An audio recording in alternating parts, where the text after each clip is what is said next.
Quest Audiobooks presents an unabridged recording of The Phantom Child by A.J. Wills, narrated by Helen Phillips. Content warning. There are many reasons we love to read stories.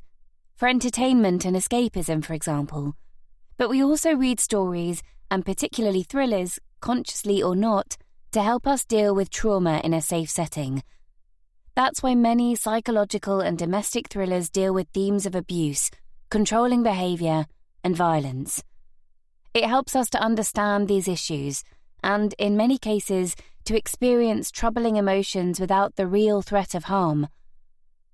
That's why I don't usually include trigger warnings in my books, and also because recent research published in the Journal of Clinical Psychological Science has shown they actually can have the opposite effect. Merely the mention of trigger warnings can lead to anxiety and anticipation of what's to come.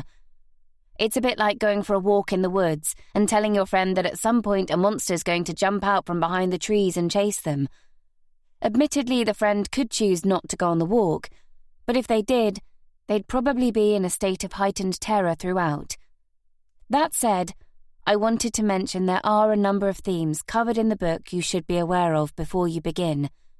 Notably, these are domestic abuse, including controlling behavior and psychological abuse, child abduction, and abortion. Missing. In precisely 3 minutes, my life as I know it will end. My phone says it's past 9, but that can't be right. Jacob never sleeps this late.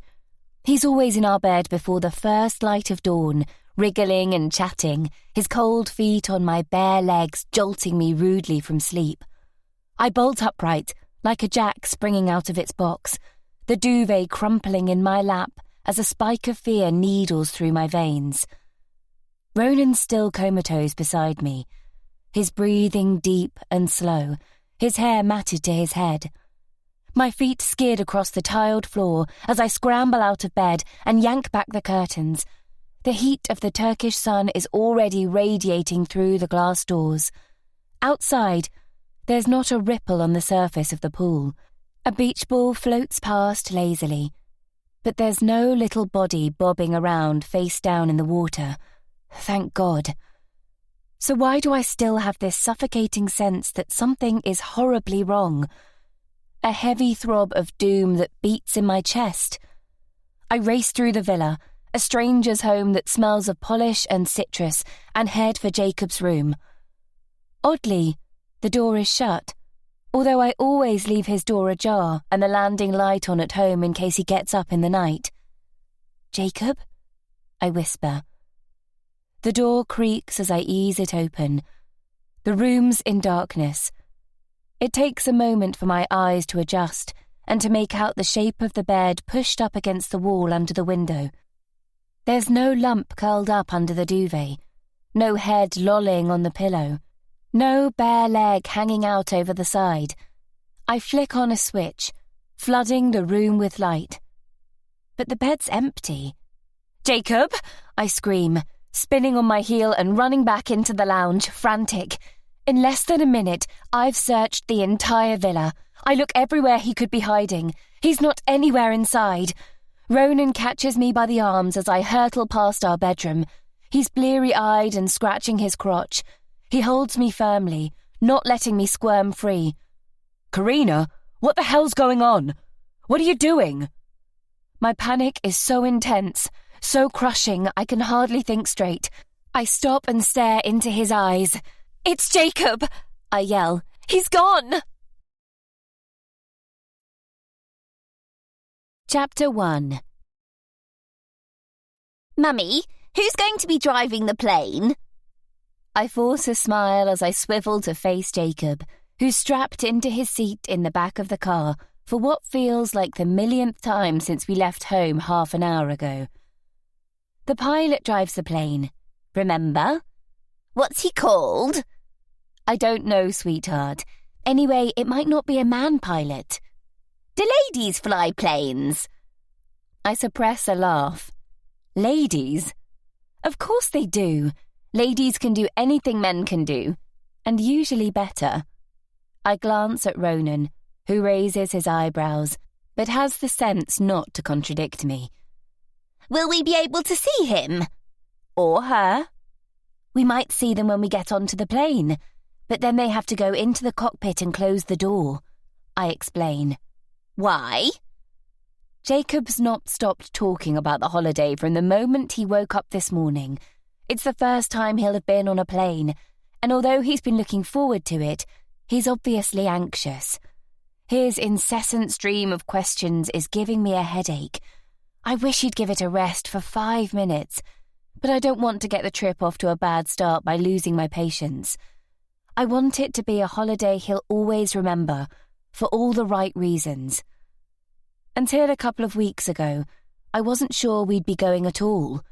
Originally, we'd planned a week in Crete, but at the last minute we discovered the villa where we were supposed to be staying had been double booked. I was furious. We'd been excited about the holiday for months, not only because it was going to be Jacob's first time abroad, but because I hadn't been to Crete in years and couldn't wait for a break from the monotonous routine of life. I love being a stay-at-home mum, but 4-year-olds are so demanding, especially when they're always up so early. I've been feeling the strain lately. It's probably why Ronan and I have been so grumpy with each other. There's another reason for the holiday: to spend some quality time together and hopefully seal up the cracks that have begun to fracture our marriage. Fortunately, Ronan and his silver tongue managed to talk the travel firm into paying out some compensation, which allowed us to upgrade to a more luxurious villa than we'd normally be able to afford. It's why I left it to Ronan. He's better at dealing with people than me. It's his superpower, an uncanny ability to charm almost everyone he meets. The villa he found in Turkey, high in the hills, surrounded by olive groves and orchards, looked amazing in the pictures online, although I'd never have chosen Turkey as a destination. It's just somewhere I've never fancied. I can't put my finger on why. Some inbuilt irrational prejudice about it being too politically unstable, too arid, too dangerous. I never used to be like this. I visited all kinds of inhospitable places for my job, but having children changes you. It makes you view everything through a different prism. While Greece remained my first choice, going to Turkey was better than not going anywhere at all. It's going to be a week relaxing in the sun, eating good food, and spending precious time together as a family. It's exactly what we need, especially as Ronan's been working so hard we've hardly seen him in the last few months. Predictably, I've done all the packing and organising, while all Ronan's had to do is throw a few t-shirts and a couple of pairs of shorts into a case. He didn't have to worry about getting the laundry done, or popping to the bank to change some money, shopping for holiday toiletries, or remembering to pack the Factor 50 and make sure we had the right travel plugs. He didn't have to pack for Jacob and stress whether he had enough clothes, which of his toys to bring, or what we needed to keep him entertained on the flight. That was all down to me. I'm sure we've left something behind. But what the hell? We're halfway to the airport now. If I've forgotten something, we'll just have to buy new. It's not as though they don't have shops in Turkey. The car's buffeted by a speeding white van that shoots past in the outside lane. "Did you download your boarding pass?" Ronan asks, glancing in the rearview mirror. "Yes," I hiss. Did I remember? I was tackling a large pile of holiday ironing when he was nagging me about it last night. "And you picked up the passports?" "Yes." "You're sure?" He glances at me like he doesn't trust me, as if I didn't have enough to worry about. I put them in my bag, didn't I? They were on the dining room table, left in plain view so I didn't forget them. But now he said it, he's put doubt in my mind. A worm of uncertainty that burrows deep into my brain. In fact, now I think about it, I don't actually remember picking them up. But then I forget all sorts of things these days. Mummy brain, Ronan calls it. Mummy, Are there toilets on the plane? A flush of anxiety sweeps hot and then cold over my body. Yes, darling, there are toilets on the plane, don't worry. I remember grabbing my handbag and a packet of tissues. But did I actually pick up the passports? Casually, I dip into my handbag at my feet. It's only a small quilted bag I picked up from John Lewis for the holiday. Something lightweight I can sling over my shoulder. Not my usual tote bag I cart around, weighed down with a ton of Jacob's things. Books, toys, emergency snacks. This holiday, I was determined to travel light. No passports. Shit.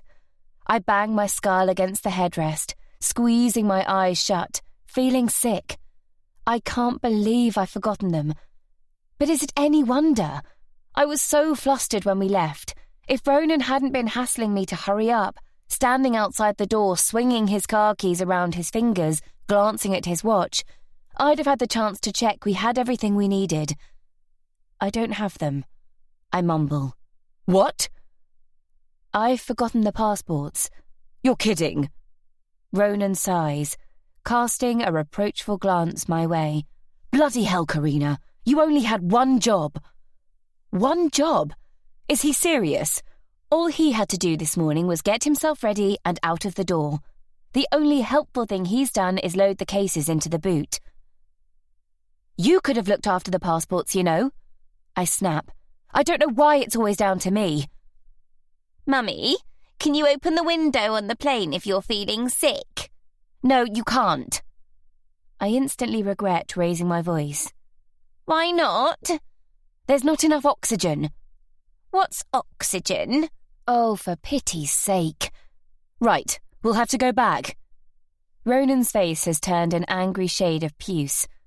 We're not going to get far without our passports, are we? I hate it when he takes that patronising tone with me. I glance at the clock on the dashboard. We were already cutting it fine. If we go back to the house, it's going to add at least another hour onto our journey. But he's right. We're not getting to Turkey without our passports. You could have checked before we left the house, you know. I say, you had little else to do this morning. Ronan shoots me a withering look. There's a junction up ahead where I can turn around. If we hurry, we might still make it, he says, through gritted teeth. But it'll be touch and go. Chapter 2. Ronan races back to the house like a man possessed, his foot heavy on the accelerator. I grip onto the edge of my seat with my feet firmly planted on the floor, pressing an imaginary brake pedal, feeling slightly sick. At least Jacob's questions have finally stopped. Until we reach the house. Why are we back home, Mummy? He asks as we pull up violently, my seatbelt locking against my collarbone and catching me as I'm jerked forwards. Silly Mummy forgot the passports, Ronan tells him, with more than a hint of a dig at me. I glare at my husband, but button my mouth. I'm not going to have a row in front of our son. He deserves better than to hear his parents tearing strips off each other. It can wait. And besides, we don't have the time to bicker. We need to get to the airport, or we can kiss goodbye to the holiday. I already have the keys to the house in my hand as I stumble out of the car and race up the path to the front door. But in my hurry, I drop them in the dirt. Come on, I mutter under my breath as I jiggle the key in the deadlock. The lock springs back with a satisfying clunk. I slot another key into the latch and the door falls open. I dive inside, not even bothering to kick off my shoes or stopping to worry whether I'm trailing mud over the carpets. The passports are exactly where I left them, on the table in the dining room. 3 burgundy booklets stacked in a neat pile. I must have walked right past them on my way out without seeing them. How could I have been so stupid? I snatch them up and hurry back to the car, in and out in record time. Now we just have to pray there are no hold-ups on the way to the airport. Did you get them? Ronan asks, as I throw myself into the car. Yes, drive, I yell, waving the passports under his nose. We wheel spin away as I'm still pulling on my seatbelt. Yay! Mummy got the passports! Jacob declares joyfully from the back. Ronan's driving is no safer as we hurtle back to the airport, along winding country lanes towards the dual carriageway. He willfully ignores all the speed limits, jumps countless red lights, and narrowly misses a reversing delivery van as it manoeuvres out of a side road. All the while, he keeps shooting worried glances at the clock on the dashboard, his knuckles white on the steering wheel. I can tell he's angry with me, but maybe if he'd taken responsibility for the passports and not left it all to me as usual, we wouldn't be risking life and limb to make our flight. But I keep my mouth shut. It's been stressful enough as it is without us arguing, especially with young ears listening. So instead of picking a fight, I engage with Jacob, encouraging him to name the colours of the cars we pass, making up stories about the sheep and the cows in the fields, and getting him to count the number of lorries we overtake. Just because we're in the car and my stomach's cramping with anxiety, it's no excuse to pass up an opportunity to broaden his education. By some miracle, we swing into the airport car park with 45 minutes to spare before our flight is due to take off, although we still need to make it to departures and through security. "Grab Jacob and I'll bring the cases," Ronan yells as he piles out of the car and pops open the boot. I unstrap Jacob from his seat and hitch him onto my hip before half walking, half jogging to keep up with Ronan, who's striding purposefully towards one of the transfer buses. Why are we going on a bus, Mummy? It's taking us to the airport, darling. I check the time on my phone. There's no way we'll be able to get our cases checked in, pass through security and reach the boarding gate in time. Jacob's going to be devastated. The bus trundles along painfully slowly, jerking every time the driver shifts gear. I silently will him to hurry, but we're entirely in his hands. Ronan's jaw is clenched tightly shut. He can't even bring himself to look at me, staring intently at the road ahead instead as we perch on the edge of our seats, Jacob on my knee. It takes an achingly slow 10 minutes before we eventually make it to the terminal. Ronan drags the cases off the bus as I struggle with Jacob and our cabin bags, and I'm left trailing in his wake as he rushes into the building. We dump our luggage at a self-service baggage check-in without any issues, but just when my hopes are rising that maybe we'll make the flight after all, they're dashed by the sight of long queues snaking through security. Hundreds of people segregated by a lattice of retractable barriers, shuffling along like sheep in a pen. Terrific, Ronan sighs, bowing his head in defeat. We should have paid extra to go through the express security checks. It wasn't even that expensive. If I'd have known we were going to be this late, I wouldn't have thought twice. Fortunately, the queue moves reasonably quickly, and despite my initial concern, we make it to the front in a matter of minutes. I peel off my jewellery, belt and shoes and dump them into a plastic tray with our cabin bags. They all fly off along a conveyor belt to be x-rayed while I guide Jacob through a body scanner, a bemused look of wonder on his face. I follow him through, gritting my teeth. I've passed through airport body scanners in countries all over the world, but I still get nervous, convinced the alarms are going to go off and teams of burly security guards with dogs are going to come running to arrest me. I guess I have a natural guilty conscience, even when I haven't done anything wrong. But nothing happens, and Jacob and I are waved through. Before I know it, we're pulling on our shoes and belts again and running through duty-free, barging past hordes of people all ambling along as if they have all the time in the world. Don't they know we have a plane to catch? We skid to a halt beneath a departures board. Our flight to Ankara is listed at the top. The next plane due to depart. "Gate 36, hurry!" Ronan shouts as he charges off. I notice they've already made the final call, but at least the gate is not closed. Not yet. We might still make it. I grab Jacob's hand and tug him along, but he's too slow, oblivious to the urgency, wide-eyed with curiosity as he gawps at everything in the unfamiliar environment. "Jump up, I'll carry you." My back's already aching, but I swing him onto my hip and follow Ronan, who's disappeared among the crowds. Sweat breaks out on my brow and dampens my shirt. I almost lose my sunglasses as they topple off the back of my head, but Jacob catches them and hands them back to me with a smile. I really hope we make the flight, for his sake. Gate 36 is miles away, or at least it feels like it, carrying a wiggling 4-year-old whose avalanche of questions continue unabated. Why's that man got no hair, Mummy? How do planes fly? Will I be able to drive the plane? Ronan's disappeared from view, but hopefully he'll be able to persuade the airport staff to keep the gate open for us. With my arm aching under Jacob's weight, I'm relieved to see a travelator up ahead. I drop Jacob onto his feet and stretch my back.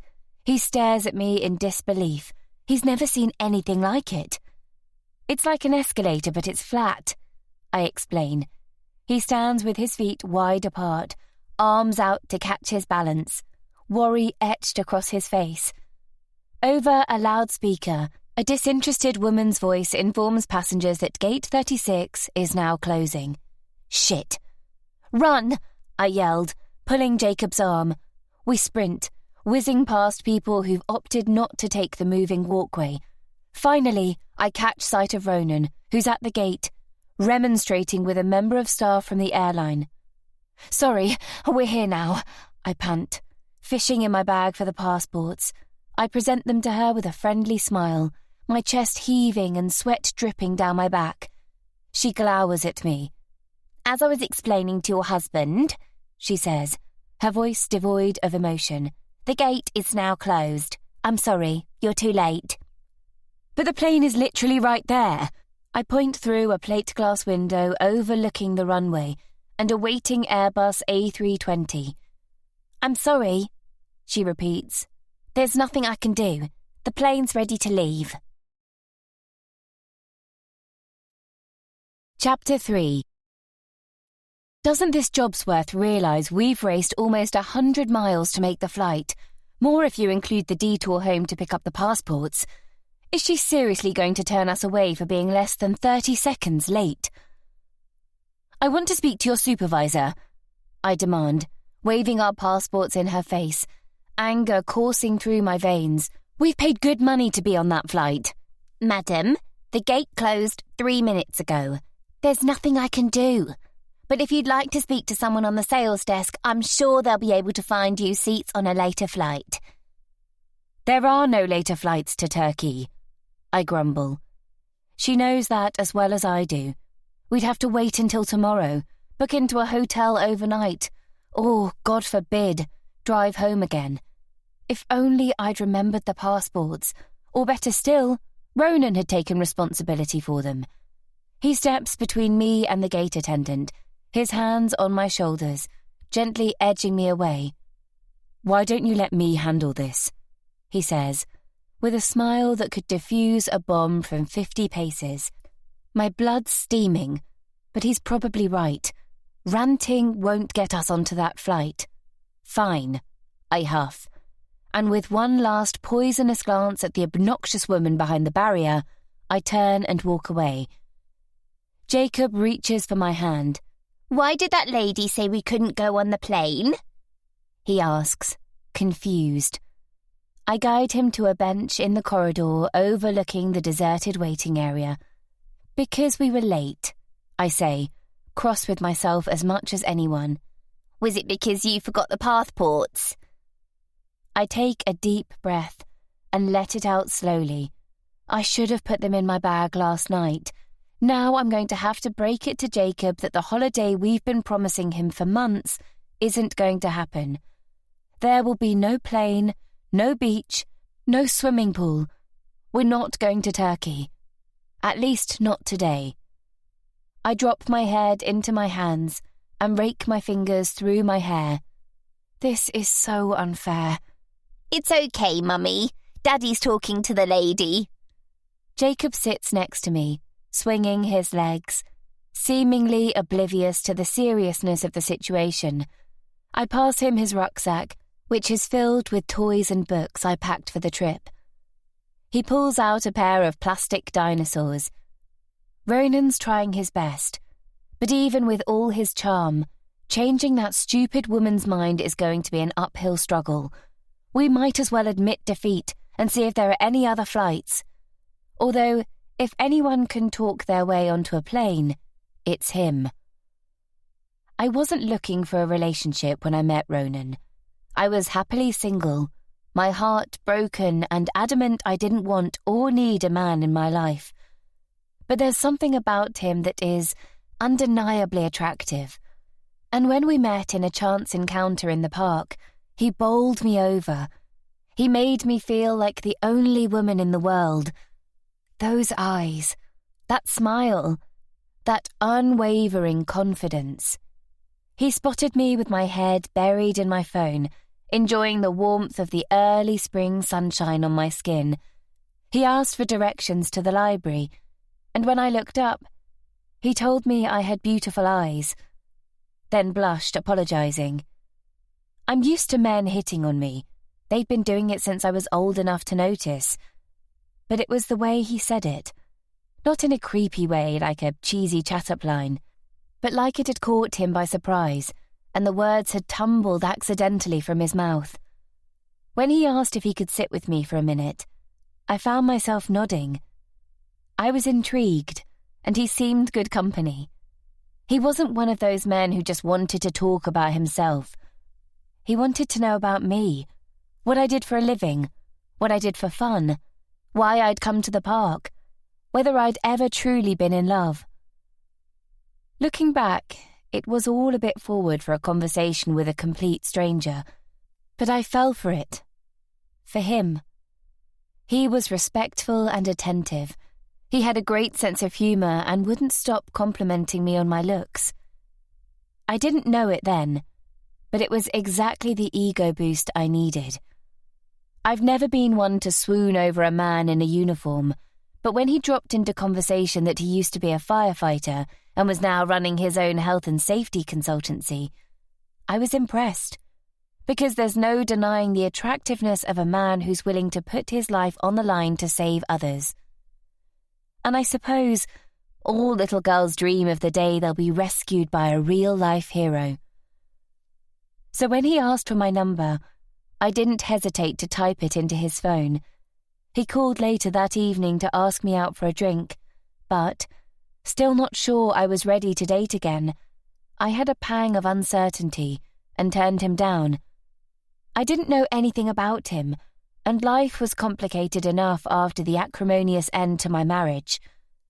But he was so persistent, I eventually gave in with no expectation it would be anything other than a bit of fun. We went to a quiet Vietnamese restaurant he knew. He ordered goi kun and pho for us both, without looking at the menu, and he talked about poetry and philosophy, his love for nature, and his sadness at all the poverty in the world, wishing he could do more to help others. I was hooked, and the feeling was mutual. I never looked back. I never had the chance. After that first date, he would send flowers or chocolates or some token or gift every day, and he'd leave me these adorable voice messages on my phone telling me how much he was missing me and that he was counting down the hours until he saw me again. "Karina, come on, let's go." Ronan's voice snaps me out of my trance. When I glance up, he's standing on the other side of the boarding gate next to the female attendant, who's now smiling sweetly. He's waving at me to come over. I've always said he could charm a river to change course, but this is nothing short of a miracle. For all his faults, this man's a bloody genius. Jacob's on his stomach under the bench, lost in an imaginary Jurassic world. "Jacob, we've got to go. Time to get on the plane." He pokes his head out and beams at me. "Yay!" The attendant hurriedly checks our passports and scans our boarding passes on our phones before urging us to run. I've no idea what Ronan said to her to make her change her mind, but he's saved the holiday and averted a potential meltdown for Jacob. Who knows? He might just have saved our marriage as well. I'm not sure it would have survived the strain of the holiday being cancelled for a second time. "How?" I whisper in Ronan's ear as we reach the end of a boarding bridge, where a flight attendant with a wide lipstick smile welcomes us on board the waiting plane. I told her we were on our honeymoon and that Jacob was recovering from a rare illness, he says, grinning. Ronan? I gasp, not sure whether he's joking. But who cares? We're on our flight and that's all that matters. Most of the passengers are already seated, and I'm conscious of 100 pairs of eyes staring at us as we shuffle down the aisle, looking for our seats. Everyone watching the latecomers on their walk of shame. Jacob leads the way as I struggle with our bags behind him, trying not to bang people's arms and heads. Ronan's behind, unusually quiet. I guess he's embarrassed with the last on board. I check my boarding pass. Row 26, right behind the wing. Jacob has the window seat and I'm in the middle. But as we amble closer, it's clear the aisle seat, Ronan's seat, has been taken by a large man with curly grey hair and who's wearing a crumpled tweed jacket. Excuse me, I think we're in there, I say, nodding to the seats on his left. He unbuckles his seatbelt and wheezes as he stands up, shooting me a filthy look. Some people are so grumpy. I might as well have asked him to drink curdled milk. Jacob squeezes past the man's legs and flops into his seat, squealing with joy as he peers out of the window. Look, Mummy, I can see more planes. He jabs his finger at the glass, a million tiny scratches caught in the glare of the morning sunshine, and points to a whole fleet of aircraft lined up on their stands. After all the stress and hassle of getting here, and the crushing disappointment that we might have missed the flight, my heart balloons with happiness at Jacob's excitement. I slump into my seat and fish out the belt from under my thighs. Ronan's further back down the aircraft, studying the seat numbers under the overhead lockers. I think you might be in the wrong row, I say to the man in the tweed jacket as he's about to sit down again. He probably spotted the empty row and took his chances that we would be a no-show. He shakes his head and points to the number above the seat. 26C, it's my seat, he mutters. That can't be right. Ronan, I call, we're down here. A team of flight attendants are marching officiously up and down the cabin, checking the lockers and instructing passengers to push their bags under the seats in front of them. Ronan glances my way and mouths, Sorry. Sorry? What's he sorry about? He's putting his bag in the locker above a row of seats a short distance in front of us. But he should be back here with us. And then he slides into an aisle seat, disappearing from view. Why is he sitting there and not with me and Jacob? Surely he's not booked us seats apart.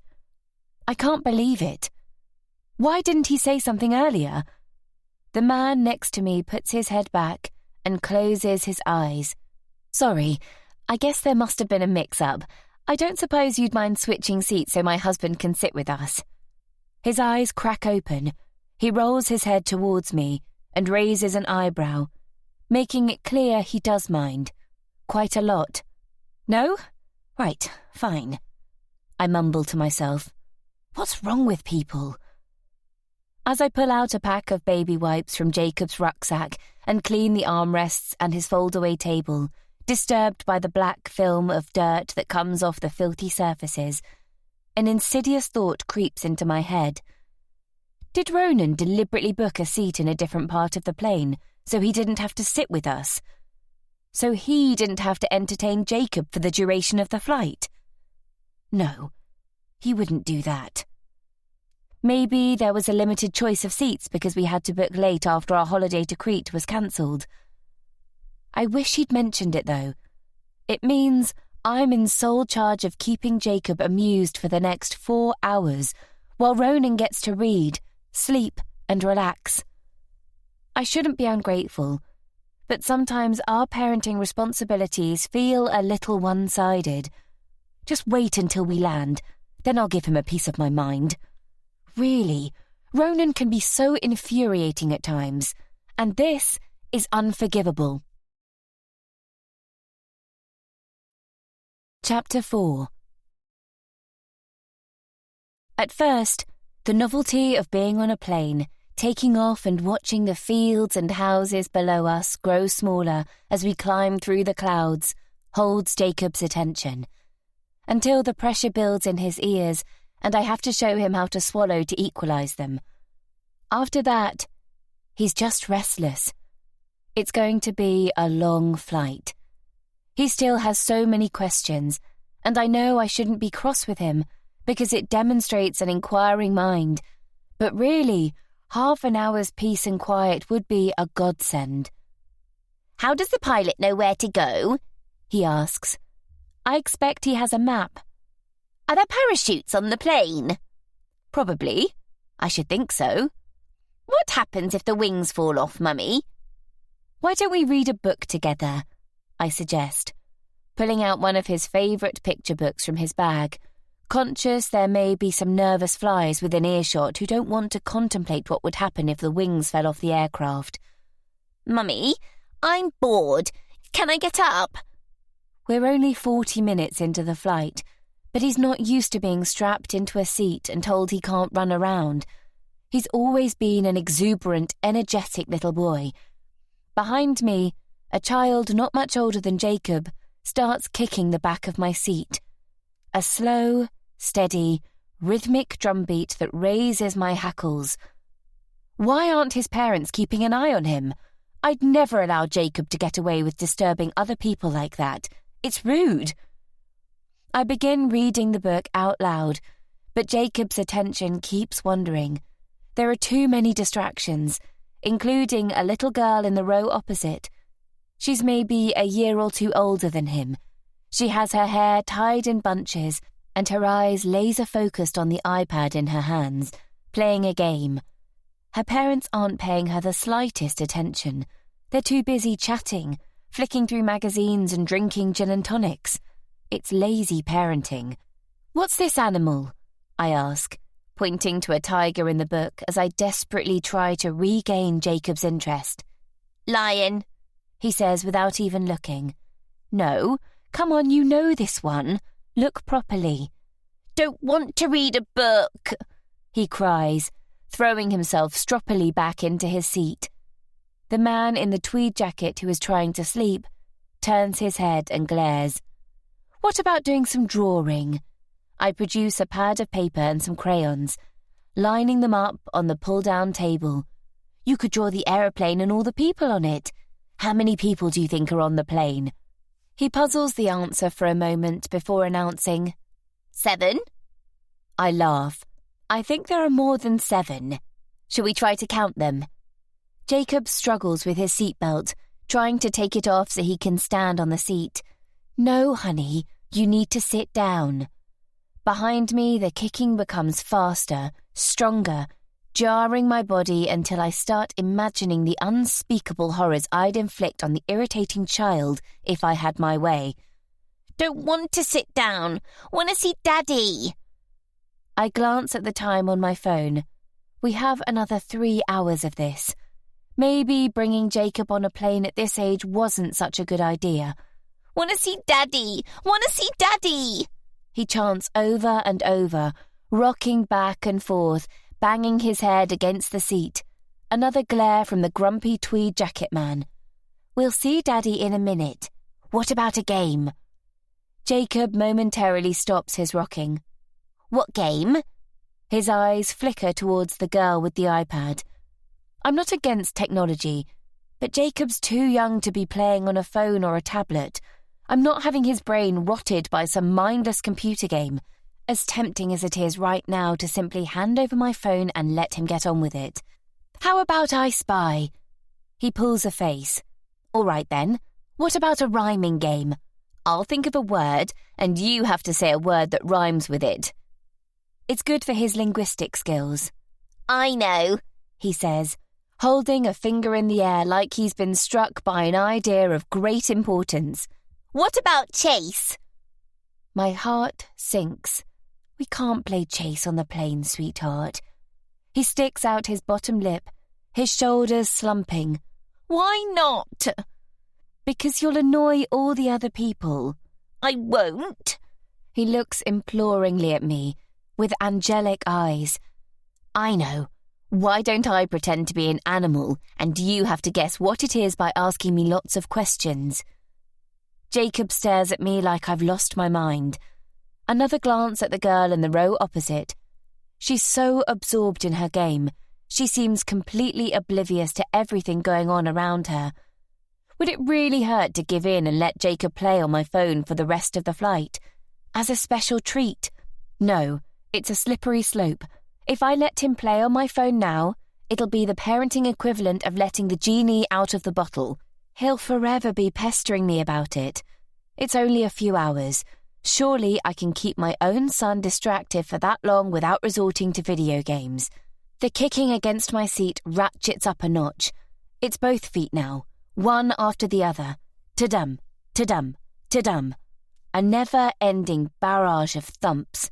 It's worse than water torture. "Wanna get off the plane now, Mummy?" Jacob whinges in my ear. You can't get off the plane until we land. "Wanna get off?" He screams. You can't. It's not like a car. "I don't like it. Wanna get off. Wanna get off." Jacob, stop it. I soothe, resisting the temptation to raise my voice, conscious of what all the other passengers must be thinking. Ta-dum, ta-dum, ta-dum. I swear to God, if that child doesn't stop kicking me, I'm seriously going to lose it. Jacob pretends to cry, screwing up his face, rubbing his eyes and wailing pitifully. Ta-dum, ta-dum, ta-dum.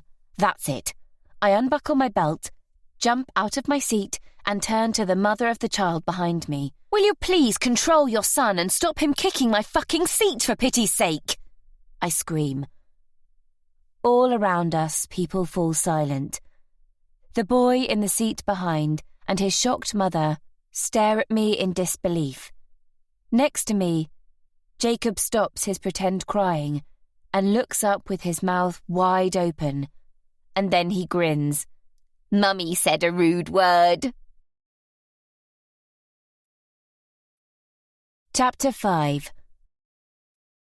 I've flown on plenty of aircraft in my time. Before I had Jacob, my job took me to some wonderful, exotic locations all over the world. Back then, I used to enjoy flying. All that time to myself with nothing to do but listen to music, watch a film or read a book. It was fun, exciting. The flight to Turkey has been none of those things. And when we eventually land, I've never been so pleased to get off an aircraft in my life. The cabin crew plaster smiles on their faces and wish us a pleasant stay as we slowly file off. But I know they're judging me, making a mental note of my face, the crazy woman who completely lost her shit with a child and had to be taken to one side by the senior flight attendant, who warned me that if I didn't calm down, they'd have no choice but to alert the Turkish authorities and have me arrested when we landed. The shame of it. At least Jacob finally settled down after my outburst. He happily read his books, drew colourful pictures of the plane and how he imagined our holiday villa would be, complete with swimming pool, nearby beach, and oddly, what looked like a 5-legged zebra. Jacob holds my hands tightly as we tramp down a set of wobbly steps from the rear of the aircraft and onto cracked concrete. The heat hits our faces like we've opened the door to a blast furnace. Ronan finally catches up with us as we march in line behind the other passengers towards the arrivals hall. An amused grin on his face. "Enjoy your flight, did you?" I can't resist sniping. "Very relaxing," he says. "Hey, Jacob, what did you think about the plane?" "It was awesome." Jacob grabs Ronan's hand and swings between us, squealing with delight. The intense, suffocating heat from the midday Turkish sun is a fleeting taste of the week to come. As we step inside the terminal to run the gauntlet of border control and baggage reclaim, we're greeted by an Arctic blast from the air conditioning, which brings goosebumps to my arms.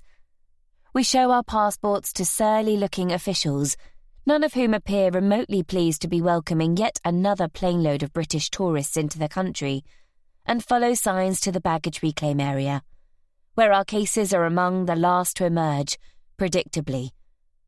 Ronan's hired a car, and while he goes through a mountain of paperwork and waivers, Jacob and I sit on our cases and wait.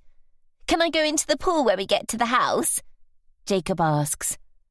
I brush his hair with my fingers. I can't believe I swore in front of him. What kind of example is that to be setting to a 4-year-old? Note to self. Must do better. Of course you can. Just remember to put your armbands on before you get into the water, okay? Will it be cold? It might be. He screws up his face in disappointment. The pool is something I've been worried about. What if Jacob accidentally falls in and drowns while neither of us is watching? It's been preying on my mind ever since Ronan showed me the pictures of the property online. I've always been nervous around water, ever since my mother threw me into a pool when I was 5 in a misguided attempt to teach me to swim. It was one of the most terrifying things that's ever happened to me, and still brings me out in a cold sweat just thinking about it. I'm sure I would have drowned if it hadn't have been for my father, who fished me out by my arm, coughing and spluttering. I can still remember the debilitating panic as I floundered around wildly in the water and then sunk to the bottom, not able to breathe, thinking I was going to die. We should have taught Jacob to swim, but I've not been able to bring myself to take him to a pool for lessons. At least he's not inherited my fear of the water. He's too young to understand the danger. We'll keep an eye on him, Ronan said with a shrug when I raised it. It's not as if he's going to be wandering around by the pool on his own, is it? He thought I was overreacting, but it only takes a second, a moment of distraction. You read about it in the news all the time, kids who've fallen into rivers and lakes and even shallow ponds, barely an inch deep, and drowned, even if they could swim. Ronan strides back to where he's left us with the luggage, clutching a folder of documents in one hand and swinging a car key around one finger. The hire car is a basic white Hyundai, with few frills, although at least it has aircon. We're going to need it. It's so much hotter here than I thought it was going to be. The heat drier, the sun more intense. Not great when you have a complexion like mine. Pale, freckly skin that sooner burns than tans. Jacob's the same. With his blonde hair, he's as liable to burn as I am, and you can't take any risks with young kids. He won't stay in the shade, so I'll have to make sure he's smothered in Factor 50 when he's outside. When Ronan loads the cases in the boot, I strap Jacob into a grubby car seat in the back. Want my dinosaurs? He says, reaching out his hand for his rucksack. What do you say? Please. Good boy. It takes almost an hour to drive to the villa, and although I try desperately to stay awake to take in the scenery, I find my eyes growing heavy. Sleep soon envelops me in her comforting blanket. I'm vaguely aware of Ronan changing gear, the drone of the tyres, the hum of the aircon, and Jacob chuntering happily in the back. Occasionally my head rolls onto my chest, ripping the muscles in my neck, and I jolt awake, only to fall back into sleep moments later. I finally wake when the car comes to a halt and Ronan kills the engine. Although I've seen pictures of the villa online, it's even better in real life. It's a modern, modular design, clad in ochre timber and set high in the hills overlooking the sea. I have to hand it to my husband. It's a brilliant find. There are 3 more villas on the complex, all the same size and design, and it doesn't feel crowded. Far from it. It's such a remote spot. It's going to make for a perfect week away to relax and chill. Plus, it's noticeably cooler than the stuffy heat we encountered at the airport. It's certainly nothing like some of the places we looked at, where the properties were crammed in on top of each other, like the developer was trying to squeeze every last penny of profit out of the land. Ronan puts a hand on my thigh. So, what do you think? It's stunning. Can I go in the pool now? Jacob asks, struggling to unbuckle himself. I laugh. His enthusiasm is infectious. The journey might have been a trial, but now we're finally here. I have a feeling we're going to have an amazing week. Just the three of us. There's hardly a cloud in the sky, and the heat burns through the windscreen. There's nothing to worry about other than being a family. Being together, making memories and sharing an amazing time. The keys are in a miniature safe by the door. We're both beaten inside by Jacob, who pushes us out of the way and charges in. Ronan's face momentarily clouds with irritation, but it's gone as quickly as it gathered. He's just excited, I say. We follow him in, cooing our appreciation for the sophisticated decor, cool white walls and clean modern furniture. It's as impressive inside as it is from outside, although I can't imagine we'll be spending much time inside the villa, other than when we're sleeping.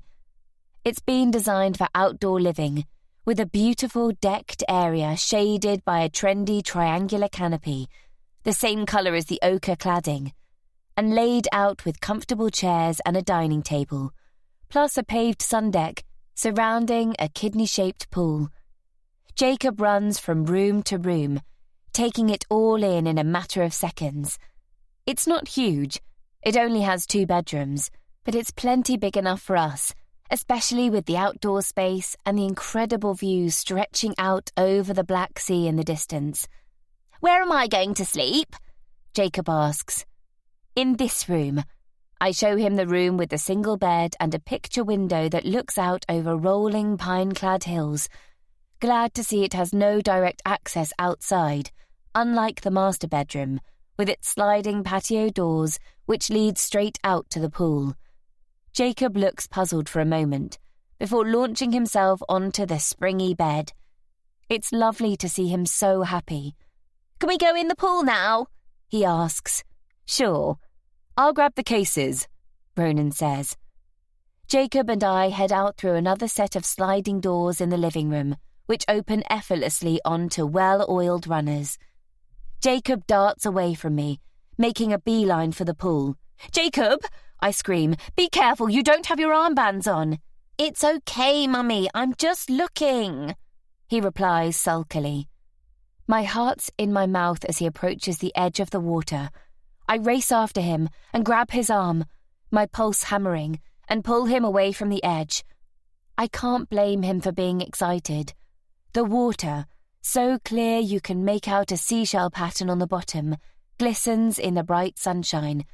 Even I can see the appeal, although the bikini I brought is purely for sunbathing purposes only. Can I put my swimmers on and go in? Jacob looks at me with doe-eyed innocence. I have a distinct feeling of being watched, and when I glance up, there's a woman in a long floaty summer dress staring at us from the villa opposite. When I catch her eye, she vanishes back inside, as if she's embarrassed I've caught her spying on us. As long as you put your floats on first, and you'll need to put on some sun cream or you'll burn. Yay! Jacob pulls away and sprints back inside, bumping into Ronan, who's dragging in our cases. Steady on, young man, Ronan warns. I want to go for a swim. Come on then, let's find your trunks. I can already feel the stress and strain my body's been holding onto for the last few weeks evaporating. It really is the most idyllic spot, an absolute jewel. And so peaceful. Apart from the cicadas whose constant buzzing is so loud it makes my ears purr. I pull up a chair on the decking under the shade of the canopy, all the tension in my neck and shoulders softening. The holiday wasn't cheap, but I have a feeling it's going to be worth every penny. The perfect place for Ronan and me to reconnect and rediscover some of the lost intimacy that's become a casualty of our busy lives, working and raising a young child. We don't talk like we used to. When our relationship was in its infancy, we chatted about everything and anything. It was so easy with Ronan. He completely understood me, like he knew what I was thinking and feeling, sometimes even before I knew myself. I'm not so naive to think it was always going to be chocolates and roses, but I miss the couple we were in the first few months. Our wedding wasn't a big affair, just a small gathering of friends and family at the local register office. It was one of the happiest days of my life, but it wasn't long after we tied the knot that we started to drift apart. We moved to Norfolk for a new start and to give Jacob the kind of childhood I'd dreamt of as a kid, and we stopped talking. I'm sure I'm as much to blame as Ronan, but neither of us put in the effort our marriage needed. The wedding was almost a year ago, and things haven't been getting any better between us. If anything, they're worse. We never do much together as a family, and Ronan's away so much for his job, we've become like ships passing in the night. Jacob comes barreling out of the villa wearing nothing but a pair of navy trunks, chubby white arms and legs pumping. "Have you put on any cream?" I yell after him as he shoots past, attention laser-focused on the pool. Typically he ignores me, plagued by a sudden deafness. His bare feet slap across the paved sun deck, his hips waggling and his shoulders rolling. But he's not wearing his armbands. I jump up and open my mouth to scream, but nothing comes out, other than a strangulated screech of terror. I stare helplessly at my little boy, watching him in slow motion as he races towards the pool. My body's frozen, my muscles locked in action. All I can do is watch helplessly, terror swallowing me whole. He jumps, launching himself into the air, arms wheeling, legs kicking. And then he's falling, plummeting into the water, and with a loud splash, his body disappears below the surface. Chapter 6. I know I should do something. Anything. My son is drowning, but I can't move.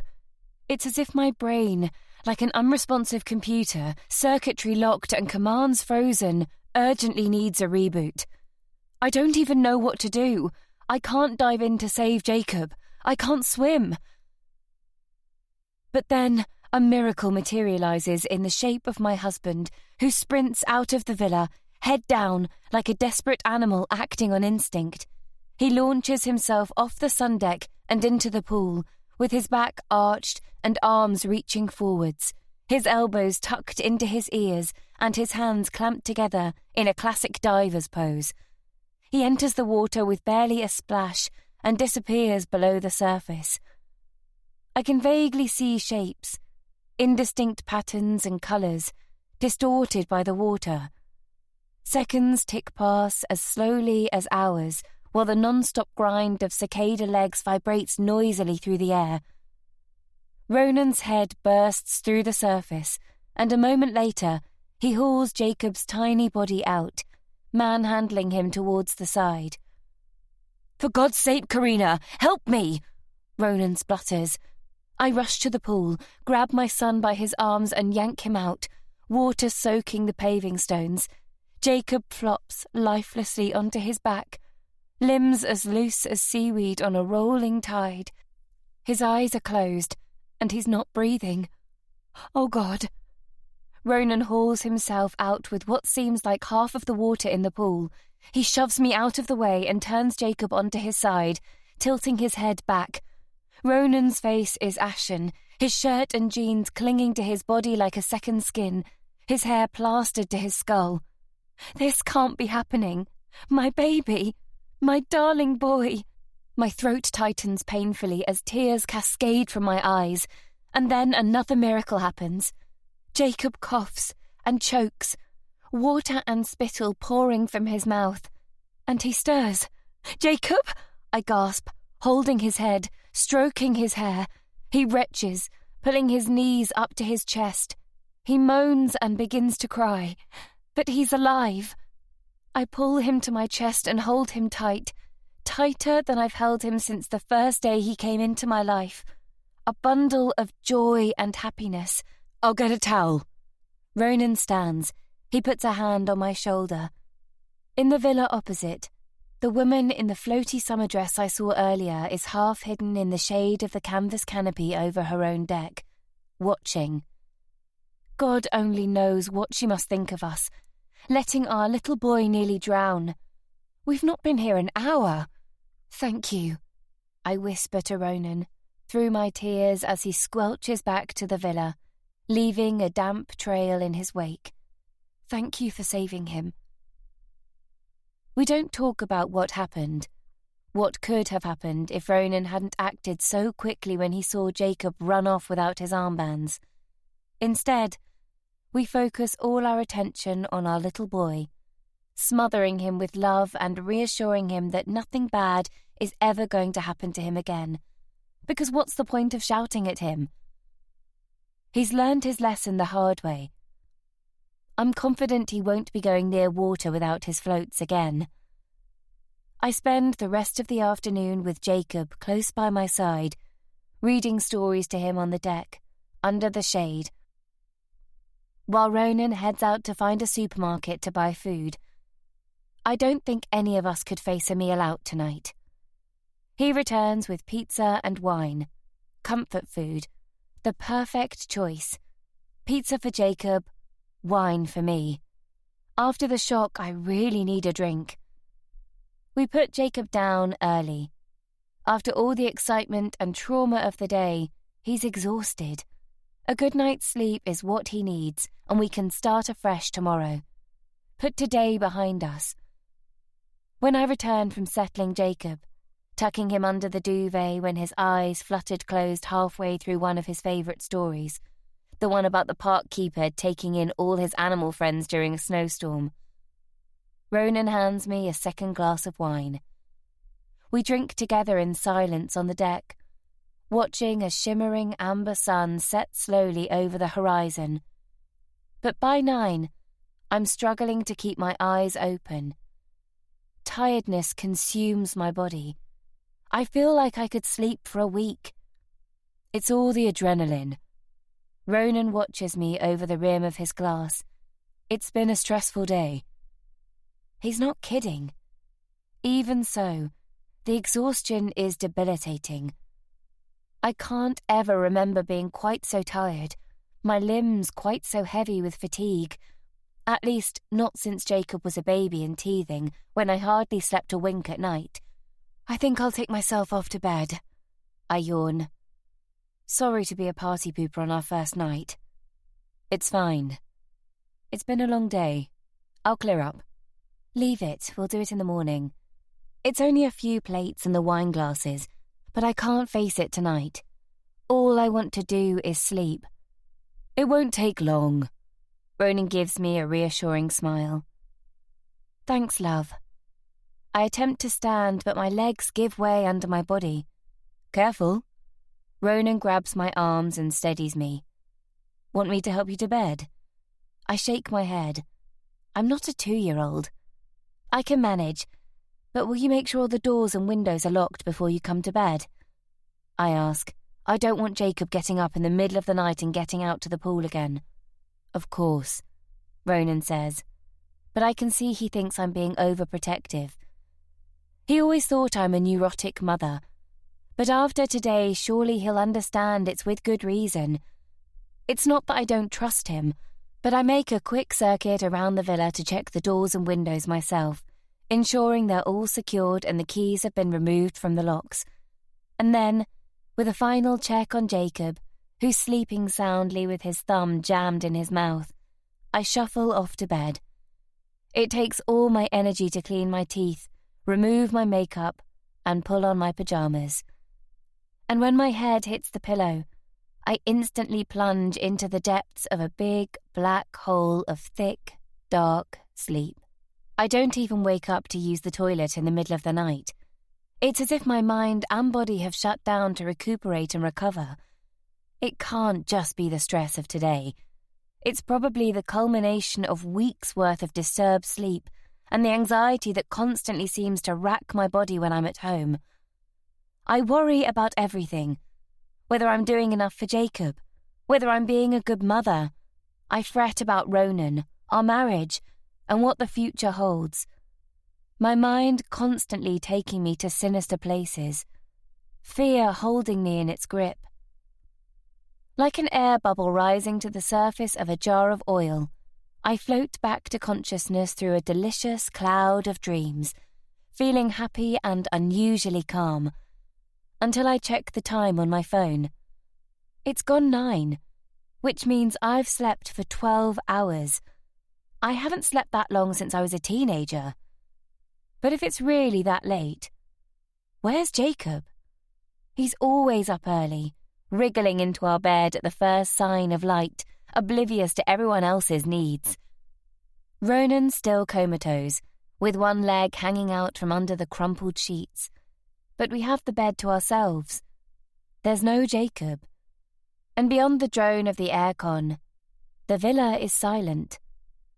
Something's wrong. I feel it in my gut. A cold prickle of fear dancing across my skin. What if he's woken up disorientated and managed to let himself out of the villa on his own, and in his semi-awake state has wandered out to the pool? I fly out of bed, skid across the floor and tug open the curtains. A beach ball floats past on the surface of the pool. But there's no sign of Jacob. He's not face down in the water, his pyjamas ballooning with air like I'd imagined. But it's only a small relief. I hurry to his room. The door's been pulled shut, which instantly makes me suspicious, as Jacob hates sleeping with the door closed. It's why I always leave it ajar with a light on. Jacob's bed is empty, and he's not sprawled out on the floor reading or playing with his dinosaurs either. I scream his name, frantic. The villa's so small, it only takes a minute to check all the rooms and cupboards, but he's nowhere to be found. Ronan catches me as he emerges from the bedroom, curious about all the fuss I'm making. What the hell's going on? He has dark bags under his eyes, and his face is shadowed with dark stubble. It's Jacob. He's gone. What? I can't find him anywhere. He's not in his room, and he didn't come into our bed this morning. I've looked all over. He's not here. My chest tightens, panic blooming in a flush of heat across my body. What are you talking about? He narrows his eyes, confused. Jacob! He's vanished! Why don't you sit down for a minute? Ronan implores. I don't understand why he can't grasp the seriousness of the situation. Our son is missing, and he wants me to sit down. I don't have time to sit. We need to find him, I yell, shrugging Ronan's hands off my arms. Why don't I make us some coffee and you can tell me what's really going on? He says. But he could be in danger, I gasp. Ronan scrapes his fingers through his tangled bed hair and sighs. What's going on with you, Karina? Maybe he managed to get outside. Did you lock the door in the lounge like I asked? I was so tired I don't even remember hearing Ronan come to bed. Maybe it was so late he forgot. Karina, stop it, he says with a weary sigh. We should call the police. Where's my phone? Stop, he yells, making me jump. Please, I beg. Karina, no more. I don't know if this is your idea of a joke or whether the strain of the last few weeks is finally catching up with you, but you're making no sense. We don't have a son. We don't have any children. I hear the words, but I don't understand why he's saying them. This isn't a joke. I'm serious. Jacob is missing. Didn't you hear me? We have to find him. He shakes his head sadly. You're scaring me, Karina. This isn't funny. You have to help me. I can't help you if I don't know what you're talking about. I don't know what's got into you, but we don't have any children. No one's missing. It's just you and me. We came to Turkey on our own. Chapter 7. I stare at Ronan like he's a stranger, unable to believe what I'm hearing. Maybe you had a bad dream, he says. A bad dream? I'm talking about Jacob, our son. It's as if I've woken up in a scene from Alice in Wonderland. What's next? A parade of playing cards waltzing through the villa on their way to a tea party. Ronan shakes his head again, pouting out his bottom lip like he's trying to remember a vague acquaintance he once met. This is insane. It's probably the heat. You're not used to it, he says. Maybe you should take a lie down. He attempts to take my arm, but I pull away. This isn't funny, Ronan. Karina, I seriously don't know what you're talking about. You're worrying me. Do you think I should call a doctor? I don't need a doctor. I need to find our son. We don't have a son, he repeats, emphasizing each word like I'm a simpleton who can't understand plain English. Don't say that. He throws his arms out in exasperation. So this son of ours, where is he? That's the point. I don't know. I scream. He's vanished. That's convenient. This can't be happening. It's madness. Why would Ronan say these things? Oh, God. Unless he's ill. I've heard about people who start acting strangely, or who suddenly lose their memory when they've had a bang to the head, or a clot on the brain. Is that what's happening? Has Ronan had some kind of stroke in his sleep, and now can't even remember our own son? Do you remember yesterday we had to turn back on the way to the airport because we'd forgotten the passports? I ask. Because you forgot the passports, he says pointedly. Yes, whatever. And then we were late, and then the gate was closed and they wouldn't let us on the plane. What does that have to do with anything?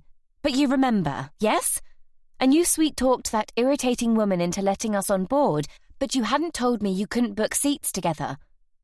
He hangs his head. Do you remember? Jacob and I had to sit with this grumpy old guy. You must remember that. Ronan draws in a deep breath and lets it out with a long, slow sigh. I remember you kicking off and yelling at a woman and her kid in the seat behind us, he says. And anyway, the guy wasn't grumpy. He just wanted some peace and quiet. But it was just you and me. There was no one else. And there definitely wasn't anyone called Jacob, okay? I squeeze my eyes shut and hold up my hands to silence him. I can't bear it. Stop saying these things. I don't know what's wrong with you and why you're being like this, but you're really scaring me. His body softens. He comes towards me, arms out wide as if he's planning to hug me. I take a step back. I don't want him near me when he's being like this. We're wasting time. We have to find him. Ronan groans and throws his head back. Karina, just listen to yourself. I don't know what's going on inside your head right now, but this isn't funny. No, it's not. You've just told me we don't have a son. We don't. There is no Jacob. We don't have any children. Fine, be like that, but I'm going to find him. He needs me. I storm off towards Jacob's room, with tears of anger and confusion pricking my eyes. Whatever's going on with Ronan, it'll have to wait. One crisis at a time is all I can manage, and right now, Jacob has to be my priority. He's only 4.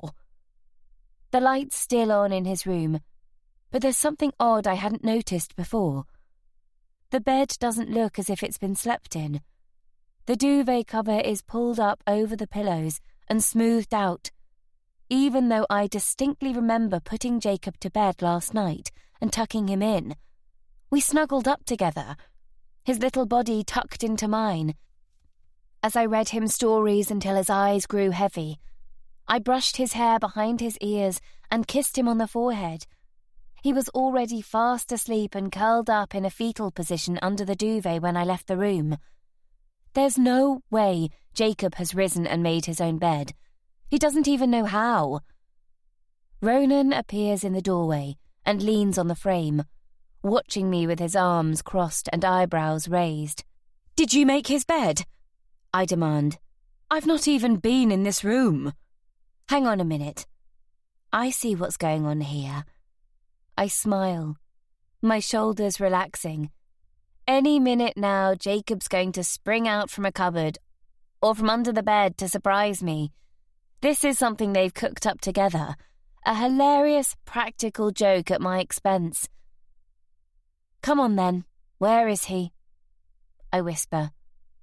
Ronan's eyes grow wider. Where's who? It's okay, I'll act all surprised. About what? Look, a joke's a joke, but this has gone too far. I was worried for a minute."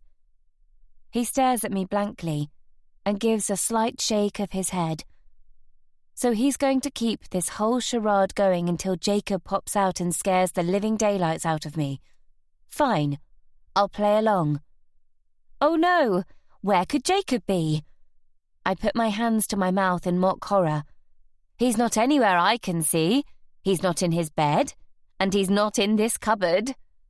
I creep across the room on tiptoes and throw open the wardrobe doors, fully expecting Jacob to throw himself out with a monster-like growl, hoping to make me jump before collapsing in hysterics at the prank. But the wardrobe's empty, and strangely, his clothes have gone too. I spent some time hanging all his t-shirts and shorts in the wardrobe yesterday afternoon, and now they've disappeared. Where are his clothes? What clothes? Ronan creeps up behind me and stares over my shoulder into the wardrobe. This is really creepy, you know. I yank open the top drawer of the chest that's built into the wardrobe, where I put all of Jacob's pants and socks. It's also empty. What have you done with them? I spin around, shoving my husband out of the way, and dive under the bed where I left Jacob's empty case so it would be out of the way. But it's not there anymore. I can't even find Jacob's Thomas the Tank Engine rucksack with all his books and toys he had on the plane. In fact, when I look around the room, there's not a shred of evidence that Jacob's been here at all. If this is a joke, they've gone to some trouble. God knows when they concocted their plan. I guess they must have set the room up like this while I was sleeping this morning. Please, I don't like it. Just tell me where he is, okay? It's all in your head, Ronan says, tapping my temple with his finger. I swat his hand away angrily. There is no Jacob. There's just you and me. Now come on. Why don't you let me make you some breakfast? I don't want any breakfast, I yell. Suit yourself. Ronan holds up his palms in submission. But I need a coffee. I bunch my hands into tight fists at my sides, my nails digging into my palms. The sharp stab of pain gives me focus. Jacob has to be here in the villa somewhere, but he's clearly not inside. If this is a joke, I hope Ronan's had the sense not to leave him hiding alone near the pool. I race for the sliding doors in the lounge, thumbing open the lock and spilling out onto the decking. The heat is already building, the sun high in the azure sky. It's going to be another scorching day. Jacob! I scream. Jacob! I look left and right, scanning for any sign of my son, squinting in the bright sunlight bouncing off the tiles around the pool. A short distance away, the woman in the villa opposite is watching again, cradling a coffee cup in one hand, sitting at a table on the decking under the shade. Does she have nothing better to do? Although I'm sure it's all quite entertaining for her. She must be wondering what kind of bad mother I am. What if it's not a joke? What if Jacob's been abducted? Could someone have come into the villa in the middle of the night and taken him? We're so remote up here in the hills, it's entirely possible someone could have driven here without being seen. Although it doesn't explain why all Jacob's clothes have gone. Anyone intent on abducting a child wouldn't waste their time packing up their belongings and making the bed. Would they? It just doesn't make sense. My mind is a tumult of confusion and worry. If Jacob's disappearance is a prank, conceived with his father, it's gone way too far, and there's no way Jacob would be able to contain himself, hidden away for this length of time. But it's the only plausible explanation that fits the facts, although they've never played a prank on me like this before. I don't like it. It's not remotely funny. When I rush back into the house, Ronan's in the kitchen pouring hot water into a cafetiere, still only wearing his boxer shorts. If you don't tell me where he is, I'm going to call the police, I announce. He turns, folding his arms over his bare chest. I don't think that's a good idea, he says. If you rant onto them about a missing fictitious son, they'll probably section you. At best, they'll arrest you for wasting their time. Don't talk rubbish. Why? What do you think's going to happen when they realise you're delusional? I'm not delusional. I stagger backwards in shock.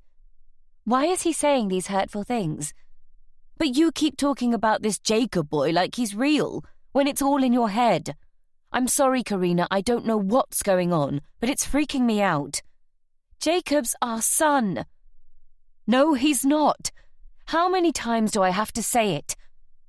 If only I could prove to him he's wrong. I glance around the villa looking for something, anything to confirm Jacob's existence and my sanity. We've been here less than 24 hours, and we haven't really spread out yet.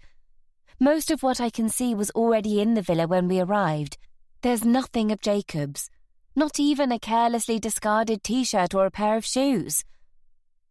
I'm sorry, love, Ronan says. I didn't mean to shout, but I'm worried. And then I see it on the table, in the corner. The pile of our passports. Jacob's only 4, but he needed his own documentation to travel abroad. If ever there was incontrovertible proof we have a son and his name is Jacob, this is it. I catch Ronan's eye, and he follows my gaze to the table as I throw myself across the room like a woman possessed. There should be 3 passports, but to my surprise, there are only 2 in the pile. With a sense of dread, I flick open the first. It's mine. That awful picture of me with dead eyes and lank hair glaring out from under a protective laminate film. The second belongs to Ronan, his picture making him look 10 years younger, with darker hair and a thinner face. What have you done with it? I cry. Ronan looks at me with the kind of expression you'd give an old dog whose days are numbered. What have I done with what? I open my mouth and let out an ear-bursting, anguished scream of anger and frustration. Chapter 8. As my legs give way, the floor races up to meet me at a dizzying speed. I slump to the ground as weak as a newborn lamb, my mind a blizzard of confusion and fear. Is this what insanity looks like? My own husband is trying to convince me our missing son doesn't exist, that he's never existed beyond the realms of my imagination, which is patently untrue. I'm not in a dream. I can't pinch myself on the arm and wake myself up. This is all really happening, and I have no idea why. It's utterly bewildering. I let my head fall into my hands. Thick, wet tears roll down my cheeks onto my bare knees. My throat is tight, my mind a maelstrom. It's as though I've fallen asleep in one world and awoken in a parallel universe where my life looks the same, but everything is different. And to top it all, Ronan's staring at me as if I'm the one having a breakdown. That I'm the one who's lost their mind. But I haven't. I know the difference between illusion and reality. If anything, there's something wrong with him. He's the one being weird, pretending he can't remember Jacob, denying him. All his memories lost. Did something happen to him after I went to bed last night? Maybe he banged his head after drinking too much and tripped over. If he slipped and cracked his skull on a wall or the floor, it's possible he could have a clot pressing on his brain without knowing it. Should I be trying to get him to a hospital? Possibly. Probably. But not until I found Jacob. Even if there's something wrong with Ronan, it still doesn't explain what's happened to Jacob and why all his clothes and toys, even his passport, have vanished. It's too weird for words. I can't explain any of it, and that's the most terrifying part of it all. Karina, are you okay?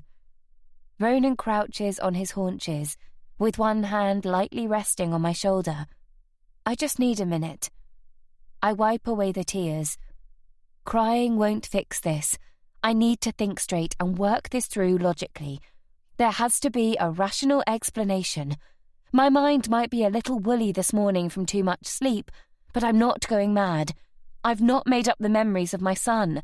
That would be utterly ridiculous. The biggest insanity of all. No, There's something else going on here that I'm not seeing. I just need to work out what it is. I close my eyes and focus on the shape of Jacob's head, the slant of his eyes, and the smell of his hair, the softness of his hand tightly gripping mine, his little snub nose, the freckles on his cheek that are only really noticeable in the summer. I have other strong memories too, bottled up and sealed so I'll always remember, even when I'm old and he's grown up with a family of his own. The day he sat up on his own for the first time, when he crawled, snaking unsteadily across the floor towards me, when he pulled himself up onto his feet using the dining room chair for support, taking his first steps, speaking his first words, Mama, not Dada, which gave me a thrill of delight. There are other memories that stick with me, not necessarily happy memories, but recollections that have a resolute toehold in my mind.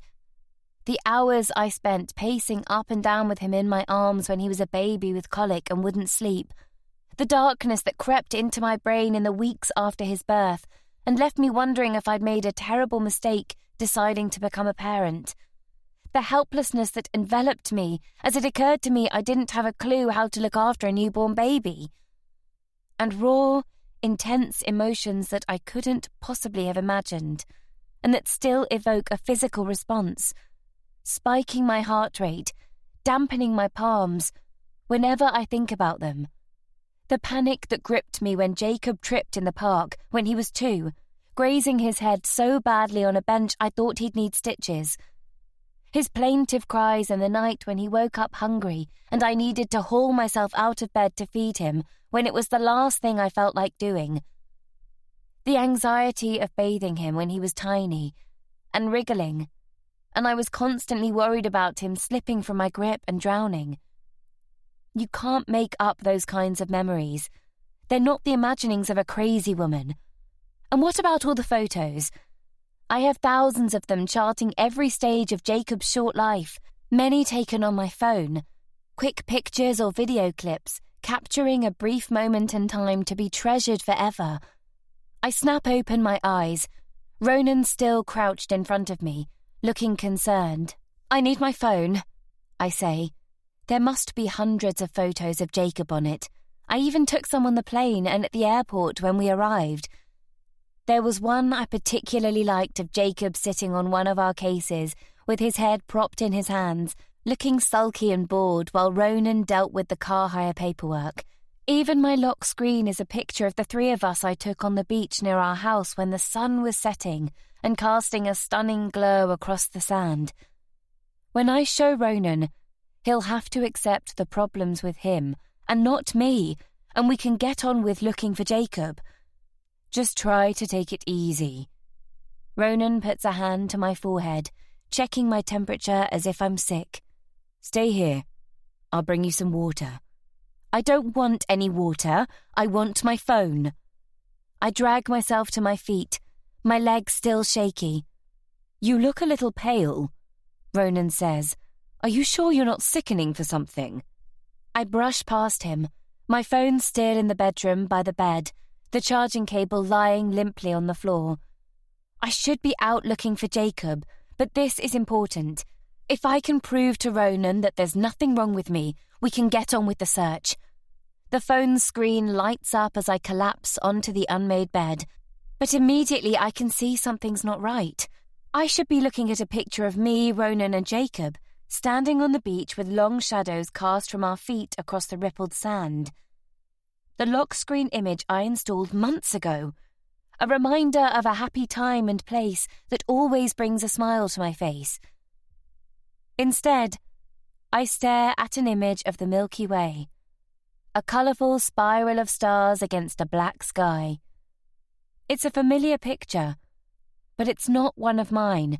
It's one of those standard images that comes preloaded with the phone. I'm sure I've not changed it, but I suppose it's possible the phone's defaulted to its factory settings because we're in a different country. I can't think of any other reason. It doesn't matter. I have plenty of other photos of Jacob. I type in my passcode and navigate into the photo app.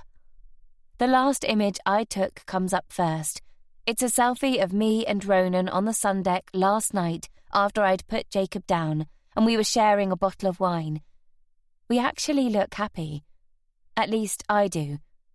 Ronan's face is drawn and he looks a little anxious, although he's never taken a decent picture. He can't relax in front of the camera. I scroll back. The next shot is of my feet with my bright red toenails, freshly painted for the holiday. The swimming pool in the background, slightly out of focus. It's a cliched Instagram shot, but I quite like it. And then there are a few at the villa, some close-up pictures of the olive trees dotted around the complex, and a panorama of the view with the hills giving way to the sea. Still nothing of Jacob. I hunt further back and find a few shots I took on the plane. Some images I snapped through the scratched window as we flew over Germany and Austria, the Alps on the horizon. But none of Jacob, which is odd. I distinctly remember taking several of him looking out of the window, framed artistically in the window with a shaft of sunlight falling across his amazed face. But they're all gone. Chapter 9. With a rising panic, I scroll further and further back through the album. There are plenty of selfies of me, and me with Ronan, but nothing at all of Jacob. This can't be right. I had lots of him on my phone. Ever since he was born, he's been my favourite subject. What are you doing? Ronan appears at a door looking weary. Have you been on my phone? I snap. Of course not. Why? All my photos. They've gone. He shakes his head, eyes narrowing. What are you talking about? Look. I thrust my phone towards him. They're all gone. Maybe you accidentally deleted them. He takes the phone and uses his index finger to scroll. I watch him closely, studying his reaction. He shrugs. I don't know what you're talking about. There are loads of photos. Not the ones of Jacob. I took pictures of him on the plane and at the airport while you were sorting out the car. I yell. The heat of panic and confusion flushing my body. But they're all gone. Every single one. It's like he doesn't exist. Karina, Ronan says, in such a pitiful, patronising voice I could cry. No, don't say it. I think you might need to see someone. A professional, he says. I'm sure we can find someone in the area who'll take a look at you. I don't need someone to take a look at me. I need my son back. I snatch my phone angrily, fear pricking at my insides. But I'm not going crazy. The recent photos I took of Jacob might have gone, but I have plenty of others all backed up to the cloud. I'm fastidious about it. I open another app where I keep all of my old photos and log in.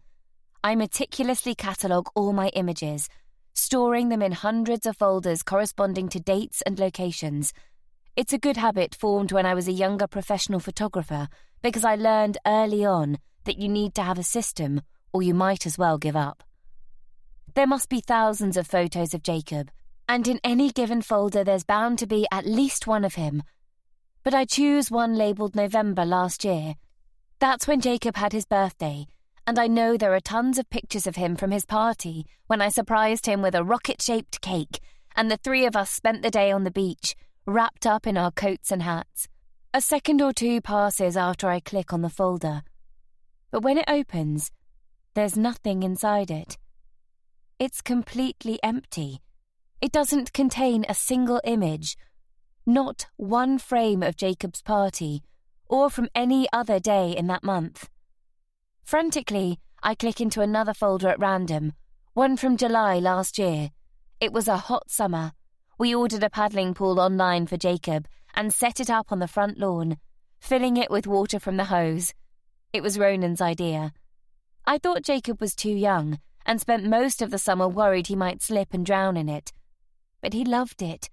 I took dozens of pictures of him splashing around in the water with his plastic boats from the bath. But all these photos have vanished. The only images left are a few of a particularly spectacular sunset I captured one evening, some shots of a hedgehog that paid a visit to the garden one night, and some of Ronan goofing around with a pair of underpants on his head. There's nothing of Jacob at all. I glance at Ronan with horror. It was you, wasn't it? It was me, what? There's a catch of irritation in his voice, but I couldn't care any less about his feelings right now. If he's deleted my photos of Jacob, I'll never forgive him. You've deleted everything, every photograph I've ever taken of Jacob. For the last time, there is no Jacob, he shouts. What have you done with him? Where is he? There is no Jacob, Karina. How many times do I have to repeat myself? We don't have any children. What the hell is wrong with you? With me?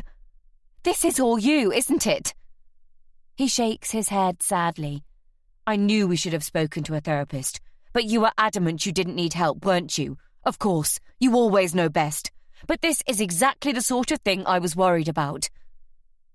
His words take the sting out of my anger. I genuinely have no idea what he's talking about. Why would I need a therapist? You assured me you were dealing with it, he says, one hand on his hip, the other raking anxiously through his hair. Dealing with what? He talks in riddles. I thought this holiday would help, not make things worse.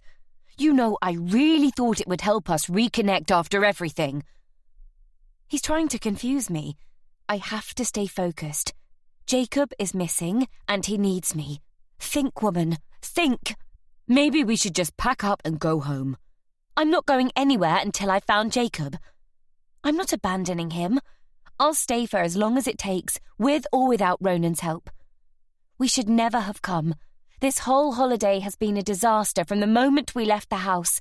Forgetting the passports was an omen, a warning that we shouldn't have come, and I ignored it. First there was Jacob almost drowning in the pool, and now he's vanished, probably abducted from his bed. The pool, I shout, making Ronan jump. Yesterday when we arrived, it's all Jacob was interested in. Do you remember? You helped him find his trunks, but he jumped in without his floats. Ronan wets his lips as he watches me, listening. Come on, you must remember that. You dived in fully clothed and pulled him out. You saved his life. I didn't make that up. It didn't happen, he says so softly it's barely a whisper. It did happen. You hung your jeans up outside to dry. I race out of the room, through the lounge and out onto the sun deck. There, hanging on a railing, right where I remember he left them, are Ronan's jeans, still damp around the lower legs. I offer them to him with a raised eyebrow as he follows me outside. I spilled some wine, remember? I rinsed them out in the sink so they wouldn't stain. I never went anywhere near the pool. I stare at my husband, trying to work out what's going on inside his head, whether he's lying to me or if there's something else going on, something in his brain that's made him forget, or something worse. It's almost unthinkable, but what if Ronan arranged for Jacob to be abducted and now he's covering his tracks by denying his existence? It would certainly explain everything that's happened, why Jacob's clothes and passport are missing. What if Ronan has sold Jacob to a child trafficking gang for a family who wanted a beautiful blonde, blue-eyed little boy like Jacob? No, that's even crazier than any other explanation. There's no way Ronan would sell his own son. What am I thinking? But what then? What other possible explanation can there be? Because there has to be an explanation. The alternative is that I am losing my mind, that everything I believed was true was all a fiction in my brain. Jacob! I scream at the top of my lungs. Jacob! With a quick glance at Ronan, I race around the front of the villa in my bare feet. He's out here somewhere. I just need to find him. I don't see the van until it's too late. It's roaring along the track outside the villa, kicking up a cloud of dust in its wake. but I only see it when the driver blasts his horn. It's bearing down on me fast, tyres skidding on the loose gravel. I scream and squeeze my eyes closed, and the last thought that goes through my mind is not that I'm going to die, but that I've let my son down. Chapter 10. Every muscle in my body solidifies as I brace for the inevitable collision with the van, but instead of being tossed into the air and sent sprawling across its windscreen, I'm bundled sideways as Ronan rugby tackles me to the ground and out of harm's way. We land in a heap in the warm dirt, Ronan on top of me, my shoulder bearing the brunt of the impact with the ground. I blink open my eyes with my heart thumping, and a part of me weirdly disappointed. At least death would have been an easy escape from this purgatory I've woken up to today. "What the hell are you playing at?" Ronan grumbles as he picks himself up and dusts himself down. "You almost got yourself killed." He helps me to my feet as the van driver, a man with dark, sun-kissed skin and a muscular physique, climbs out of his vehicle, ranting at us in Turkish. I have no idea what he's saying, but I get the gist of it. I must have scared the life out of him. With his dirty jeans and a sweat-stained vest top that looks 2 sizes too small, I guess he's a gardener or maintenance man. "Sorry." Ronan holds up a hand in apology. The driver continues to shout at us, animatedly gesticulating with both hands. "She's having a tough day." Ronan talks over him, slowly and loudly in that patronizing way Brits abroad tend to do when they can't speak the language. "But you shouldn't have been driving so fast. You need to keep your eyes on the road." Whether or not the man understands Ronan, his words seem to infuriate him further. "I'm so sorry," I say, trying to calm him as he eyes me up and down. I'd forgotten I'm still in my pyjamas. I must look a real sight, with my hair loose and matted, my clothes scuffed and my arms and legs covered in dirt. After a few moments, he finally cools off and, with one final violent gesture with his arm, hauls himself back into his van and drives away. "Let's get you back inside and cleaned up," Ronan says. But I'm not listening. I push him away angrily. I can't even bring myself to thank him for saving me. I'm not injured, just a little embarrassed. What I need to do is find Jacob. If he's wandered off on his own, he might not be far away. I scan the complex looking for clues or any evidence he might have been out here on his own. A short distance away, there's a wood that descends sharply down a hill, and in every other direction, there's just more woodland and olive trees. Jacob could be anywhere. I don't even know where to start. Unless he's not wandered off at all, but something terrible has happened to him in the villa that Ronan's not telling me about. What if there was another accident while I was sleeping, and Ronan's covering it up, trying to make me think I'm mad to bury what's really happened? It's some conspiracy theory, but I'm so desperate, any explanation seems half plausible right now. I turn slowly through 360 degrees, taking in the entire landscape, forcing my brain to slow down and think. That woman from the villa opposite is watching again. Always watching. She thinks she's hidden in the shadows, but I can see her in the door by her pool, loitering. Maybe she's seen something. Maybe she knows what's happened to Jacob. She slips back inside her villa as she spots me staring. Too late. I've seen you. "I'm begging you, come back inside," Ronan pleads, but I'm not going anywhere with him, not until I found my son. Our son. "No," I hiss, before pulling away from him and running towards the neighbouring property. Stones digging painfully into the soles of my bare feet, but nothing is going to put me off. I hammer frantically at the door with my fists as a bird of prey soars high overhead, Its screeches echoing through the valley. The sun already climbing high in the sky warms my skin, burning it. I've not had the chance to put on any sun cream, but it's the least of my worries. When there's no answer, I bang on the door again. I know she's in there. And if that woman saw something, anything, I need to know. Eventually the door opens a crack. The woman peers out. "Hello?" she says with a broad southern English accent, looking at my pyjamas suspiciously. At least she's English. I've never been good at languages, and if she was German or French or Turkish, I'd have no idea how to communicate with her. "We're staying in the villa opposite," I announce, "but our son, Jacob, has gone missing. I can't find him anywhere. I woke up this morning and he was gone. I've looked everywhere and I wondered if you might have seen him." "Oh," she says. "No, sorry." "Are you sure?" She's wearing a pretty dress adorned with pink roses, her hair tied back in a ponytail. I'm surprised she's applied a full face of makeup in this heat. Burgundy lipstick and a wash of sky blue eyeshadow. She has a piggy nose, deep-set eyes, and her dress rides high on the swell of her wide hips. She's what my father would have called buxom, attractive in a wholesome kind of way. "I've not seen him," she says. Ronan strides up behind me and places a protective hand on my arm.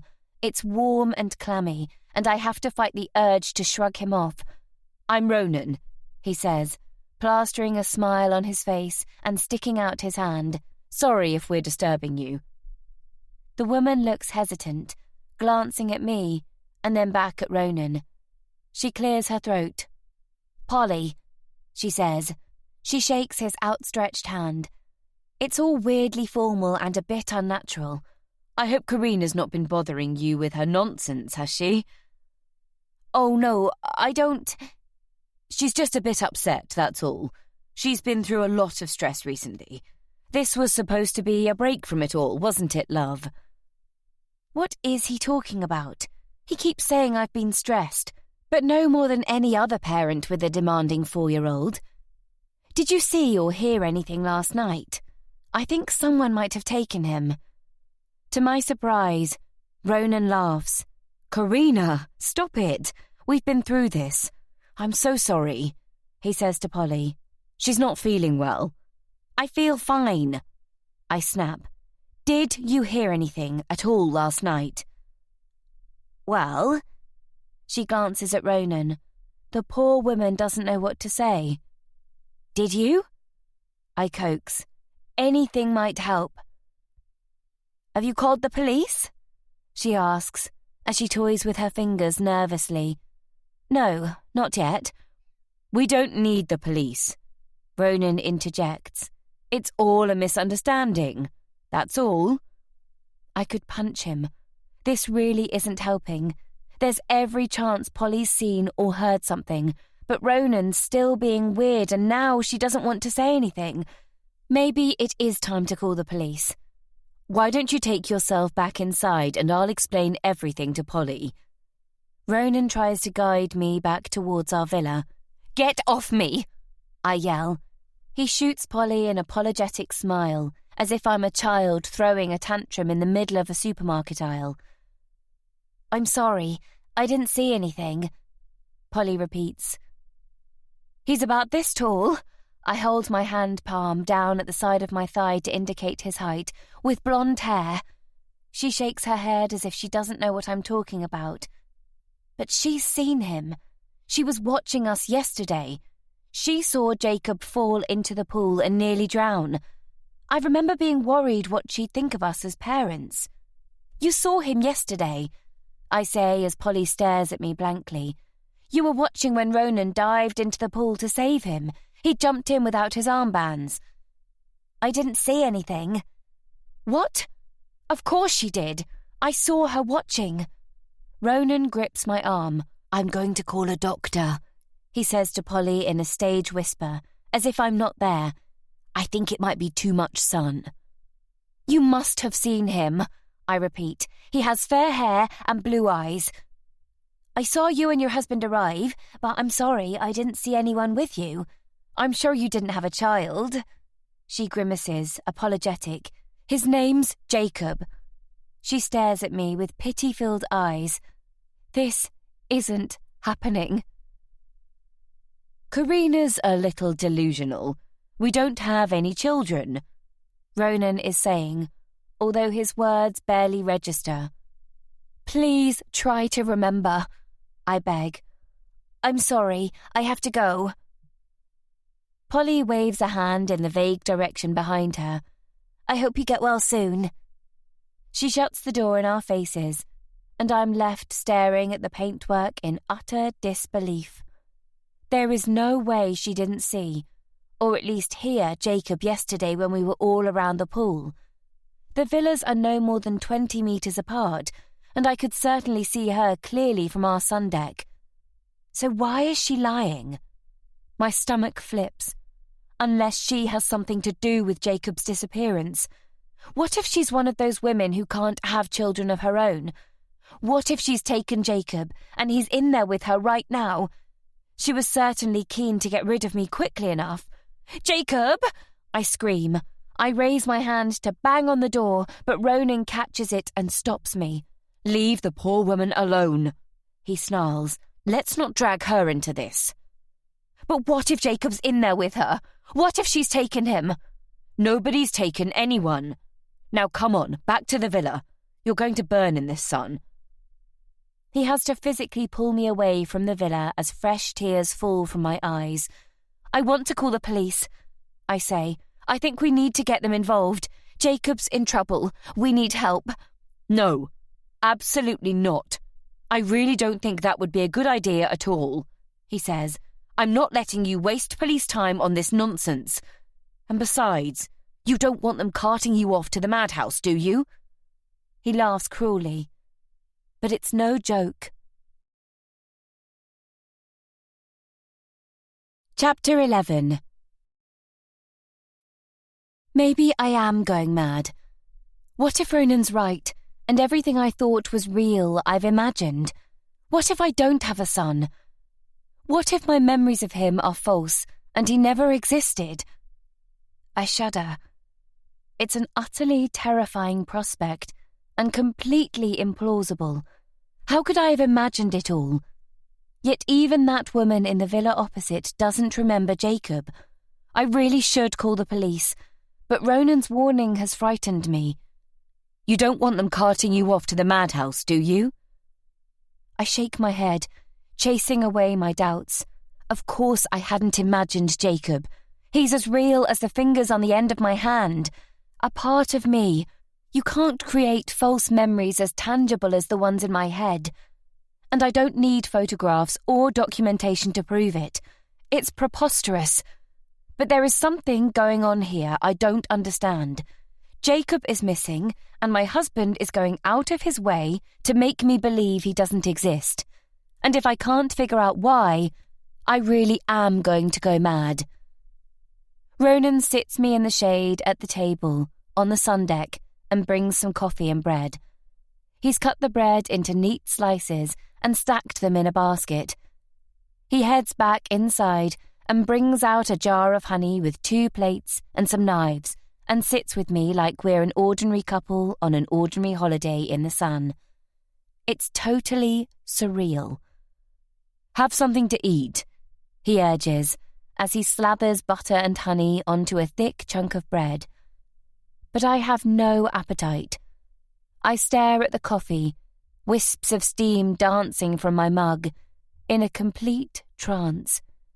Even before the chaos kicked off this morning, I wasn't feeling myself.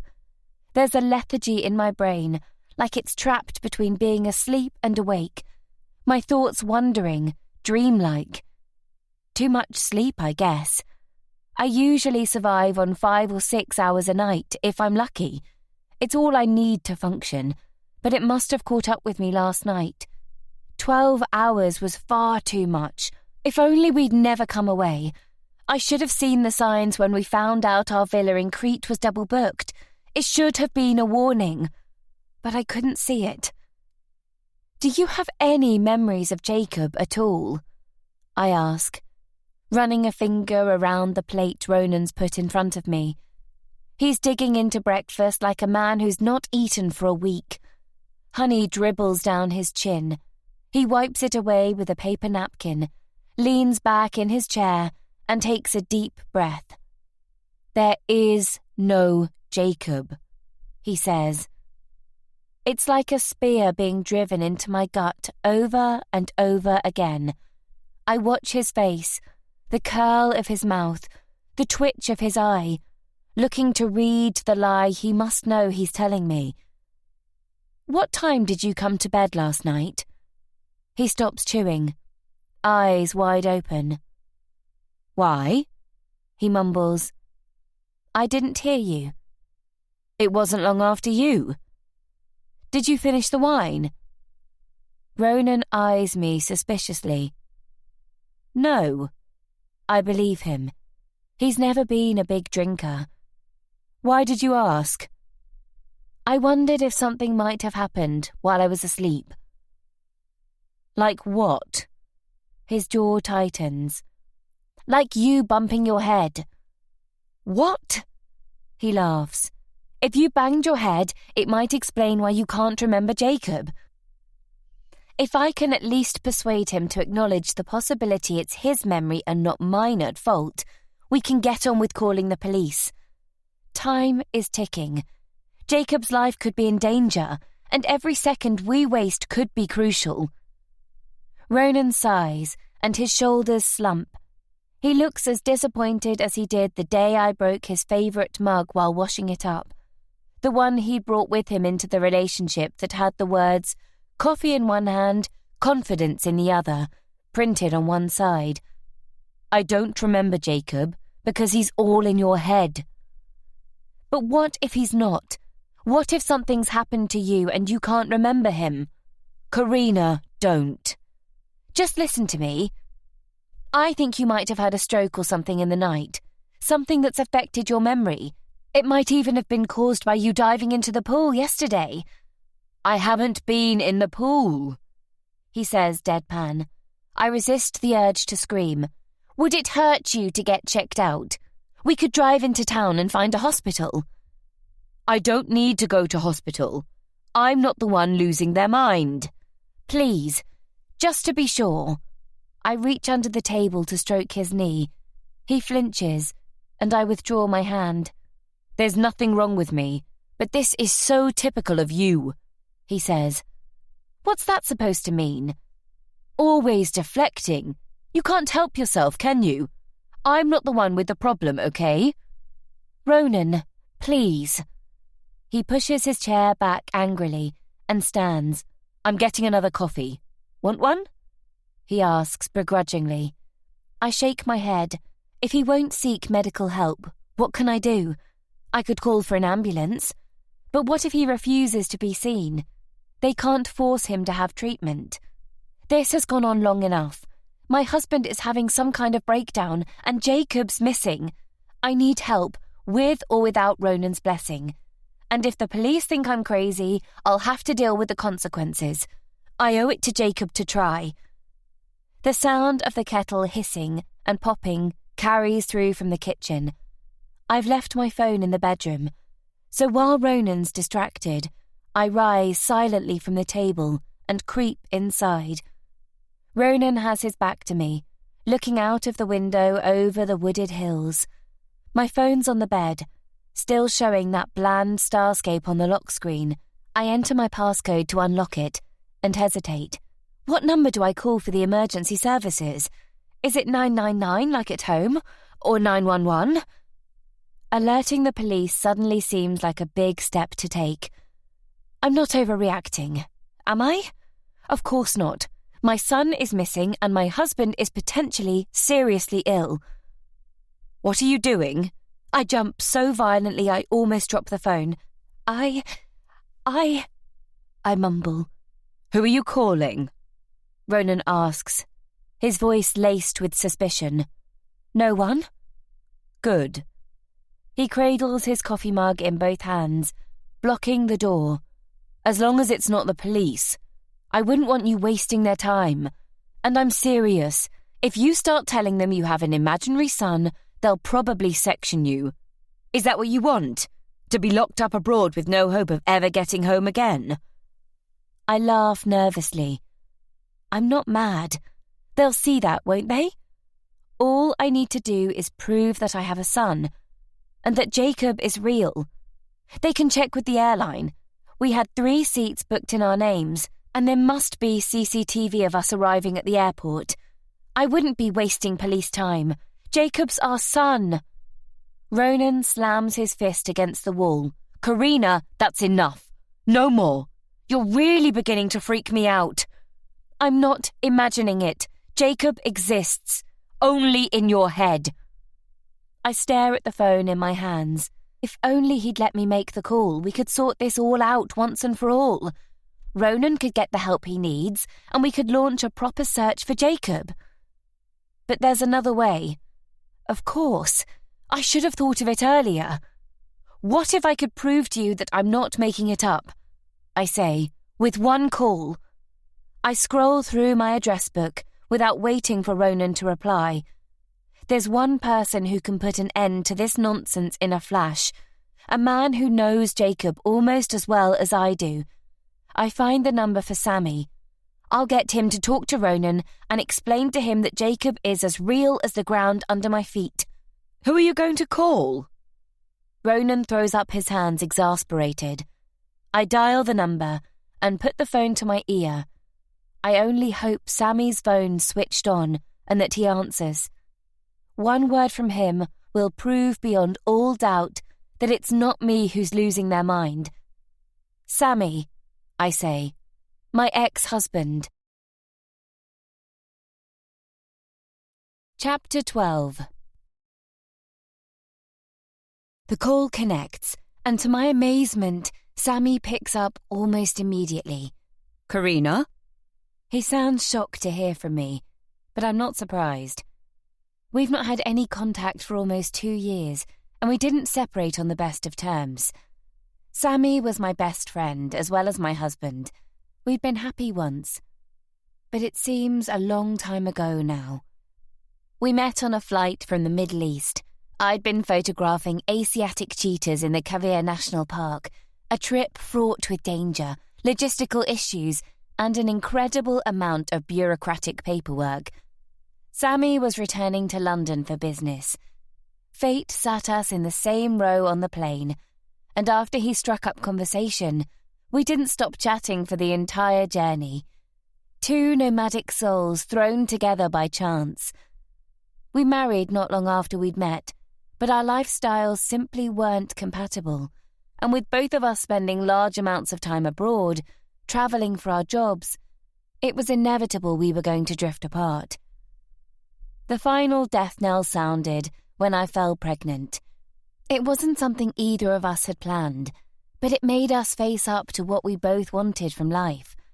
It had never even occurred to me that starting a family was something I'd wanted. I was loving my freedom, jet-setting off to exotic locations all over the world for shoots as my reputation and photographic career blossomed, while Sammy spent as much time in Iran as he did at home, building up his import-export business. When Jacob came into our lives, it gave me a new purpose. It was as if I'd found my calling, that being a mother was what I'd always been destined to do. It's a shame Sammy didn't feel the same way. As his business expanded rapidly and he spent more and more time in Tehran, divorce became a sad inevitability. We argued constantly. I was desperately sleep-deprived as I struggled to cope with a newborn, and Sammy barely lifted a finger to help, even when he was around. In the last few bitter months together, we hardly exchanged a civil word. "Hey, Sammy." "How are you?" he asks stiffly. "I've been better," I reply, my throat tightening with emotion. "But it's good to hear your voice." "Is it?" "Yes, actually." We'd been in love once, thrown together by fate and circumstance, and you can't switch off those kinds of deep-seated feelings, even if things didn't work out between us. What's wrong? He asks with suspicion. Jacob's missing. He's vanished. I wait for a shocked intake of breath, a sigh of surprise, a gasp. Anything. He might not have been the greatest father in the world, but surely he's going to be concerned that his son is missing. Did you hear what I said? It's Jacob. We brought him on holiday and he's vanished. I don't know what to do. Jacob? Yes. I rub my forehead, massaging away the tension. Things are really weird here. I feel like I'm losing my mind. Who the hell is Jacob?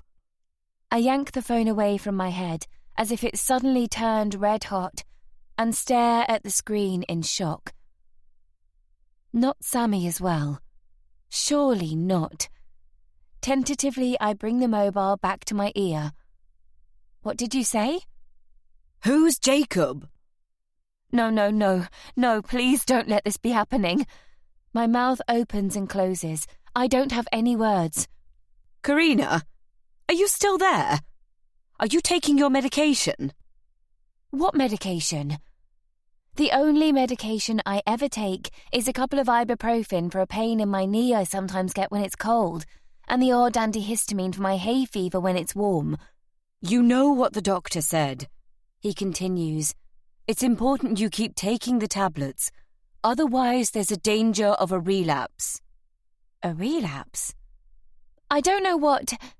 Can't help you if you're not prepared to help yourself. Look, I'm sorry. I don't have time for this. I'm due in a meeting in 5 minutes. But, Jacob, I don't know what to do. Please, not this again. Are you trying to torment me? What do you mean? We've been through this 100 times, haven't we? He says. You know damned well we couldn't have children. So why do you persist with this fantasy? In constantly reminding me of what we never have. You never fell pregnant and you never had a baby. I know it's sad and it's what you wanted more than anything in the world, but it's all in your head. I stare into space, his words swirling around my brain like misfitting pieces of a jigsaw that won't slot together. It's not all in my head, I mumble. Why is everyone saying that? There is no child, Karina. You're his father. He sighs. I don't know how many times I can keep going through this. You're not well. You need to get yourself sorted out. I'm not ill, I scream. I'm sorry. I've got to go. Take care of yourself. And please, don't call me again. He hangs up. A silence thrums in my ears. I lower the phone into my lap with the oddest feeling that my body is floating in space. Weightless. Am I ill? Have I really imagined it all? So what did he have to say? Ronan asks. I glance up to where he's still standing in the doorway, nonchalantly sipping his coffee. I'd almost forgotten he was there.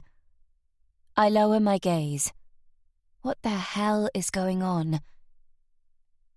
He was going into a meeting. What did you call him for? I thought you couldn't stand him. I don't want to have this argument right now. I just want the ground to open up and swallow me whole. I'm sorry, I mumble. I thought it would help. And did it? I don't know what to think anymore. Nothing makes sense. My world is spiraling helplessly out of control. No, I croak. Not really. Chapter 13. Ronan puts his coffee on the side and hurries across the room towards me, his face crumpling with concern. Hey, don't cry, he says, draping an arm around my shoulder and tenderly wiping a tear from my cheek with his finger. We'll get through this together. I nuzzle my face into his cheek. I've never felt so completely alone and so utterly wrung out. I can't make any sense of what's happening to me. Everything I thought I knew, everything I believed to be true has been thrown into doubt in a matter of a few hours. I don't know what to do or what to think. Ronan rubs my back and makes soothing noises. It feels good to be held. We've had our problems of late, but his presence is reassuring.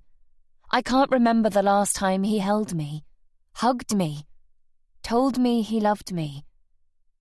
He's been such a different man to the one I fell in love with, the one who couldn't bear for us to be apart, who constantly showered me with gifts and notes of affection. I really don't know how it fell apart. I'm still not ready to admit I'm wrong. There is no way on this earth that Jacob is a phantom child born of my imagination, as everyone, for some weird, inexplicable reason, wants me to believe. If only there was someone else I could call to verify it, someone who knows Jacob, who'll put Ronan right. Someone like my mother. Maybe if she's having a lucid day she'll remember, although her lucid days seem to be few and far between these days. The last time I visited, she didn't even recognize me. I doubt she'll remember Jacob. She's only met him a few times, and even then, I'm not sure she understood he was her grandson. But I can't think of anyone else. Since Ronan and I tied the knot and moved to Norfolk, I've lost touch with all my old friends, none of whom have met Jacob anyway. We spend most of our days at the house on our own. With my generous divorce settlement, I don't need to work. I prefer to spend my time making sure Jacob is ready for school next year. It's important he can read, count, and even do some basic maths. So we spend our days exploring the beach for shells and rocks, counting them in piles, drawing, painting, reading. We build models out of egg boxes and spend hours constructing elaborate houses out of Lego, making learning fun. I probably should have encouraged him to make some friends his own age, but I never wanted to send him to preschool. I thought he was better off with me, knowing full well that when he heads off to school, I'll lose this precious time with him. It's not something I've been prepared to give up, but I had no idea until now how isolated it's left us. I pull away from Ronan and pluck a tissue from the box on the side to dry my eyes. There's something else that's bothering me. It's been pricking at the back of my mind all morning. A deep-seated fear I've not wanted to think about. I'm terrified I'm going the same way as my mother. I finally admit. Ronan shrugs. I don't know, he says. I suppose it's possible. I could try to reach the GP surgery and book an appointment for you for when we get back. I nod. Okay. Maybe it wouldn't harm. My mother was in her early 50s when she was diagnosed with early-onset dementia. In 4 years, her mental capacity has declined to the point I've had no choice but to move her into a care home, where she can receive the proper attention and support she needs. When she was first diagnosed, I read as much as I could about the disease and discovered some types of dementia can be genetic, passed on down the family line. I've been dreading ever since that I'll succumb to the same, sooner or later. Is that what's happening to me? Is dementia ravaging my brain and creating all these memories of a son I don't have? I'm not a doctor, but I always assumed dementia meant you forgot faces and names, words and short-term memories. But could it also be responsible for creating false memories? I have no idea. Sammy said I was on medication, I say, sniffing, and that this happened before. Is he right? Let's concentrate on getting you better, shall we? So you do think I'm ill? Ronan casts his gaze downwards. Well, it's not normal to imagine you have a 4-year-old son, he says. Is it? Let's get you into bed. You should get some rest. He pulls back the covers. Reluctantly, I let him shepherd me towards the bed. I slide in between the cool sheets and rest my head on the pillow. as Ronan drapes the duvet over me and kisses the top of my head. I'll bring you some water. Is there anything else I can get you? I pull my knees up to my chest and curl into a tight ball. No. I just want to be left on my own to try and make sense of what's going on. My body and head feel as if they're two separate parts of me, disjointed and misaligned. Ronan disappears and returns a few moments later with a glass of water, which he places on the bedside cabinet, next to my phone. Try to rest. Get some sleep, he says. Things will seem clearer when you wake up. But I don't think I can sleep. I've slept too much. And besides, my heart is racing and my head spinning. What about I stop myself before Jacob's name spills from my mouth. But Ronan's expression grows dark, his forehead hooding over his eyes like a storm gathering over a perfect summer's day. Sorry, I didn't mean... It's okay, he says. Sleep now. I want to scream at him that I don't want to sleep, and that what I really want is for all this craziness to end, for someone to explain to me what is really going on. But before I can say anything, there's a loud knock on the door, which makes us both jump. Chapter 14. I sit bolt upright in bed. Someone's found Jacob. What else could it be? I'll get it, Ronan says cheerily, as I snatch a breath.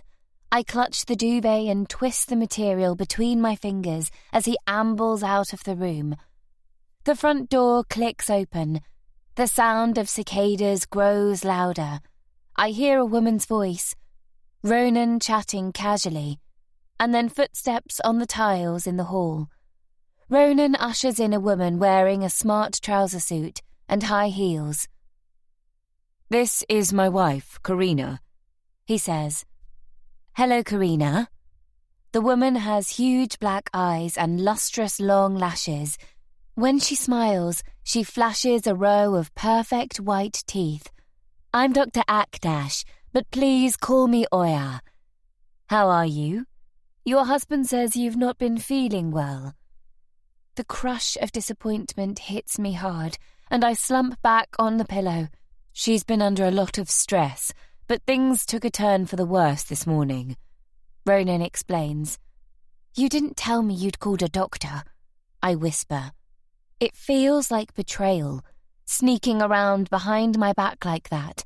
The doctor takes a step towards the bed, clasping a leather bag in one hand. I hate the way they're both staring at me, like I'm a specimen in a zoo. I'm fine, but it's my son Jacob. He's gone missing. Ronan won't listen to a word I'm saying, but maybe this doctor will take me seriously. You have to help us. We put him to bed last night, but when we woke up, he'd gone. Please, I don't know what to do. Ronan rolls his eyes and shoots the doctor an I told you so look. Would it be okay if I examined you? The doctor asks. Didn't she hear me? Or does she think I'm crazy too? She opens her bag, pulls out a stethoscope and a blood pressure monitoring cuff, then sits on the edge of the bed and takes my arm. I'm afraid she experienced a miscarriage a few weeks back, Ronan says. In my confused state, it takes a moment for his words to register and to realise he's talking about me. I've not had a miscarriage. We've not even been trying for a baby. Ronan has always been insistent that he doesn't want children of his own. That's not... We'd been trying for a while, so when Karina fell pregnant, we were over the moon, Ronan said, with tears in his eyes. He lowers his head sadly. But I guess it just wasn't meant to be. That never happened. He's lying, I protest, but neither of them is listening to me. We were both pretty cut up about it at the time, Ronan continues. That's why we thought a holiday in the sun would help us heal. But I can see now it was too soon. Karina took it hard, and I think she's still grieving. The doctor nods as she listens, as if what Ronan is saying is the gospel truth, even though every word is a lie. She slips the blood pressure cuff over my arm and inflates it until it's cutting off my pulse. Just try to relax, the doctor says, popping the stethoscope into her ears. She stares into the distance as she listens. Okay, so your blood pressure is a little on the high side. Of course it's on the high side, I grumble. My son's missing. You see, Ronan says, shaking his head. This is what she's been like all morning. And has she ever had any episodes like this before? The doctor asks. They're talking about me like I'm not even in the room. Not that I'm aware of. Do you think it's connected to the grief? He asks. The doctor shines a small torch in my eyes, asking me to look left and right. It could be, she says, but it's not really my area of expertise. I would suggest you get her checked over by a specialist when you return home. Of course. Ronan moves to the bed and puts his hand tenderly to my cheek. We'll definitely do that. We just want you to get better, don't we, my love? My lungs are so tight, I struggle to breathe. I'm not making it up, I say, grasping the doctor's hand and fixing her with a penetrating gaze. And I'm not crazy. I have a 4-year-old son called Jacob, and he's vanished. You have to believe me. She smiles sweetly and pats my hand. I do believe you, she says. My body softens, and I sink back into the mattress. At last, someone who's taking me seriously. So will you help me? Of course. But you know, grief is a powerful emotion, and sometimes, to cope, our brains play tricks on us. My heart rate spikes. She does think I'm crazy. I'm not imagining it. You can check with the airport. They'll have a record of Jacob coming into the country, and you'll see. The good news is that you'll have the support of a loving husband, and I'm certain he'll make sure you get the rest you need. My guess is that this is a temporary episode, a reaction to a severely stressful moment in your life. The doctor continues. Her tone is so warm and reassuring I want to believe her. But it's not the truth. I didn't have a miscarriage. I grip her hands more tightly in the hope I can convince her I'm not lying. In many ways, a miscarriage can be worse than losing a child. It's certainly as traumatic. Oh, God, someone help me. Do you have children? I ask. Yes, 3. 2 boys and a girl, she says, as lightly as if we've met for a coffee in the local cafe, and I'm not a patient desperately trying to prove my sanity. How old? She glances briefly at the ceiling. 3, 7, and 9. I struggle to cope with 1, let alone 3. How do you manage, juggling them around work? I need to make her see that I'm perfectly rational, not hysterical. Maybe then she'll believe me about Jacob. I'm only part-time, she says. 3 mornings a week and the occasional weekend. But your kids? We have an excellent childminder. Don't you feel guilty leaving them with a stranger? She laughs. Susanna's hardly a stranger. And besides, it's good for them not to be hanging on my coattails all the time. It gives them resilience. I'd never abdicate Jacob's care to a childminder. What's the point of having children if you're going to palm them off on someone else?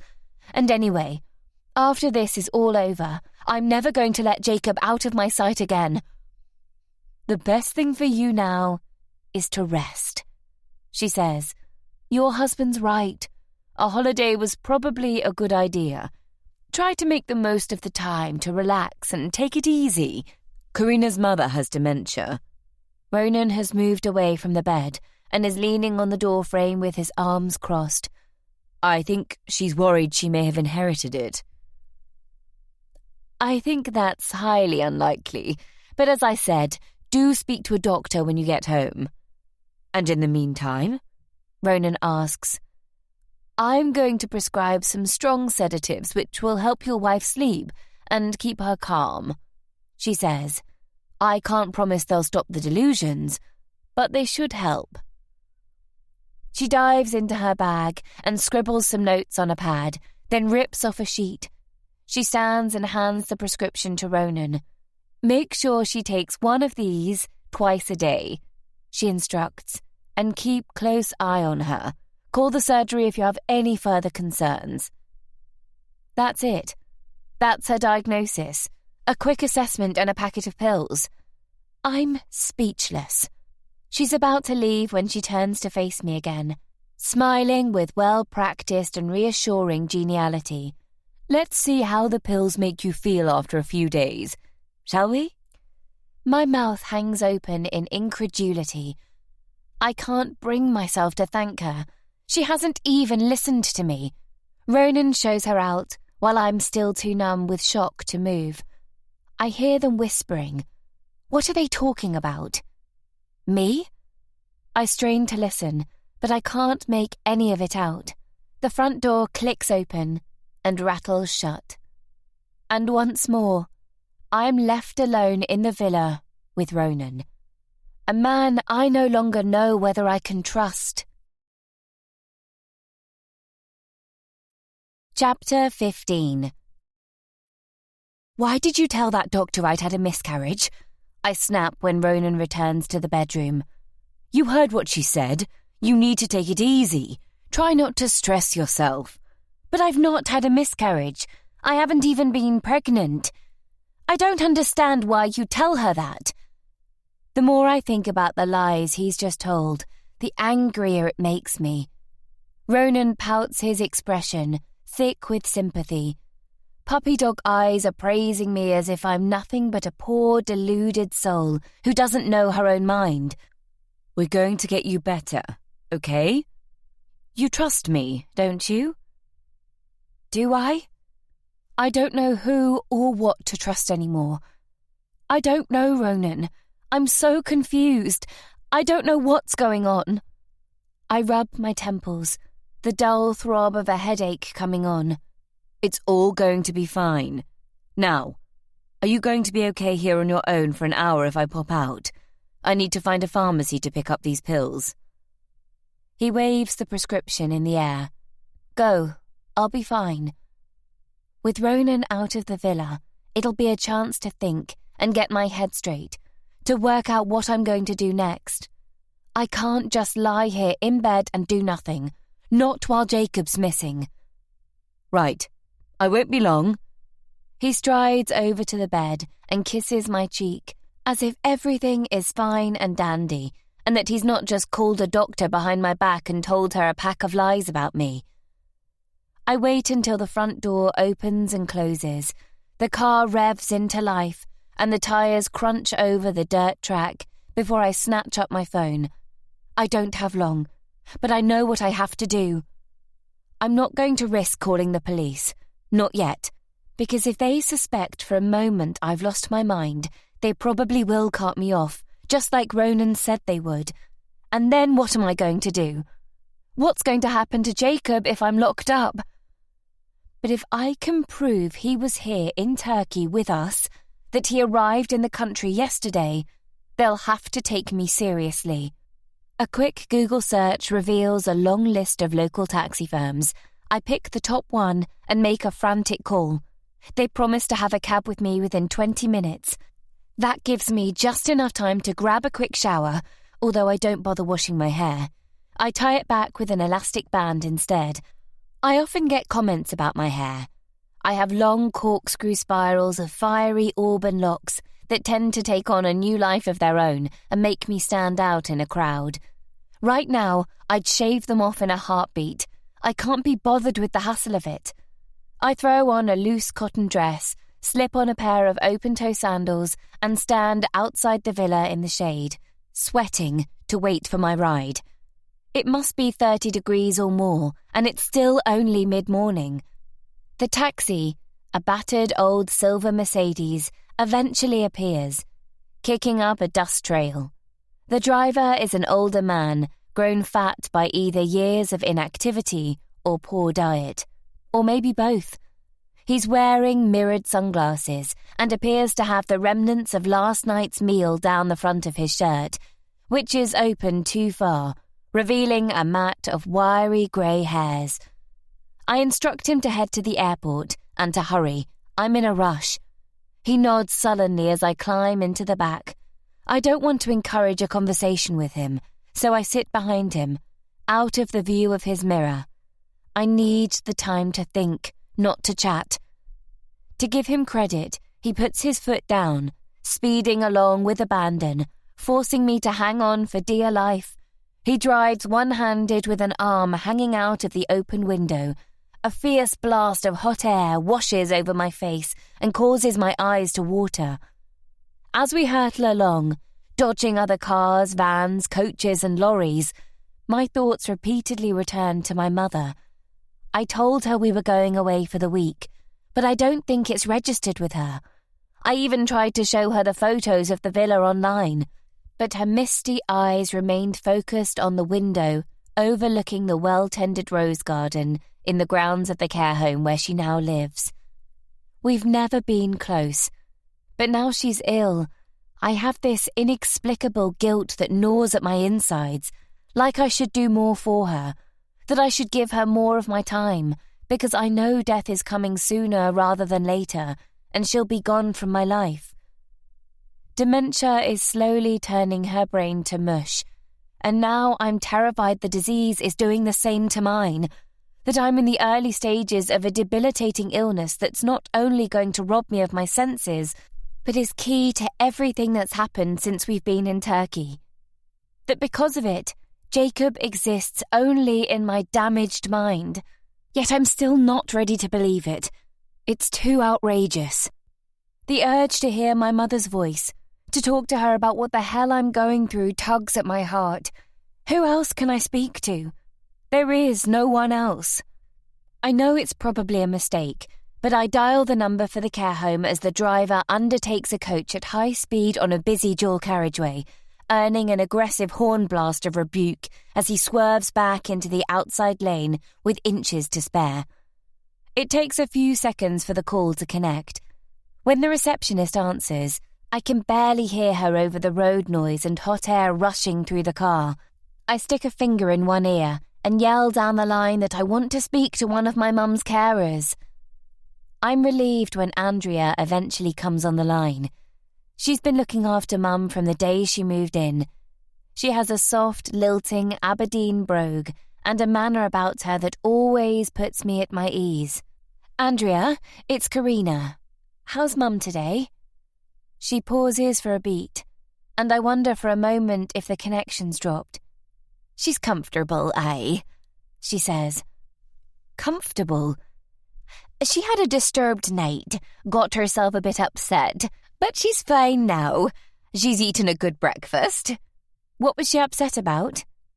I hate to think of my mum abandoned in that care home all alone and getting agitated. Not that she ever worried about abandoning me. I was cast off to boarding school at the age of 6 and rarely saw my parents during term time. My mother said it would be good for building my confidence, although the first few years nearly killed me. I was desperately homesick and dreadfully out of my comfort zone, and even when I was home during the holidays, my mother never spent much time with me. I don't even remember her picking up a book to read to me, or sitting down with me to draw or play. In fact, she never spent much of her time in the house at all. She was always out to lunch or meeting friends, leaving me to amuse myself at home alone. It's no wonder my father didn't stick around. I've no idea what happened to him, and I only retain the vaguest memories of his life with us. I remember he was tall, always seemed to be in a suit and tie, wore his hair slicked back and had a neat moustache that reminded me of a hairy caterpillar. I was never allowed to speak to him unless spoken to first, and have terrifying memories of him yelling at me, incandescent with rage for the most minor acts of bad behaviour. I felt nothing for him, and no sadness when he wasn't with us anymore. I suppose my mother may have been depressed by his sudden departure. It's not the kind of thing you notice when you're a child, though. But I do remember there was a period when she seemed to be constantly knocking back pills and kept a glass of something on the go at all times. Gin, I suspect. And then there were all the men who came to visit, or who were there in the mornings looking sheepish, hustling out of the door when I came down for breakfast. Your mum often gets herself worked up at night. It's nothing to worry about, Andrea assures me. Has she asked for me? The long pause is all I need to hear to know the answer. Your mother's dementia isn't getting any better, Andrea says. You know that, Karina. I sigh. The thought of my mother slowly fading away, the last vestiges of the woman she was dissolving like rice paper left out in the rain, is soul-destroying. Yeah, I know. Will you tell her I love her? Of course I will. We're in Turkey for a week. I don't know if they let you know. Tell Mum I'll pop in to see her when we're back. Of course. I hang up and watch an olive grove flash past in a blur of green. I vowed never to be like my mother. I wanted Jacob to be at the front and centre of my life. It's why I gave up my job to care for him. I didn't trust anyone else to bring him up in my absence during the most important years of his life. Not that it's been easy. It's been really hard, especially when things didn't work out with Sammy and I walked out.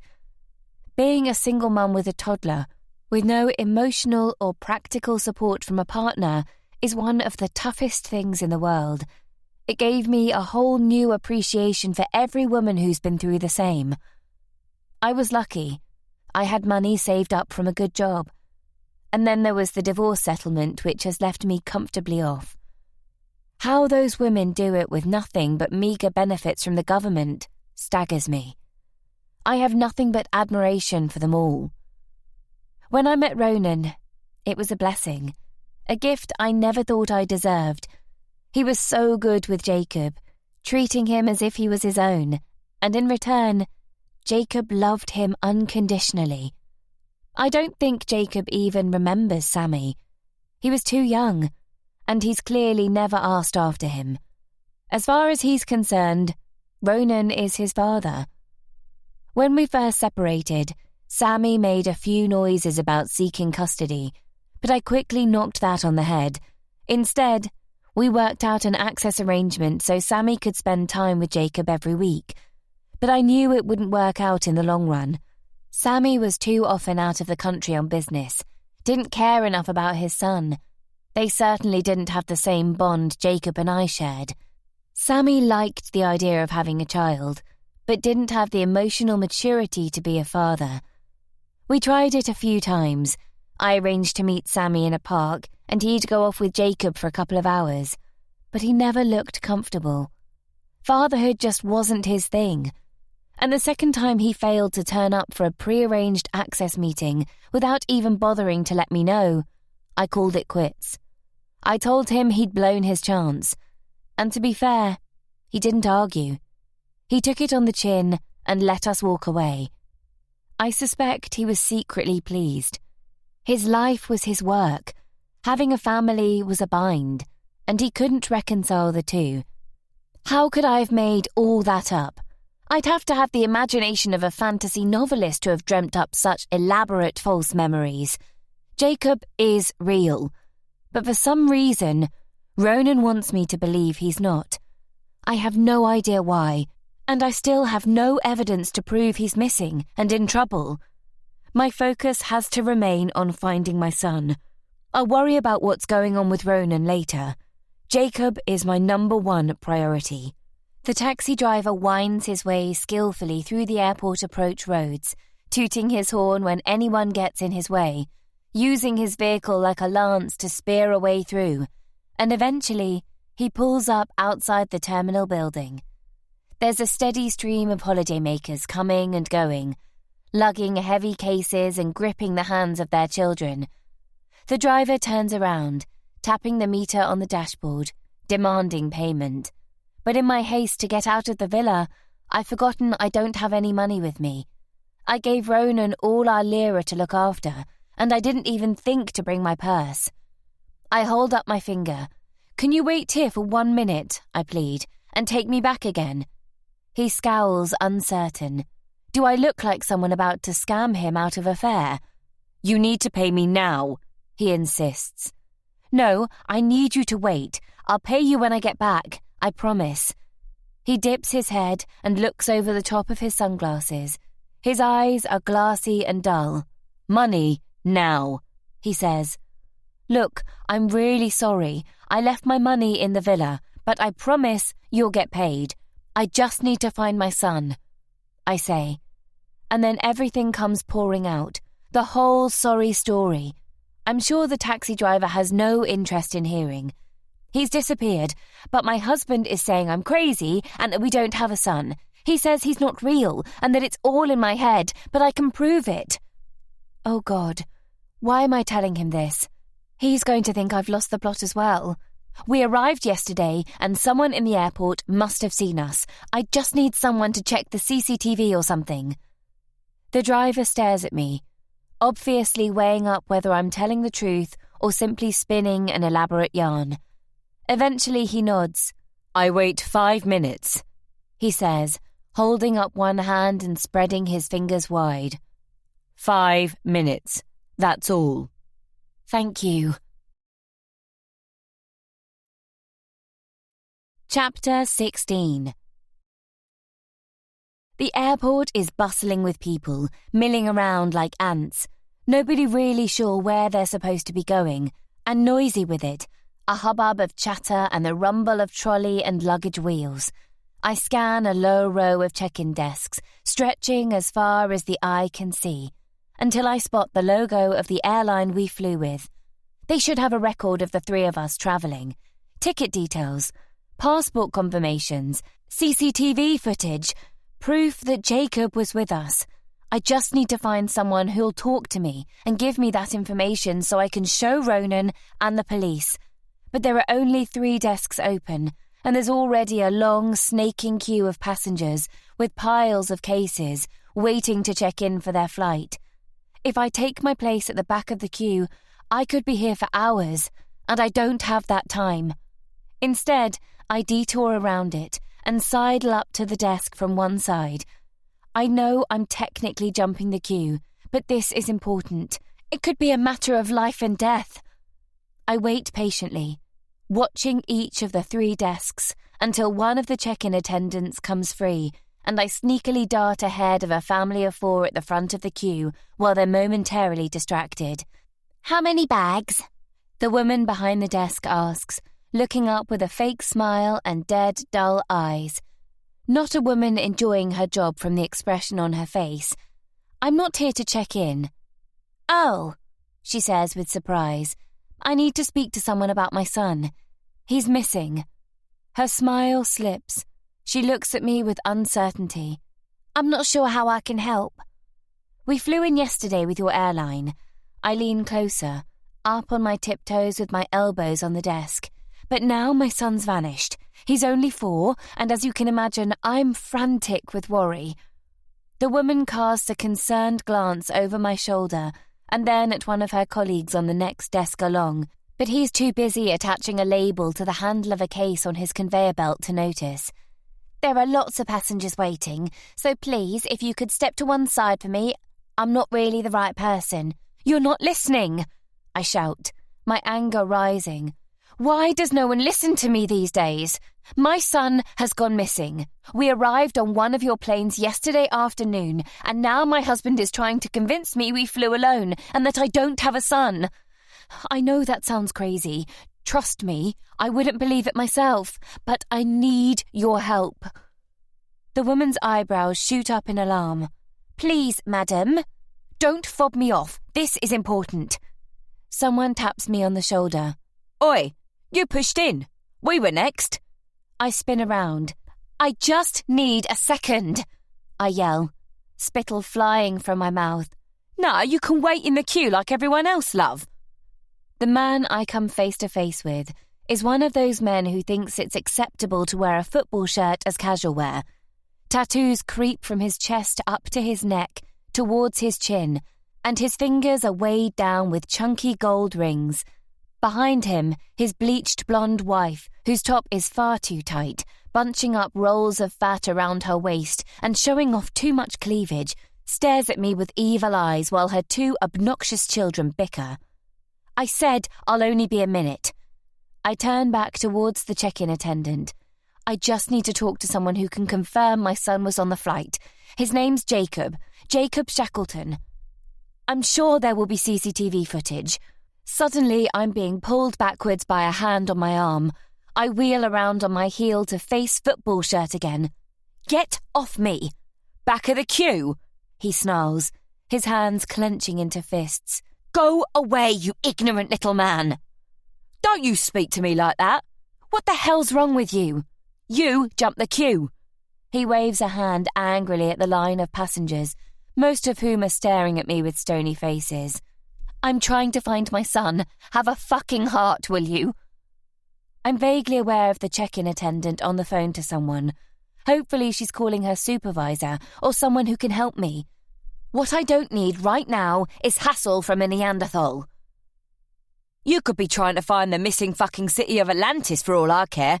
You jump the queue, he hisses in my face. Find another desk, arsehole.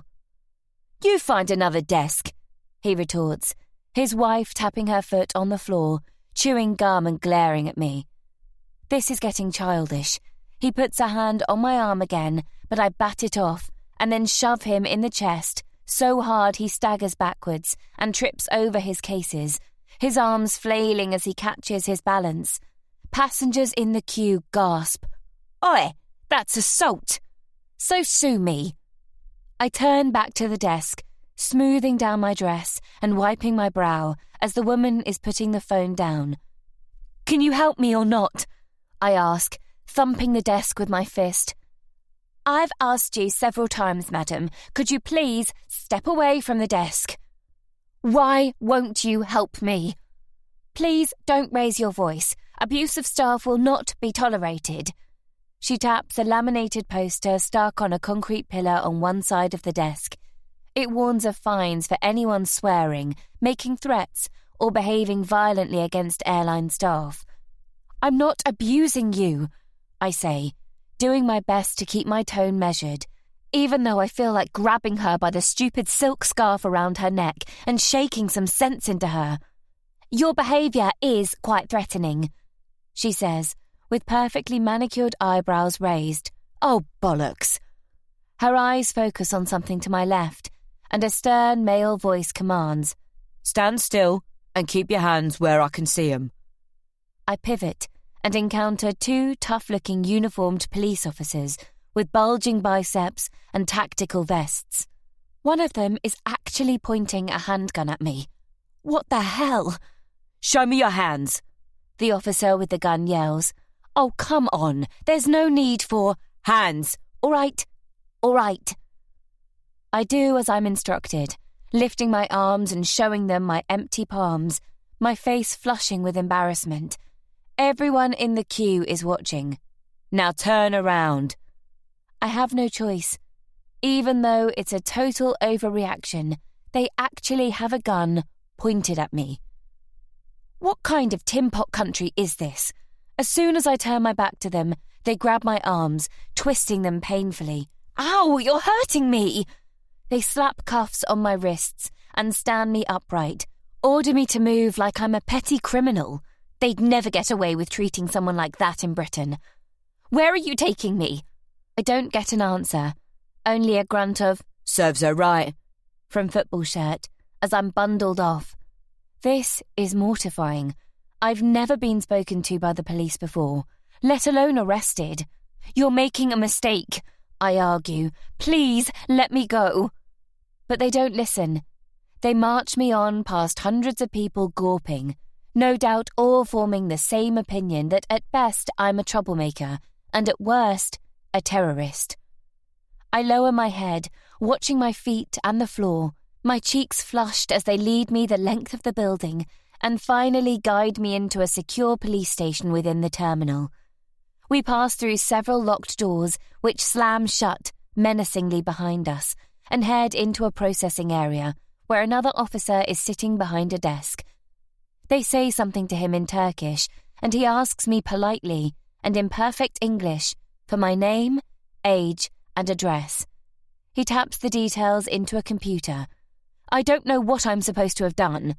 I complain. I'm just trying to find my son. And then I burst into tears. But they're completely unsympathetic. Totally unmoved. Turn around. The officer with the gun, which is now thankfully back in the holster on his hip, instructs. What's going to happen to me? He removes the handcuffs, and as I rub the feeling back into my wrists, he shows me into a small, windowless room with a table and 4 chairs. An interview room. Great. Although I suppose it could have been worse, at least it's not a cell. They haven't even told me what I've been arrested for. They wouldn't get away with it at home. Sit, the officer orders, and wait here. You can't keep me in here. I'm trying to find my boy. He's only 4. I yell as he heads out of the room and the door shuts with an ominous click. It's an absolute travesty.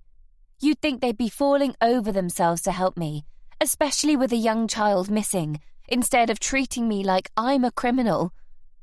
It's the best part of 20 minutes before a stern-looking woman with a high hairline and masculine face joins me.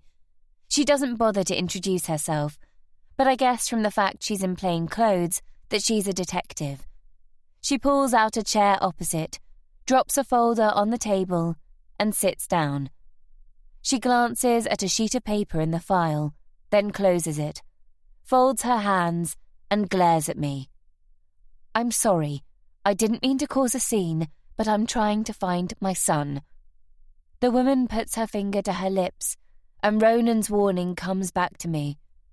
I should be careful what I say. If they think I'm crazy, who knows what'll happen, what they'll do to me, where they'll send me.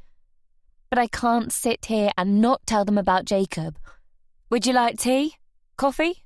Mrs. She glances at the sheet of paper in the file again. Shackleton? I shake my head. Thank you, no, I'm fine. What are you doing at the airport? I was trying to tell the officers, but they wouldn't listen to me, I say, leaning across the table. Maybe as a woman she'll take me more seriously. My son, Jacob, has gone missing from our villa. We only flew in yesterday, and I was hoping someone might remember seeing him. I consciously don't tell her that I was actually looking for proof of his existence, and that my husband has been trying to convince me I'm losing my grip on reality. You were being aggressive with the check-in staff, she says. Not a question, a statement of fact. Shouting, swearing, assaulting other passengers. What? No, I didn't assault anyone. Look, I'm sorry. I'm a bit stressed at the moment. I didn't mean to cause a scene. Do you have children? No. I didn't think so. Then you probably can't understand how I'm feeling right now. The pressure I'm under. How old is your son? 4. She raises an eyebrow and scribbles a note on the paper in the file. Have you reported him missing? I look at my hands in my lap, picking at an imaginary fleck of dirt under my nail. No. Why not? It's complicated. Why don't you try to explain it to me?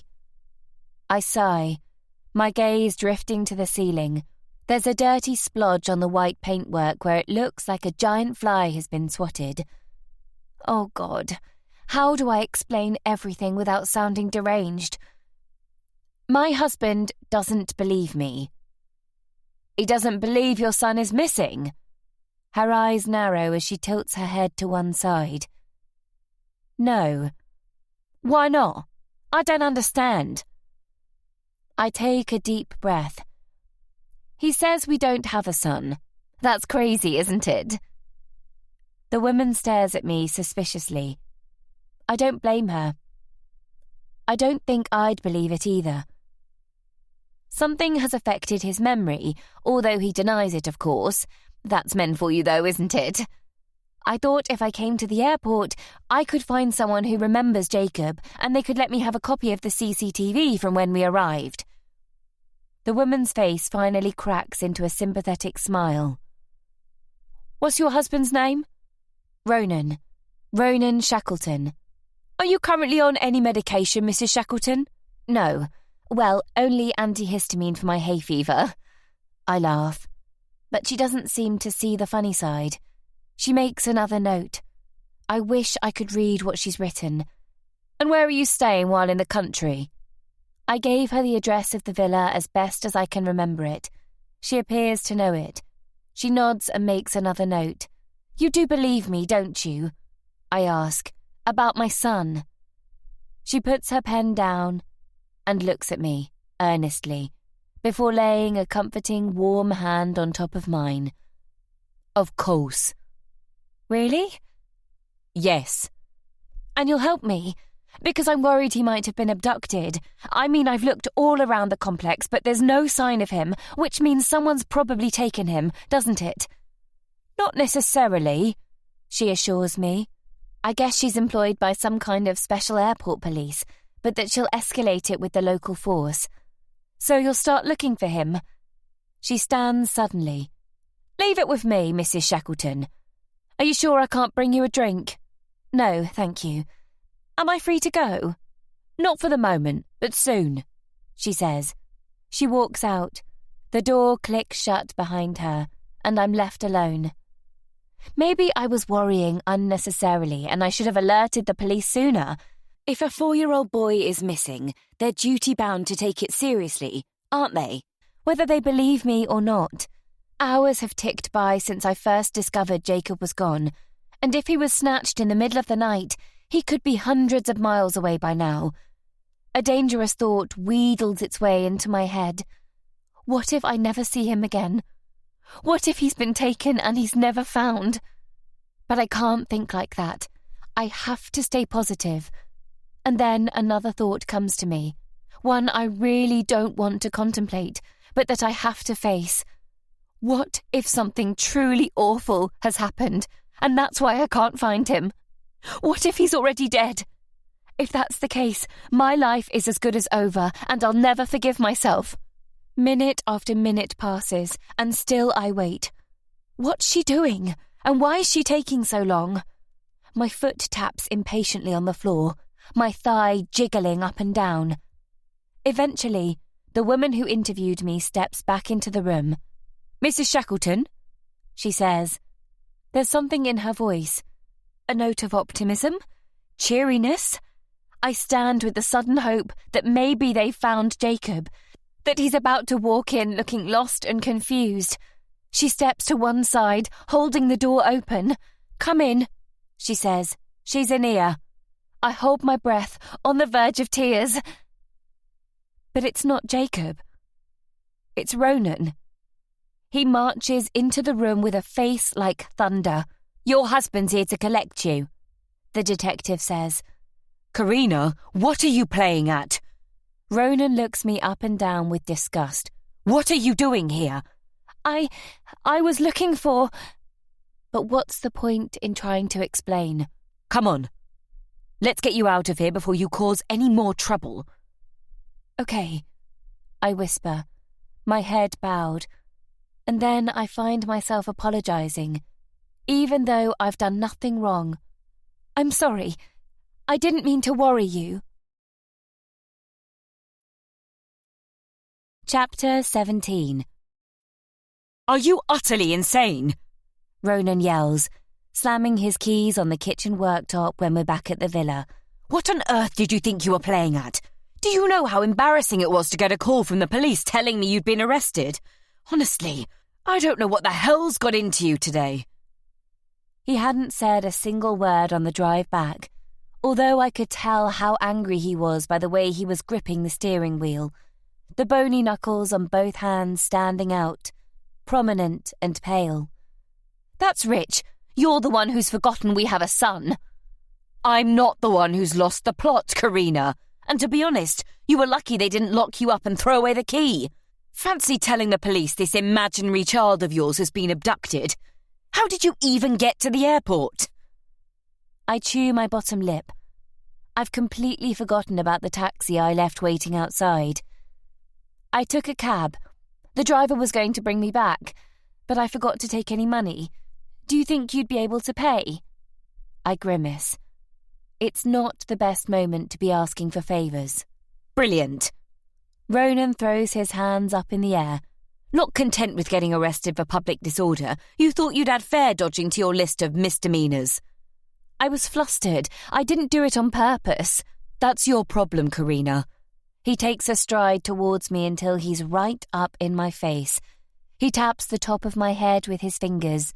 Your head is all over the place. You're not thinking straight. Of course I'm not thinking straight. Our son has vanished, and you don't even seem to care. No, worse than that, you don't even seem to remember anything about him. We don't have a son, he screams. How many more times? Don't say that. This nonsense has to end. I can't stand it much longer. As soon as we get you home, we'll get you some help. But in the meantime, do you think we could just enjoy the few days we have here without you totally losing the plot? I stare at him, at a loss for words. There's nothing I can say that's going to change his mind or make him see that it's his memory at fault.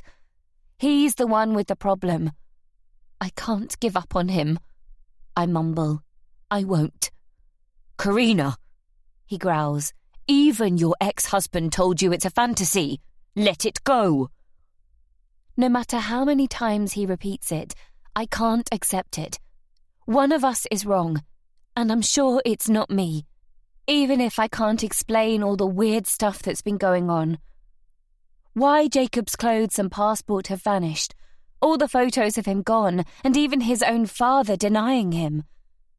If I gave in to Ronan's way of thinking, even for a second, it means accepting his version of the truth, which is even more terrifying than my son vanishing, because the only other explanation for everything that's happened is that I'm unhinged, certifiably crazy, and that even though I remember nothing about it, a horrific miscarriage has caused me to create a fantasy child who exists only in my imagination.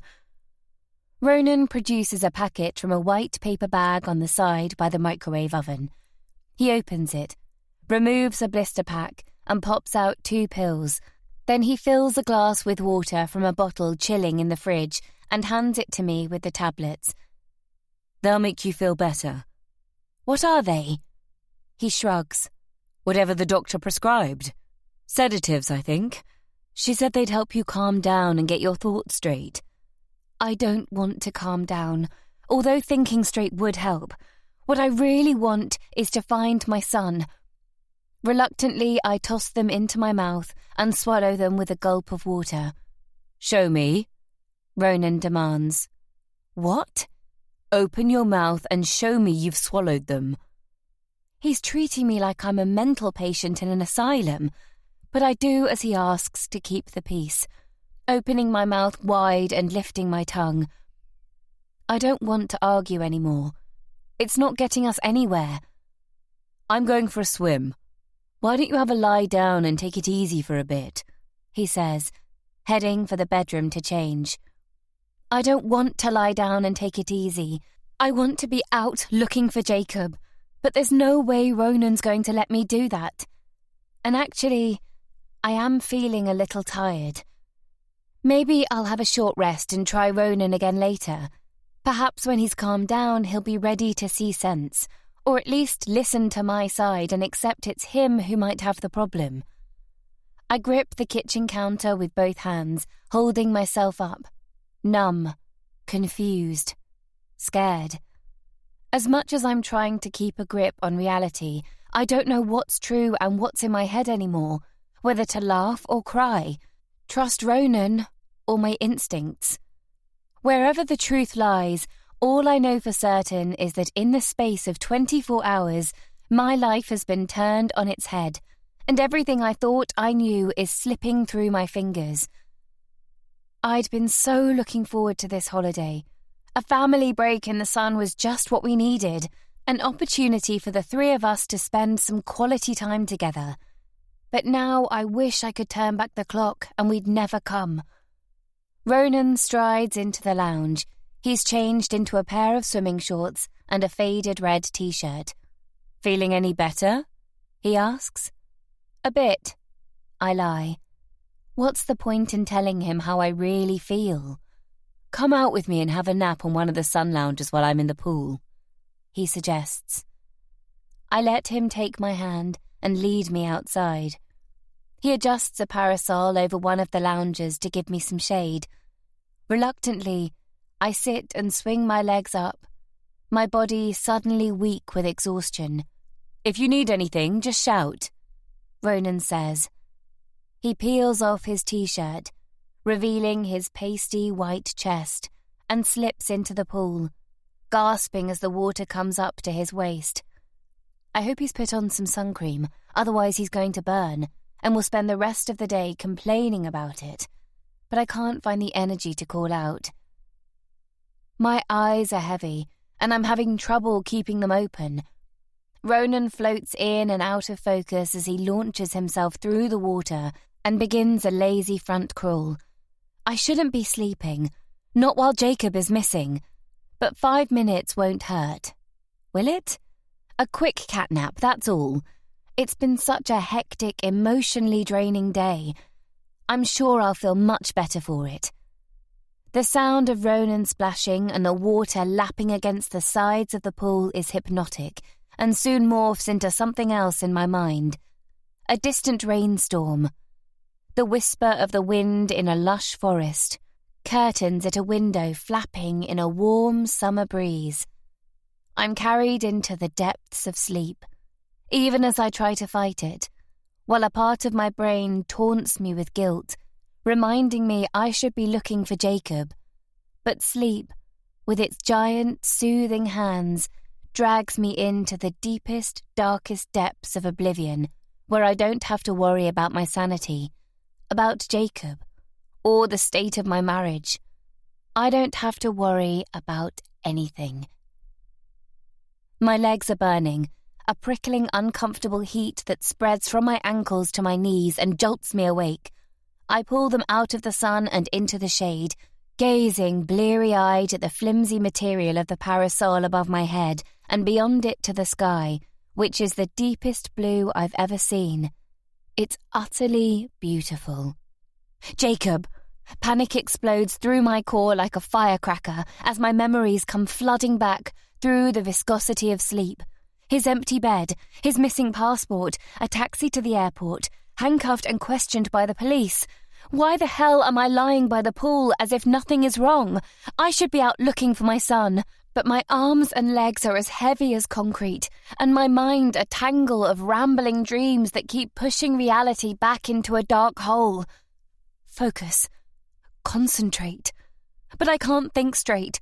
One thought tumbling into another, knocking it off its feet and morphing into something entirely new. I can hear voices. They're close by. Not quite shouting, but they're angry. Short, sharp words being exchanged. Where? Who? I blink sleep from my eyes and stare at the pool where the clear waters ripple and sparkle, catching the sun. Ronan was swimming, but he's not there now. How long have I been asleep? Is that Ronan's voice I can hear? The other belongs to a woman. It's higher pitched, urgent, irritated. I prop myself up on one elbow, my neck barely strong enough to hold up my head. Across a path of scrub, in the villa opposite, I can see 2 shapes. 2 people. I'm sure one of them is Ronan. He puts his t-shirt back on, but his hair is wet and he's still in his swimming shorts. What's he doing over there? He's talking to that woman. What was her name? Pippa or Petra? No, Polly, that was it. Ronan's gesticulating angrily, arms waving and shouting. He's so cross all the time these days. The sound carries across the pool, but his words are too indistinct to have any meaning. Now she's shouting back at him, her pudgy fingers jabbing him in the chest. It's all so surreal. What could they possibly be arguing about? I didn't think they even knew each other. Whatever's going on, it's not good.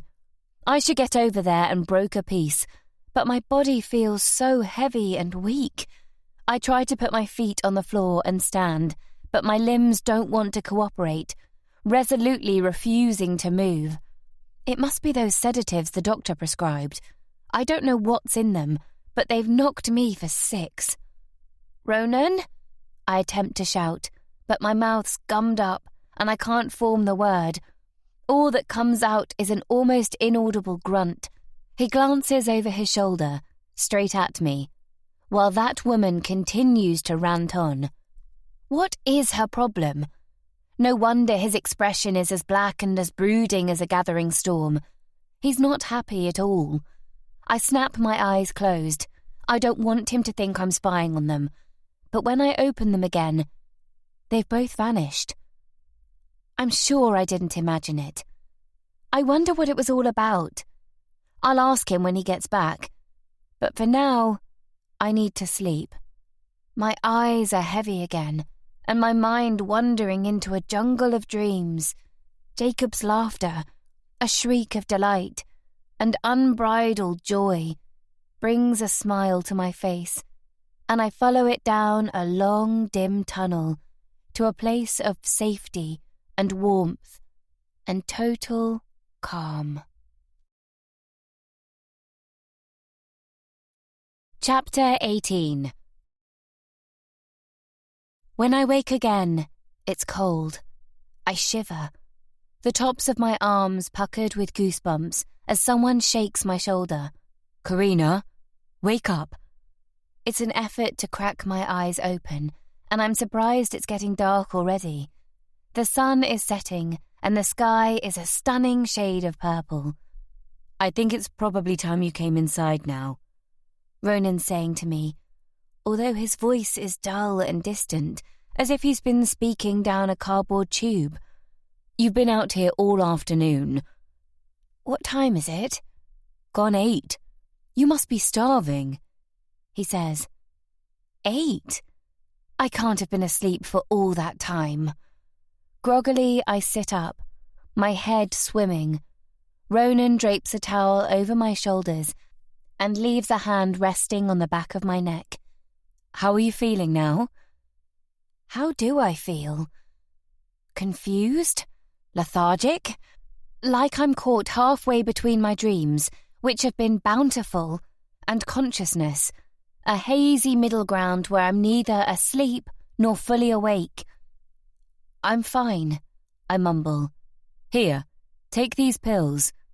He presses 2 more little white pills into my hand, and I swallow them whole, with another glass of chilled water, which brings relief to my parched throat. I didn't mean to sleep all afternoon. I don't know what's got into me. He kneels and smiles, sweeping loose strands of hair away from my eyes. "It's okay. You were tired. You obviously needed the rest. It'll do you good." In which case, why do I feel so terrible? My eyes sting and my brain feels as if it's been removed from my head, put in a blender and poured back into my skull. I most definitely do not feel myself. "Fancy eating out tonight?"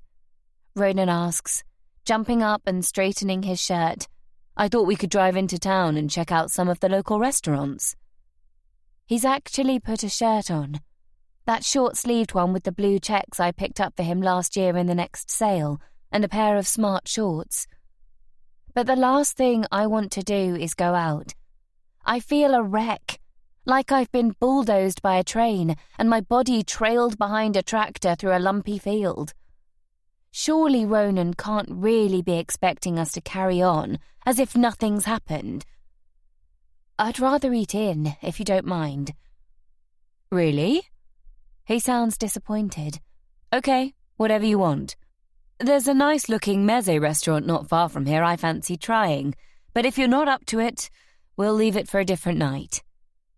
"Maybe tomorrow?" I suggest with a grimace, although I can't imagine feeling any better tomorrow night either.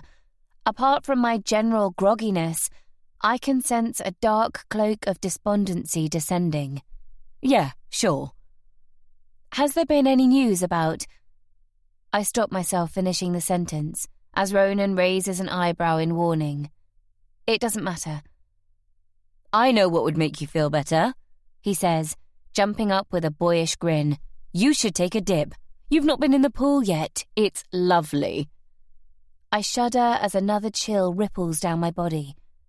It's not a cold evening, but after sitting in the sun all day, my body's reacting to the cooling temperature. It probably doesn't help that I've not eaten. You know I'm terrified of water. Are you? Yes, you know that. I sigh. Is he deliberately trying to be obtuse? Oh, right, yeah, because of your parents when you were little. I nearly drowned. That's a shame. We're paying extra to have a pool, he said. We did it for Jacob's sake. The words are out before I can stop them. Ronan's smile evaporates, and he stares at me with a mixture of disappointment and anger. Karina, he warns. I'm sorry. Why the hell am I apologizing? Stop this. It's not good for you, or us. I wanted this holiday to be a fresh start, but if you carry on like this, you're going to ruin everything. I don't know what to say. I don't want to drive a wedge any further between us. God knows our marriage has been under enough strain lately. But I can't deny my son. He's my world, my everything. Do you know what? I'm not actually hungry. You have to eat something. Ronan's face clouds with concern. We can't have you wasting away. And besides, you need to keep your strength up if you're going to get better. Better? He sighs. All this insane stuff going on in your head. You think I'm crazy, don't you? He sits on the lounger next to me and puts a hand on my knee. I think it's been a hard few months for you, and it's your body's way of coping. I take his hand, and our fingers entwine. It's the most intimate we've been in months. The miscarriage? I can't even begin to imagine how difficult that was for you. I mean, obviously I was devastated, but it's your body. I thought you were fine about it at the time, but I can see now the toll it's taken on your mental health. It's strange. I still don't remember being pregnant, let alone losing a baby. Surely I'd remember something so profound. Unless Ronan's right, and it's my mind's way of shutting out the pain and distress. Maybe I am in denial, and I've created the illusion of having a child to compensate. I don't know what to think anymore. I might take myself off to bed. Do you mind? Bed? Already? You've been asleep for most of the afternoon. I'm sorry. I don't know what's wrong with me, but I'm sure I'll feel better tomorrow. As I attempt to stand, I almost fall flat on my face. My legs are like soft clay, and Ronan has to catch my elbow to stop me falling. Since when did standing and walking become so difficult? Must be something in those pills. Ronan helps me stagger into the villa, where the aircon has been set far too low. It's absolutely freezing inside, and I'm glad to roll into bed after Ronan has helped undress me and pull on my thin cotton pajamas. Are you sure I can't get you something to eat? He asks, as he pulls the duvet over my shivering body. I'm not hungry. Okay. Well, if you need anything, just shout. I'll be outside. Ronan? Yes? What were you arguing about with that woman opposite? He frowns, deep lines furrowing his forehead. What do you mean? I woke up earlier and saw you. You were arguing with her. What was it about? Was it about me? He shakes his head. I've no idea what you're talking about. You must have dreamt it. No, I'm sure. Rest now. I'll pop in and check on you later. I don't have the strength to pursue it further. Maybe I imagined that as well. He flicks off the light and pulls the door closed. Within a few minutes, I'm drifting back to sleep, as if I've not slept enough for one day. I honestly don't know what's going on. It's either the medication, or, if Ronan's right about the miscarriage, I'm emotionally exhausted and it's finally catching up with me. At some point, Ronan returns with a bowl of pasta on a tray, even though I told him I wasn't hungry. He props me up with pillows behind my back, and I spoon a few forkfuls into my mouth to keep him happy, before I drift off again. I'm not sure it's particularly restful sleep. I toss and turn through the night, experiencing dreams so vivid they're almost real. They're mostly of Jacob, to the point they become barely distinguishable from my memories of him, until dream and memory tangle together like pieces of string at the bottom of a kitchen drawer that seem to knot together of their own will. Time loses significance and meaning, and even when the sun rises, I don't leave my bed. I don't have the strength, nor the inclination. Weighed down by a heavy blanket of depression and a soul-destroying lethargy. Ronan brings me meals and a steady supply of chilled bottles of water that I keep by the bed, and every few hours he comes with my medication, 2 little white tablets to swallow that he's convinced are doing me the power of good. It's a waste of a holiday, and the villa wasn't cheap, but I can't face getting up. It's as much as I can manage to sit up, eat, or even use the bathroom. You should go out and explore. You don't need to worry about me. I'll be fine here on my own, I tell Ronan, during a lucid moment when he's clearing away a tray of coffee and pastries which I've barely touched. He leans over the bed and kisses my head. Don't be silly. I'm not going anywhere until you're better. When will that be? Soon, he says. You're doing the right thing, resting and taking your tablets. In a few days, I'm sure you'll feel right as rain. I'm sorry I've ruined the holiday. You've not ruined anything. I just want you to be well again, my love. My love? He's not slept in our bed for the last few nights. I assume he's moved into Jacob's room. I mean, the spare room. Not that I blame him. I've not showered in days and my hair is a lank mess. Sleeping with me isn't exactly an enticing prospect. Ronan never once mentions Jacob's name, and the more time that passes, the less convinced I become that he ever existed at all. If he was real, and not just a fantasy I've conjured out of my desperation to be a mother, someone would have found him by now, wouldn't they? A 4-year-old child can't simply vanish without a trace. Which means the only other logical explanation is that he's an illusion, no matter how real he seemed to me at the time.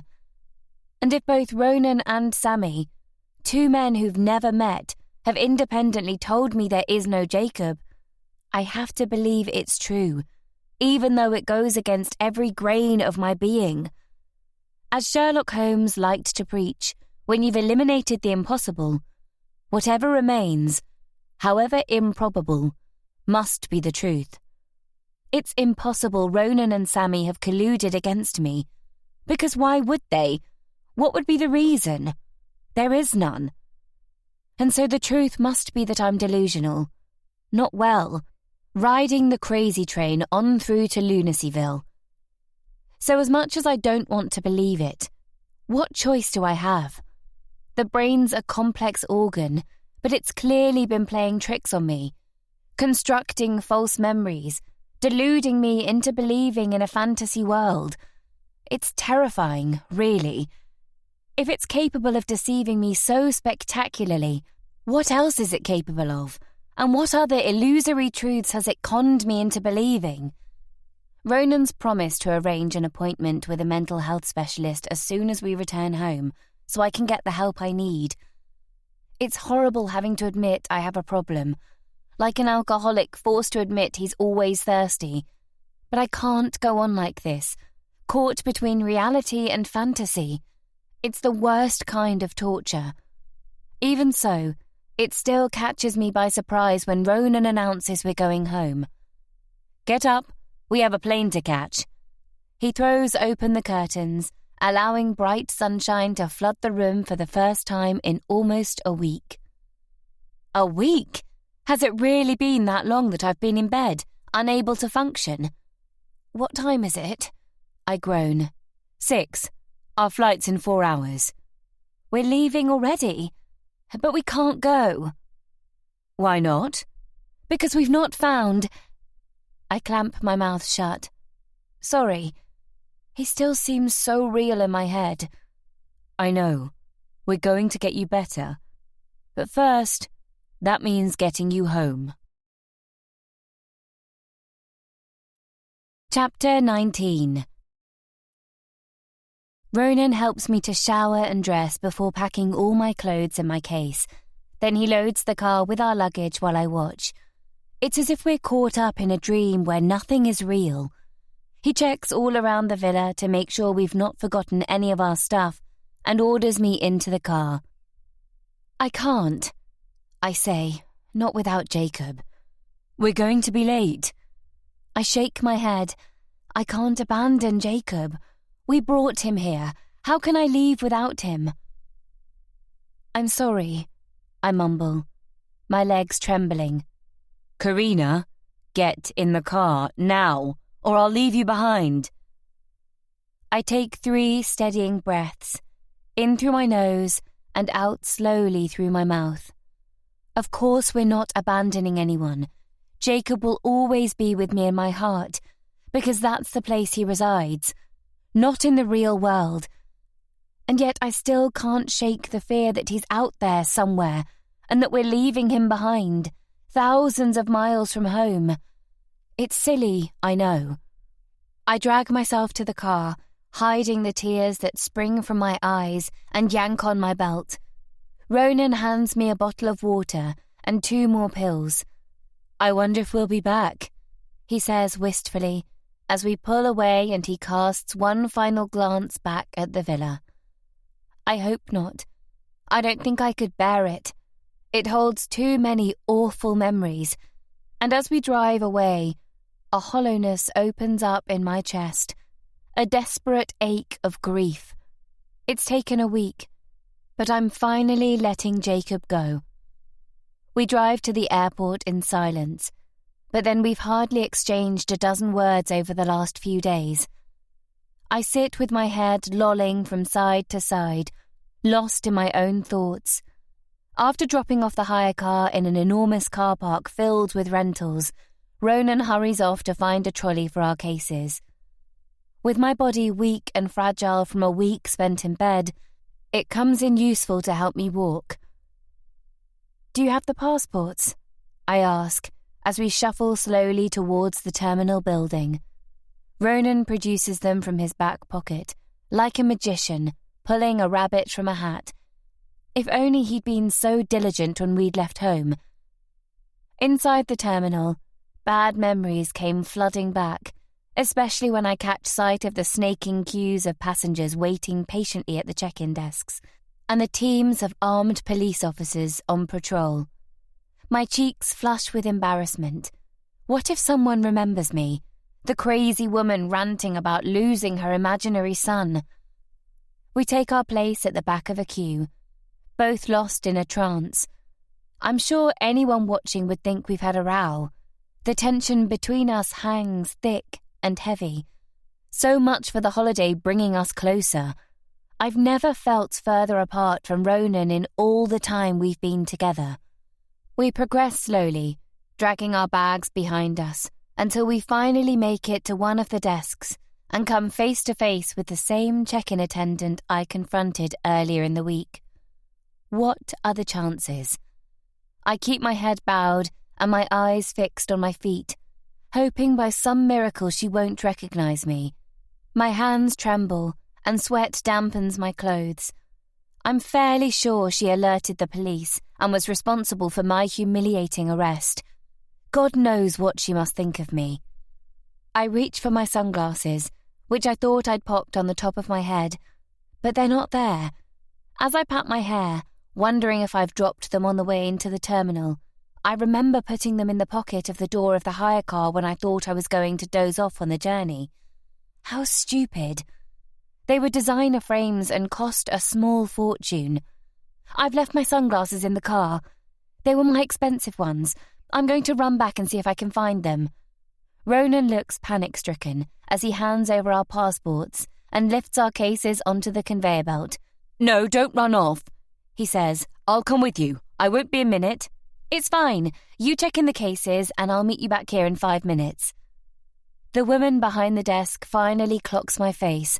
Her eyebrows shoot up in surprise, but I don't hang around to see if she'll have the nerve to say anything. Karina, wait! Ronan yells after me as I turn and battle my way through a wall of people heading in the opposite direction. I half walk, half jog back towards the car park, feeling much better for a little exercise and a change of scene, even if my head's still woolly. I find a man and a woman in matching company polo shirts hanging around a small office, clutching clipboards. When I explain what's happened, they're kind and understanding. She looks up the paperwork, identifies our car, and tosses her colleague a key. It's parked amongst dozens of other dusty vehicles, I guess waiting to be valeted for the next customers. Thank you so much, I say, as I take the key and throw open the passenger door. Inside, the scent of Ronan's aftershave still lingers, along with the hint of stale cigarette smoke. It's supposed to be a non-smoking vehicle, but somewhere along the line, someone's obviously ignored that rule. I dive into the pocket in the door and rummage around, but I can't find my glasses. Strange. I'm sure that's where I left them, unless they fell off my head and somehow landed in the back. They're a decent pair of Oakleys I treated myself to for the holiday, and I'd hate to lose them. The rental agent stands watching patiently with his hands in his trouser pockets. I shoot him an apologetic smile as I close the passenger door. But as I dive into the back, I spot something that catches me by surprise. The child seat we hired for Jacob, still covered in crumbs from the bag of crisps we gave him to keep him quiet on the drive from the airport, has been there all the time. But I'd not registered it earlier. It begs the question, why is there a child seat in the car if we don't have any children? This seat, I say, turning to the agent, my voice faltering. Does it come as standard with all your rentals? He looks at me blankly. No, it's extra, he says. Thanks, I thought so. So if I only imagined we had a child, why would we need a child seat? Did you find your glasses? Not yet. I crouch down to peer under the front seat, wondering if they've been accidentally kicked there where I can't see them. But I'd need to be a contortionist to get my head low enough to see into the dark recess. Instead, I shove a hand in, right up to my shoulder, and fish around. The carpet's covered in crumbs and sand, but there's no sign of my sunglasses. There is something else, though. It's plastic, with a rough surface and pointy edges. I pull it out and hold it up to the light. It's a toy dinosaur. A T-Rex, to be precise. I should know. Jacob's told me enough times. Its jaw is wide open as if caught mid-roar, with red paint on its teeth to represent blood. I'd know it anywhere. It is Jacob's. The last time I saw him playing with it was on the flight. My breath comes in short, ragged pants. I'm not imagining this, am I? This is real. I can see it. Feel it. Karina, I told you to wait. Ronan comes bounding up to the car, sweating and red in the face. When he sees the dinosaur in my hand, his eye twitches and he becomes very still, almost statue-like.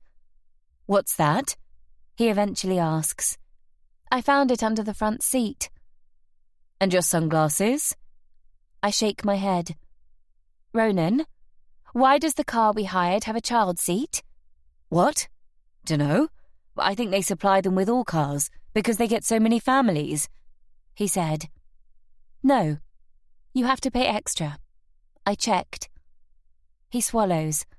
I guess it was an oversight. He's lying to me. I can see it now. Did we pay for a child seat? No, of course not. He laughs nervously. Why would we need one? We don't have any kids, remember? I squeeze the plastic T-Rex between my fingers. So you keep saying. It's funny.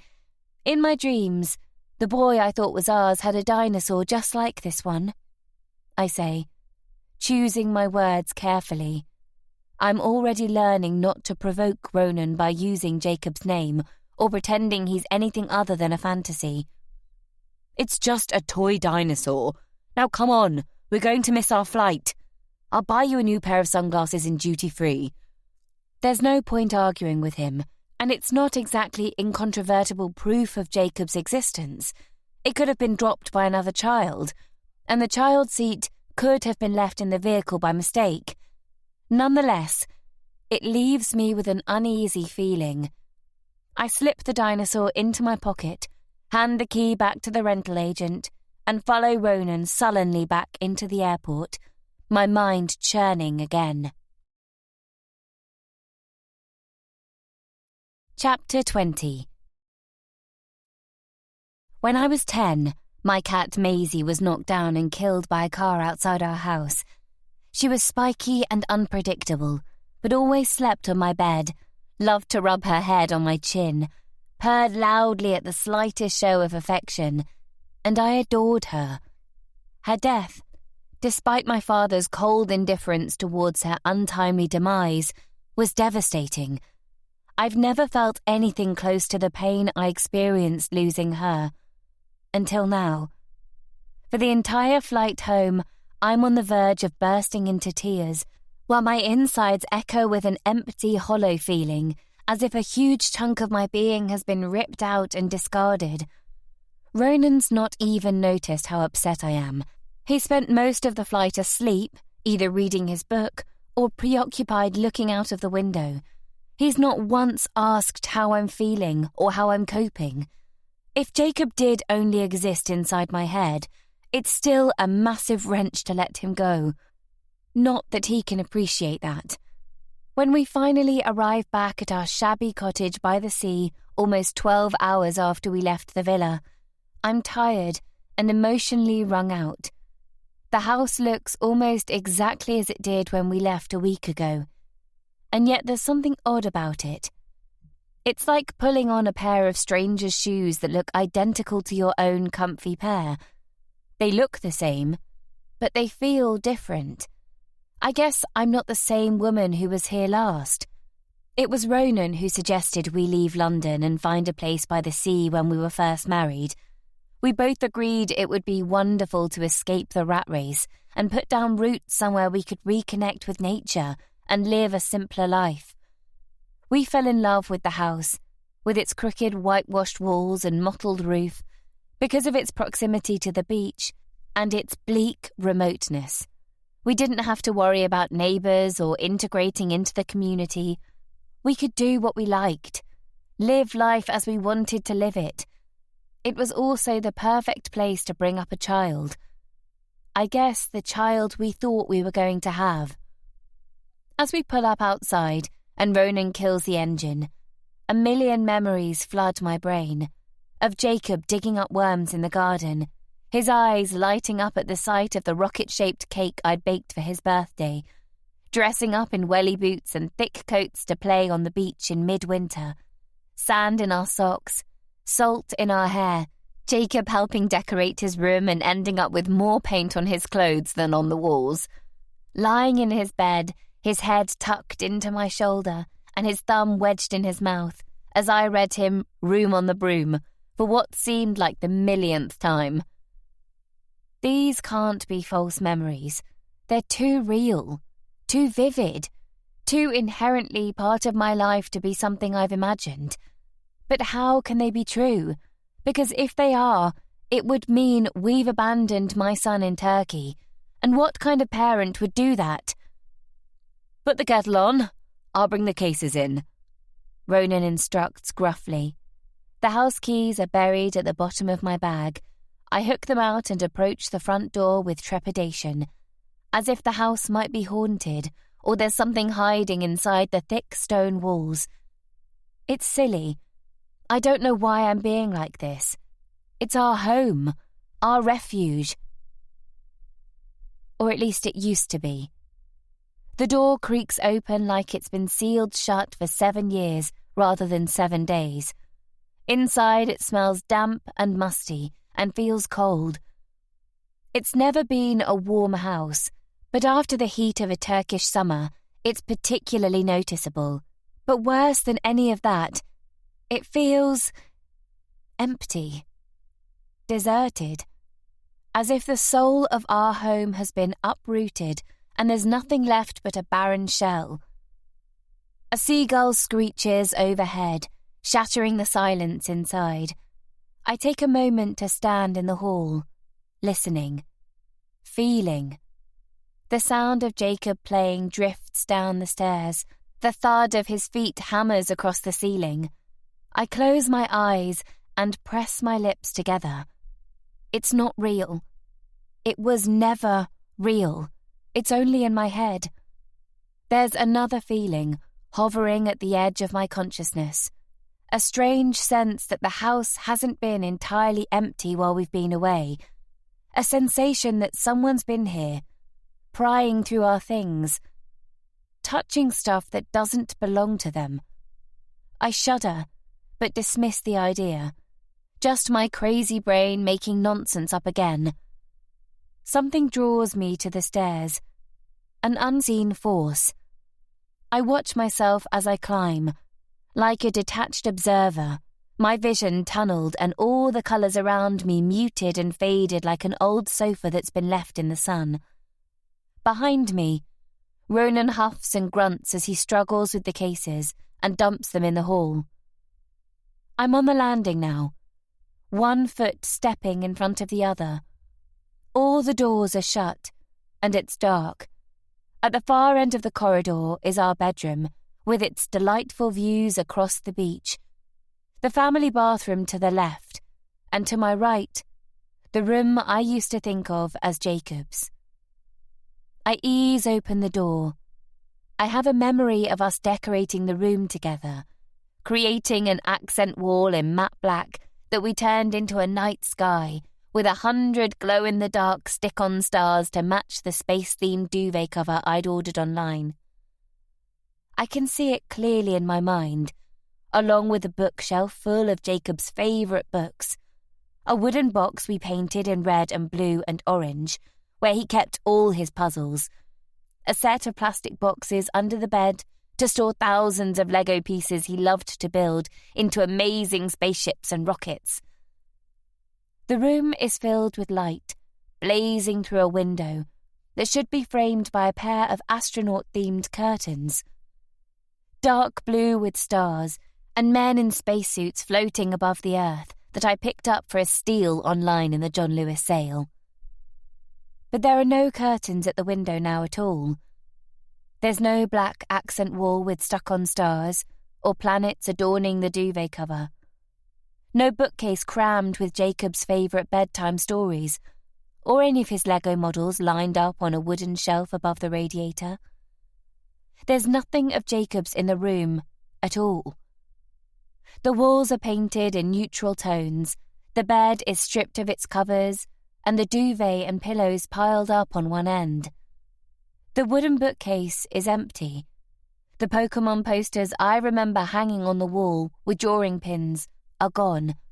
3 dusty model wooden fishing boats are on the shelves where the Lego toys should be. Even the lampshade, a moon globe which glowed sepia in the dark, has disappeared. Disappeared? Or was it never there at all? I fall to my knees as my insides tighten, squeezing the emotions up and out in an outpouring of grief and regret. If ever I needed proof that there was never any Jacob, this is surely it. Maybe it's punishment for what I did, the decisions I took when I found out I was pregnant, the road I travelled. It's time to accept Jacob is nothing more than a ghost, and that, finally, I have to let him go. Below, I can hear Ronan pacing around looking for me. "Karina," he shouts, his voice sharp with anxiety. I sniff and dry my eyes, holding my face up to the ceiling as if to draw the tears back inside. "Where are you?" "Up here." I climb to my feet, brush the dust off my knees, pat down my hair and try to make myself look respectable. He bounds up the stairs and catches me coming out of the room. "What are you doing?" There's an accusation in his question. He scowls at me. "Nothing." "Why are you in there?" He nods at Jacob's room.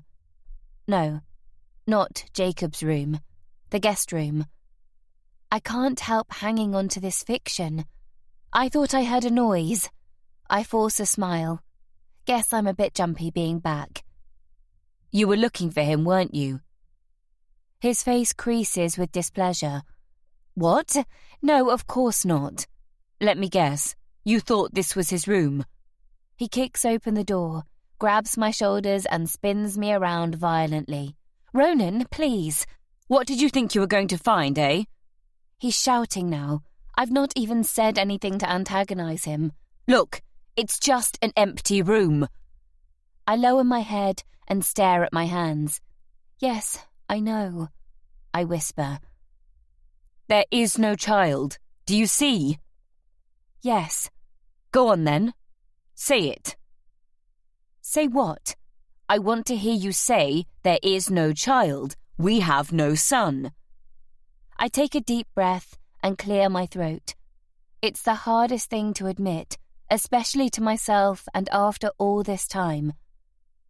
There is no child. Louder.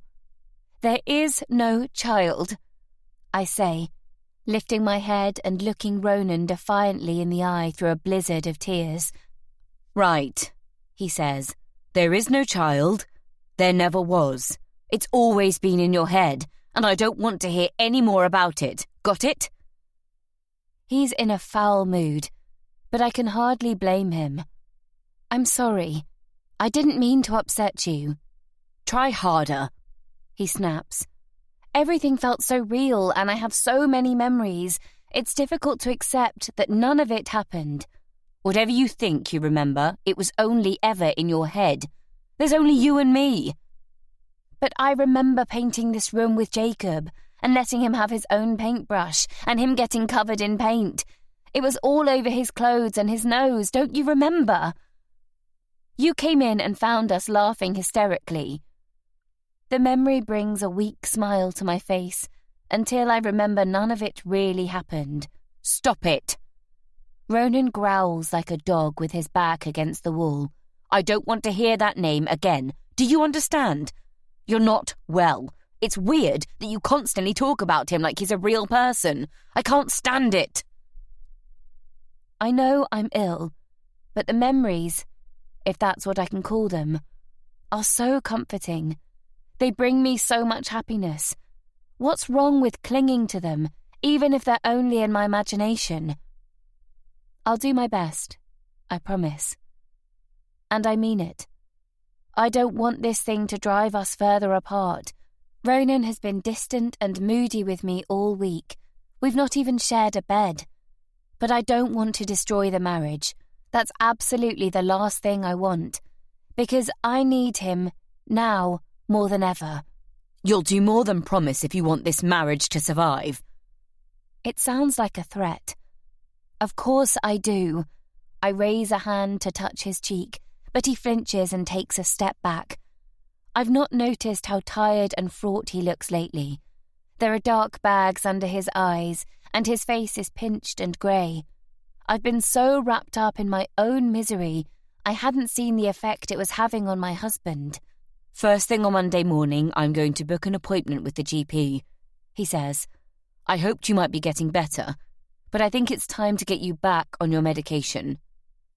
What? I've never been on any medication, at least not that I recall. But what's strange is that it's exactly what Sammy said when I called him from Turkey. I dismissed it at the time because my head was all over the place. But now his words come back to haunt me. "You know what the doctor said. It's important you keep taking the tablets, otherwise there's a danger of a relapse." My head throbs like it's a ticking bomb about to explode. What medication? Ronan scans my face as if he's trying to work out how to break bad news to me. After you lost the baby, he says, you had a breakdown. You were understandably upset. We both were.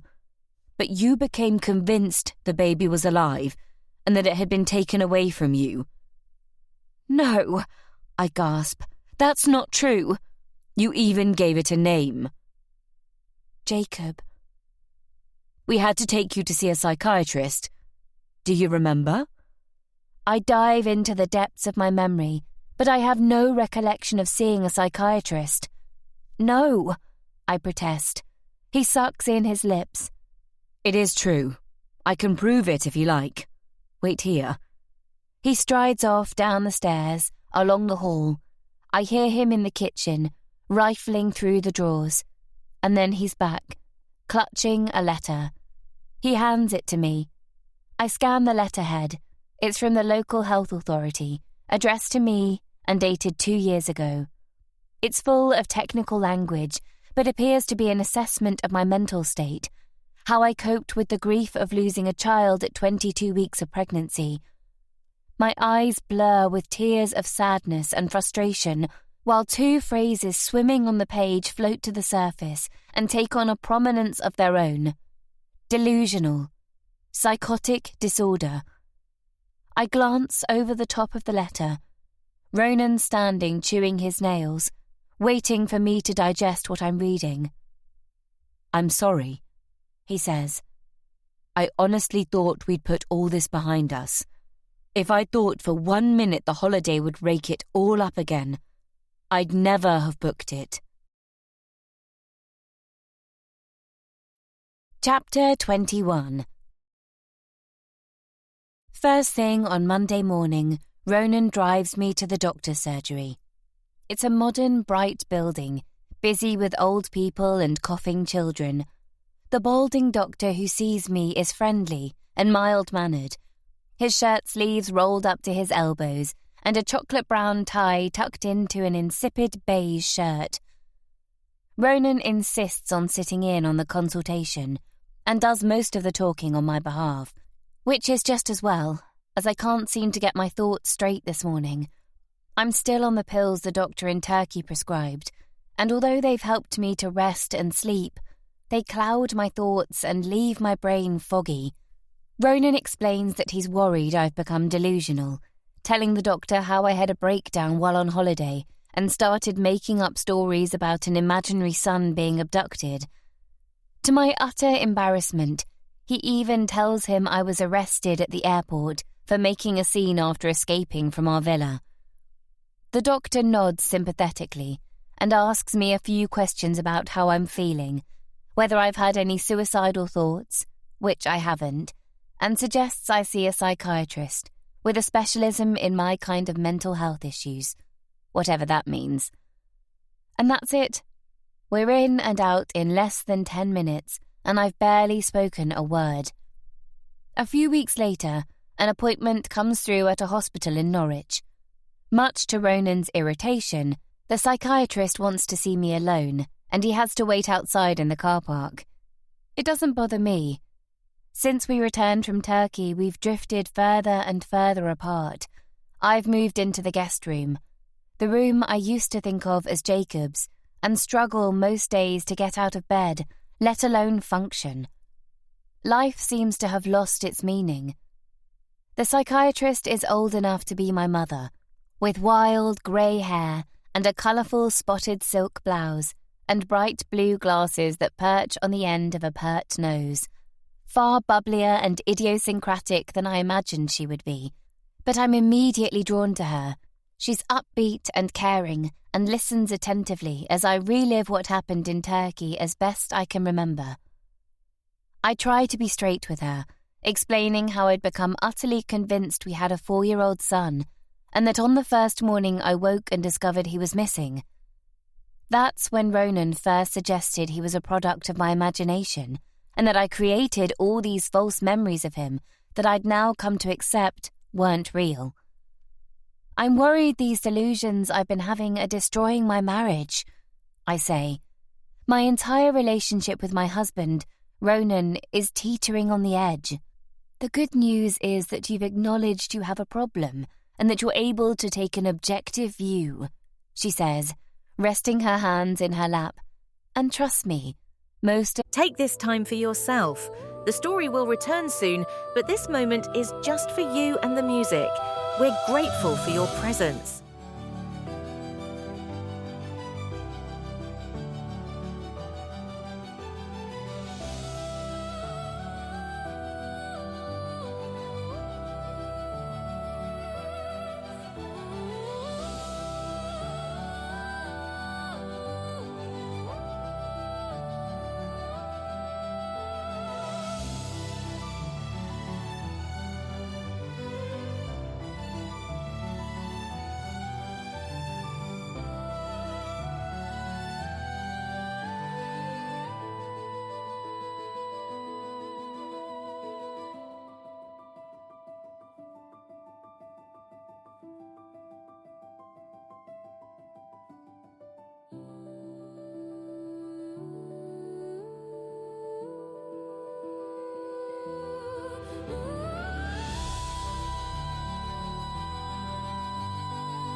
my patients aren't able to do that. So I'd say you're already on the path to getting better. Now we need to give you the tools to ensure you can make a full recovery. A full recovery? You think that's possible? Yes, I would have thought so. That would be amazing.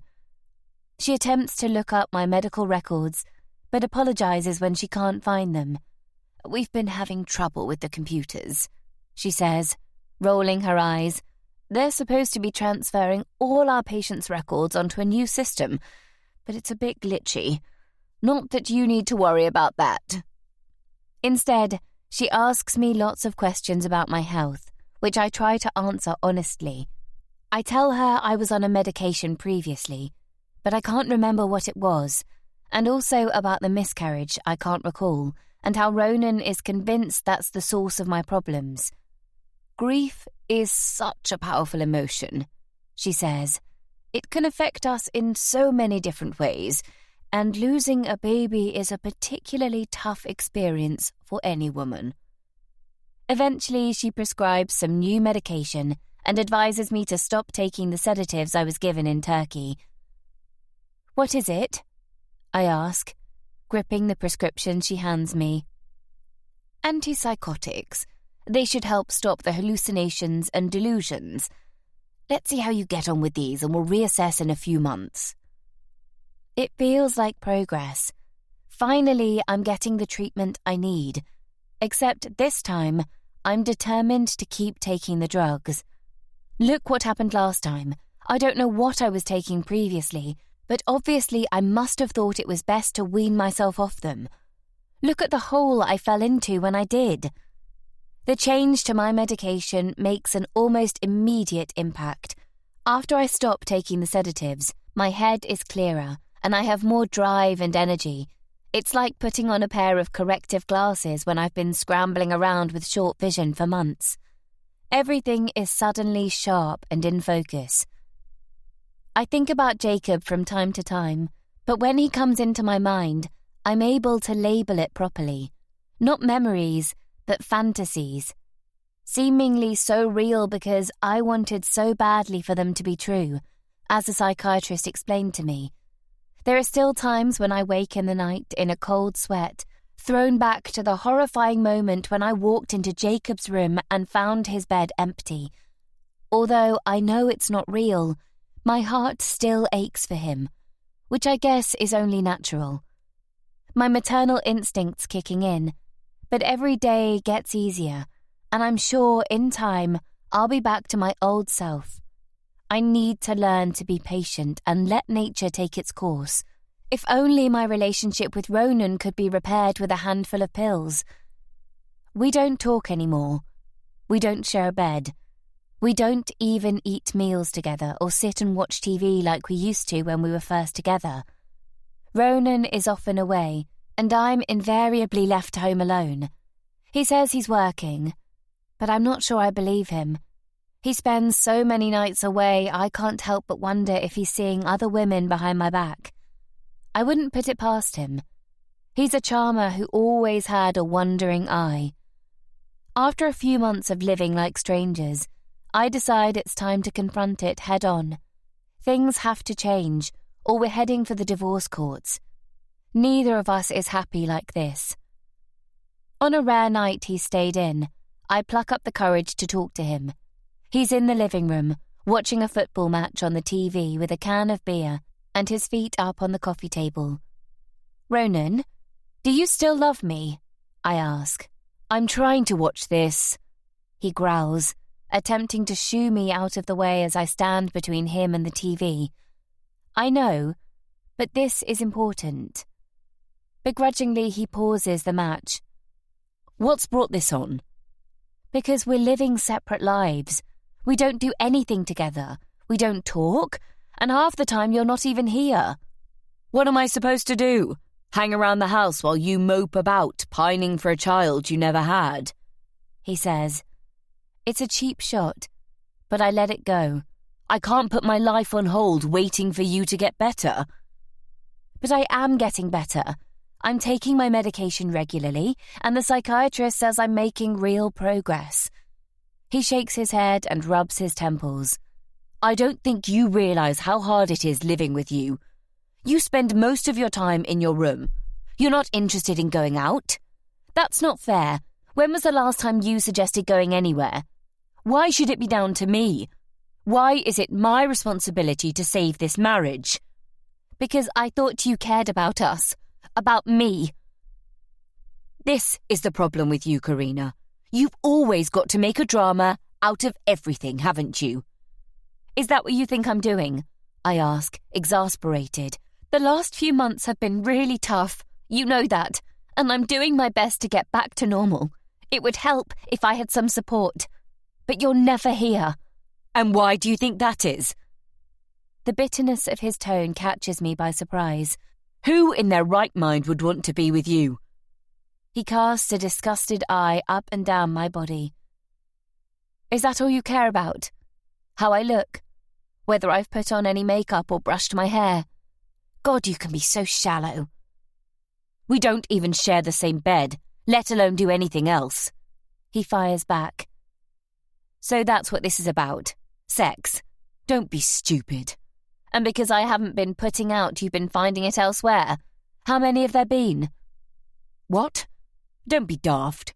Come on. 1, 10, 20?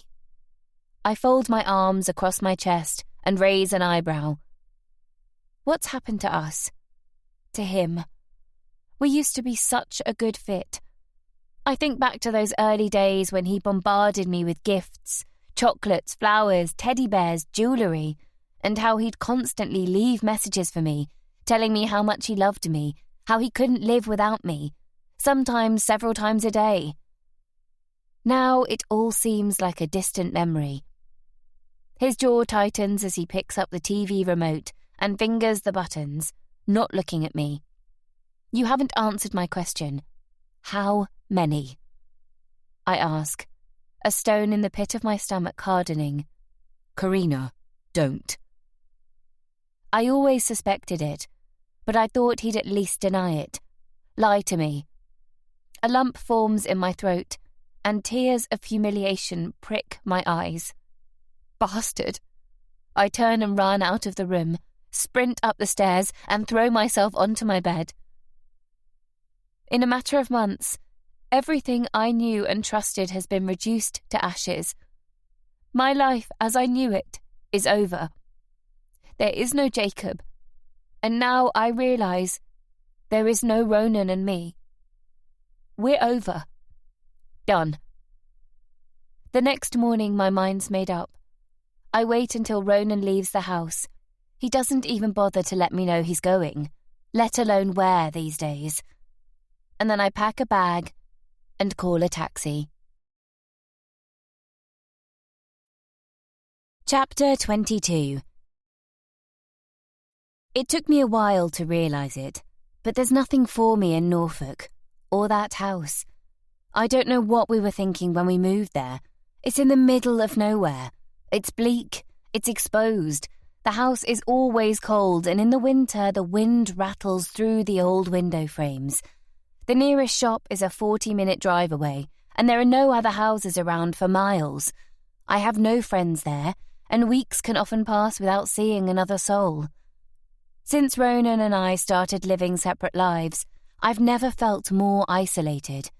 I've no idea how he persuaded me it was a good idea to buy it. We must have been out of our minds. My instinct is to return to London, where I was living when Ronan and I met. It's where you can be alone and surrounded by people all at the same time. I miss the parks, the galleries and the museums, the architecture, the smells, the sounds, the bustle of a busy city where it feels anything is possible and life is at your fingertips. Fortunately, I still have money from the divorce settlement with Sammy. I'm glad now I resisted the pressure from Ronan to put it towards the house in Norfolk. I guess I always had a feeling I might need it for myself one day. It's not a fortune, but it's enough that I don't have to worry about working for a while. Initially, I move into bed and breakfast accommodation in Earl's Court with a kindly old lady and her cats.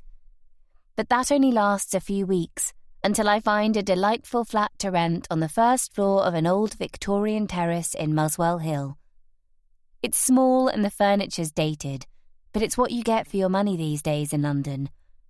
For the first few months, I spend my days reacquainting myself with the city, falling in love with it all over again.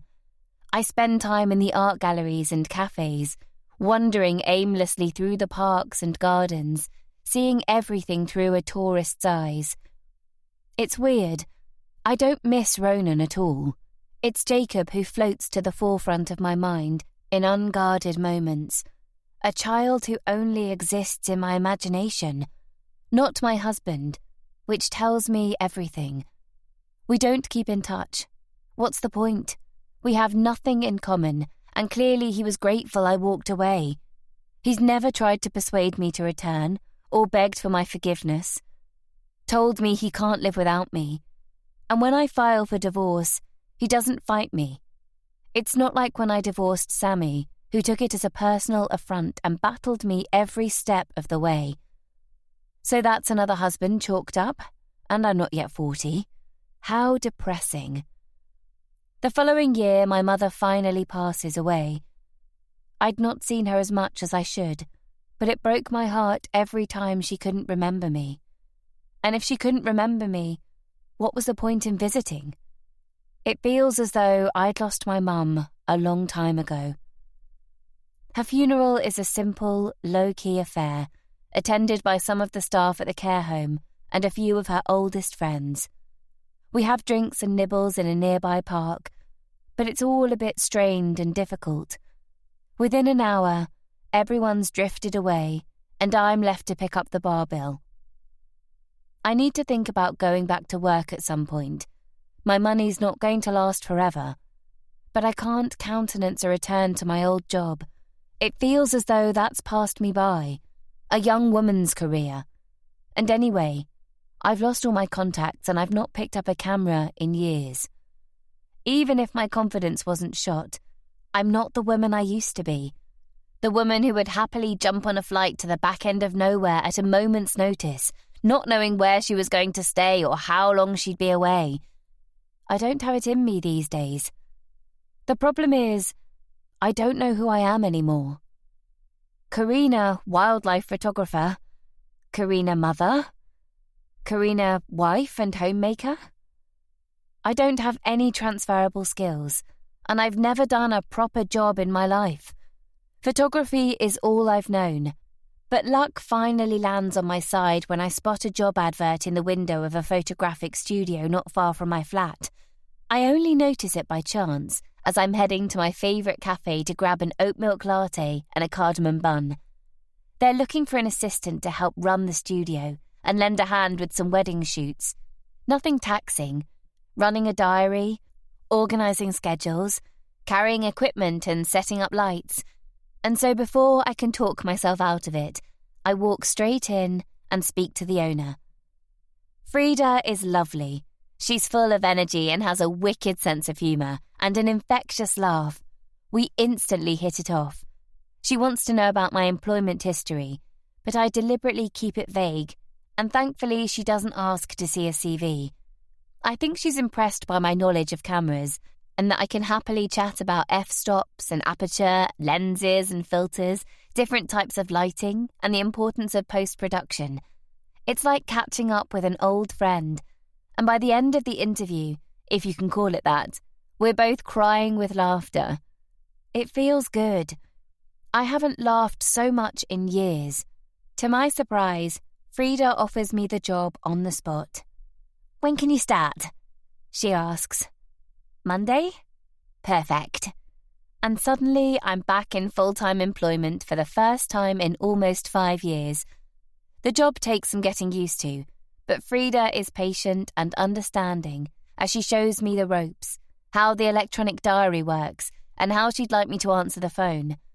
I'm much more at home helping to set up the lighting and preparing the cameras in the studio, and by the end of my first week, she even trusts me with a set of keys so I can lock up on my own. Over time, my life slowly gets back on track. I have a job, a regular income, a flat to call my own, and more importantly, a routine. The job's not exactly 9 to 5, but that doesn't bother me, especially as Frida occasionally invites me to help with some of her wedding shoots at weekends. Recently, she's even taken to giving me a camera to snap some candid shots of the guests, while she's busy with the standard lineups of the bride and groom, friends and family. Being able to take photographs again has done wonders for my confidence.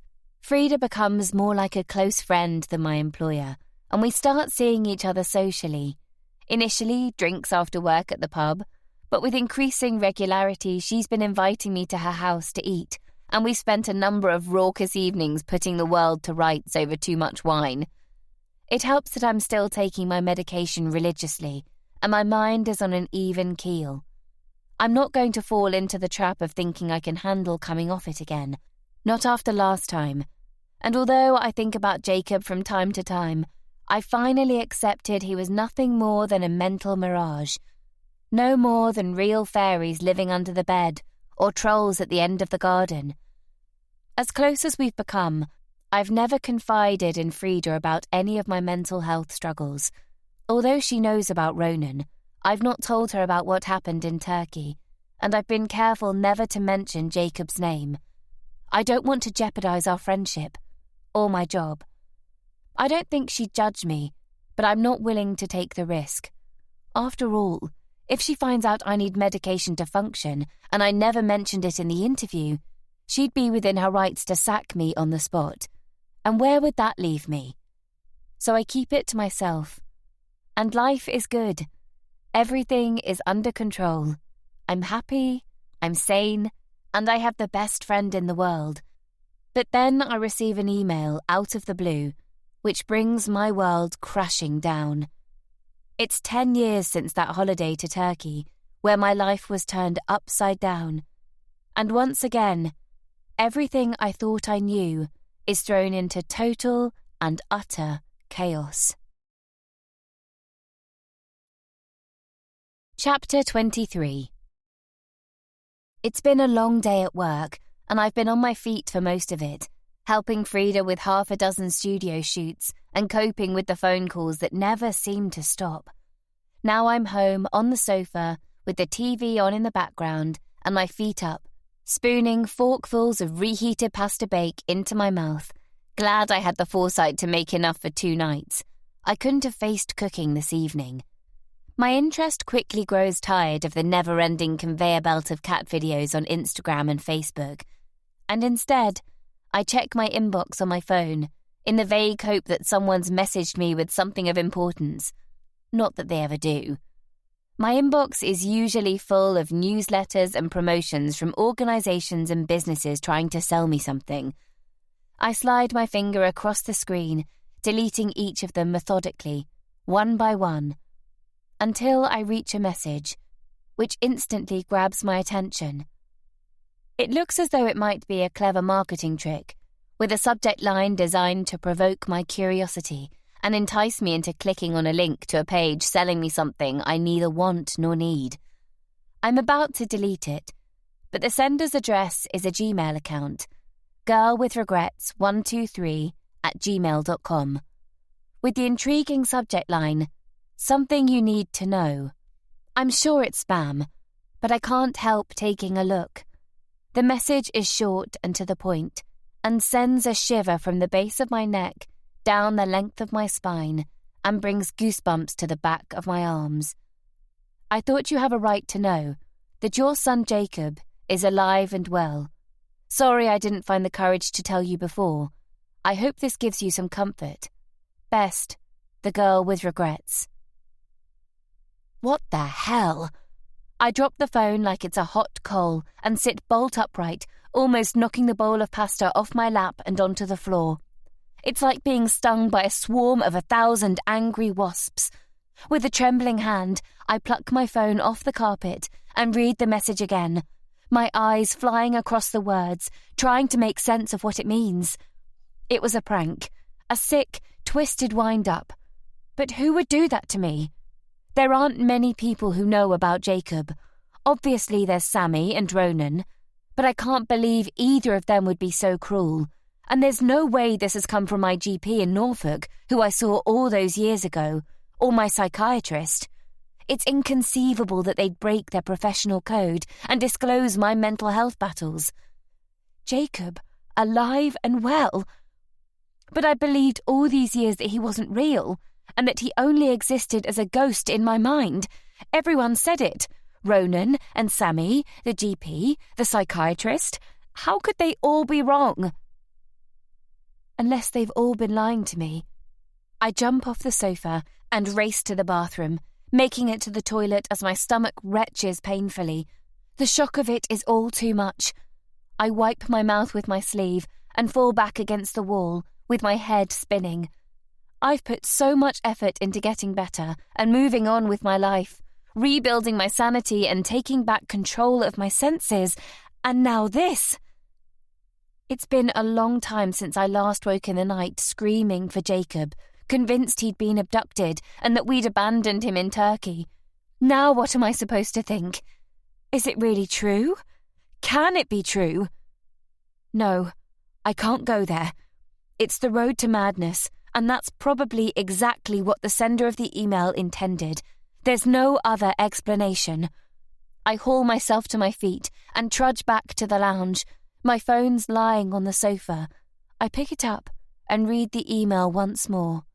Slowly this time, taking in every word.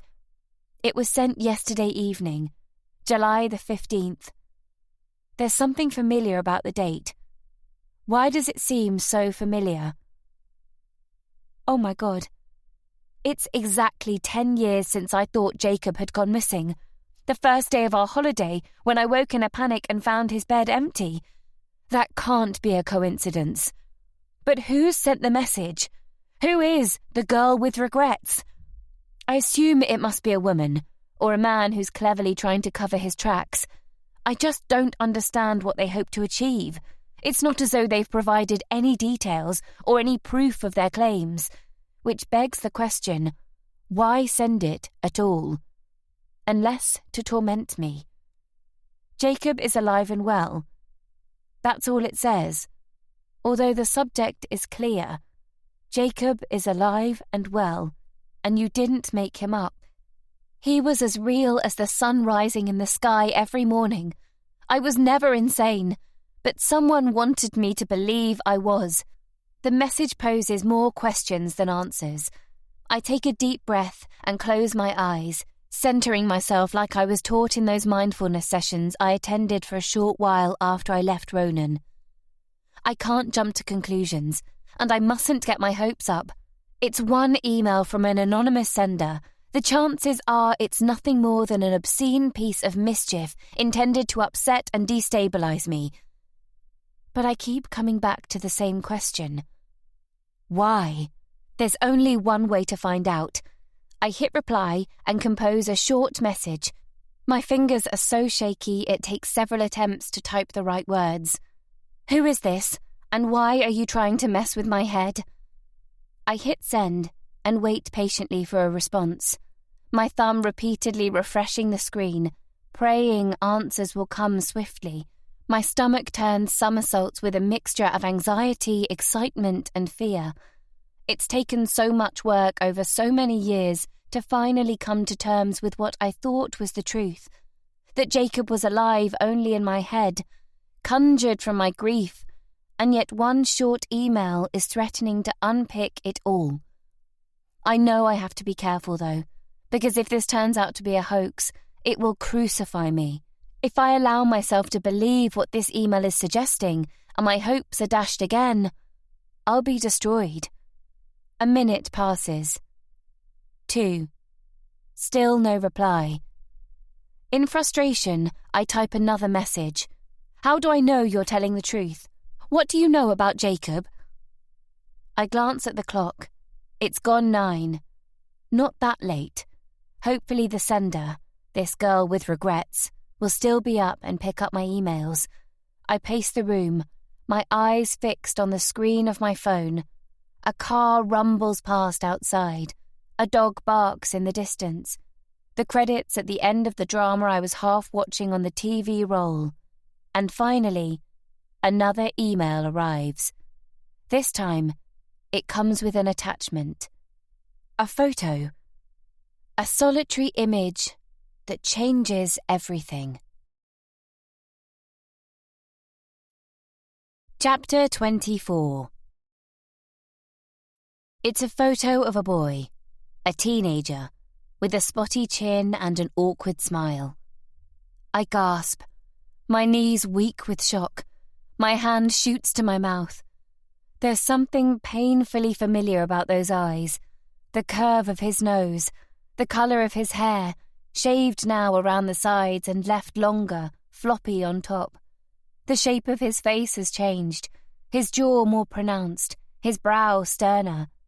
But there's absolutely no doubt in my mind. It's Jacob. It's my son. I slump onto the sofa, drinking in the image, gulping it down thirstily as my brain struggles to keep up with my emotions. He's 10 years older, but I'd recognise my son anywhere. I sob silently, tears rolling down my face, my shoulders rocking.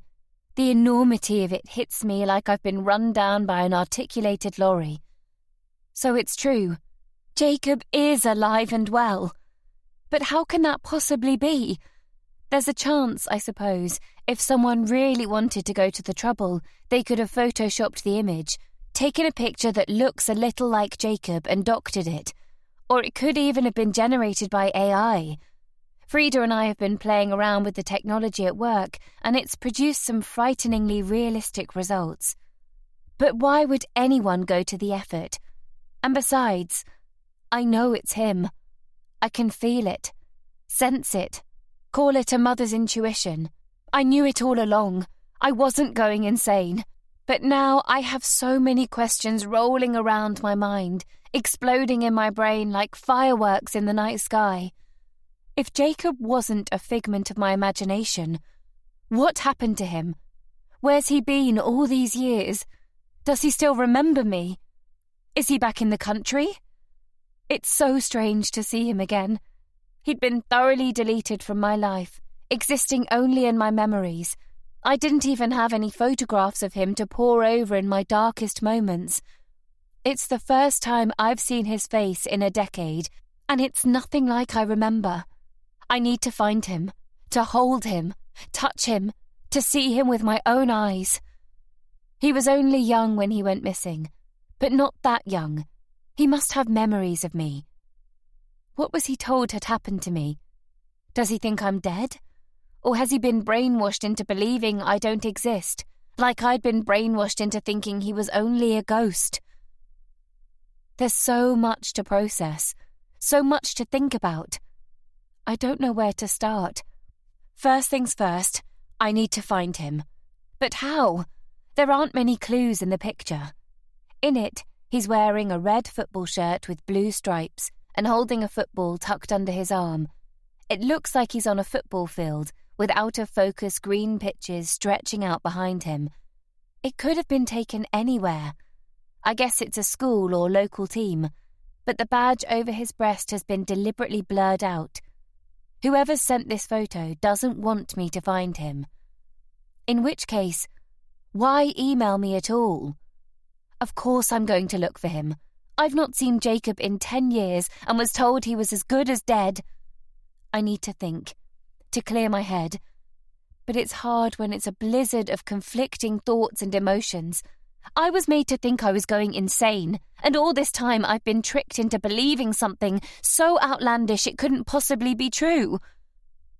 But why? Ronan has to have something to do with this. Everything to do with it. He's the only one who could have engineered it, who could have made Jacob disappear from right under my nose and persuaded me my son was nothing but a fantasy. But why? They had a good relationship, or so I thought. Jacob wasn't Ronan's biological son, but so what? He treated him like his own. Jacob even called him Daddy. For a while in Turkey, I considered whether something might have happened to Jacob, and it was Ronan's ham-fisted way of covering it up. I thought maybe there had been an accident and Jacob was dead, that Ronan had concocted an elaborate story to conceal what he'd done. But here, in my hand, is evidence Jacob didn't die. He's alive, and looking so well. So what then? The only other possibility is... No, it's too abhorrent to even contemplate. Unthinkable. There's no way Ronan would have sold our son. Would he? We always kept our finances separate, even after we were married, but Ronan never gave me any reason to believe he was struggling for money, and he would have had to have been pretty desperate to traffic Jacob. Is that what really happened, though? Is that why we ended up in Turkey instead of going to Greece? Had he found a family? Or worse, a trafficking gang, willing to pay good money for our son? I imagine Turkey's exactly the kind of place you'd go to make an illegal transaction like that.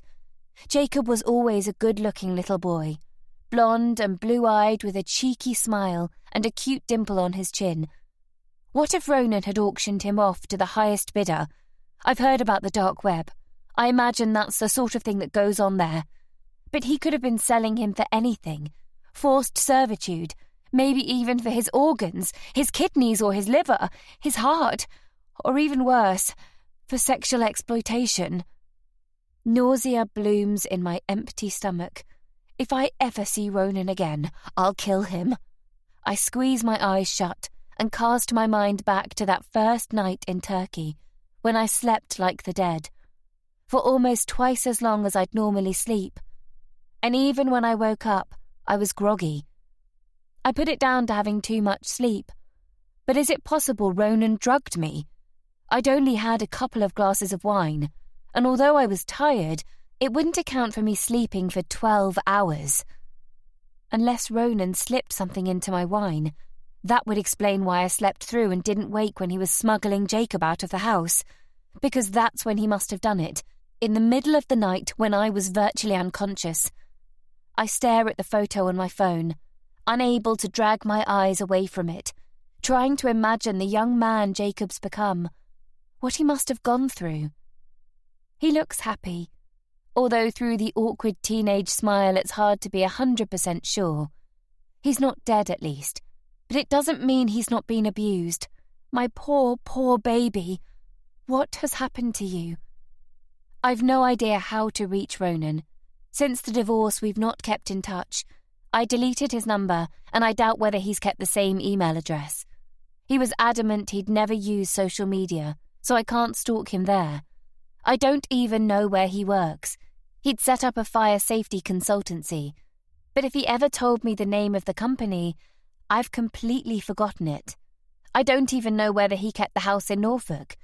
I have absolutely no idea how to get hold of him, and no way of finding Jacob. He's probably not called Jacob anymore. I bet they've given him a new name, a new identity. Everything from his past life erased. I don't even know if he's in the same country. For all I know, he could be in France or Spain or even America. Where do I start? What do I do? It's torture. I almost wish I'd never received that email. that I was left in blissful ignorance. Almost. It was bad enough when I thought Jacob had been abducted, but if anything, this is worse. Knowing Jacob is alive and not having the first clue where to find him is driving me crazy. All around me, the walls of my tiny flat start to close in. The air feels stuffy. I can't breathe. I can't think. I need to clear my head. If I stay here, I'll end up tearing my hair out. I slip on my shoes, grab a jacket, and head out. The warm air of a balmy summer's evening offers little relief, but it's good to walk, to get the blood pumping. Thoughts and emotions swirl around and around my head, all the streets and houses and gardens passing me in a fog of shapes and colours. I don't know where I'm going or what I'm doing, but before I know it, I arrive at Frida's door. It's late, but I need to talk to someone, anyone. And Frida's the best friend I have. I raise my hand, lift the knocker, and tap lightly 3 times. Frida will know what to do. Chapter 25. Karina, what on earth's wrong? Frida's smile fades when she sees I'm crying. She wraps me in a motherly hug and pulls me inside. I bury my head gratefully into her shoulder and black, lustrous hair that smells comfortingly of coconut. I'm sorry, I had nowhere to go. I mumble through tears. Come on through. We need wine. I follow her down the hall and into her modern open-plan kitchen diner, where we've spent hours chatting and laughing in the past, although I have nothing to laugh about tonight. Her teenage daughter is sitting at the table, hunched over a laptop, one knee pulled up to her chest, papers and pens spread out in a mess. A quick glance confirms she's not doing homework, but watching videos on YouTube. Prisha, can you finish that up in your room, please? Frida asks, pointing me to a chair. When she doesn't respond, Frida waves a hand in front of her daughter's face. Prisha looks up and removes an earbud. What? She grumbles. Can you take that up to your room? I can see Prisha's about to protest, maybe even throw a teenage tantrum, until she sees me. I raise a hand and wave meekly. Oh, hi, Karina, she says. How are you? Such a polite young girl, well-adjusted. She's about the same age as Jacob must be now. I wonder if he's anything like her. Fine, I lie. Just need a chat with your mum. 1 o'clock, is it? Prisha laughs, and I force myself to smile as she gathers up her papers and flips the laptop closed. Don't be so cheeky, her mother scolds jokingly, chasing her out of the room with a pat on her backside. I envy their relationship. Prisha's a bright, sociable, beautiful young woman. Frida treats her more like a friend than a daughter. They're always going shopping together, and the frank conversation Frida tells me she has with her makes me blush. It hadn't always been like that, but Frida says they've grown closer since Prisha's father walked out. I can't decide whether it's healthy or not, whether the mother-daughter boundaries ought to be more clearly defined, but who am I to judge? Frida grabs 2 glasses from a cupboard and pours healthy measures of white wine from a bottle already open in the fridge. She sits opposite me on the other side of the table, both of us taking up our usual positions. Are you going to tell me what you're so upset about, or am I going to have to drag it out of you? She says, handing me a glass and pushing a box of tissues closer. Where do I start? I've never told Frida about Jacob. She's still my boss, and I didn't want her thinking I was crazy. She doesn't even know about the antipsychotics I've been taking for the best part of 10 years. I've always worried she might sack me if she found out, not least because I've lied to her for all this time. I run my fingers around the stem of my glass, watching a pebble dash of condensation forming around the bowl. There's something I've not told you. Frida's eyebrow shoots up. I have a son. His name's Jacob. He's about the same age as Prisha. Okay, Frida says, eyes narrowing. Any reason why you didn't mention this before? Yes. I take a deep breath and glance at the ceiling. This is going to sound absurd, but it's because for the last 10 years I was convinced he existed only in my mind. Frida stares at me blankly for a second or two. Then she blinks. What? She laughs nervously. I don't understand. I poke my tongue into my cheek and my hand trembles. 10 years ago, when he was only 4, I took him to Turkey with my then-husband Ronan. It was our first foreign holiday as a family, but on our second day, Jacob vanished. I woke up and he wasn't in his bed. He wasn't anywhere. Frida pushes a hand to her mouth. Oh my God. But that's not the weird bit. When I told Ronan, he flat denied we had a son. He made me think Jacob was a fantasy and that I was losing my mind. Why would he do that? I shrug. I wish I knew. He even convinced me to see a psychiatrist when we came home. I don't tell her I'm still seeing her. That can wait. For the last 10 years, I've thought I was crazy. Frida's mouth hangs open. It's a lot to take in. You should have told me. I know, I'm sorry. I lied to you. No, that's not what I meant. She reaches for my hand. I meant you shouldn't have kept this all to yourself. You poor thing going through all that on your own. I was worried you'd think I was totally insane. I don't think you're insane, she says, squeezing my hand tightly. I think you're brave for dealing with this on your own for so long. I wish now I'd told Frida before. I should have trusted her. Frida bites her lip, her gaze fixed on me. But why are you telling me this now? Something's happened, hasn't it? Yesterday was the 10th anniversary of Jacob's disappearance, and this evening I received an anonymous email. I fish in my bag for my mobile, find the first message from the girl with regrets, and nudge the phone across the table. I allow Frida a few moments to read the email and digest it all. Jacob's alive, I whisper. It was all a lie. Frida shakes her head, confusion written across her face. Who's this from? I don't know, but hardly anyone knows what happened. It's not the sort of thing I've gone around broadcasting. At first, I thought it was someone messing with me, trying to drag it all up again. But then they sent this. I take the phone back and find the photo of Jacob. Is that... I think so. It looks like him. He has the same eyes and shape of nose, although he's obviously grown up a lot in 10 years. Frida takes a large gulp of wine. I can almost see the cogs in her head whirring. If this wasn't my life, I'm not sure I'd believe it either. I still don't understand, she says. What happened to him? I have absolutely no idea. Frida rocks back in her chair, eyes narrowed. But it had something to do with your ex-husband, you think? I shrug.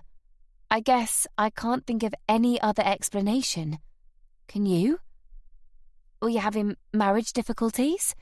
No, nothing like that. We broke up later because of the pressure it put on us. So what then? I've been running it around and around my head, and there's only one conclusion I keep reaching. That he must have trafficked Jacob. Frida's eyes widen. Seriously? How else can you explain it? I think he sold Jacob, and that's why he took us to Turkey. Who the hell sells their own son, for pity's sake?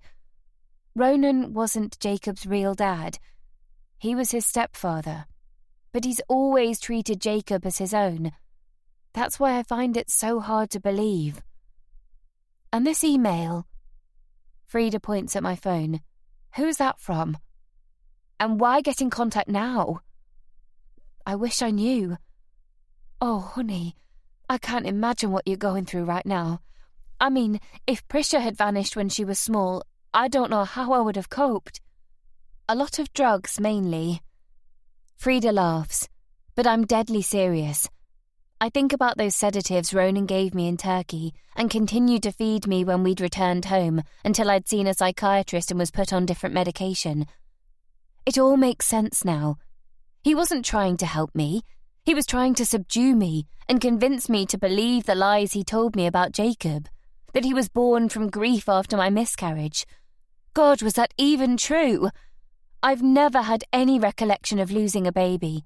I let Ronan put the lie into my head, and over time, like all the lies about Jacob, I believed it. What a naive idiot I've been. What are you going to do?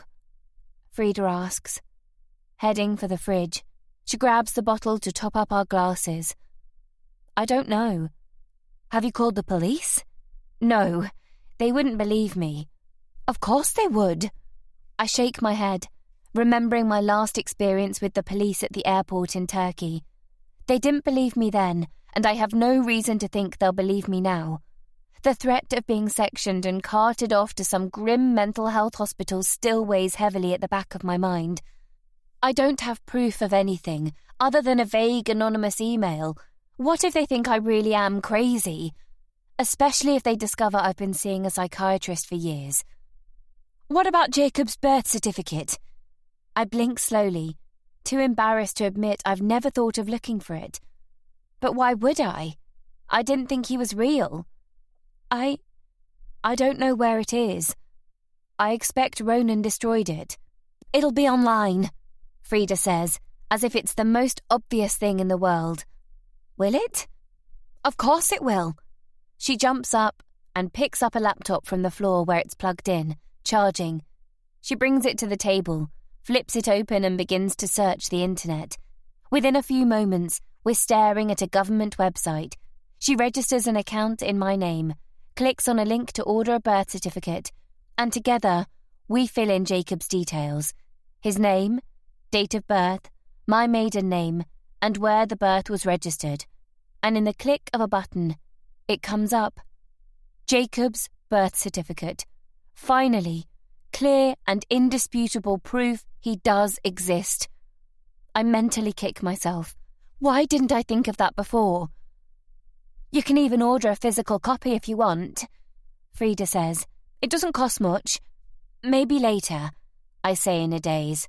Okay, so now we know this photo of Jacob is genuine. But we don't. It could have been photoshopped or generated by AI. Frida screws up her nose. I think that's unlikely, isn't it? Why would anyone go to the trouble? I don't know. I throw up my hands. Until a few hours ago, I still thought I'd imagined my own son, and now I'm having to come to terms with the fact that I willingly took him abroad to be sold to the highest bidder for all I know. How could I have been so foolish? How could I have abandoned him like that? Frida puts an arm around my shoulder and pulls my head onto her chest. You were manipulated, she says. Tricked. You can't beat yourself up about it. You need to look forwards, not back. You need to work out what you're going to do to get your son back. But what can I do? Other than that photo, I have no idea how to find him. I reckon we start with Ronan and find out what he knows, she says. I don't know how to contact him. I deleted his number from my phone years ago. Do you know where he lives? No idea. The last address I had for him was a house we shared in Norfolk. Right, Frida says, a calm determination in her tone. Let's see if he's still there. I think it's time we had a chat with him. Don't you? Chapter 26.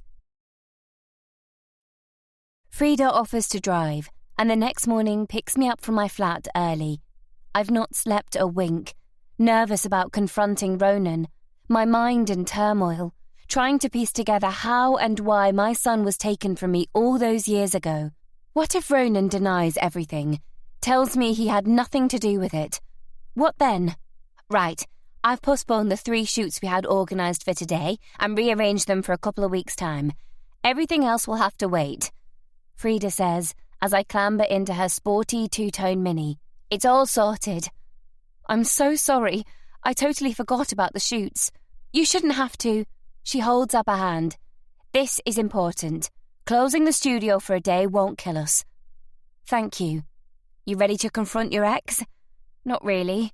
I couldn't sleep last night and I'm too nervous to eat. We'll grab a coffee and a pastry on the road, Frida says, patting my knee. Don't you worry. I'm with you every step. We're going to find Jacob and put everything right. I wish I shared her confidence, but if we can't find Ronan, we have no chance of locating Jacob. I'm glad Frida's coming, though. I'm not sure if I have the strength to do it alone. Traffic's slow getting out of London, and even when we hit the motorway, it moves at a snail's pace. Everyone seems to be going in the same direction. It does nothing to ease my nerves.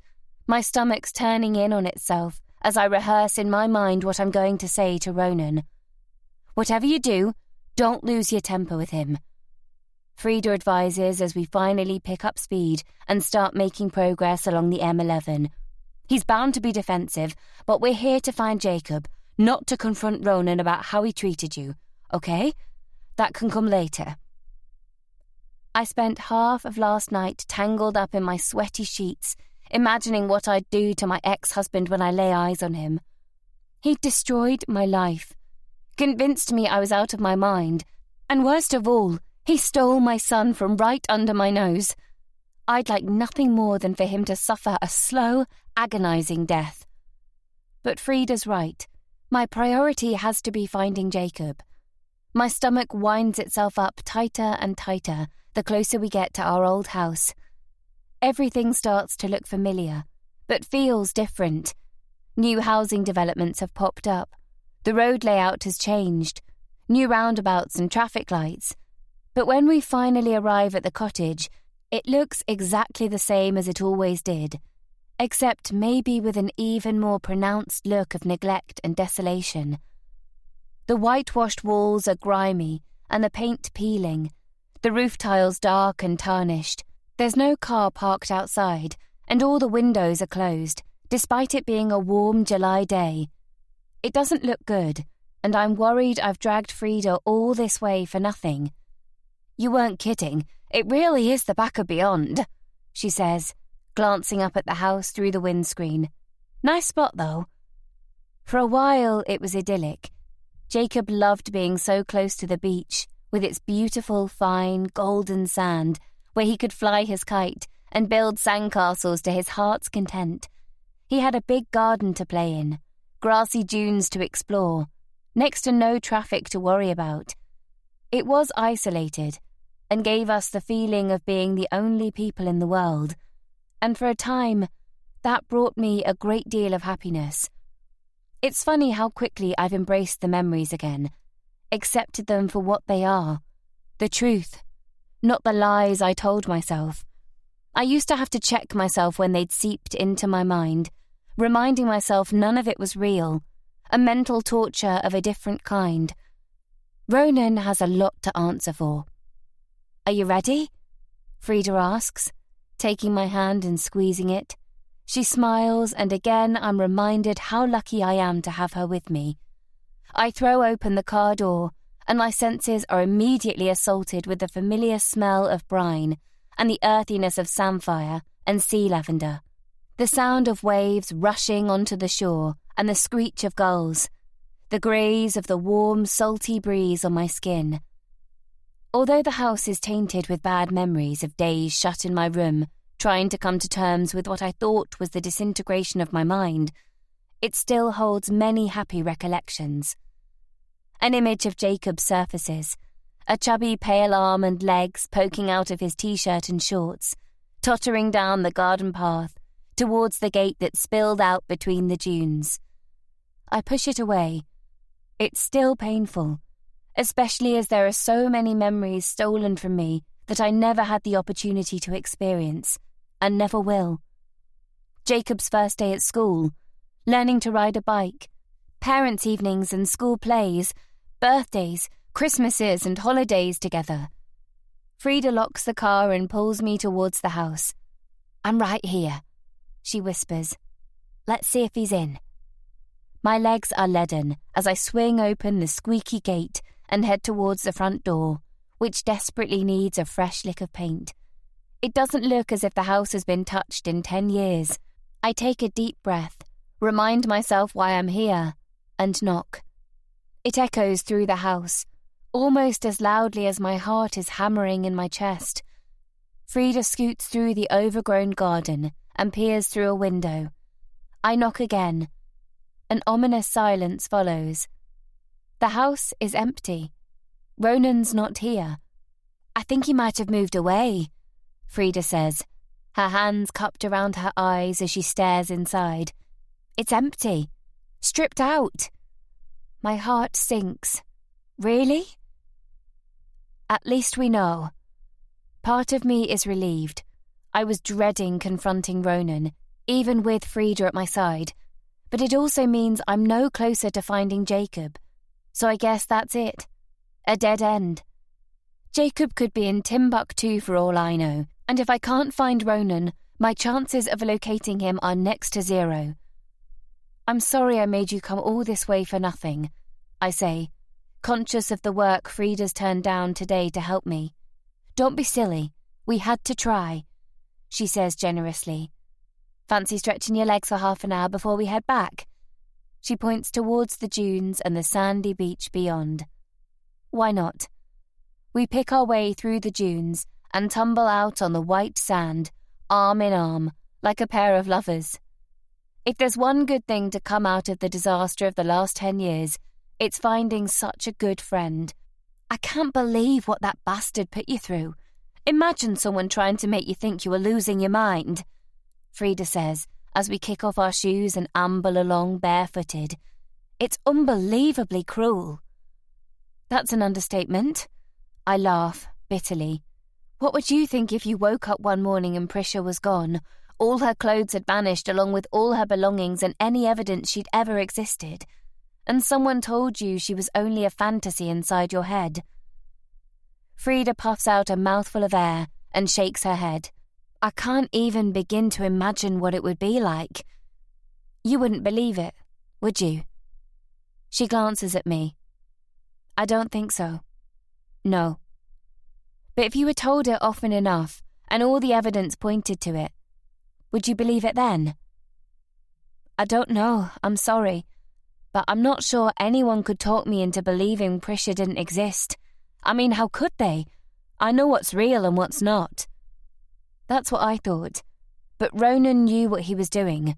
He must have been planning it for months.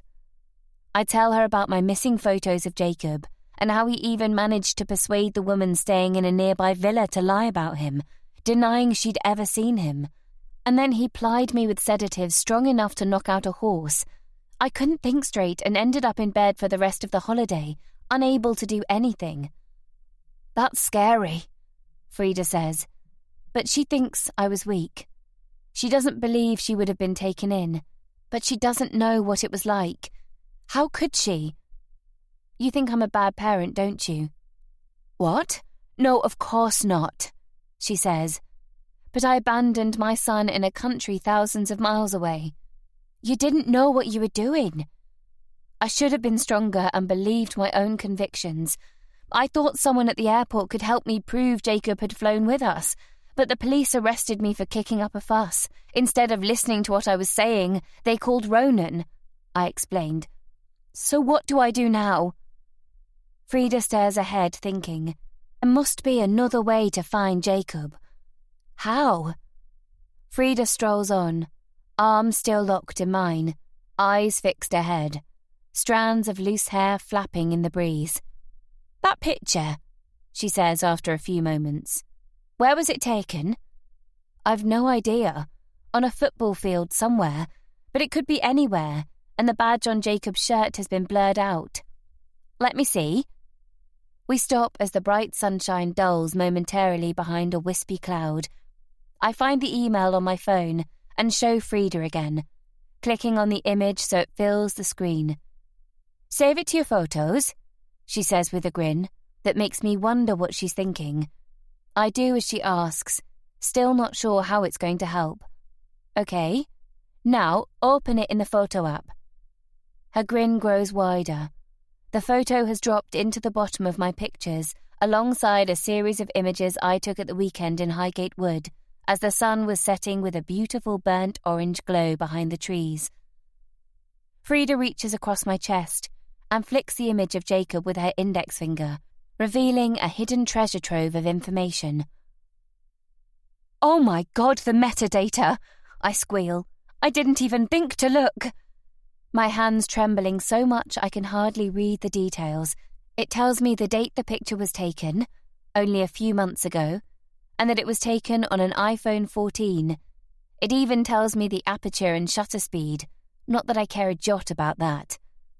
What I'm far more interested in is the map, which reveals exactly where the photo was taken. I tap on it and zoom in. We both gasp and stare at each other open-mouthed. "He's in London," Frida says. Chapter 27. There are nearly 10 million people living in London. Locating Jacob among them would be like hunting for a grain of sand on a beach. Next to impossible. Except the metadata on the photo I was sent pinpoints the precise location, within a few meters of where it was taken. Richmond, a leafy, affluent suburb in the west of the city. And even better than that, I can see it was taken in the grounds of a secondary school. "What are the odds that's Jacob's school?" Frida says. "It has to be, doesn't it? Although I suppose if he was representing his school, they could have been playing at an away match. But it's a start, and we know when the photo was taken, so even if that's the case, it shouldn't be too difficult to work out which two schools were playing. It's amazing news. After the high of discovering Jacob was alive, and then having my hopes of finding him crushed, this has restored my belief that I'm finally going to be reunited with him. Thank you, I whisper, pulling Frida into a hug, which seems to catch her by surprise. Her arms flail and eventually settle on my back as I nuzzle into her hair. We've not found him yet. I know, but we will, I say. Frida drives fast, sounding her horn at anyone who gets in her way. I can tell she's as excited as I am. "What are you going to do?" she asks, casting a sideways glance my way. "You can't just march into the school and tell him you're his mother." I run my tongue over my bottom teeth as a lorry indicates to pull out in front of us. Frida accelerates, in no mood to give way. I don't know. I've not really thought about it. I've been so caught up in the exhilaration of it all, I've not considered my next move. And you've got to think about Jacob. You don't know anything about his life for the past 10 years. You don't even know if he remembers you. He was quite young when he vanished. He was 4, I protest. He's not going to have forgotten about me. I'm his mother. Have you considered that he must have a new family now? How's he going to react when he finds out they've been lying to him? Everything he thought he knew, you're going to expose as a lie. I think you need to be careful. You're about to blow up his world. But I'm his mother. I know. She rests a hand on my knee. But you have to think about Jacob and how this is going to affect him. You might both need some professional help. But he belongs with me. Yes, I agree, Frida says. Just think carefully about the impact it's going to have before you go steamrollering in. Steamrollering? Is that what you think I'm going to do? She glances briefly at me. She doesn't know whether I'm being serious or not. My lips curl upwards. Of course, she's right. But I'm excited. Not only am I entirely sane and not delusional after all, but I'm finally going to find my little boy after all these years. Yeah, Frida says with a nod. You do have the tendency to go steamrollering into things without thinking sometimes. Is that right? I'm your boss. I notice these things. We both laugh. I can be impetuous at times, but I'm not going to miss my chance to get my son back. I just need to think carefully about how I'm going to do it. Frida has a good point. As much as I hate to admit it, I can't expect Jacob to welcome me back into his life with open arms as if nothing has happened. He might not even remember me. What if I've been written out of his life entirely? Whatever happens, my reappearance is going to have a psychological impact, and I don't want to do anything that causes him any more harm or trauma than he's already been through. The more I think about it, the more convinced I am that Ronan must have sold him to a trafficking gang in Turkey, although why remains an utter mystery. If he was that desperate for money, why didn't he say anything? I never even had an inkling he had money worries. He knew I had a tidy sum in the bank from my divorce settlement. He could have asked for a loan, or at least been honest with me, and we'd have worked out a solution. Anything would have been better than this. I guess I never really knew Ronan, fooled like a teenage virgin by his good looks and charm. It's a miracle Jacob's back in Britain, let alone living in London of all places. He could have easily ended up in the hands of someone truly evil, with horrible, deviant intentions, anywhere in the world. But it looks from the photograph, at least, like he's well, and that someone's adopted him as their own. Part of me thinks they're victims in this mess too, because I'm about to detonate a bomb under their lives and destroy everything.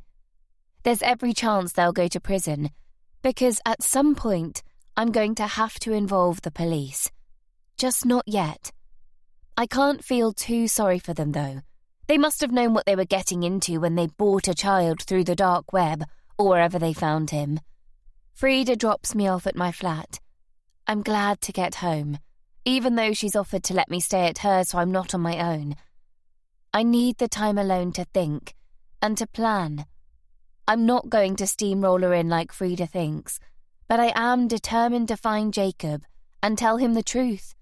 He deserves to know what happened, no matter how painful. That evening, I go through my options, which are limited. All I know for sure is that a few months ago, Jacob was playing football at a school which he might or might not attend in Richmond. I have nothing else to work with. I have to start there.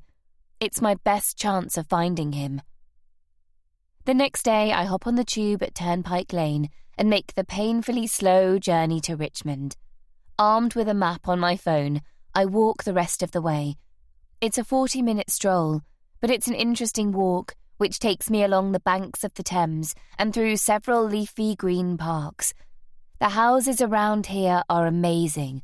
Lots of lodges and mews houses, walled gardens and expensive extensions, wide streets and wisteria-covered walls. It's so much nicer than where I live. I arrive almost half an hour before the end of the school day. It gives me time to scout out the place and work out where the pupils are likely to emerge. The main gates are opposite a row of shops and a small park, part of which is taken up by one of those adult play areas with communal exercise machines. I don't see the point around here. I bet everyone's got private gym membership. It's an obvious place to hang around, and from a bench in the park, I have a good view of the school. Of course, I don't know for sure whether Jacob is even a pupil here, and if he is, whether he's in today. Whether he has an after-school activity or even if he's likely to come through the main gates. All I can do is wait and watch. As time ticks closer to 3:30, my pulse quickens and my palms become sweaty. Will I even recognize him? Will he recognize me? Is he tall? Short? Will he be surrounded by a group of fun-loving friends, or will he come out alone with his head in a book? There's so much I don't know about my own son. I should have brought something to read, a newspaper or a paperback. Not that I have the bandwidth to read anything right now, but it must look a bit odd. A single woman sitting in a park opposite a school, watching. Not that anyone's paid any attention to me so far. Eventually, students begin to appear with bags over their shoulders, chatting with friends. Some take their time as if they have nowhere to go. Others are heads down, motoring off as if time is their enemy. The number of pupils swells, until it becomes almost overwhelming to scan all their faces.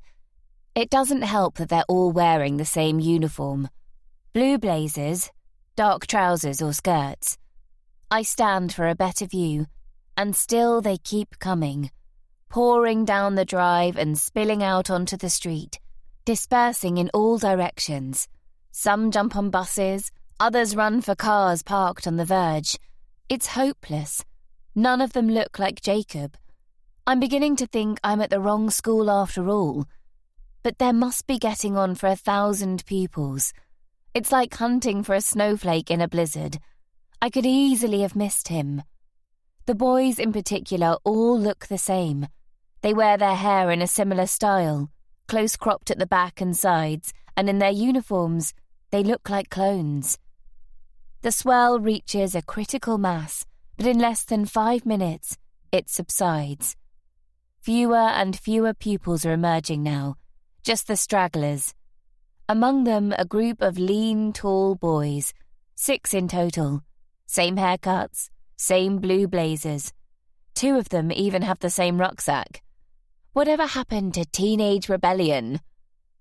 And there, right in the middle of the cluster, with his floppy blonde locks and commanding the attention of the others who are hanging off his every word, is a boy who looks just like the boy in the photograph. Jacob. It's him, I'm sure of it. He's older, taller, more muscular, of course, but I'd recognize him anywhere. And if I had any doubts, they're instantly dispelled when I see the way he walks. Slightly loping, as if his left foot is fractionally heavier than his right, and he keeps forgetting. He's always had a distinctive gait. Even after 10 years, I'd recognize it.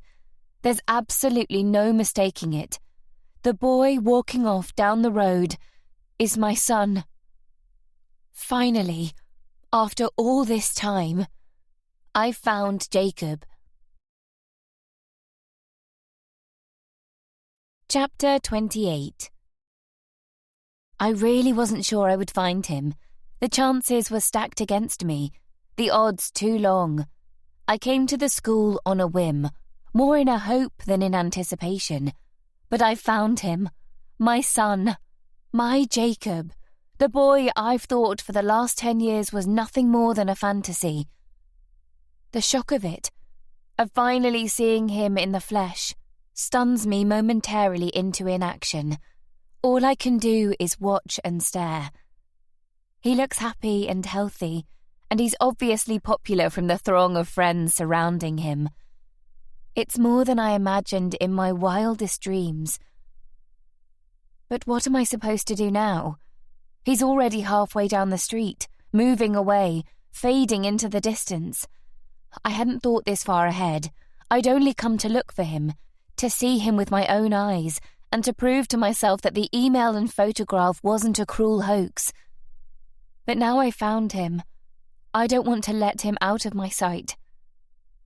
Perhaps if I'm clever, I could engineer a chance meeting, exchange a few words with him, look for any recognition in his eyes. I'll have to hurry, though. He's almost out of sight. I dart across the street and follow from a safe distance. Not that I think there's any chance of Jacob or his friends noticing me. They're far too obsessed with themselves.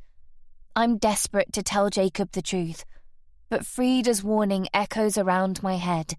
He might not even realize I exist.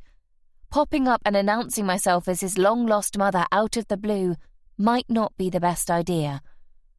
It's obvious what I should do, what any sane person would do.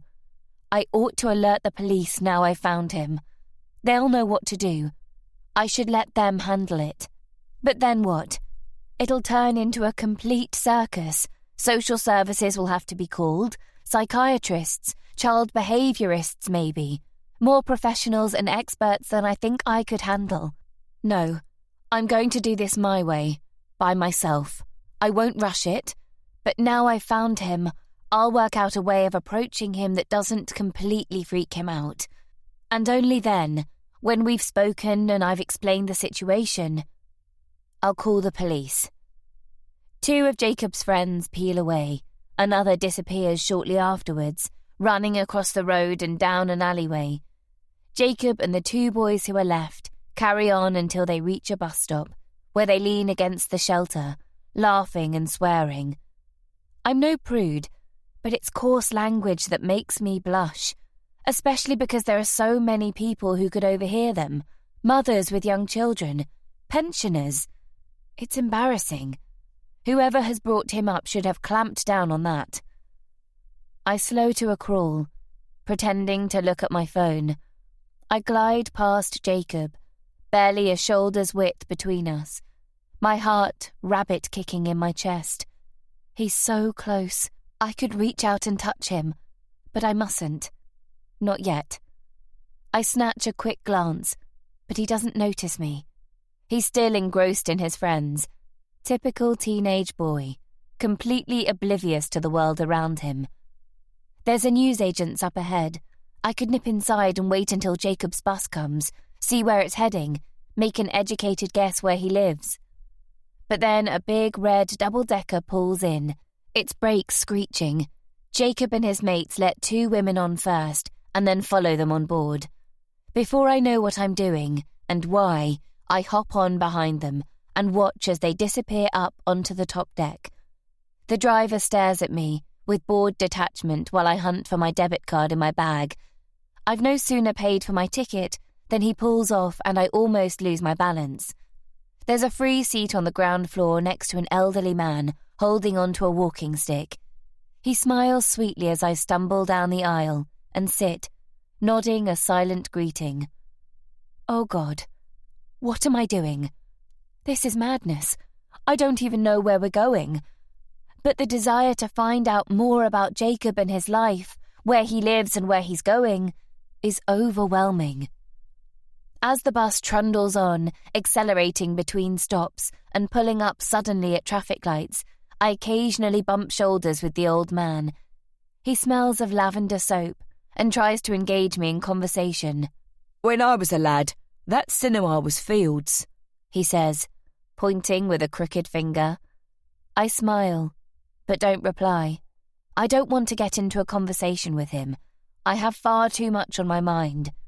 Stop after stop comes and goes, but Jacob and his mate show no sign of getting off. Eventually, one of Jacob's friends disembarks outside a church. 2 stops later, Jacob gets off. The doors are already starting to close when I spring out of my seat to follow him. He turns right, his attention on his phone, head down, earbuds in, rucksack over one shoulder. He moves quickly, turning down a side street where there are cars parked on both sides of the road and the pavement is cracked and uneven. I follow from a discreet distance, but he doesn't turn around or glance over his shoulder. He has no idea I'm here. Eventually, he turns into a smart street lined with plane trees, top-heavy with green leaves. The houses here are bigger, more substantial, set back from the road behind immaculate gardens. All of them stand detached, unlike in most parts of the city, where long rows of terraces dominate. I couldn't even begin to put a figure on how much they must sell for. 1 million? 2? Prices in the capital have gone crazy over recent years, and this is a particularly upmarket street. All the cars in the drives are Audis, Range Rovers and Porsches. Jacob crosses the road without looking, and I wince.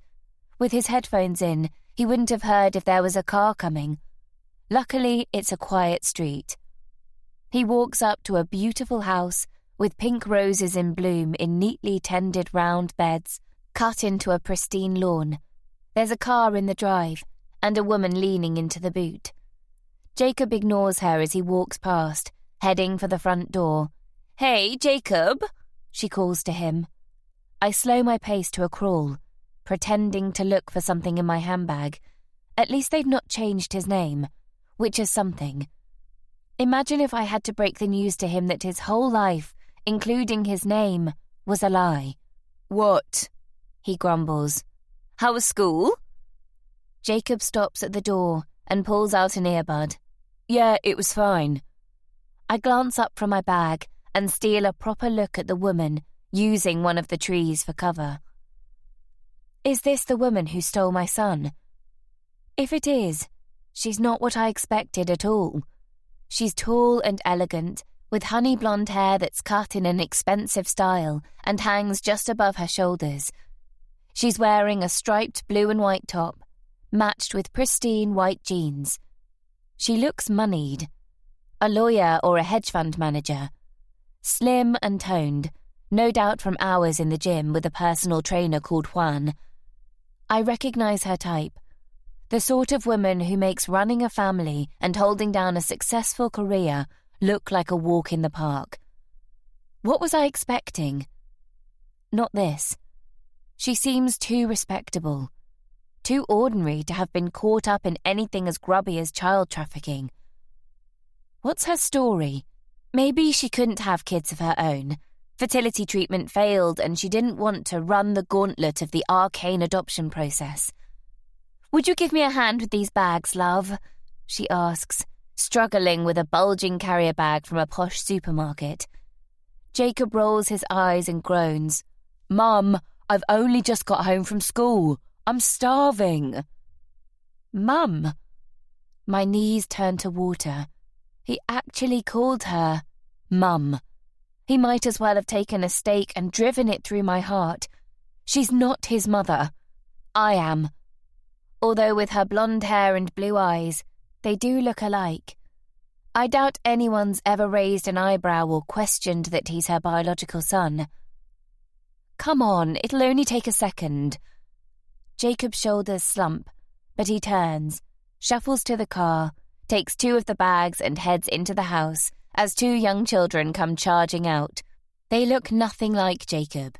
They have dark hair and olive-coloured skin, cherubic faces.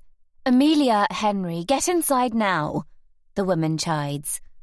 I edge away, stepping into the road without looking, watching the scene of domestic normality playing out in horror. This isn't what I expected. It's so much worse. I didn't see the cyclist until she's virtually on top of me. I try to jump out of the way, but she swerves in the same direction, brakes squealing. Her handlebars catch my hip, and I'm sent flying as she tumbles to the ground. It all happens in a flash. Both of us screaming, both of us falling. My elbow digging painfully into the ground, her body sprawling across the road. "I'm so sorry, I didn't see you." I apologize as I drag myself gingerly to my feet. I've scraped my arm and bruised the top of my leg. The cyclist pulls her bike up and dusts herself down. "You stepped right out in front of me," she says, adjusting her helmet, her eyes wide with shock. "I know, I'm sorry, I wasn't looking. Are you okay?" Poor woman, it wasn't her fault. At least she doesn't appear to be injured, and her bike looks undamaged. "I think so," she says. "Right. Well, look before you step out next time. You'll end up getting yourself killed." She remounts and cycles off. I let out a long sigh and smooth down my hair. "Oh my God, are you okay?" The woman I was spying on only a few moments ago comes running from her drive, concern etched on her face. "I'm fine, thanks," I say, hobbling back onto the pavement. "You're bleeding." She points to my elbow. "It's just a graze." I angle my arm to assess the damage. She's right. There is a lot of blood, but it looks worse than it is. "Let me wash it out for you. You might have some grit in it." "Honestly, I'm fine, thanks. At least let me find you a plaster." I want to tell her I don't want a plaster. I want to tell her to hand my son back and for him to stop calling her mum. But instead, I allow her to shepherd me towards the house. Along the drive, past the rose beds, and into her home. She's so gentle and caring. I can't bring myself to be rude to her. "I don't want to cause any trouble," I say. "It's no trouble. Let's get you patched up." Chapter 29. Inside, the house looks like something out of a magazine. It has high ceilings with original moulded cornices, stripped wooden floors, and tasteful artwork on the walls. The woman leads me through to an enormous kitchen, which feels as if it's spilling out into the back garden through a set of bifold doors which are fully open, letting in the warm summer air. It's a massive garden, surrounded by a tall brick wall and planted with a display that wouldn't look out of place at the Chelsea Flower Show. She must have a gardener. I can't imagine this woman toiling away in the mud, getting dirt under her immaculately painted fingernails. "Take a seat," she says, pointing to a large family dining table, on which there's a vase brimming with freshly cut roses. I pull out a chair while she dives into a cupboard, looking for a plaster. Blood drips from my elbow onto the floor, seeping into the wooden boards. I try to wipe it away with my foot, but only manage to smear it and make it look worse. "I'm afraid I've dripped blood on your lovely floor." "Oh, don't worry about that," she says, waving a dismissive hand. "It's seen worse." A loud thud comes from above, so forceful it makes the house shake. The woman rolls her eyes. Overly exuberant children? "Honestly, it's enough to drive you to drink," she laughs. Isn't she going to check on them? One of them could have had an accident, banged their head or broken an arm. But she doesn't seem to care. She pulls out a chair and sits opposite me. I bend my arm and hold it up to the light. She dabs at it with a cold, wet cloth, dries my skin, and applies a large fabric plaster. While she's focused on my arm, I take the opportunity to look around. My eye is caught by an American-style fridge covered in children's drawings and paintings, and, in the centre, a laminated sheet marked with the days of the week and the children's names. Each child has a task, like washing up, emptying the dishwasher, and taking out the rubbish, against their name and day of the week, alongside other notes such as piano practice, ballet, choir, and football training. Under Jacob's name, there's a list of subjects: maths, English, French, physics, and history. A homework timetable? I'm glad to see it. At least this woman pretending to be my son's mother is taking steps to ensure he stays on track with his schoolwork. "There," the woman says. "That should do the trick." "Thank you. I should get going." I gather my bag from the table, as fascinated as I am to have this glimpse into Jacob's world and the life he now lives. I don't belong here, and I'm nervous that at any moment this woman is going to work out who I am and throw me out. "Won't you stay for a cup of tea?" she asks, looking a little crestfallen. Maybe she doesn't have many friends, although I imagine someone like her is bound to have a large social circle, girlfriends from Pilates and book club, the PTA and work. To be honest, I could do with the adult company. It's like kiddie daycare in here sometimes. Really, I should be getting back. Please? She pouts like a child, making puppy dog eyes at me. "Well, I guess I could stay for 5 minutes," I say, glancing at my watch. "Great." She hurries back into the kitchen and fills a trendy-looking kettle that glows an electric blue when she switches it on. While she waits for it to boil, she busies herself putting away the shopping Jacob helped carry in. "I'm India, by the way." "Karina." My name's out of my mouth before I can stop it. Should I have lied?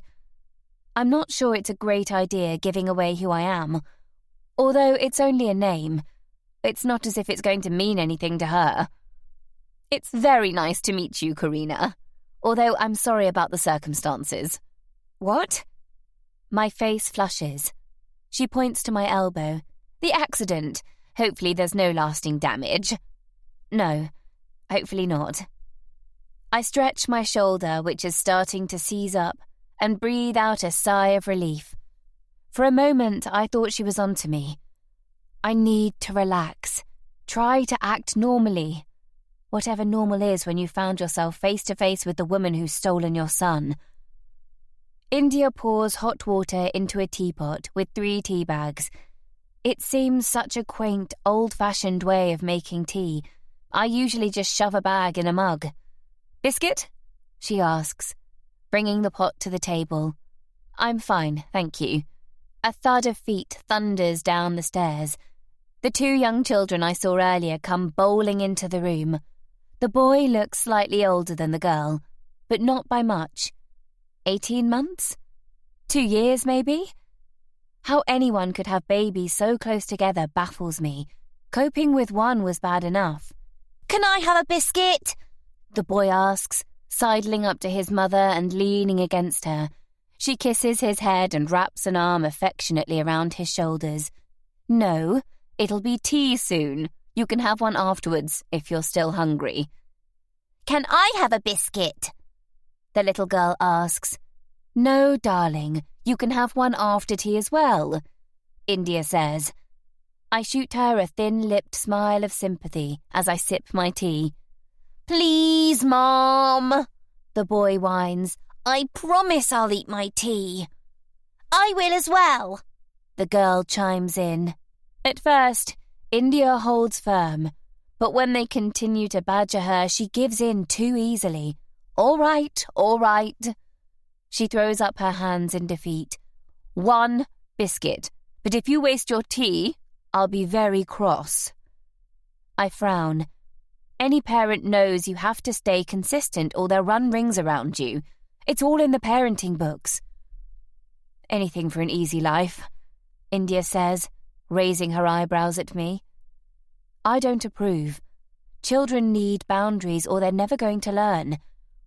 India produces a packet of biscuits from a cupboard above the kettle and hands one to each of the children. They run off in triumph. Children 1, mother 0. Do you live around here? India asks when peace is restored. No, I'm in North London, Muswell Hill. Oh, we have friends out that way.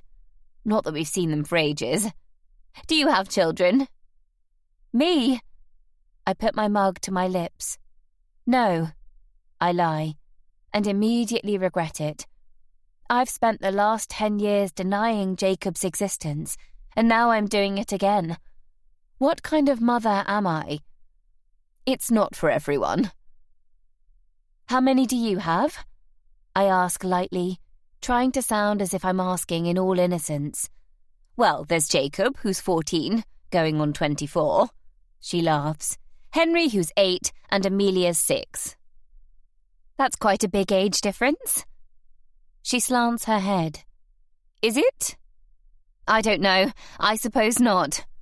I brush off an imaginary speck of dirt from my thigh. If I was hoping she was going to crack and tell me all about how she and her husband thought they couldn't have children and were lucky to adopt a 4-year-old little boy from an illegal Turkish trafficking gang when they'd given up all hope, I'm sadly disappointed. Maybe I should just confront her. What's to stop me telling her exactly who I am? I could find that copy of Jacob's birth certificate on my phone, hold it up to her nose and ask her what she thinks she's playing at. I could order her to pack a bag with Jacob's clothes and tell her he's coming with me, and that she should expect a visit from the police. But I don't. Instead, I sit awkwardly, looking around the room, wondering what the hell I'm doing here. You have a lovely house, I mumble, desperate for something to say. It's hideously expensive around here, but it's such a nice area to bring up children. I bet Jacob has his own room. It's probably bigger than my flat, and a double bed. They probably spoil him rotten. That's the thing about people with money. Most of them don't appreciate the value of it, and then they end up bringing up overprivileged kids. I suspect if Jacob wants something, he gets it.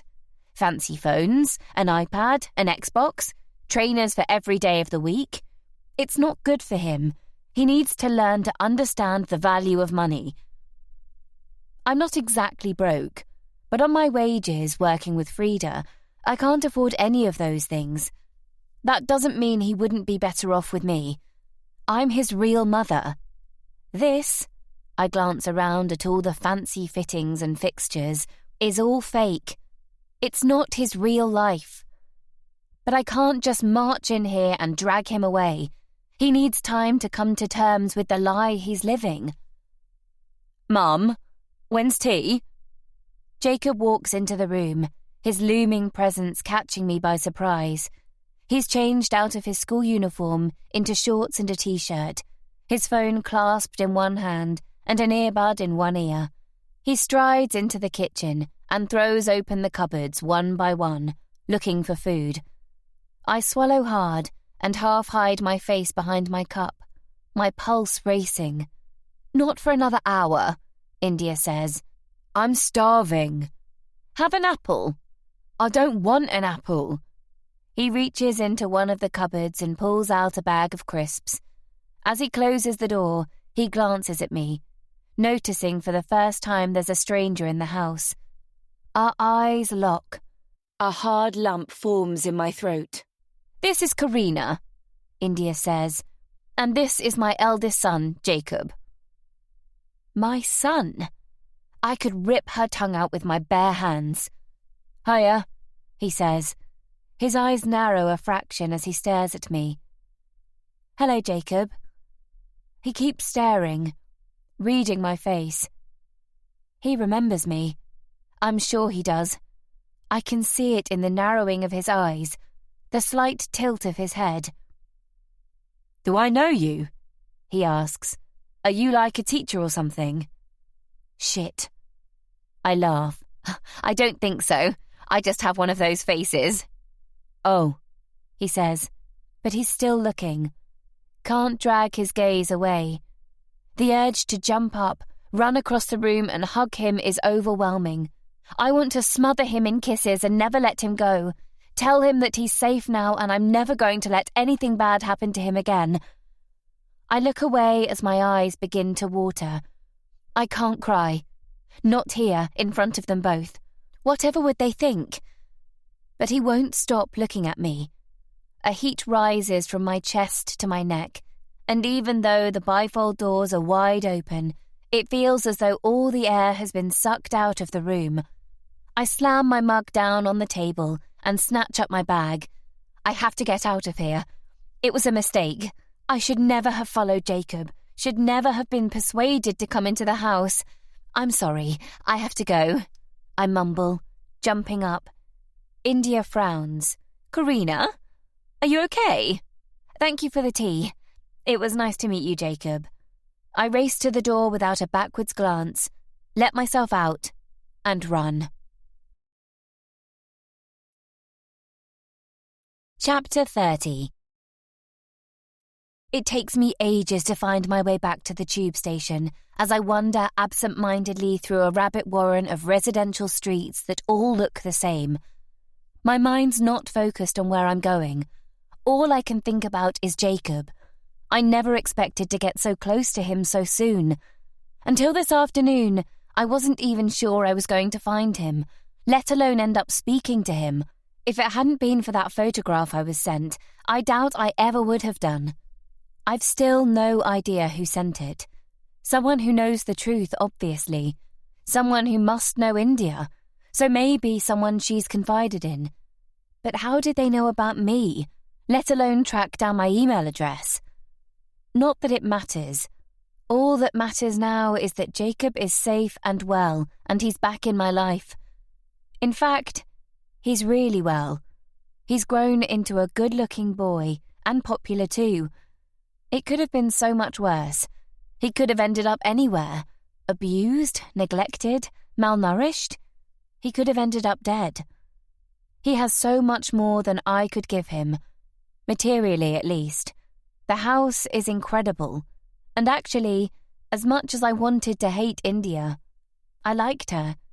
She was caring and friendly, not at all snooty like I expected when I first saw her in her fancy clothes and that expensive haircut. She didn't have to take me under her wing when I hurt my arm, or invite me into the house and offer me tea. And she clearly loves Jacob and has done a decent job bringing him up. It would be so much easier if she was an old dragon. Maybe it's better if I walked away and left them to it. Jacob's clearly happy. He doesn't want for anything and has supportive adoptive parents. Although India didn't mention her husband, I assume there is one. She was wearing a wedding ring, a plain platinum band and an impressive diamond solitaire with a rock the size of the nail on my little finger, not dissimilar to the ring Sammy bought me all those years ago. I never liked it. It cost him a small fortune, but made me feel conspicuous. I was always paranoid I was going to lose it, or someone was going to try to steal it off my finger. No, Jacob has a right to know the truth. He needs to know what happened, that his stepfather stole him from me and sold him to a trafficking gang. He has the right to know his own mother, no matter how difficult that's going to be for him to comprehend.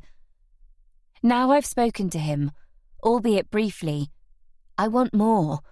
I desperately want to get to know him better, to find out what's going on inside his head, and then I can work out the best way of breaking the truth to him. So after another sleepless night, I'm up early the next day, and back on the tube with the first commuters.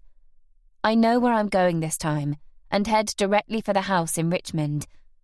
By 7, I'm outside, loitering behind one of the spectacular plane trees that line the wide street. God knows what the neighbours must think, but I really don't care. I'm not doing anything wrong, and nobody challenges me. An hour has passed, and my back is starting to ache when Jacob finally emerges from the house. He slams the door behind him and slides past 2 cars in the drive. India's Audi and another vehicle, a smart-looking black Porsche with an unusual number plate, SMT1. God, I hate people who have personalised plates, especially when they drive Porsches. Jacob has a slice of toast in his mouth, and his blazer hangs off one shoulder. He adjusts it as he walks, leaving his collar turned up and his tie hanging limply halfway down his chest. I duck behind the tree as he approaches and hold my breath, hoping he won't spot me lurking.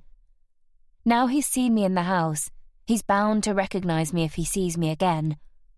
I count to 10 and step out from where I'm hidden. Jacob's about 20 metres ahead, hopefully far enough away that even if he does turn around, he won't see me. And anyway, he seems completely absorbed in his phone and barely even glances up as he walks. When he reaches the bus stop, there are 2 younger children already waiting. They're not from Jacob's school. They're wearing different uniforms, different coloured blazers and ties. It's clear there's some kind of altercation going on between them. One of the kids, an overweight, round-faced boy, is pushing and shoving the other, a bespectacled, academic-looking skinny boy, whose uniform looks 2 sizes too big for him. The overweight kid is taunting him with names, yanking at his bag, pulling it off his shoulder. Jacob finally looks up from his phone. "Hey," he says with an authority that surprises me. "Leave him alone." My heart swells with pride. The 2 younger boys freeze and stare at Jacob with wide-eyed wonder. "Give him his bag back," he tells the bully. The kid, realising it's not an adult laying down the law, but a teenager who's not even shaving yet, is emboldened. "Oh yeah? And who's going to make me?"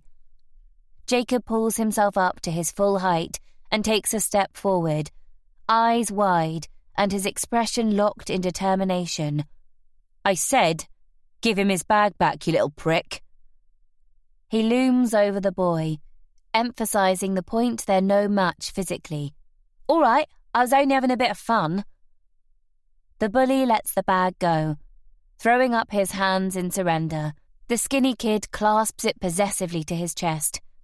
"Now I don't want to see you throwing your weight around again," Jacob warns as a bus rumbles to a halt at the stop. The overweight kid picks up his own bag, hops on board, and yells over his shoulder, "Arsehole!" Jacob doesn't rise to it. "You okay?" he asks the skinny lad. He nods nervously. "You getting on this bus?" The boy shakes his head. "Think I'll wait for the next one." "Good idea." And then, as the bus rumbles off, Jacob returns to his phone as if nothing has happened. I could hug him. I don't know how many other teenagers his age would have stepped in like that. I wonder if that's something ingrained from birth, or whether it's learned. I like to think it's an attribute he was born with. Another bus comes along a few minutes later. I can see a number of students from Jacob's school already on board. I hang back while he jumps on, shows his pass and heads for the top deck. Then I leap on and take a seat downstairs at the back. This time I know exactly where Jacob will be getting off, so I don't stress. Instead, I enjoy the journey, watching all the shops, houses and parks drifting past the window. It's much leafier than where I live, but I don't know if I'd want a house here. It's like an overgrown village rather than living in the city with all its hustle and bustle. It was a shock being reunited with Jacob yesterday, seeing how my little boy has grown up, hearing how his voice has deepened, his face changed. I never intended to speak to him, at least not so soon. I certainly never intended to speak to the woman he calls Mum, or find myself inside their house. Things moved much more quickly than I ever imagined, and I wasn't prepared. Maybe I should have said something. Instead, I sat at their kitchen table like a fool, pretending to be a stranger. I know it's going to be a shock for Jacob, and that it's going to take time for him to come to terms with what I have to tell him, but he needs to know. He has a right to know. And the longer I leave it, the harder it's going to be. I can't put it off forever, although there's going to be no easy way of saying it, like removing a plaster. It's going to be kinder to rip it off in one go than drag it out, hoping to lessen the pain. At least 30 pupils in blue blazers, including Jacob, pile off the bus a short walk from his school. I wait for them to all disembark before hopping off at the last minute and following them. Jacob's only a few meters ahead with some of his friends, larking about, playing the fool. Any second now and they'll be inside the school grounds, and I'll have lost him. I push and jostle through a crowd of girls and boys until Jacob's within reach. As he makes it to the gates, I stretch out my hand, tap him on the shoulder. Jacob? He turns around with a puzzled expression on his face. His friends all come to a halt, curious. Half a dozen expectant eyes fall on me. "It's you," he says, frowning. "You're my mum's friend." "I am your mum." I want to scream at him. Instead, I laugh. "I guess you could say that." "What do you want?" I've been playing this scene through my head all night. The moment I finally reveal to my son that I'm his long-lost mother, and how he'll react. And now I'm here, face to face with Jacob, with his full attention. I don't have the words. "You see, the thing is," I mumble, glancing at my feet. Jacob hooks his thumb over his shoulder. "I've got registration at 9, he says. "I can't be late." "I know, but this is important." His mouth curls upwards in an embarrassed smile. "Oh God, this is a mistake. I should have chosen somewhere quieter, not in front of all of his friends outside the school. Too late now. I have to say something or it's going to look weird." "Is it about Mum?" "No, it's about you. About us. Oh God, sorry, this is really difficult." "I really should be going." "Wait, 1 minute, please." He sighs, but his friends have thankfully lost interest. They wander off into the school grounds without him. "I don't want to get detention." He looks nervously towards the school. "The thing is, Jacob, I'm not your mother's friend." I take a breath through my nose and deep into my lungs. I am your mother. Chapter 31.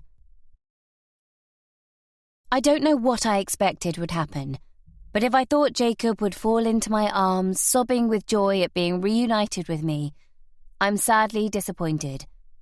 It's not like that at all. Rather than hug me, he physically recoils, as if I've wafted a terrible smell under his nose. I reach out for him, but he backs away with pure horror written across his face. "You were stolen from me when you were only little," I explain. "From Turkey. Your stepfather, Ronan, organised it all, and I've been looking for you ever since." I deliberately edit out the part where Ronan set about convincing me I'd lost my mind. and I'd believed him over my own son. He doesn't need to know I gave up on him. He shakes his head, edging backwards. I might as well have told him he was raised by a pack of wolves. Get away from me, he growls. Jacob, please, I know it's a lot to take in. I said, leave me alone. I've been looking for you for so long. Please don't be mad with me. I grab my phone out of my bag. Look, I can show you your birth certificate. I offer, my hand trembling so much I struggle to unlock the screen. I've got to go, he says, turning and hurrying towards the school building. No, wait, listen to me, Jacob. I'm not lying. I am your mother. He stops suddenly, his rucksack falling off his shoulder and hitting the ground. No, he says. You're not, and I don't want anything to do with you. Do you understand? Could this be going any worse? Just listen to me, I beg. I said I don't want anything to do with you. You're crazy, not right in the head. Don't say that, I gasp. For such a long time I thought I was out of my mind, but I'm not. I never was. I was tricked, manipulated and controlled by that bastard of a husband of mine. Why not? It's true. Dad told me all about you, how you only cared about yourself and how you walked out on us when I was little because you didn't want me. He's shouting now, yelling at the top of his voice. I glance around. Most of the students have moved inside, and there are still a few milling around, together with some of the teachers. I can feel their eyes on me, staring at me, judging me. What kind of parent do they think I am? That's not right. That's not what happened. Isn't it? Jacob strides up to me with real hurt in his eyes. He's shaking. Of course it's not. I would never have walked out on you. I don't know what you've been told, but it's not true. I would never have abandoned you. I love you. You're my son. Don't say that, he screams. Just listen to me for a minute, Jacob. I reach for his arm, but he tears it away violently. Don't touch me. From the corner of my eye, I see a man striding towards us. Jacob, he says, is everything okay? No. This crazy woman is trying to claim she's my mother. The man looks at me suspiciously. Do you know her? He asks. Not until yesterday. He glares at me, daring me to contradict him. I sigh. Look, it's complicated, but it's true. I am his mother, but his father's been telling him I walked out on him when he was young. Jacob, you're going to be late for registration. Why don't you hurry along? I'll deal with this, the man says. Deal with it? He makes it sound as if I'm an awkward customer in a restaurant complaining about poor service. He's my son. I have a right to talk to him. I yell at the man as Jacob slopes off. I think you'd better move on, he says. You're causing a scene. Of course I'm causing a scene. Until yesterday I hadn't seen my son in 10 years. They stole him from me and sold him to child traffickers. He raises an eyebrow. Please, I'm asking nicely.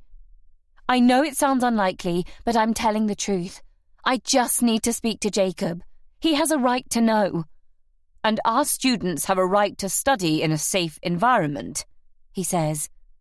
God, he really is a pompous little twerp. So you're going to stop a mother seeing her son, are you? Don't you have any compassion? He puts a hand on my back and tries to turn me away towards the gate, pushing me out onto the street. Don't you dare touch me! I don't want to have to call the police, Mrs. It's Miss, actually. Miss McHugh. I've taken to using my maiden name since Ronan and I split up. Miss McHugh, if you continue to cause a scene, I will have no option but to call the police. The police? I laugh sarcastically. You'd seriously call the police because I want to talk to my son? That's an offence, is it? It's an offence to breach the peace, he says coolly. Oh, fuck off! Everything okay, Mr. Tibbs? Another man's approaching now. He's in a smart grey suit and has a fake Hollywood smile, his teeth unnaturally white, and his hair far too perfectly combed to be a teacher. I was explaining to this woman that if she doesn't leave the school grounds, I'll have to call the police." "Oh." The second man raises a quizzical eyebrow. "What seems to be the problem?" "It's Jacob, in year 10. That's my son. I want to see him." "Ah, okay," the second man says. "Why don't you leave this with me, Mr. Tibbs? I'm sure your class will be wondering where you are." "If you're sure." "I'll handle it from here. Thank you." At last, someone reasonable. Someone who's going to take me seriously. "I'm not here to cause trouble," I explain, "but I need to see Jacob. It's really important. It's going to sound unbelievable, but he's my son, and he was stolen from me when he was only 4. "Why don't you come to my office and we can discuss it over a cup of coffee?" he says, with a disarming smile. Chapter 32. The man who's invited me into the school to chat about Jacob isn't just another teacher. He's the teacher. The principal. His name's Henriksen, but says I can call him Peter, as if being on first-name terms is going to make our conversation any easier. "Coffee?" he asks, as he invites me to take a seat in front of his leather-topped antique desk, made of beautifully polished wood. It dominates the room, looking completely incongruous in the modern surroundings of the school. A bit pretentious, if I'm honest. "I'm not here for a coffee. I'm here for my son." "I understand," he says. "Now I'll just be a moment, and then we can discuss it." He leaves me sitting in his office, while he slips out, closing the door behind him. An anxious thought occurs to me. Does he intend to keep me prisoner here while he calls the police? Is his charm and politeness a cover to keep me compliant until I'm no longer his problem? No, I don't think he will call them. And even if he does, he'll look pretty stupid when the truth comes out. They all will. I am Jacob's mother, and I have the certificate to prove it. I tap on the arms of the chair while I wait, wondering what he's doing. Surely he's not making his own coffee. He must have a secretary or a PA who could do that for him. An absolute age seems to pass before the door creaks open and Henriksen returns. "Sorry about that," he says, unbuttoning his jacket as he takes a seat and pulls himself up to the desk. He folds his hands and sits up straight. "A couple of urgent issues I had to deal with. Now, shall we start from the beginning?" I put 3 fingers to my forehead, rubbing away the tension, and sigh. I don't want to start from the beginning. I want to see Jacob. I need to see Jacob. But I suppose if I can get the principal on side, that would be a start. Don't ask me why, but it was my ex-husband's idea, I say. He frowns in puzzlement. To steal Jacob away from me. The lines on his forehead deepen, but he listens attentively, like you might listen politely to the crazy ramblings of a madman without having the first clue what they're talking about. I know how this sounds, and you have no reason to believe a word I'm saying, but I think my ex-husband, Jacob's stepfather, abducted Jacob and sold him. I don't even know why. I guess he must have had money worries I didn't know about. But then after he took Jacob, he started gaslighting me, convincing me I was the crazy one for thinking I had a son. He tried to make me believe Jacob didn't exist. I can tell Henriksen doesn't believe a word of it, but I push on, hopeful I can persuade him I'm not completely out of my mind and that he should take me seriously. Jacob was only 4 when he went missing. We were in Turkey on holiday. I woke one morning and he was gone. I haven't seen him since. At least, not until yesterday. I don't know who these people are who claim to be his parents, but they're not. They're frauds and they've taken my son illegally. Right, Henrik says, drawing out the word into one long syllable. And you have proof of this, do you? Yes. I hunt in my bag for my phone and find Jacob's birth certificate. Here, see. I shove the phone across the desk. Henriksen looks down his nose at it and nods. Okay, he says. So you believe me? He pushes the phone back with the tips of his fingers. It's quite an allegation, he says. I assume you've been in touch with the police? Well, no, I haven't. I wanted to speak to Jacob first, which is what I was trying to do when your colleague rudely stuck his nose in. Henriksen offers me a tight smile. Mr. Tibbs was only doing his job. We take pride in offering a safe environment for all our pupils. I'm his mother. So you keep saying. I demand to see him. We'll see. Obviously, this is an extremely delicate situation, and we need to consider what's in Jacob's best interests and prioritise his well-being. What could be better for his well-being than speaking with his mother? You can't stop me seeing him, you know. I hiss. We can if he expresses a wish not to see you. Has he? I don't know. I've not spoken with him yet, but he didn't seem keen on talking to you outside. He leans across the desk and adopts an earnest expression. Can I be honest with you, Miss McHugh? This is a highly unusual situation, certainly not something I've ever come across in my 20 years of teaching. I can imagine. So we need to take caution. Not that I don't believe you, but you understand I've never met you before. Nobody in the school has. You could be anybody. I reach for my purse. I can prove who I am, I say, searching for some identification. If that's what you need. He holds up a hand. There's no need for that.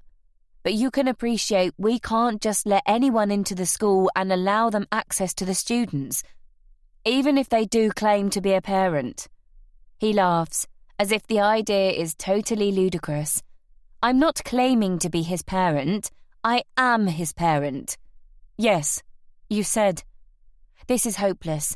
We keep going around and around in circles. Maybe you're right. We should call the police. Let them sort this out. I say. There's a knock at the door, and it clicks open behind me. Henriksen glances up. Mr. Henriksen, he's here, a woman says in a deferential tone. Thank you, Sarah. Please show him in. Hang on. We're supposed to be in the middle of a meeting here.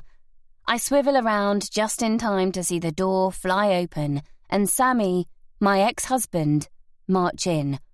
What the hell is he doing here? He's the last person I expected to see. He looks much older, with a lot less hair and chubbier, especially around the jowls and stomach.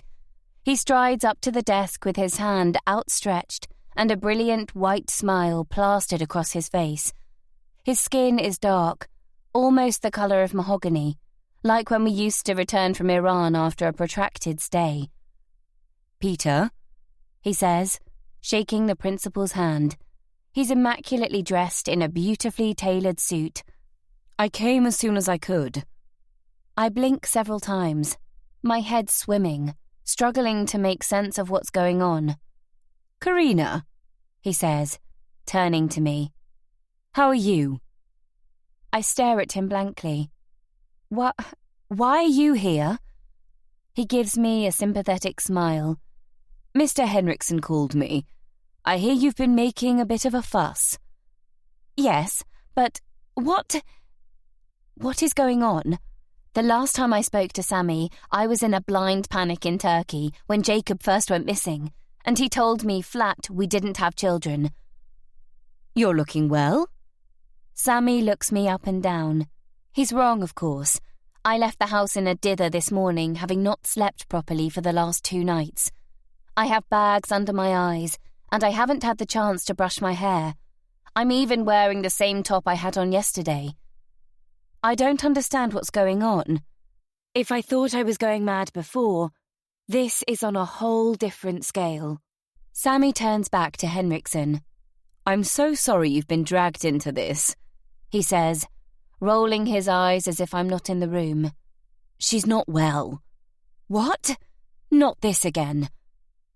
Don't worry about it, Henriksen says. I'm just glad you were able to get here so soon. Sammy nods his appreciation. Fortunately, I wasn't far away when you called. I don't suppose it would be possible to have 5 minutes alone to talk to my ex-wife, would it? Would you mind? Henriksen jumps up from his desk, like someone's rammed a hot poker up his arse. Absolutely. Use my office. Take as much time as you need. Thank you so much. I really appreciate it. I'm so sorry to put you out like this. I've never heard Sammy so fawning. It's not his usual style. He must have mellowed in his old age. Not a problem. Henriksen trots out. He looks like a man given a stay of execution. I'm not sure he was enjoying our conversation. The moment the door shuts behind him, Sammy's obsequious smile drops. What the hell do you think you're playing at? He yells at me. Chapter 33. It hadn't exactly been love at first sight when I met Sammy, but we definitely had a connection. A meeting of minds. We didn't stop talking from the moment we took our seats on that flight from Tehran until we were finally forced apart when we landed at Heathrow. Two nomadic souls thrown together by chance. Everything about him fascinated me.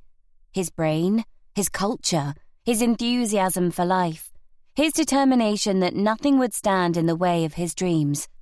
When he set his mind to something, it was clear nothing could stop him. He was the child of an Iranian mother and a British father, and spent his life between London and Tehran, eventually establishing an import-export business, specializing in an eclectic mix of antiques, dried fruits, and seeds, negotiating complex sets of trade restrictions and sanctions to develop the company into a multi-million-pound enterprise. It couldn't have been any more different from my life as a photographer. About the only thing we had in common was that we were always traveling for our jobs. He had a car waiting to collect him from the airport and offered to drive me home, but it was miles out of his way, and I was happy catching the tube. As a compromise, I gave him my number. Never in a million years thinking I'd hear from him again. But he texted me that evening to make sure I'd made it home safely, and every night for the rest of the week. When he called, it was to ask me to join him for dinner. We went to an amazing sushi restaurant and picked up where we'd left off on the plane. He wanted to know everything about me and hung on every word that tripped off my lips. When he kissed me at the end of the night, my stomach unexpectedly flipped and fizzed, and I realized I was falling for him. It was the start of an intense and passionate affair. Whenever we were both in London, we'd spend all our time together, completely wrapped up in each other, blinkered to what was happening in the rest of the world. Even then, the strain started to show. He was back and forth to Iran all the time, and my job often took me abroad for weeks on end. It became more and more difficult to find time for each other. Sammy thought the solution was for us to get married, but it didn't address the fundamental problem that we had incompatible lives. He proposed a year to the day after we'd first met on that fated flight, dropping to one knee in the middle of a Michelin-starred Asian restaurant in Mayfair, a diamond ring that must have cost a bomb in his hand. How could I refuse? There, he said, sliding the solitaire onto my ring finger. And now you're mine forever. It was an odd thing to say, in retrospect, but I was too distracted by the rock on my finger and the prospect of becoming Mrs. Karina Templeton to worry. We were married 6 weeks later at a small ceremony in a register office in Chelsea, where Hugh Grant, Mark Bolan and Pierce Brosnan had all declared I do before us, with the promise of a larger celebration in Iran with Sammy's family at a later date, although that never happened. The cracks that had appeared in the relationship before he'd proposed quickly developed into fissures, impossible differences. We seemed to spend most of our time when we were together engaged in angry, resentful stand-up rows, mostly about Sammy's demand that I give up my career and stay at home now we were married, and it was a compromise I wasn't ready to make. For his part, he would often be moody, unnecessarily difficult and uncommunicative. It was clear things weren't working out. And then I fell pregnant, That complicated things. For a start, having a baby meant giving up a job I loved. I could hardly travel the world loaded up with camera equipment, crawling around in the desert or the tundra, waiting for the perfect shot while I was pregnant. It was not as if we'd planned it. We hadn't even discussed starting a family. It came as a total shock to both of us. Sammy took it better than me, mainly because I think he saw it as a reflection of his masculinity, as I'd fallen pregnant despite being on the pill, not because he had any interest in becoming a father. Sammy stands glowering at me, his hands in his trouser pockets, eyes burning with fury. "You shouldn't have come here," he yells. "You had no right." I shake my head, hoping all the pieces of the puzzle will conveniently slot into place. I'm so confused, so completely spun out, I can't think. "You kept in touch with Jacob," I croak. "But how?" The anger drains from his face, and he looks at me with pity. "Oh, come on, Karina. Wake up." What's that supposed to mean? But he doesn't explain. He doesn't lay it all out in easy-to-understand words of 2 syllables or less. He just perches on the end of the desk and waits for me to work it out myself. "It was you," I say, at last, the mist in my brain finally evaporating. "You took Jacob." "With a little help, yes." "But how?" "Did you really never work it out?" I cast my mind back to Turkey, to that awful morning I woke up late and found Jacob was missing, how Ronan swore to me that we didn't have a son, that I'd imagined him. "You and Ronan?" I gasp. "You were in it together?" He pulls his hands out of his pockets and slow claps. Patronising bastard. "Frankly, I was gobsmacked you fell for it," he says. "We just wanted you confused long enough that I could get Jacob out of the country without you kicking off. Who would have guessed you'd have genuinely thought your own son was a ghost in your own mind?" I lower my head and stare at my hands, numb. It was all Sammy's idea. "But you don't even know Ronan. How the hell did you persuade him to go along with it?" He raises an eyebrow, and another chunk of my life falls away, like the ruined ramparts of a castle under siege. "Oh my God, you've known Ronan all along," I say, the enormity hitting me like a thunderbolt. "He was part of the plan from the start," he smirks. "And you had no idea, did you?" "What do you mean from the start?" "I mean, we engineered everything, from the day he first met you to the day you walked out and divorced him." "What?" "Oh, come on, Karina. Don't be so naive. Didn't you ever stop to think it was all too good to be true? That a man like Ronan would really come along when you were at your lowest ebb and sweep you off your feet?" "No, don't say that." "He didn't love you. He was a professional. He worked for me. I paid him to trick you into believing he'd fallen in love with you." "That can't be true. It just can't." I fish around in my memories for the day I first met Ronan. After the acrimonious split with Sammy, I'd vowed I was off men for good, until Ronan catapulted into my life. He'd approached me as I'd been sitting in the park, asked for directions to the library, casually dropping into conversation that he used to be a firefighter. Was that a lie as well? It's a happy memory, or at least it was. He'd made me feel good about myself, listening so attentively to what I had to say and paying me so many compliments. But as I start to unpick the memory and see things for what they really are, I feel sick. All those messages he used to leave on my phone telling me how much he loved me, all the presents, the chocolates, the flowers, an aerial bombardment of love. Except it wasn't. It was a careful, cruel, callous campaign to make me fall for him. And it worked. At least, that's what Sammy's trying to convince me. But why would he lie? Ronan and I were together for almost 2 years. Was none of it real? All of it fake? It can't be. It's almost as fantastical as denying to yourself you have a child. Sammy's enjoying my discomfort. I can see it in the sparkle in his eyes. I don't believe you. He shrugs. I don't care what you believe. But I thought it was time you knew the truth. It's pathetic how weak you are, always falling for everything you're told. How did you know him? I ask. Ronan? He was a small-time con artist. I discovered him after his conviction for defrauding 2 women he'd dated out of thousands of pounds. You didn't know about that either, did you?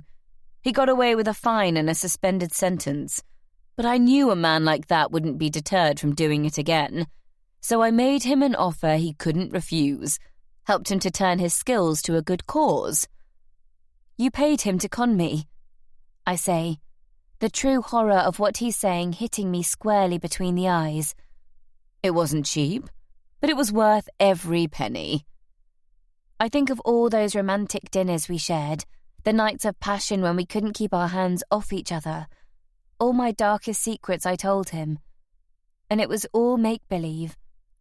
I shiver as a cold finger runs down my spine. He never loved me. He was only ever interested in money. His job. No wonder he grew so cold so quickly after we returned home from Turkey. His job was done and he didn't want anything more to do with me. You did all that just to get Jacob? I ask, incredulous. You left me no choice. You took him from me. But I don't let people who steal from me get away with it. He growls. I'm not weak like you. That's not true, I protest. You had the chance to see Jacob whenever you liked, but you were always too busy. I wasn't prepared to accept I could see my own son only when you decided I could see him. I'm his father. He deserves to be with me, not you. What could you offer him? You couldn't even be bothered to turn up to the last contact day we arranged. We'd planned to meet in Hyde Park, somewhere public where I could keep an eye on Sammy. I still didn't entirely trust him with Jacob on his own, and until we were divorced, he hadn't shown much interest in him anyway. He never played with him, or read to him, or wanted to help feed him, or change a nappy. He liked the idea of being a father, but didn't know what it meant to be a dad. And then you disappeared with him, Sammy says with a scowl. You walked out, and I never saw you again. You stole my son, and I had no idea where you were. You had no right to do that to me. Don't you dare lecture me, I scream. You didn't care about Jacob. He's my son. Of course I cared about him. It's all too much. The weight of everything he's told me bears down on my shoulders like a rockfall, crushing me.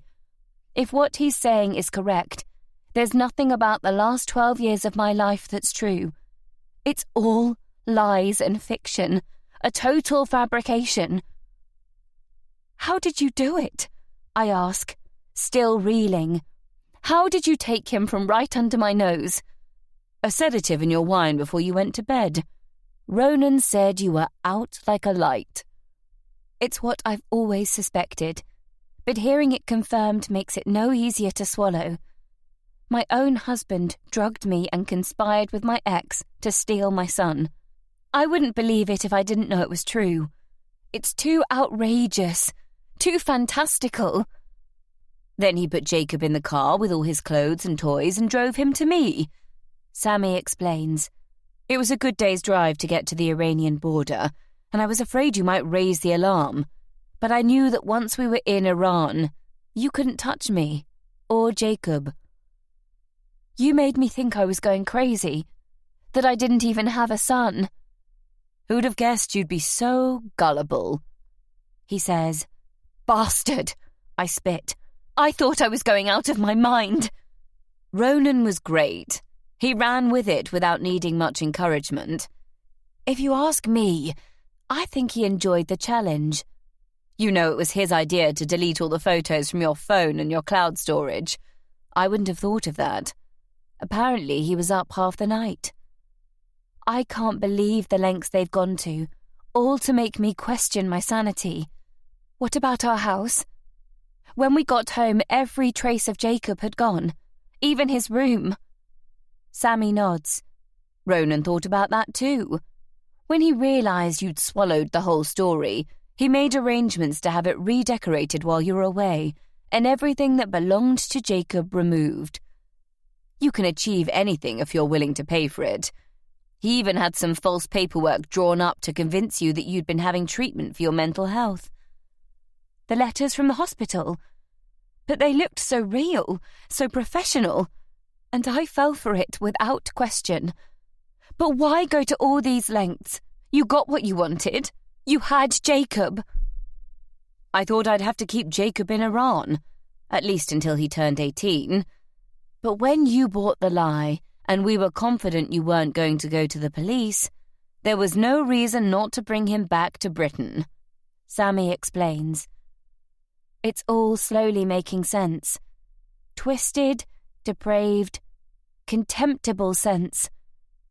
I still can't believe he went to such lengths to kidnap his own son.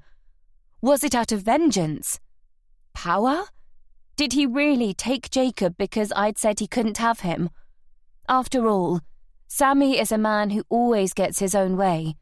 I want to punch him, drive a knife through his heart, hurt him as badly as he's hurt me. I was at your house yesterday.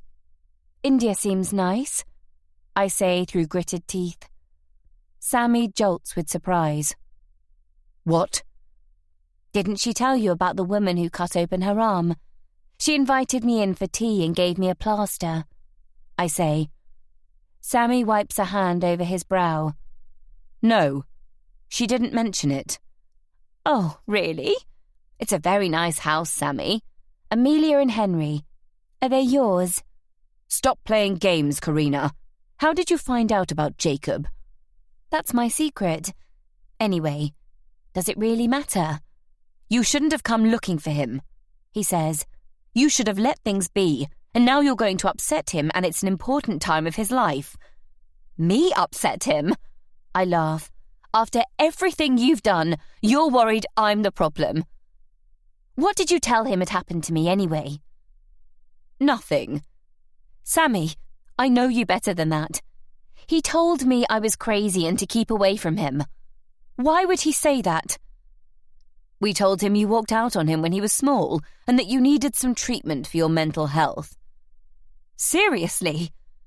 I did it to protect him, he shouts. You're not interested in protecting him. You're only interested in protecting yourself. It's always been the same. Keep away from him, Karina. I'm warning you. I want him back with me, or I'm calling the police. You're not a fit mother, he says. You're washed up, drugged up, and not to be trusted. He's staying with me, where he's happy. Happy? Let's see what he has to say about that when he finds out the truth, when I tell him what really happened to him.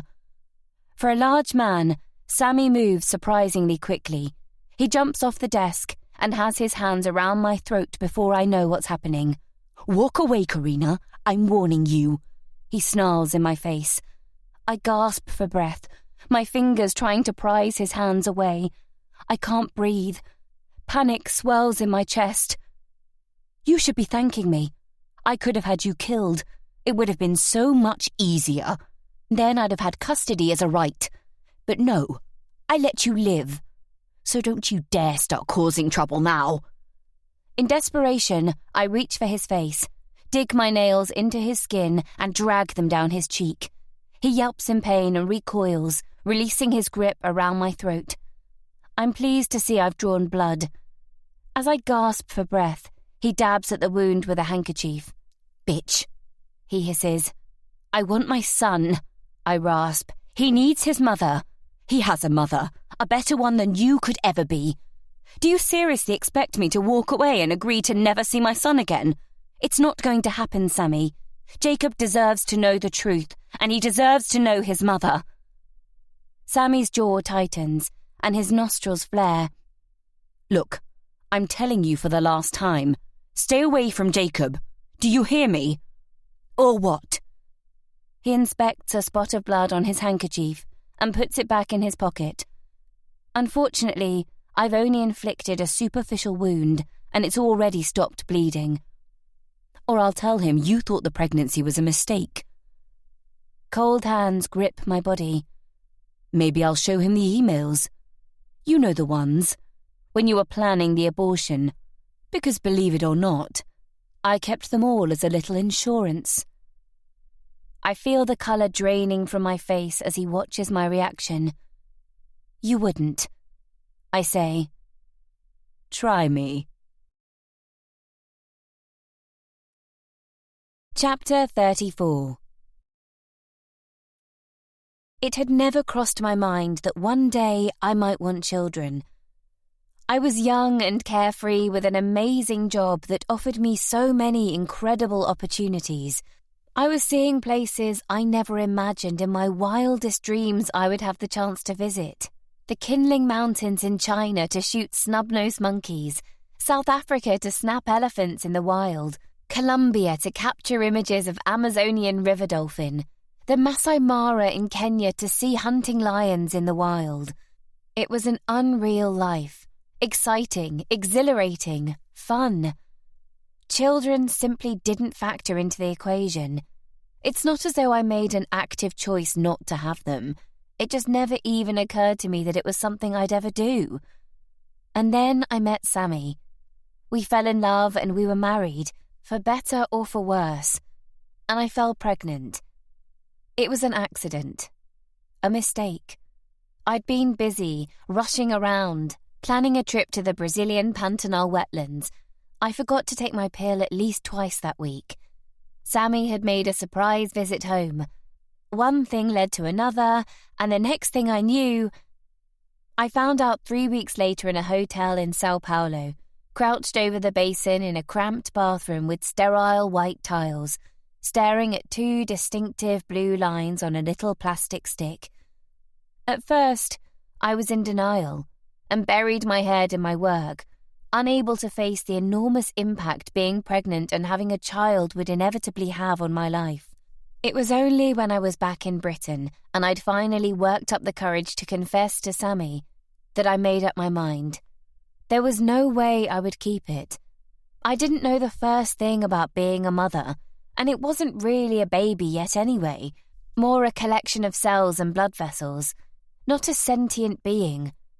And if I went ahead with the pregnancy, I could kiss goodbye to my career for at least the next 18 years. I booked an appointment at a clinic in Fulham to discuss my options and immediately felt a huge sense of relief. It was the right thing to do. I was still only 33. There was plenty of time to start a family later, if that's what Sammy and I decided. I didn't consult with Sammy. It was my body, my decision, and he'd not shown a great deal of enthusiasm when I told him I was pregnant. He was pleased, but he'd have been equally delighted if I'd announced I was buying him a new Rolex for his birthday. The clinic was in a modern building on the ground floor of a trendy block of flats, with glass-enclosed terraces and mauve cladding. Not some grotty backstreet dive off a dingy alleyway with an anonymous steel door as I'd imagined.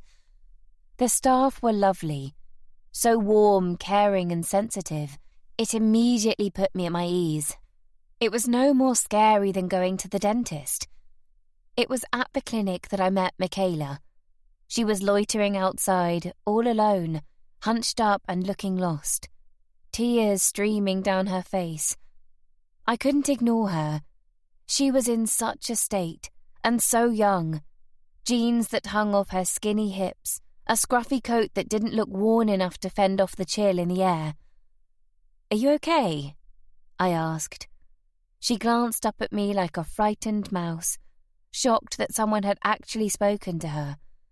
She was playing with her fingers, shoulders rounded inwards as if she was trying to cocoon herself from the world.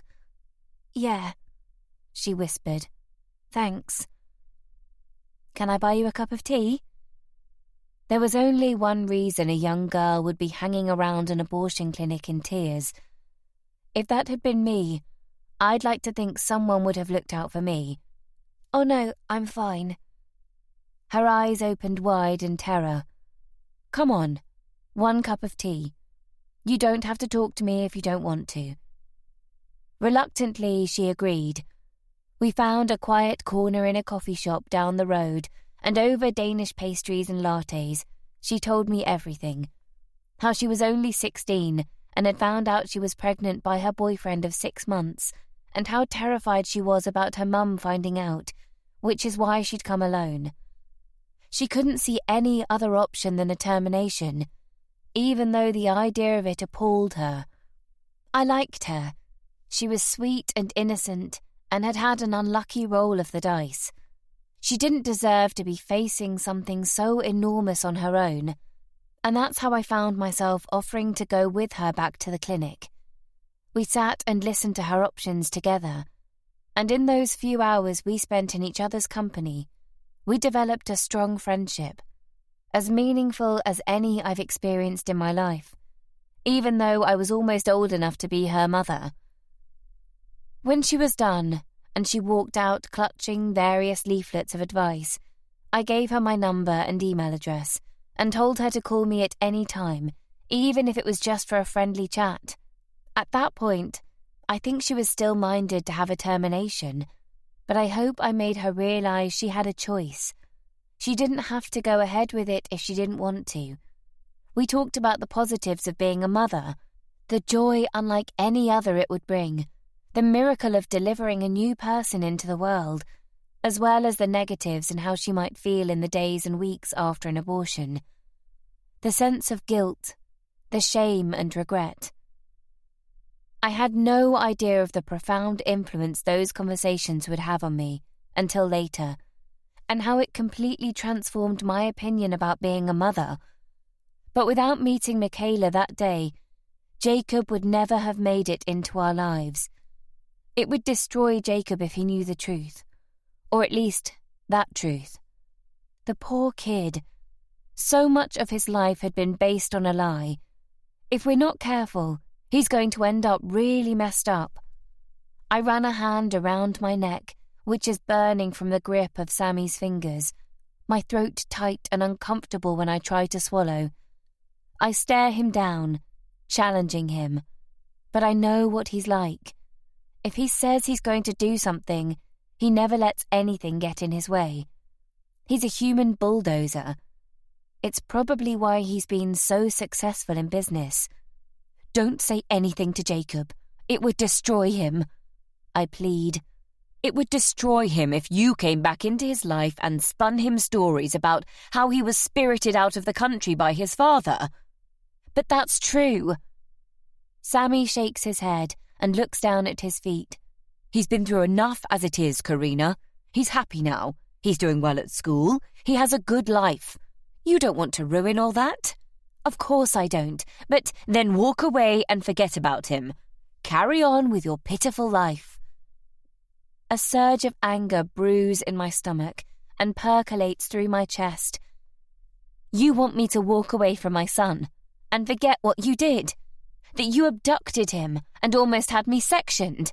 "That's exactly what I'm saying." He spits. "You don't deserve him, you worthless piece of shit."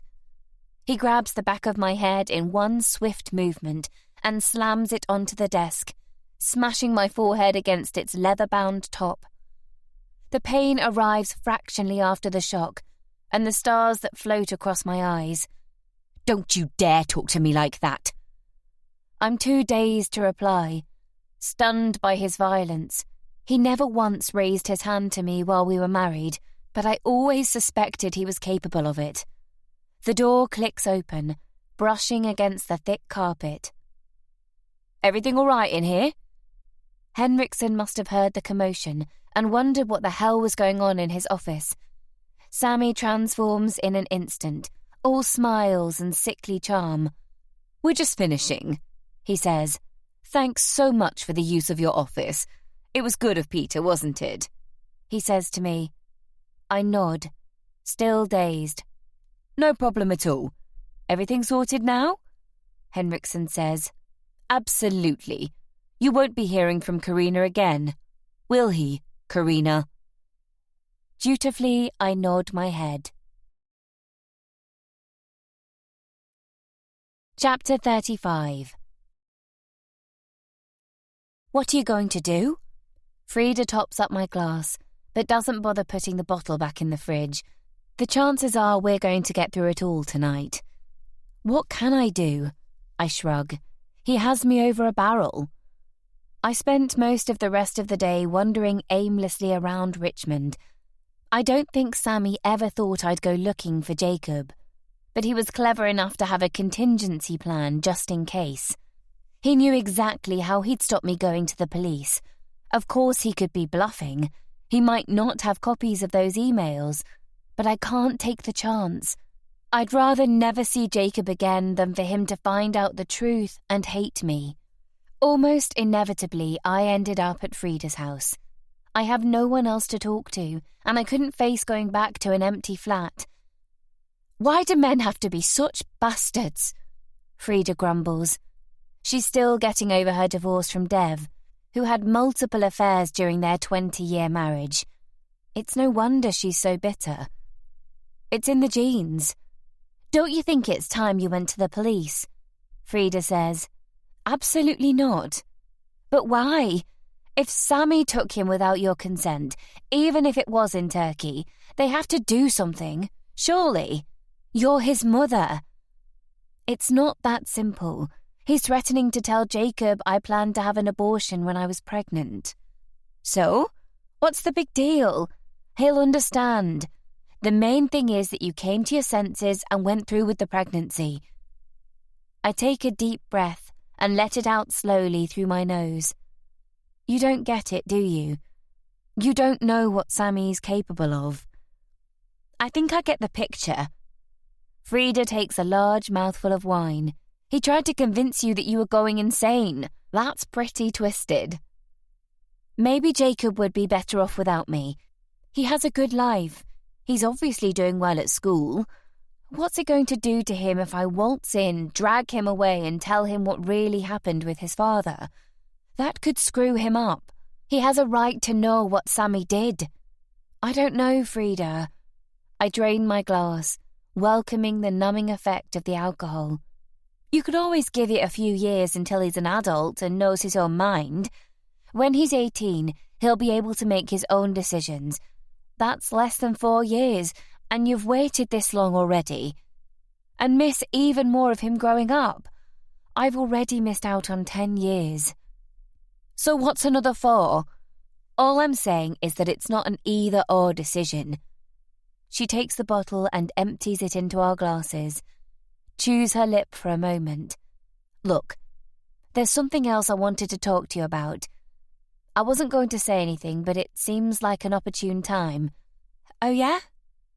What's she going to say now? That the business is struggling and she needs to lay me off? Oh, God. I hope she's not ill. I don't think I could cope with that on top of everything.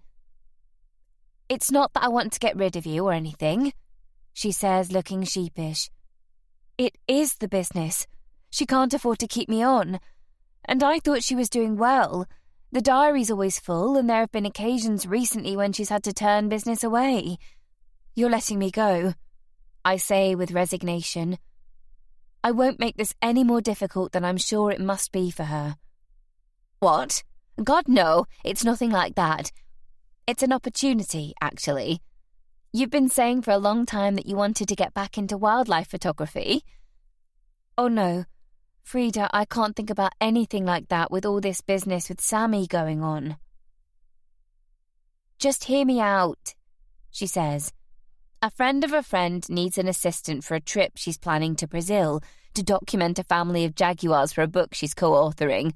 She needs someone with experience, someone she can trust. I immediately thought of you.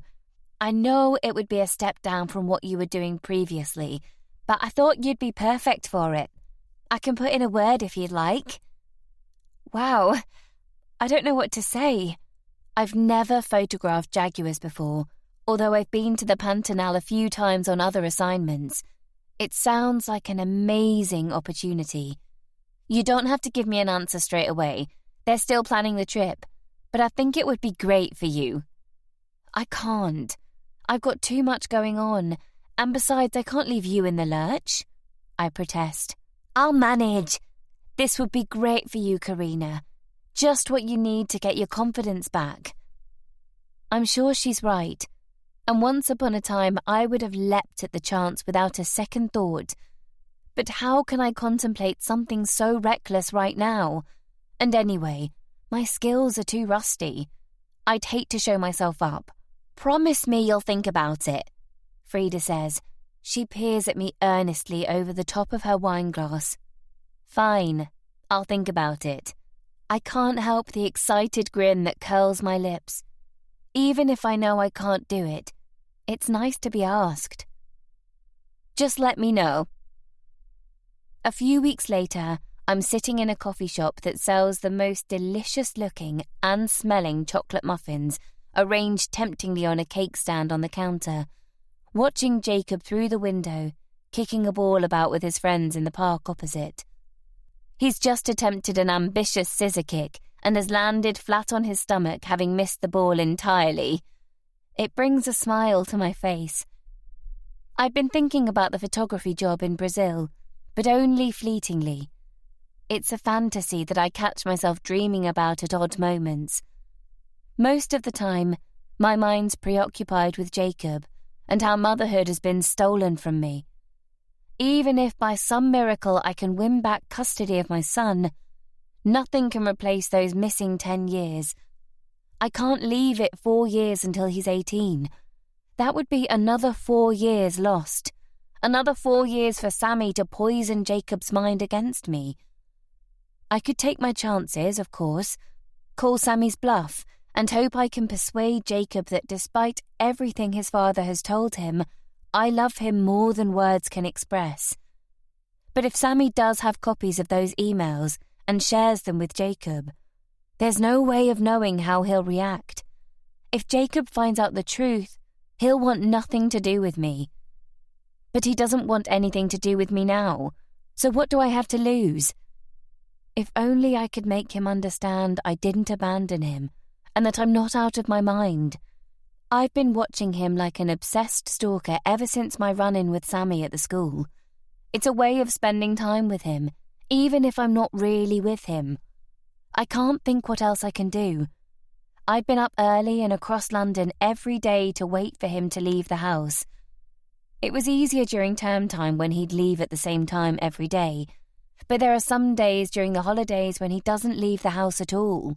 I've been wearing my hair tied back, and have sported a variety of hats and head coverings to disguise my appearance. I've even taken to wearing spectacles with clear glass, and he hasn't spotted me once, although I know I'm taking a risk. If Sammy finds out what I'm doing, any chance of being reunited with Jacob will be over. I recognise most of his friends now. They're almost all boys of his age, although I've noticed there is one girl he spends time with. She's a pretty girl, with a severe black bob and stunning blue eyes. She's quiet and studious, and I'm not sure how impressed she is with Jacob playing the fool around her, like a gaudy peacock desperate to win her approval. It all seems innocent enough, but a reminder he's growing up fast. He seems happy. He's always laughing and larking around. He's sociable and, according to his father, is doing well at school. So I guess Sammy and India must be doing something right. But the better I get to know him, the more I realise I don't know him at all.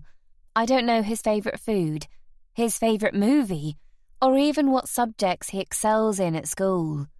I don't know what he plans to do after school, if he's going to go to university or travel the world, or if he wants to become an electrician or an electrical engineer. I don't even know what football team he supports, whether he's shown any interest in photography like me, or is an entrepreneur in the making like his father. And it kills me. The yearning to be a bigger part of his life grows stronger every day.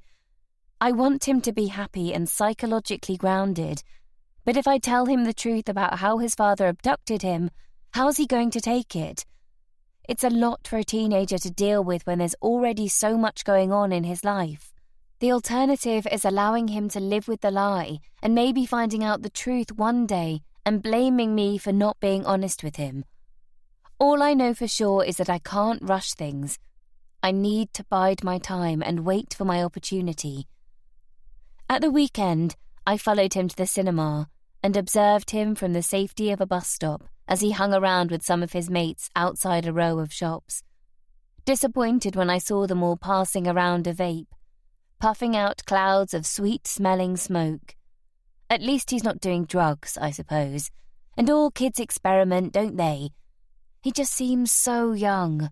I've even had the chance to watch him on the athletics field after the school website helpfully revealed it was the end-of-term sports day.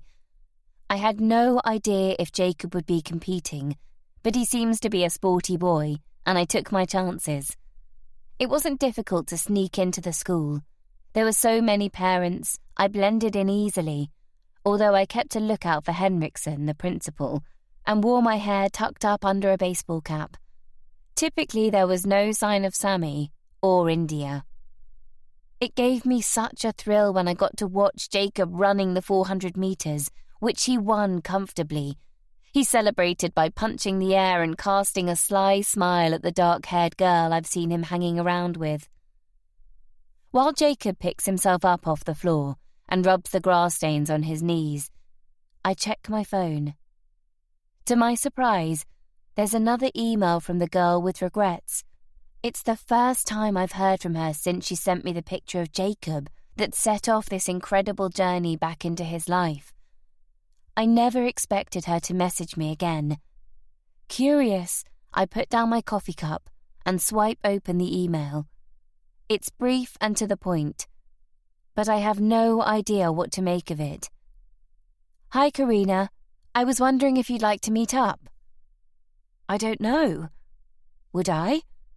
What purpose would it serve? I'm not sure I have anything to gain, and possibly everything to lose. But curiosity eats at me like a maggot chewing through rotting flesh. Whoever the girl with regrets is, they know something about what happened to Jacob, and decided I needed to know. And so I type out a quick reply, and we make arrangements to meet at a motorway service station in a couple of days. It's as easy as that. And finally, I'm going to find out who sent those emails, and more importantly, why. Chapter 36. Frida insists on driving me. She says there's no way she's going to let me go on my own. They could be a serial killer for all you know, she says in all seriousness. Are you kidding? All I mean is that you don't know who you're meeting or why, she says. I guess she has a point. And anyway, it will be good to have some support. Not least because I don't have a car. And without Frida's help, I'd probably have to take a taxi, which would cost a small fortune. We arrive early and park according to the instructions I was sent, close to a drive-through coffee cabin in a lay-by off the main slip road into the service area.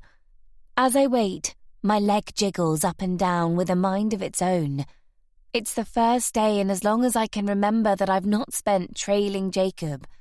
It feels weird not seeing him. I think about him all the time, wondering what he's doing, who he's seeing, what he's thinking. I'm not obsessed. I'm just making up for lost time. Are we supposed to wait in the car? Frida asks, turning on the radio.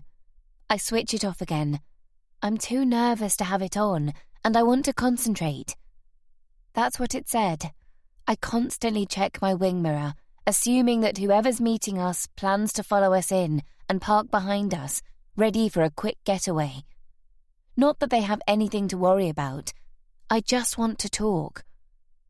There's a regular stream of lorries, white vans and cars, but nobody pulls in behind Frida's Mini. I check the clock on the dashboard. It's 3 minutes past 11. They're already late, and a niggle of doubt gnaws at my gut. Are they even going to bother to turn up, or are they going to stand me up? Another agonizing 5 minutes pass. Are you sure it was 11? Frida asks. Yes, I snap. I'm only asking. Maybe they got cold feet. I feel bad. Frida's given up another day to help me out, to look after me, and I can't even be civil to her. I'm sorry, Frida. Movement catches my attention from the corner of my eye. I glance out of the side window to see a figure appearing through the bushes from a large car park on the other side. I sense Frida stiffen. Is that our man, do you think? It is. It's Ronan, I gasp. What? Ronan? As in your ex-husband, Ronan? What the hell is he doing here? He strides confidently towards the car, with his hands in his pockets, craning his neck to see through the glass. When he confirms it's me, he raises a hand in an apologetic wave. I throw open the door and jump out. He looks much older than when I last saw him, and thinner, gaunt around the face, his cheeks hollowed out and his skin mottled by a rash of broken blood vessels. Age hasn't done him any favours. You bastard! I scream, flying at him. It's the first time I've seen him in 10 years, since I walked out of the house in Norfolk with all I could carry packed into one rucksack. His eyes open wide with surprise as my fists pummel his chest, spittle flying from my mouth as I scream obscenities in his face. Puts his arms up to protect himself and turns his head away. Karina, that's enough! Frida, who's followed me out of the car, grabs me by the arms and pulls me away. My hair's come loose from its ponytail, and strands of it fall across my eyes as I stand there, huffing and puffing, trying to catch my breath. I could kill you! I scream. Ronan holds his hands up, palms facing me. Look, I'm sorry, Karina. I didn't mean to hurt you. I came to apologise. He lowers his gaze deferentially. I can't imagine the pain I must have put you through. I go for him again, but Frida holds on to me tightly, stopping me from gouging his eyes out, scratching his face. I don't believe a word that comes out of his mouth anymore. You made me think I was out of my mind. He shakes his head sadly. It wasn't my idea. I thought you loved me. I thought you wanted to be with me. But you used me. You kidnapped my son and you convinced me I was crazy. I know I don't deserve your forgiveness, but I was doing what I had to do to survive, he says. Get off me, I yell at Frida, whose fingers are digging into my arms. Not until you calm down, she says. I am calm. You sure? Yes, I huff. She lets me go but stays close.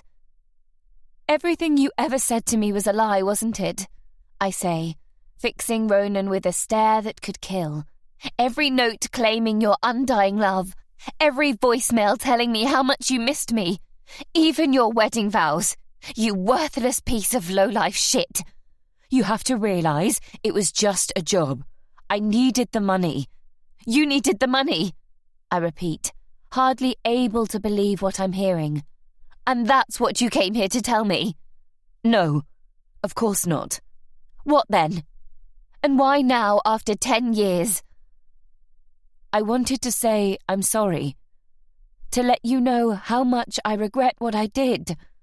He snivels. Oh, that's fine then. You're sorry, and I'm supposed to forgive you, am I? You ruined my life, Ronan. You convinced me to fall in love with you, to marry you, and then you told me I was deranged. You stole my son, my sanity, and my life. You drugged me, you manipulated me, and you lied to me. I know. He says so quietly I can barely make out the words above the roar of the motorway traffic behind us. But I was desperate. It was all Sammy's idea. I didn't really know what I was getting into. Oh, right. So you're the victim too. You should have said. He sighs and rolls his eyes. I wonder if I hit him hard enough, I could break his nose or knock out a couple of teeth. I'm not after your sympathy. Good, because you're not going to get it. Why are you here, Ronan? I don't believe you've come here to apologise. I know you better than that. What do you really want? His Adam's apple bobs up and down. Frida's at my side, arms folded, staring my ex-husband down. Now I'm really glad she insisted on coming. If I'd known I was going to be meeting Ronan, I'd have brought an army with me. "Don't go to the police," he says. "I'm begging you." I can't believe my ears. "I'm sorry, Ronan. The only reason you're here is to save your sorry ass. That's it." "I can't go to prison. It'd kill me." "And I'm supposed to care?" "Think about it this way. If it hadn't been for me, you'd have never seen Jacob again," he says, pulling his shoulders back and lifting his chin. "You owe me." "What?" I splutter. "I don't owe you anything." "I did the right thing. I came clean. All I'm asking is that whatever you do, don't tell the cops I was involved. Please?" "Because they might lock away the key this time. It wouldn't be the first time you'd landed in trouble with the police for conning women into believing you're something you're not, would it?" "Sammy told you then?"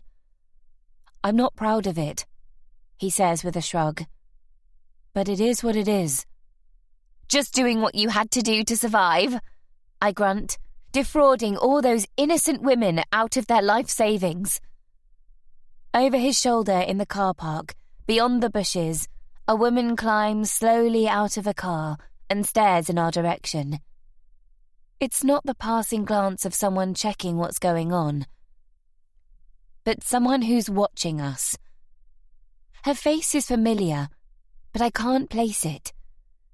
Don't I know her? It wasn't their life savings. It was a few £1,000, that's all.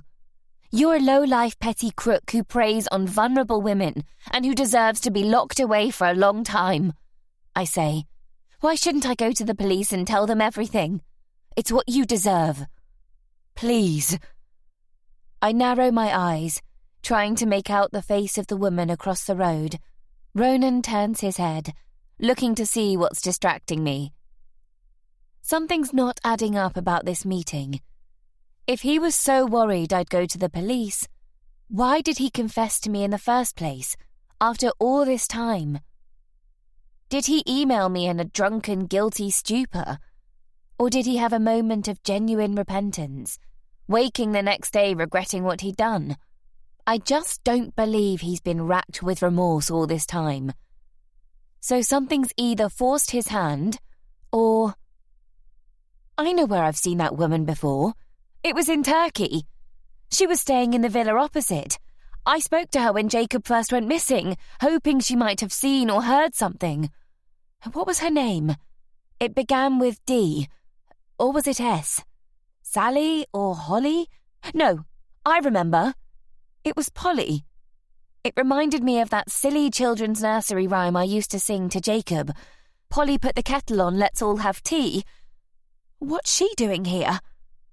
It's some coincidence that she's appeared at the precise moment, at the exact location where Ronan asked me to meet him. Ronan's body tenses, and then he yells, "Get back in the car!" He waves a hand at her, but she doesn't move. She's standing, clutching a bag to her stomach, her mouth turned down, watching us. That's weird. So she's with Ronan. Is that? I ask. What did I tell you? Ronan's getting agitated now. Get back in the fucking car and stay there. She gives an almost imperceptible shake of her head. Polly, do as I tell you, now! He screams, turning away from us. She edges away with what looks like fear in her eyes. Polly! He shouts again. It looks as if being in the car is the last place she wants to be. But what's she doing with Ronan in the first place? Don't tell me he kept in touch with her after Turkey and they got together. Or worse, something happened between them while they were both out there and I was drugged up to my eyeballs, unable to even work out what day of the week it was. It makes my skin crawl and my stomach fold over on itself. I knew he was a bastard, but this is a new low, even for Ronan. Don't make me come over there, he cries. His attention is entirely focused on Polly now. almost as if I don't exist. She glances at a squat, low building where the restaurants, coffee shops and toilets are located. It looks as though she's going to make a run for it. Ronan's obviously drawn the same conclusion as he breaks into a jog, running across the slip road back towards Polly and the car park, behind the bushes. Either he doesn't see, or he doesn't hear the van approaching at speed. It should be slowing down, but it's not. It's belting along, far too fast, and in a flash of white, it hits Ronan with a deadening thud, like nothing I've heard before. And in a split second, Ronan disappears. Chapter 37. For a few awful seconds, everything goes quiet, and nobody moves. The white van has come to a halt a few meters further down the road, the smell of burning rubber pungent in the air. "Oh my God!" Frida gasps, clamping a hand to her mouth, horrified. I take a few tentative steps towards the vehicle, on trembling legs. When I peer into the van, the driver is gripping the wheel, frozen in shock, staring out of the windscreen. For a moment, I wonder what he's looking at, until I see Ronan's crooked body sprawled across the tarmac, arms and legs sticking out in all kinds of abnormal directions, his head angled away as if he's watching the traffic. "Ronan?" I whimper, hurrying to his side. He groans and tries to move. Thank God, he's still alive. I might hate him more than anyone on the planet, but even I don't wish him dead. Not like this. "For fuck's sake, don't just sit there! Call an ambulance!" I scream at the bald-headed driver, who hasn't moved an inch. His eyes are wide and black, but he makes no attempt to get out of his cab. Frida hurries up to me, phone clamped to her ear. "Ambulance! Please hurry! A man's been knocked down," she says with surprising calm. "He's not moving." She crouches at my side. I've never been so grateful to have her with me. "Frida!" I cry, numb with shock. "Is he breathing?" she asks, still holding the phone to her ear. Ronan groans again. I think he's trying to say something, but it's incomprehensible. Garbled words, weird strangulated sounds. "Yes, he's breathing, but there's lots of blood," Frida says. A pool of crimson liquid is seeping into the road in a deepening puddle around Ronan's head. Scraps of his hair have been pulled out, and in places, bone is visible. His face is a mess too, a sickening pulp of blood and gristle that looks inhuman. "No, I won't move him. I understand," Frida's saying into the phone as I battle with nausea. Ronan's clearly in a bad way, but I dare not touch him or move him. All we can do is wait for an ambulance and pray that his injuries look worse than they are. Finally, the driver of the van stumbles out of his cab and staggers around the front of his vehicle. "I didn't see him," he moans. "He ran out in front of me." "Quick, give me your jacket," Frida demands. He stares at her blankly. "Your jacket," she repeats. "Give it to me." He does what she asks, moving slowly, deliberately, showing no sign of hurrying. The poor guy's obviously in shock. It wasn't his fault. Ronan ran out in front of him. He stood no chance of stopping. Although if he'd not been travelling so fast, things might not look so bad. Frida snatches his jacket and lays it over Ronan's back. "An ambulance is on the way," she soothes. "Hang in there, Ronan. You're going to be okay." "Is he going to die?" The woman, Polly, has appeared from around the side of the stationary van, not coming too close, craning her neck to see. I stand up to meet her eye. "I don't know. Help is on the way." As her legs buckle and she breaks down with a pitiful wail, I catch her, help her to the ground, and sit her on the curb. "Don't look," I tell her. "Is he going to die?" she repeats. I take her hand in mine. They're cold and clammy. I don't know. I'm sorry. When the paramedics arrive in a fanfare of blue lights and wailing sirens, there's nothing we can do but watch and hope. They spend some time working on Ronan on the floor, talking to him, shining a torch in his eyes, attaching drips, covering him with a blanket. A kindly police officer with a weather-worn face who's turned up asks us all what we saw, sits the van driver in the back of his patrol car and makes him blow into the breathalyzer, takes all our details, names, addresses, phone numbers. It's a blur, like being in a lucid dream where you have no control over your own body, while everything happens out of your control around you. Eventually they lift Ronan into the back of the ambulance. Polly climbs in the back with him, and I promise we'll follow on and meet her at the emergency department at the hospital. Are you sure you want to do this? Frida asks, as we clamber back into her car and the police wave us through the cordon they've set up around the scene. I'm not doing it for Ronan's sake. I'm doing it for Polly. Chapter 38.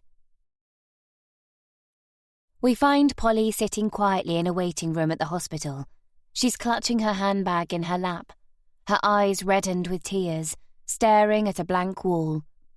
They're still assessing him, she says, her voice flat and emotionless. I want to assure her that everything is going to work out fine and that Ronan is going to make a full recovery. But it's an empty promise I can't deliver. Instead, I take her hand and offer a grim smile. Frida and I sit with her in an uncomfortable silence, all of us lost in our own thoughts. I keep replaying the scene over and over in my head, how Ronan was right there in front of me one moment, and gone the next. The sound of his body as it hit the van, the screech of the tires, the smell of burning rubber, the stillness that followed, the look of sheer horror on Polly's face. I didn't realise you and Ronan knew each other. Are you together? I eventually pluck up the courage to ask. Polly dabs her eyes with a scrunched-up tissue and nods. Oh, I didn't know. I'd love to ask her how and when their relationship started, whether they were carrying on under my nose in Turkey, although even that wouldn't be the worst thing Ronan's done to me, or if he kept in touch with her and they started seeing each other later. I'd like to hope it happened after we split up, but then I think of all the times Ronan was away supposedly working. Was he with her? Is that why he was hardly ever around, because he was having an affair with Polly? You don't understand, she says. It's fine. You don't need to explain. We were together before the two of you met. Excuse me? She bites her lip and glances at her hands, which are tearing the tissue into strips. Ronan and I have been together for 15 years. That can't be right, I say, shaking my head. I remember you. You were staying in the same resort in Turkey. You had the villa opposite. I came to see if you knew anything about my son, Jacob. Do you remember? I know all about Jacob, she says. Who do you think sent those emails? The photo? My mind flips, turning, dizzying cartwheels. I thought Ronan was the girl with regrets, a clever pseudonym to throw me off the trail. You? She nods. The girl with regrets. Like Sinatra said. I've had a few. I'm sorry, I don't understand. It's complicated, and this probably isn't the time. Not when Ronan might. She starts crying again, her chest and shoulders rocking with emotion. It's okay. We can talk about this later. Whatever I think about Ronan and Polly, there's a time and a place to get to the truth. It's not in a hospital where doctors are fighting to save Ronan's life. You deserve to know. We can do this later. No. It needs to be said. I need you to understand. I know what he's like, what he is. But I've always loved him. Or at least I thought I did. I've tried to leave before. but I couldn't do it. Every time I've ever come close to walking out, when he's hurt me one too many times, he'd shoot me that smile, tell me he was sorry and that he was going to change. And I'd be putty in his hands. He's had a hold on me like no one else ever has. She says, "Do you know what I mean?" I know exactly what she means. For a while, Ronan had the same effect on me. That charm, the way he looked at me and listened to every word I said, as if I was the only woman in the world. He knew how to play women like me and Polly, who were vulnerable and lonely, and who were only too happy to dance to his tune. "Are you saying you were already together when I met you in Turkey?" I ask. The truth is torture, but I have to know. We'd been together for a couple of years by then. He walked into the pub where I was working one night, and after half an hour chatting, I thought he was the one, the man I'd been destined to meet all my life. Unfortunately, it turned out I was just one of the many. He couldn't help himself. One woman was never enough. I was never enough for him. I should have left him the first time, but it's not that easy with him. Once he gets his hooks into you, it's so hard. And then I found out he wasn't only having affairs, he was fleecing women out of money. Were you together when he was arrested? I should have left him the moment the court found him guilty. But I didn't. Stupid me. I thought he'd need me more than ever, and so I stayed. I genuinely thought he'd have learnt his lesson. "Did you know about me?" I ask. She nods and swallows. After he was sentenced, he promised he'd find a job and said he wanted to start a family. I know now he was telling me the things he knew I wanted to hear. Then a few weeks later, he told me we were going to be rich and that he'd met a man who'd offered to pay him $500,000 to do a job.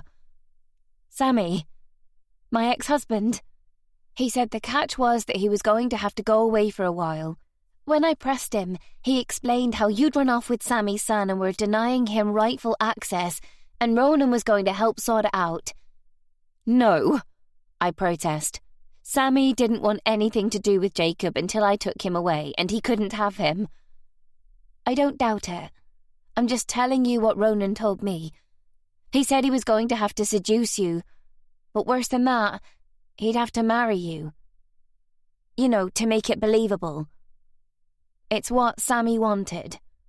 We'd never even talked about marriage. He'd always made it clear it wasn't something that interested him, but suddenly he was planning to marry a complete stranger. It's an extraordinary story, and if I didn't know Ronan like I do, I'm not sure I'd believe it. He seemed so genuine, so ordinary, so totally charming. But it was all a lie. Every word he uttered carefully chosen to manipulate and control. I can't believe I fell for it. But I was in a strange place. My divorce hadn't long been finalised, and I was vulnerable. He told me he used to be a firefighter. Polly laughs bitterly. Yeah, I bet he did. It's not true? Not much of what Ronan says is true. You learn that after a while, she says. How could I have been so naive? When he told you he was going to seduce me, didn't you try to talk him out of it? It was a life-changing sum of money, and I knew he'd do it anyway, with or without my support. He didn't really give me much choice. Ronan said it would only be for a year, maybe a little longer, just long enough to reunite Sammy with his son, and almost have me sent to a lunatic asylum. I swear I never knew that's what they were planning. I'd never have gone along with it if I had. I study her face, looking for a tell, an indication that she's lying to me. When did you find out? I ask through gritted teeth. In Turkey, she says. I couldn't bear to be apart from Ronan for even a week, so he booked a flight in the villa next to yours, just for me. Of course, he had his own reasons, He thought it might be useful to have me close when it came to removing Jacob from the house. I'm so sorry. I was so young at the time. I didn't really appreciate what I was doing. You helped Ronan abduct my son, I say, spelling it out in black and white. You could go to prison for a long time. She lowers her gaze and sniffs. Yes, I know. It would be nothing more than I deserve. So why reach out to me now, after 10 years? She takes a moment to compose herself and stares at the wall on the other side of the room. Because I finally understood the pain we'd put you through, and I realized you deserved to know the truth about what happened to your son. You couldn't possibly understand the pain of what you put me through, I hiss, momentarily forgetting where we are.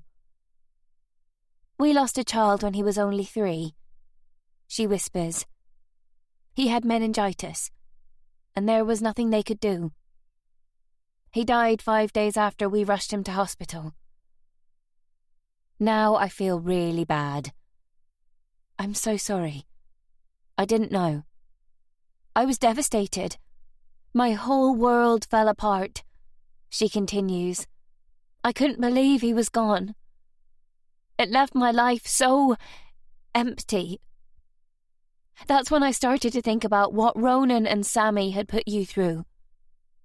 My little Max wasn't much younger than Jacob, and at least we had a body to bury. Ronan told me he'd written the emails, I say. Polly shakes her head. Did he also beg you not to involve the police? Eventually, although he tried to pretend that the only reason he wanted to meet was to beg my forgiveness. He tried to tell me he regretted what he'd done. Polly moistens her lips with her tongue and glances at me. He never regretted anything. I know. I found that photo of your son on Ronan's phone. It was from Sammy, with a note about how Jacob had won a medal for being the top scorer in his football team. I had no idea they were still in touch, she says. Sammy sent it to Ronan. It seems highly unlikely they maintained contact, but I suppose it's not impossible. I was just as surprised as you. He never talked about Jacob to me. It's extraordinary. Ronan had developed what I thought was a strong relationship with Jacob, stepping easily into the role of stepfather. But I'd assumed, like everything else, it was an act. Maybe he did care. Maybe he felt some guilt about what he'd done, and he wanted reassurance that Jacob hadn't been affected by what they'd put him through. I'm gobsmacked, I say. I wouldn't have thought he cared. Unfortunately, when Ronan found out I'd emailed you, he hit the roof. I never thought he'd find the account I'd set up, but he did, and he wasn't happy. I couldn't go out for a week, at least not without a lot of makeup to cover the bruises. I grimace. At least Ronan had never hit me. He couldn't cope with the prospect of going to prison, and he was worried if the truth came out, they might even try to extradite him to Turkey. He was terrified of ending up in a Turkish jail. As awful as it is to hear, everything she's told me confirms what Sammy said. Ronan never had any feelings for me. It was a confidence trick on a grand scale, motivated by nothing more than greed. Are you okay? Frida asks, her brow furrowed with friendly concern. I'd almost forgotten she was here. That's a lot to take in. I'm fine, I assure her. Am I? I've always wanted to know the truth, but now I do. What am I supposed to do with it? I've lost the best part of 10 years of my life, and although I now know Jacob is alive, I'm still nowhere near being his mother again. All I can do is watch him from afar. Where's the justice in that? What you did was wrong, Polly, and nothing can ever excuse the part you played in the abduction of my son, I say. But thank you. She looks up at me, surprised, for having the bravery to write, for bringing my son back to me. Rubber-soled shoes squeak across the tiled floor. A doctor in scrubs, his sleeves rolled up and a stethoscope swinging around his neck, approaches us. "Mrs. Shackleton?" Polly looks up awkwardly and gives the doctor a thin-lipped smile. "It's Martel, actually," she says. "We're not married." "Okay, well, I just wanted to give you a quick update. Mr. Shackleton is stable now, but he's not out of the woods. He's suffered some severe injuries. He has damage to his liver and spleen, fractures on both legs, and multiple rib fractures. In addition, he's suffered severe facial trauma, involving significant soft tissue lacerations and fractures of the facial bones." Polly's hand flips to her mouth in horror. "They've prepped him for surgery, and he'll be going into theatre soon." "Is he going to be deformed?" Polly asks, her face pale. The doctor smiles sympathetically. "I'm afraid it's a little early to say, but we're doing our very best for him. We'll probably need to move him at a later stage to a hospital better equipped at treating maxillofacial trauma. They'll be able to give him the best possible care. As soon as we know any more, I'll let you know." "Thank you, Doctor." As he disappears back onto the ward, I struggle to find any words of comfort. Ronan has relied on his charm and good looks his whole life. Maybe this is some kind of divine justice. "I didn't want to come with him today," Polly says, the colour coming back to her cheeks. "But he insisted. I don't think he trusted me in the house on my own. But I realised it was my opportunity to get away. I was going to run. See if I could flag down a lift and disappear." "Where?" "Anywhere. Far away from Ronan. But now, how can I? He's going to need me. Who else is going to look after him?" "It's not your job." "Of course it is. He has no one else." I should feel sorry for her, but there's a kind of poetic justice about Polly being forever tied to Ronan, and Ronan depending on Polly for care. "You've been very kind, but don't feel you have to wait with me. It's going to be hours by the sound of it," she adds. "Do you have someone you can call who can be here with you?" Frida asks. Polly nods. "My sister. I'll call her. Well, if you're sure." I didn't really want to spend my day hanging around a hospital waiting room, especially for someone like Ronan who's never done me any favours. "Go." I glance at Frida, who shrugs and nods. "But before you do, there's something I want to show you." Polly pulls out a photo from her pocket. "I hope this might help." She swipes the screen open and hands it to me.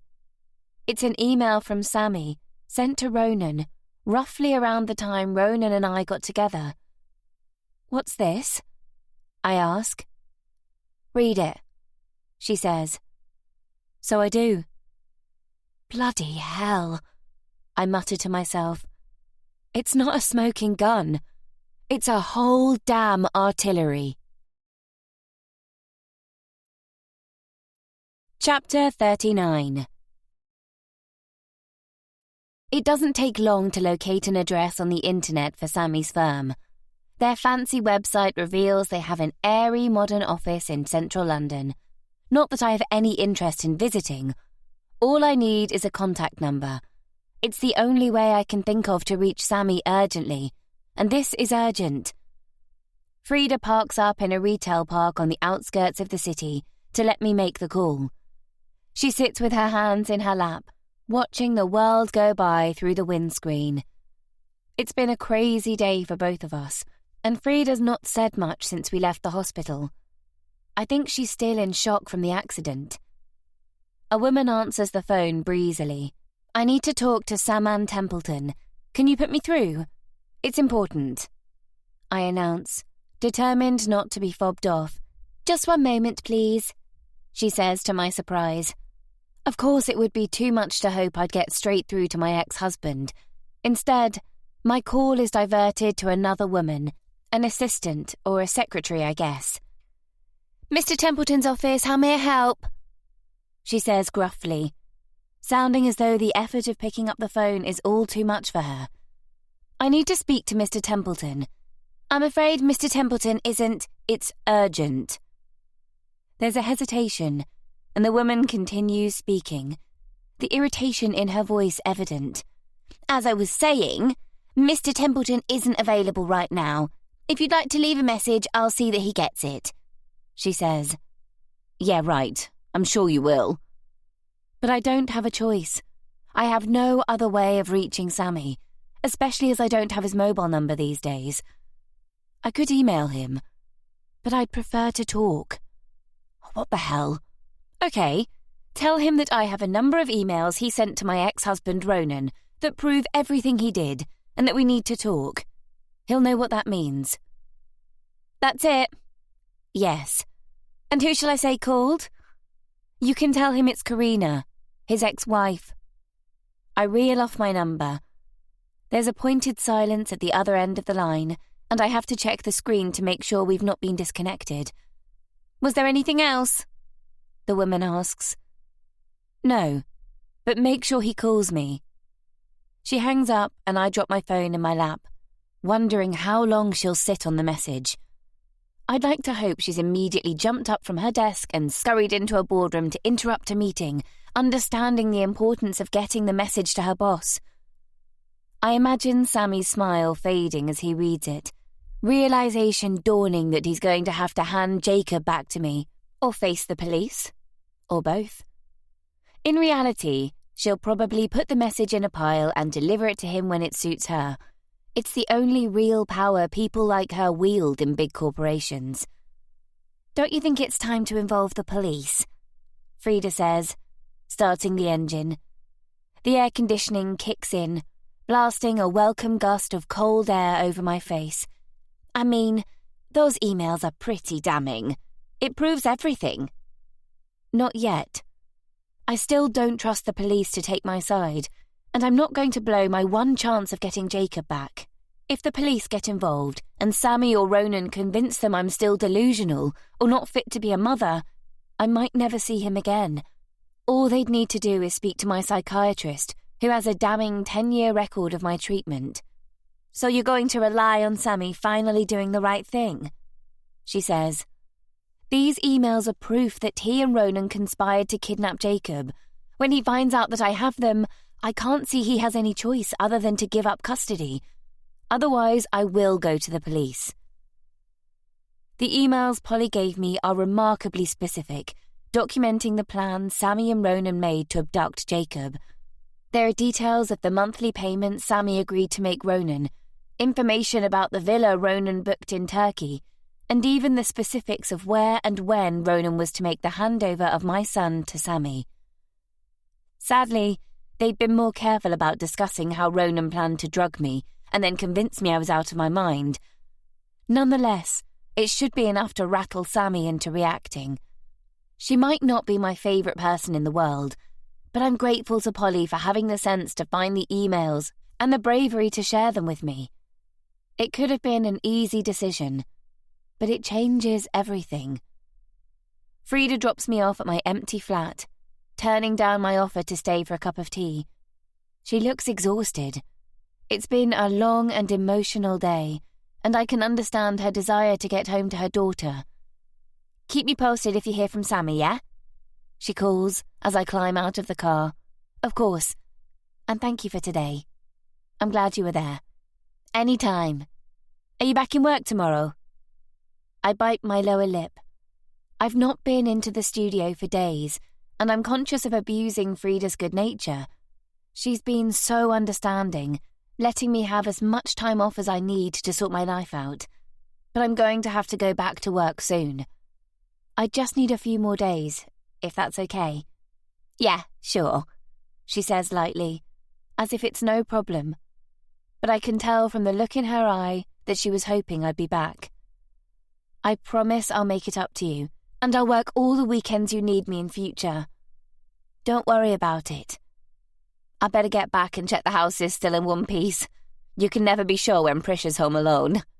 She laughs. I smile and wave as she drives off, then check my phone for what feels like the millionth time as I let myself into my flat. Still nothing from Sammy. It's gone 5 o'clock. I just hope he's picked up my message.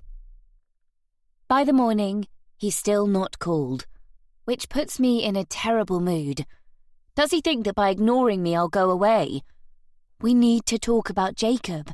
He can't bury his head in the sand forever. On the stroke of 9, I call his office again and get through to the same miserable assistant. I phoned yesterday and left a message for Mr. Templeton to call me urgently. I've not heard back from him yet. Did he get the message? I can almost see the sour expression I know she's pulling. And the name? She knows who I am, but she's going to make me play the game anyway. Karina McHugh. I say slowly and deliberately. Mr. Templeton's ex-wife. It's vital I speak to him. It's about our son. Yes, well, he's been incredibly busy. But did he get the message? Yes, she says pointedly. He has your message, and I'm sure when he has a spare moment. Did you tell him it was urgent? She doesn't answer, and I can imagine her rolling her eyes to the ceiling in exasperation. Well, can you remind him he's not called me yet? I take a breath. I have one last string to pull. I'd hate to have to involve the police. If she's rattled, she disguises it well. I'll mention you've called this morning. Do you want my number again? No, I already have it. I spend the rest of the morning on tenterhooks, pacing up and down the flat, chewing my nails, not being able to settle to anything. Why isn't he calling? Does he think I'm bluffing? I will call the police, if that's what it takes. There's more than enough evidence in the string of emails to prove that Sammy and Ronan conspired against me to kidnap Jacob. Sammy might be Jacob's father, but it's still a breach of the law. It's child abduction, and the authorities will take a dim view of it, I'm sure. Maybe I need to speak to a lawyer and get the courts involved. But how much is that going to cost? It would be easier all round if Sammy admitted what he'd done and returned Jacob to me without all the fuss. By lunchtime, I'm on the verge of calling Sammy's office again and reading the riot act to his assistant. Sammy can't be too busy to pick up a phone, especially over something so important. But then I have a better idea. Enough is enough. I've given him plenty of time to respond. If he doesn't think this is serious, or that he can ignore me, let's see how he likes it when I up the stakes. I pull on a pair of Converse, grab a denim jacket, my bag and my phone, and head out. The tube is busy at this time of day, packed with hot and sweaty bodies, the air thick and sooty, particularly when we cross central London. It's now a familiar route, although with all the people crammed into the carriage like battery hens in a shed, it's not my favourite trip. I'm glad when the train rolls up at Richmond and I have the chance to breathe fresh, clean air again. By now, I know my way to Jacob's house without having to rely on the map on my phone. Jacob's street is quiet, the trees heavy with leaves. I've been here so often. I know the road almost as well as my own. I even nod to the elderly man I've come to recognise over recent weeks. He's shuffling along the pavement with a cane, his slippers scuffing along the flagstones, plastic carrier bag in one hand. When he smiles, his eyes crinkle and his long grey beard ripples. There's only one car in the drive, India's Audi.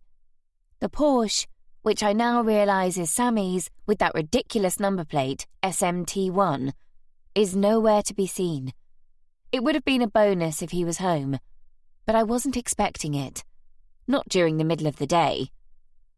I stride confidently up to the front door, hammer on the brass knocker, and stand back to wait with my heart thrumming.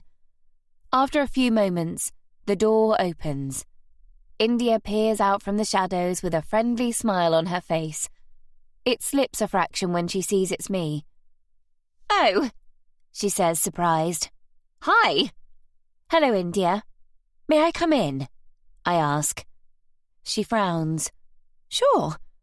Is everything okay? No, I say, glancing over my shoulder into the street to make sure no one is watching. Everything is most definitely not okay. There's something I need to tell you. Chapter 40. India's appearance is so immaculate it puts me to shame. She's wearing a claret wrap dress that looks stunning on her, and a full face of makeup. How do these women do it? Looking like they've stepped off a film set when all they've been doing is pottering around at the house all morning. It's not natural. Even her honeyed hair, lustrous and glossy, looks as though she's just got back from the stylist. Money, I guess. When I announce I have something to tell her, she looks more shocked than intrigued. I suppose she's only met me once, and must be wondering what kind of bombshell I'm about to drop. Can I come in? I ask. It's not a conversation I want to have on the doorstep. She looks hesitant. Sure, she says, eyeing me warily. Thank God for middle-class sensibilities. She doesn't want the neighbours gossiping.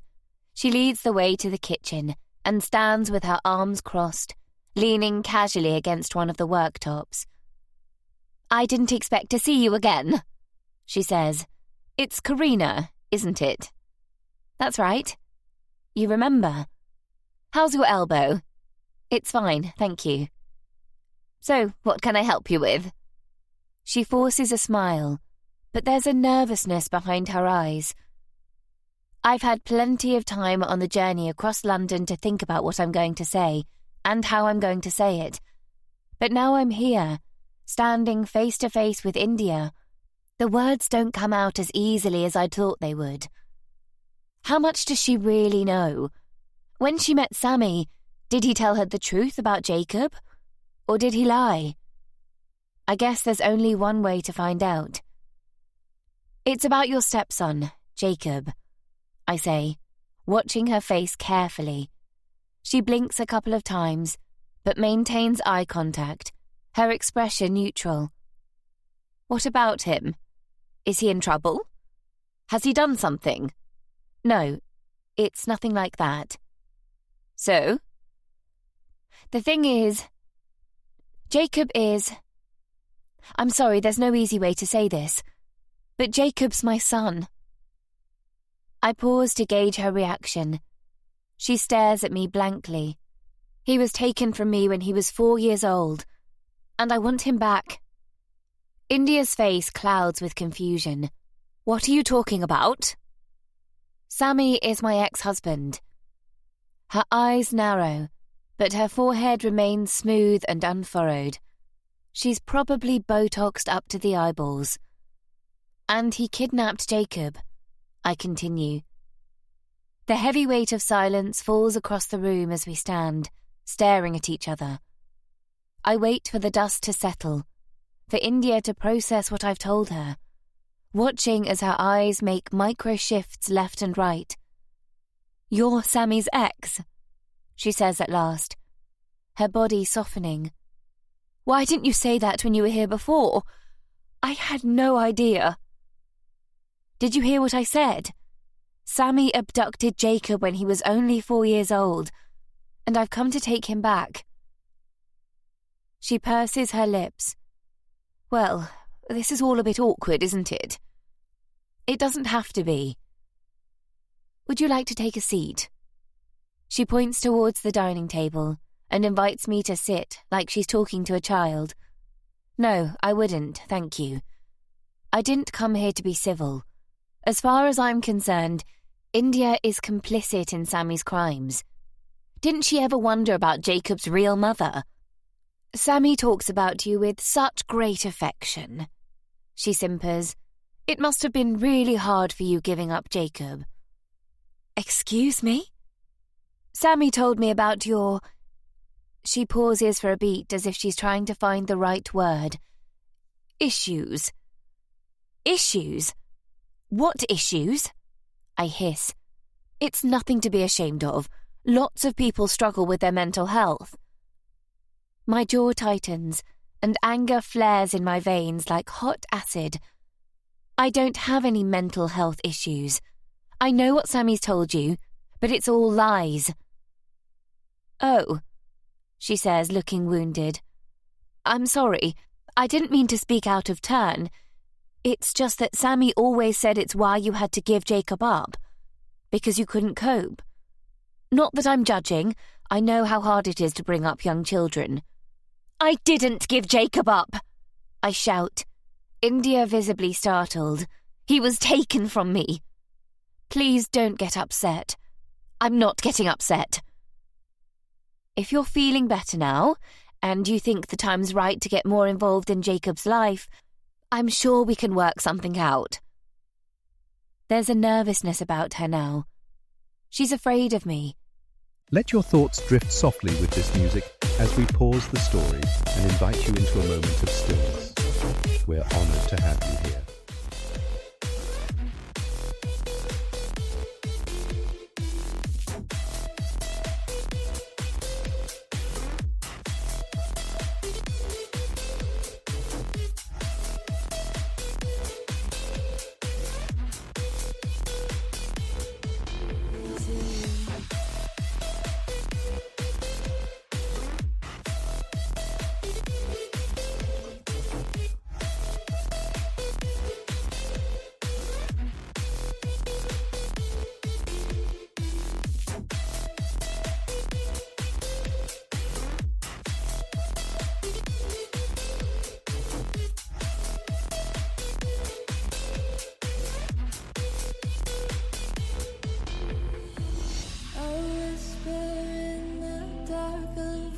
That calls me near, leading me to you, leading me to you. You're my sweet escape. I can see it in the way she's keeping her distance, her eyes constantly flicking towards a phone on the counter, calculating if she can pick it up and call for help before I make it across the room to stop her.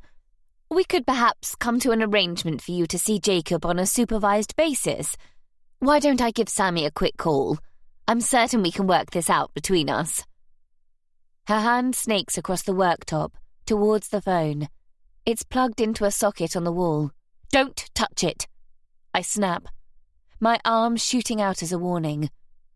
She recoils, her eyes opening wide. Okay, she says timidly. Whatever you say. No need to raise your voice. You don't believe me, do you? Her eyes dart nervously around the room, as if she's looking for somewhere to run, an escape. I never walked out on Jacob. I continue. Sammy took him from me and made me think I was losing my mind. He tried to convince me I didn't have a son, that it was all an illusion. Until a few days ago, I believed him. The way India's trembling, you'd think she'd let a serial killer into the house. God knows what poison Sammy's been dripping into her ear. But it's about time she found out the truth about her husband. In fact, he was so determined to have custody of Jacob, to make me pay for daring to divorce him, that he paid a man to seduce me and marry me. But he never loved me. It was a trick to steal Jacob. Crazy, isn't it? India nods, but I can tell she's not really listening. All the colour has drained from her face, and she's wrapped her arms defensively around her body. Her gaze shoots sideways towards a row of kitchen knives attached to the wall on a magnetic strip. That's some story. There's a quiver in her voice, and every word is true. Please, let me call Sammy and you can talk to him. India forces a nervous smile. I think you probably ought to speak to him about this. Believe me, I've tried. Why do you think I'm here? I've left messages for him, but he's not returning my calls. I'm sure he'll answer if I call. She makes another move for her phone. No, I yell. Leave it alone. I've not finished. I snatch it off the counter, yank out the cable and stuff it into my back pocket. I want you to hear my story first. Okay, just stay calm, all right? I am calm. I'm not here to hurt you, India, but I want you to understand what Sammy did to me. I want you to know what kind of man he really is, and I want my son back. She blinks and nods, encouraging me to continue. I tell her about the holiday Ronan booked to Turkey, Jacob's first trip abroad, how excited we all were about it. The beautiful villa set in a wooded hillside with stunning views to the coast. But it was all a trick planned by Sammy. Together they plotted to drug me, and when I was unconscious, they took Jacob. Ronan handed him over to Sammy, who drove him across the border into Iran, where he thought I'd never find him. India shakes her head, incredulous. Why would Sammy kidnap his own son? Because I refused to give him access. He didn't care about Jacob, but he hated that I'd taken him away. He saw him as a possession that I'd stolen, and he was determined to get him back at whatever cost. I don't believe you. India pulls her arms more tightly across her chest and lifts her chin defiantly. And if that happened, like you say, why didn't you go to the police? It's a good question. I wish now I'd tried harder. But between them, they'd convinced me I was going mad. Ronan swore blind that I didn't have a son. He removed all trace of Jacob from the villa and deleted every photo of him from my phone. They did everything they could to erase Jacob from my life. Ronan even arranged for me to see a psychiatrist, and for the last 10 years, I've been taking antipsychotic medication to help with my apparent delusions. But it was all a conspiracy. I can see India's not sure whether to believe me or not. I don't blame her. It's a lot to process, and maybe exactly the sort of thing a mad woman would claim. It's up to her whether or not to accept what I'm saying. Ultimately, I'm not here to convince her of the truth. I'm here for my son. Look, I know how this must sound, but I'm telling you the truth. I pull my phone from my bag and find the emails Polly shared with me.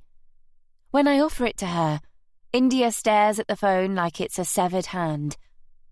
These are some of the emails Sammy and Ronan sent to each other when they were planning it. Read them, I order. Eventually, India takes the phone and reads. I watch as she mouths the words silently to herself. Everything she could possibly want to know is captured in those emails. Dates, times, plans, instructions, updates, payment schedules. A damning dossier of evidence. What is this? She asks. The truth.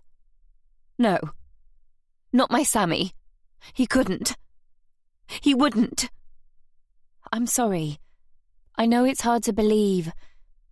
I assume this is the first you knew about it. Sammy told me you were crazy.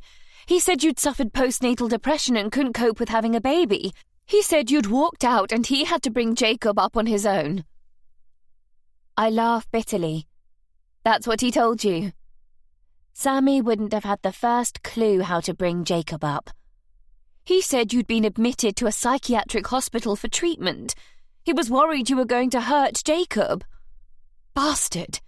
I would never hurt my son. Do I look insane to you? I throw my arms out wide, inviting her to look at me. Okay, so my hair's a mess, I probably have a wild look in my eye, and I've stormed into her house with a story about her husband forcibly abducting his own child. But surely she can see Sammy's been lying to her all these years. I just want my son back. Did he really do all those things?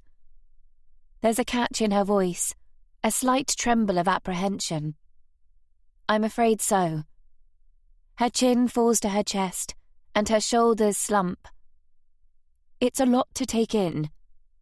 Yes, I know, and I didn't want to involve you, but I gave Sammy a chance. I've been phoning him at his office, leaving messages for him to call me back urgently, but he's not had the decency to ring. That's why I'm here. If he wouldn't face me, then I figured it was time you knew the truth. She nods slowly, as if it's all starting to make sense. You know I love him. Jacob. Sammy. He's a good man. I loved him once too. I'm not here to drive a wedge between you. I'm only here for my son. For Jacob. I understand. So you'll help me? She glances up, eyebrows arched. Help you? I need to find Sammy, because my guess is he's with Jacob right now, isn't he? Oh. She scratches the back of her head with long red nails. Where are they, India? They left for the airport a few hours ago. It was a last-minute decision, she says.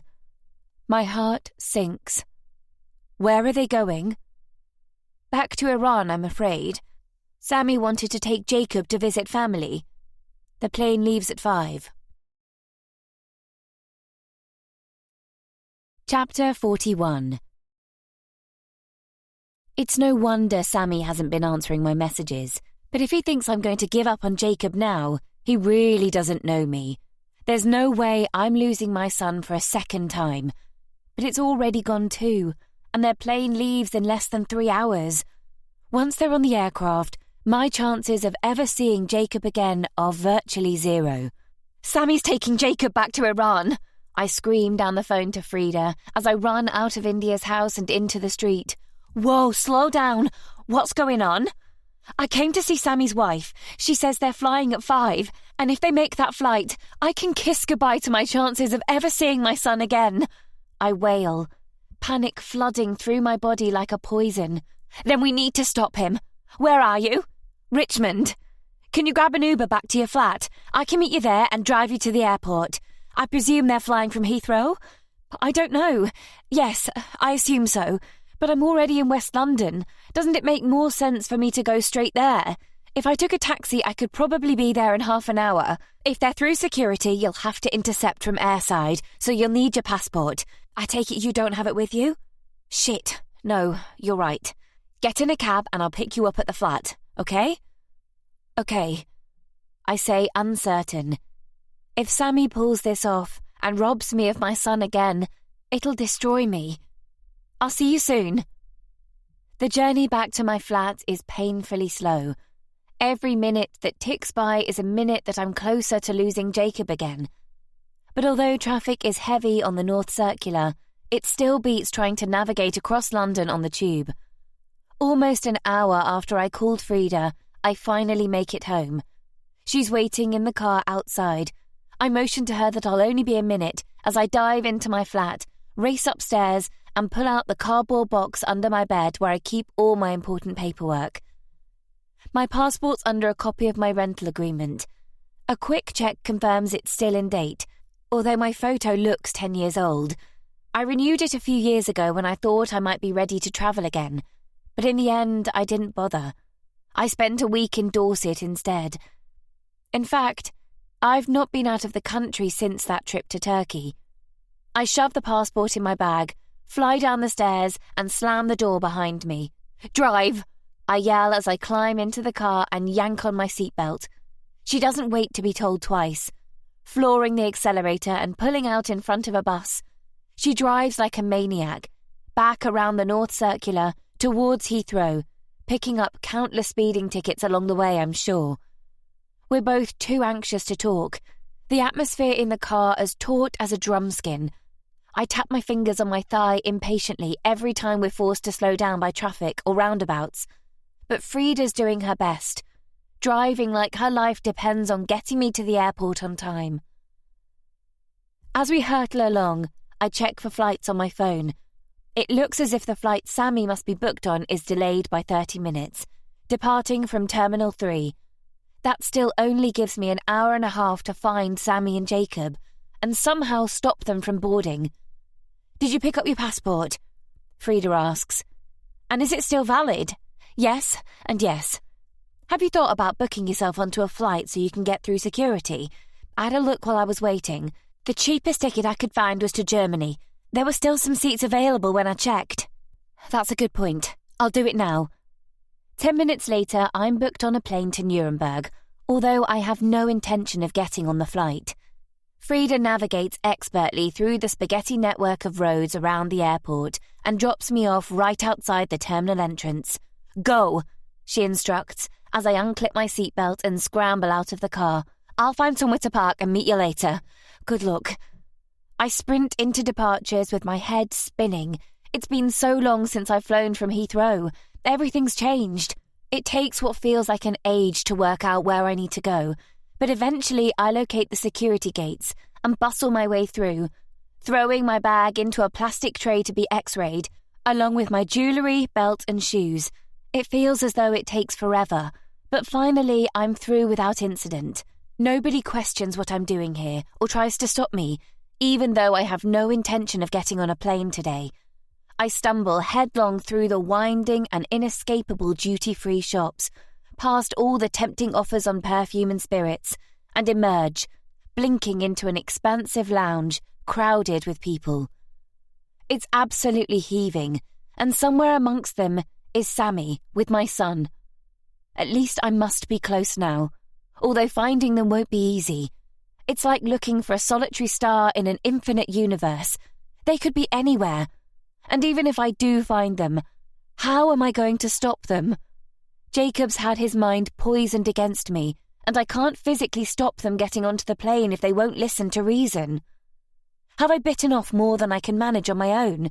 Should I have called the police as soon as Polly handed me those emails?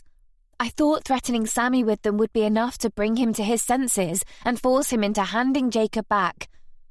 But all it's done is pressure him to flee. I should have seen it coming. Now my fate's in the lap of the gods while the clock continues to tick. I scour a digital screen listing all the flights due to depart within the next 2 hours, searching for Sammy's flight to Tehran. It's still showing a 30-minute delay, but I'm grateful to see the planes not yet boarding. That means I still have a chance to intercept them. The problem is, they could be anywhere, and I'll need to keep an eye on the departure boards, because if I can't find them before their flight's called, I'll have to try to head them off at the gate. It's beginning to feel like an impossible mission. I probably have no more than 30 minutes before the gate opens. 30 minutes to scour the departures lounge in the hope of spotting them. But with thousands of people circulating around the terminal, it's not going to be easy. I begin by scanning a vast swathe of seats and recliners, looking up and down the rows, my eyes flitting from one face to the next. Men, women, children, some of them nursing cardboard cups of coffee, others sleeping, reading books or chatting. All of them with a familiar look of boredom you always see on the faces of passengers in airports around the world. People killing time, wearied by travel. I'm confident Sammy and Jacob aren't among them, but there are 100 other places they could be. There are countless shops, restaurants and cafes. It's entirely possible I could chase around after them in here for hour after hour and never spot them. I need a stroke of luck. I walk in a large circle around the outside of the lounge, peering into the business premises around the perimeter. So many people, so many faces, and I'm only looking for 2.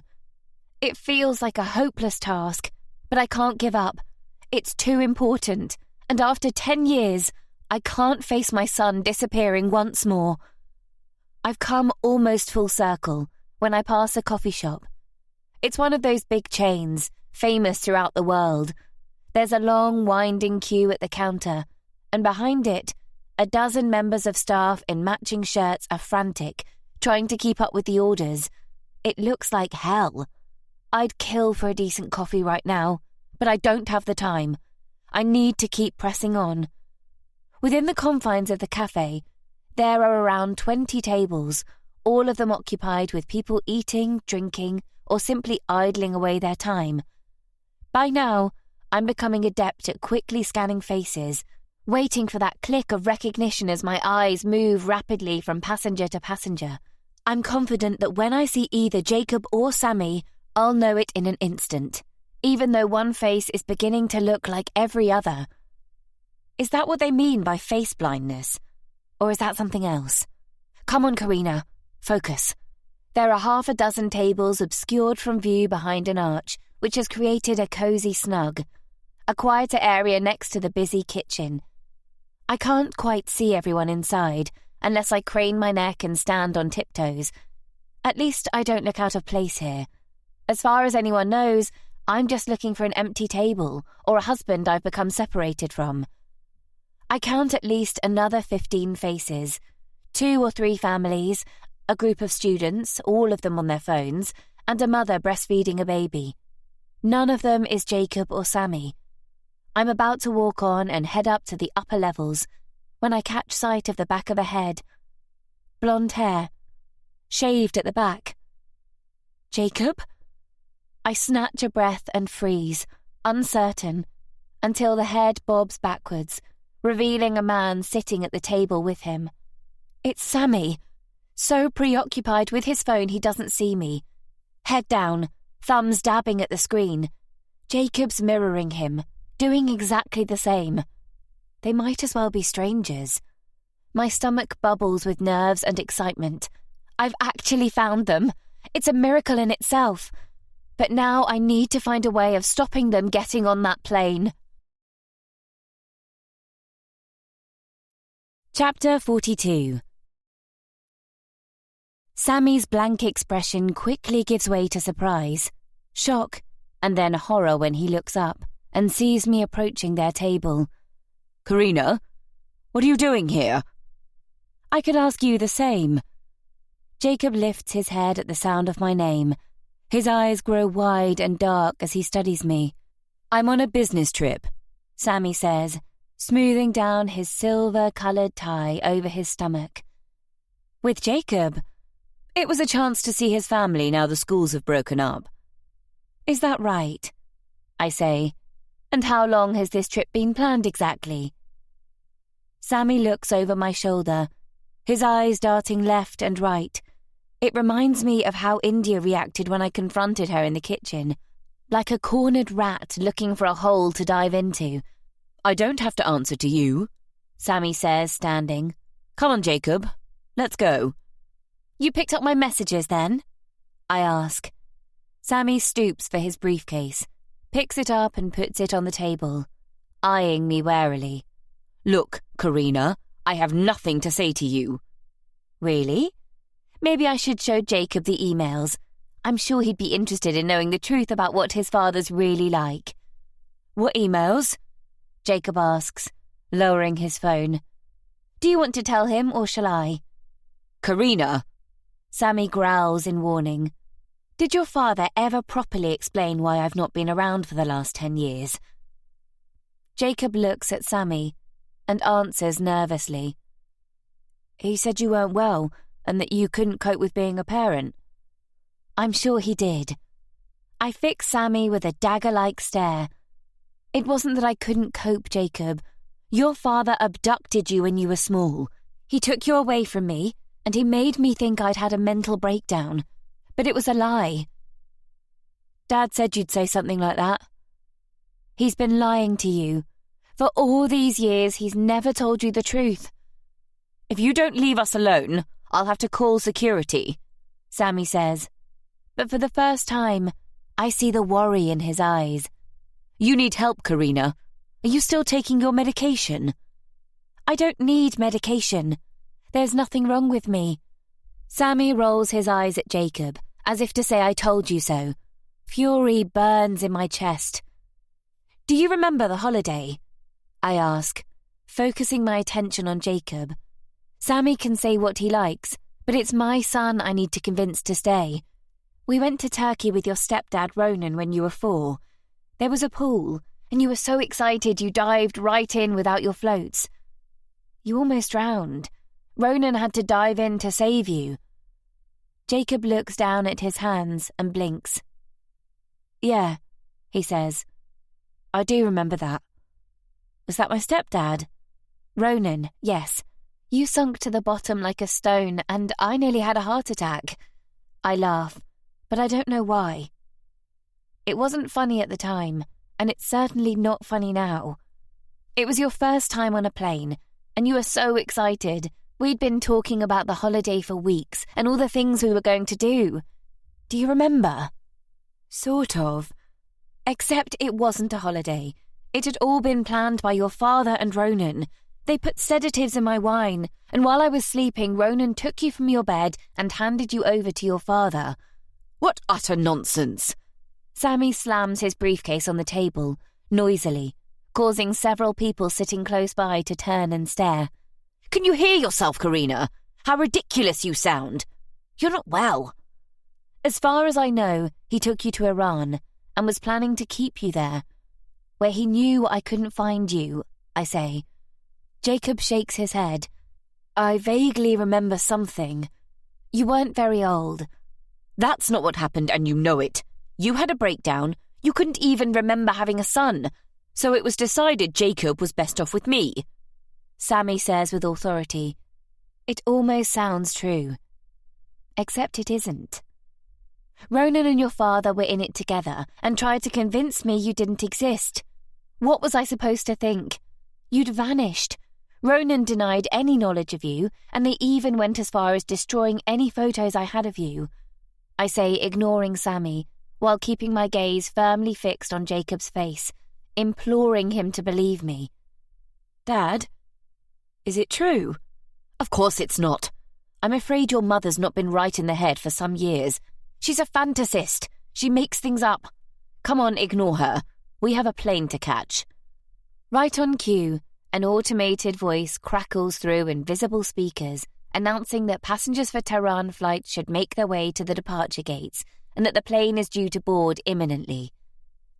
Sammy pushes past me, swinging his briefcase. When Jacob doesn't immediately follow, he turns back with a dark scowl. Jacob, I said let's go. Jacob looks uncertain. Is it true?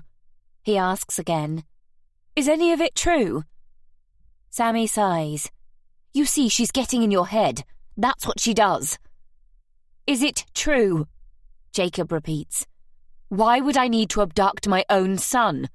You see, it doesn't even make sense. We really don't have time for this. He tries to grab Jacob's arm, but Jacob pulls away. He's right. He's my dad. Why would he go to all that trouble to take me from you? I run my fingers through my hair. I'd rather not be having this conversation in the middle of a heaving coffee shop in one of the world's busiest airports, but I can't avoid it. Because he hated that I had custody of you. I don't understand. I'm afraid your father didn't want much to do with you when you were small. When we split up, I tried to make sure he could see you whenever he wanted, but he wasn't interested. I didn't think it was good for you, so I told him I was taking full custody and that if he tried to fight me for access, I'd go to court. But you know what your father's like. He doesn't like to lose at anything. Jacob stares at me like I've grown 2 heads. I know it sounds insane, and it was, but I've never stopped loving you. There hasn't been a day when I haven't thought about you, even when they were all trying to convince me you were just a figment of my imagination. Jacob, we need to leave. Sammy hisses. Just a minute. I'm so sorry I haven't been around for the last 10 years, but it's not my fault. I love you so much. Since I discovered you were living in London, I've been finding out all sorts of things about you. And I'm so proud of the young man you've become. You're kind and thoughtful, popular at school, and obviously doing really well with your studies. I even saw you at sports day when you won your race. I tell him. Really? His face lights up momentarily. Yes, it was amazing. All I wanted to do was run up to you and tell you how brilliant you were. Maybe I could see you when we get back? He offers. I shake my head. He wants to do the right thing and not upset Sammy, but he still doesn't understand the seriousness of the situation. How could he? Jacob, if you get on that plane to visit your family in Iran, you won't be coming back. A darkness falls over his face. We're only going for a few days. Your father knows he can't fight me over this. I have evidence of what he did, and if I take it to the police, he'll be arrested, and I'll be granted custody of you, I say softly. It's so much for such a young mind to take in. That's why he's planned this trip at such short notice. My guess is that he only mentioned it to you last night? I'm warning you, Jacob, Sammy snaps. We need to go this instant or the flight's going to leave without us. Jacob reaches under the table for a rucksack, which he throws over his shoulder. "I'm sorry," he whispers. "You know if you go, your father will never let you come back, and you'll never see your friends again, and he'll send you to an Iranian school." "What?" Jacob throws a puzzled look at Sammy. "I told you, don't listen to her. She's crazy. She'll say anything to get her own way." "I could show you the emails your father sent to Ronan when they were planning to kidnap you," I say, struggling to keep my tone even. I don't want to give Jacob any reason to think I'm not sound of mind, although it'll be hard reading.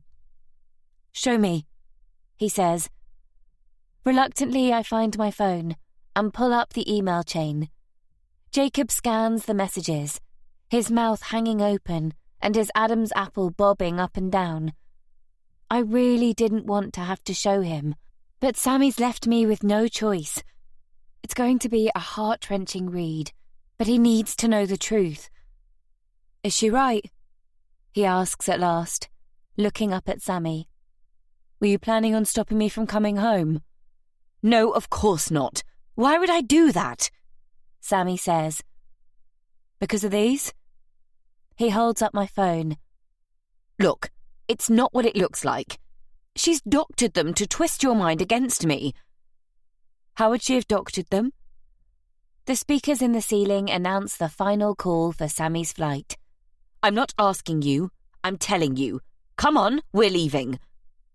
"I'm not going," Jacob says defiantly, dropping his rucksack on the table. "Don't be ridiculous. We can talk about it on the flight." "I said I'm not going."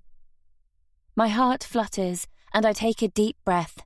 "Don't argue with me. Get your bag and hurry up," Sammy shouts. "Jacob," I say softly, putting my hand on his arm, "you don't need to do anything you don't want to do." Sammy looks anxiously at his watch. "Maybe I should tell him about the abortion. How do you think he'd feel about that?" My heart races like startled wild horses. That's something Jacob should never know about. "I think it's time we involved the police. Don't you, Sammy?" I say, allowing a sly grin to cross my lips. He glares at me like he'd happily rip out my throat. "Bitch," he snarls. "You know she isn't even your real mother. Why don't you ask her about that?" "Sammy, don't you dare." "Why not? I thought you were all about the truth. You're not his mother any more than I'm his father. How's that for a plot twist?" "What's he talking about?" Jacob gasps, staring at me bewildered. "What does he mean you're not my mother?" "Don't listen to him. He'll say anything to get his own way. It's more lies." "Believe what you want. I don't care what you do." Sammy growls at Jacob. "You know what? You two deserve each other." Then he turns and runs, out of the cafe, and disappears among the crowds. A stunned Jacob stares after his father. Sammy didn't even glance back. Why was he talking about an abortion? I reach for Jacob's arm and give it a reassuring squeeze. "It's nothing. He was trying to upset you, that's all." Sammy's vanished. Maybe if he hurries he'll make his flight. I really hope so.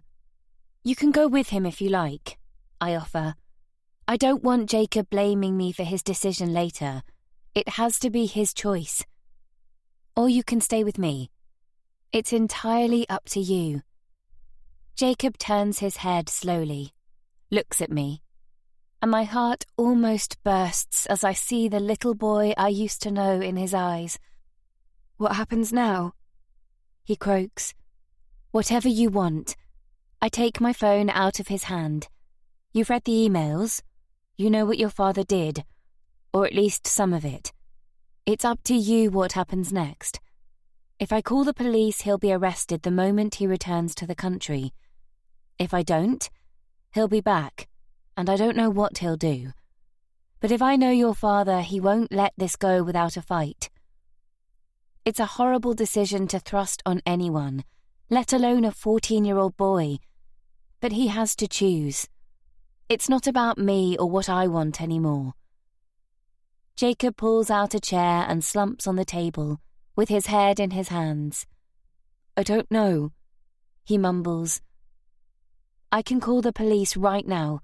I can make a statement and show them the emails. I pull up a chair on the other side of the table, and we sit in silence for a few minutes. And then Jacob looks up, wipes his nose with his sleeve and sniffs. Do it, he says. Make the call and tell the police everything. Chapter 43. I always knew something wasn't right, Jacob says as I return with a latte for me and a salted caramel frappe for him. He toys with his drink with a straw, poking it around in the cream and syrup, unable to look me in the eye. 10 years is a long time. I guess it's going to take a while to rebuild our relationship. I never thought he'd throw himself into my arms when we were finally reunited. He's an awkward teenage boy after all. But I wasn't prepared for how much of a stranger my own son has become. What do you mean? I don't know. I guess I've never been that close to Dad, and it was weird to think you'd abandoned me when I was so young. I told you I didn't abandon you. Yeah, I know that now. But it's what he'd always told me. He said you were crazy and that you probably ought to be locked up. He said that? Jacob nods, his eyes sad. I'm sorry I believed him. I reach across the table and rest my hand on top of his. He stiffens, and I withdraw my arm. It's going to take time. I can't expect miracles. It's not your fault. You didn't know. Why did he say you weren't my parents? I guess he was angry. He was lashing out, I say. Right. I can see my answer doesn't satisfy him. I agree it's a weird and cruel thing to say to your own son. Look, I can prove it's another lie. I downloaded your birth certificate. I pass him my phone and show him the digital certificate I found with Frida's help. He glances at it, reads the names, nods. Okay, he says. I never thought I'd see this day.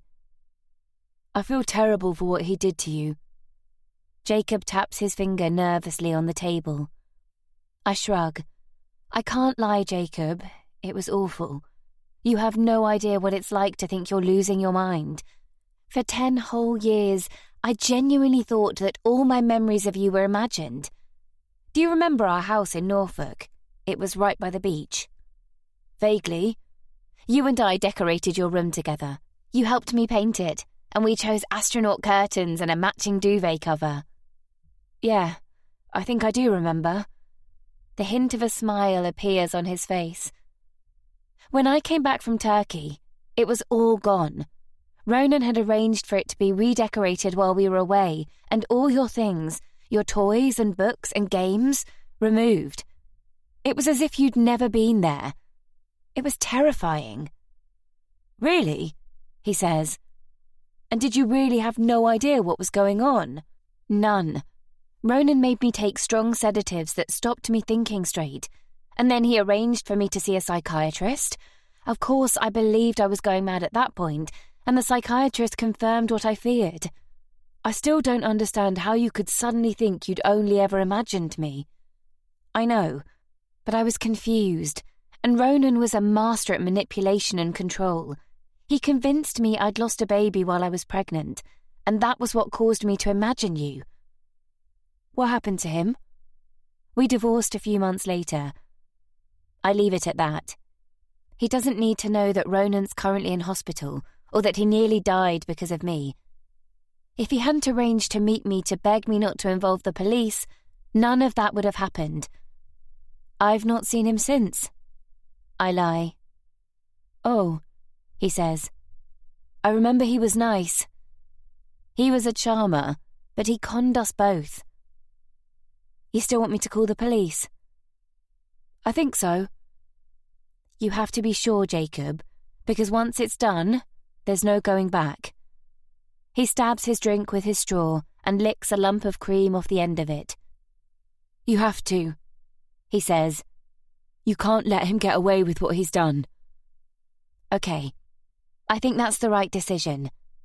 I make the call there and then. I'm transferred between various different people until I'm finally put through to a female detective who listens attentively. When I'm done, she doesn't laugh or call me a liar. She asks me to come into the station to make a statement. What happens now? Jacob asks when I hang up. What do you mean? Will I have to come and live with you? If you want. I'd hoped he'd jump at the chance of moving into my poky little flat in Muswell Hill, but I'm not naive. It's a massive upheaval for him, and we need to take it slowly. But not if you don't want to. What about India? I like her. She's really nice. She's been my mum while you were... I don't know. We'll sort something out. It's just that it's my home. It's where all my things are and all my friends are near. Will I have to move school? I laugh. He has so many questions I don't have the answers to. I've not even thought about it. My mind has been entirely focused on getting my son back. I'll probably have to move to somewhere bigger. There's not much room for both of us in the flat, but I can't afford the prices in Richmond. He might have to change schools. Don't worry, we're not going to do anything rash. Should we get you home? I finish my latte and smile across the table at my beautiful boy. After 10 years, I can't believe we're going to be together again. Where's that? The poor child. He looks so confused. Wherever you want it to be. Chapter 44. 4 weeks later. The police officer I saw was far more understanding and sympathetic than I'd expected. We met at a red brick station in Wood Green, where she brought me a weak coffee and listened patiently to my story. She didn't raise an eyebrow or suck in a breath of disbelief. She just took notes and asked lots of questions. I showed her the email correspondence between my 2 ex-husbands and explained how Sammy had fled the country to Iran when I'd confronted him at the airport. She said it was one of the worst cases of gaslighting she'd ever heard of.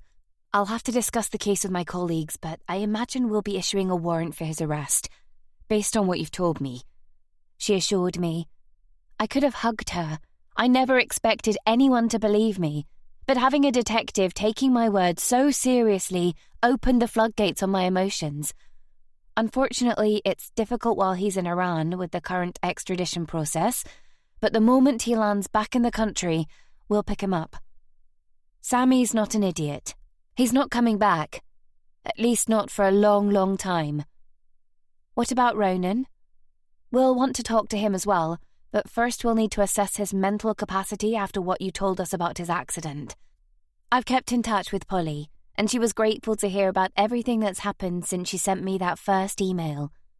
When I told her Jacob and I had been reunited and that Sammy had run off back to Iran, she sighed and told me how happy she was for me. She's decided against leaving Ronan. She thinks it's her duty to help him with his rehabilitation. He's still in a bad way, she told me over the phone. They think he hit his head hard against the front of the van, and it's caused some significant cognitive damage. What she meant was that he's struggling with his memory. He couldn't concentrate, and he'd developed terrible mood swings and irritability.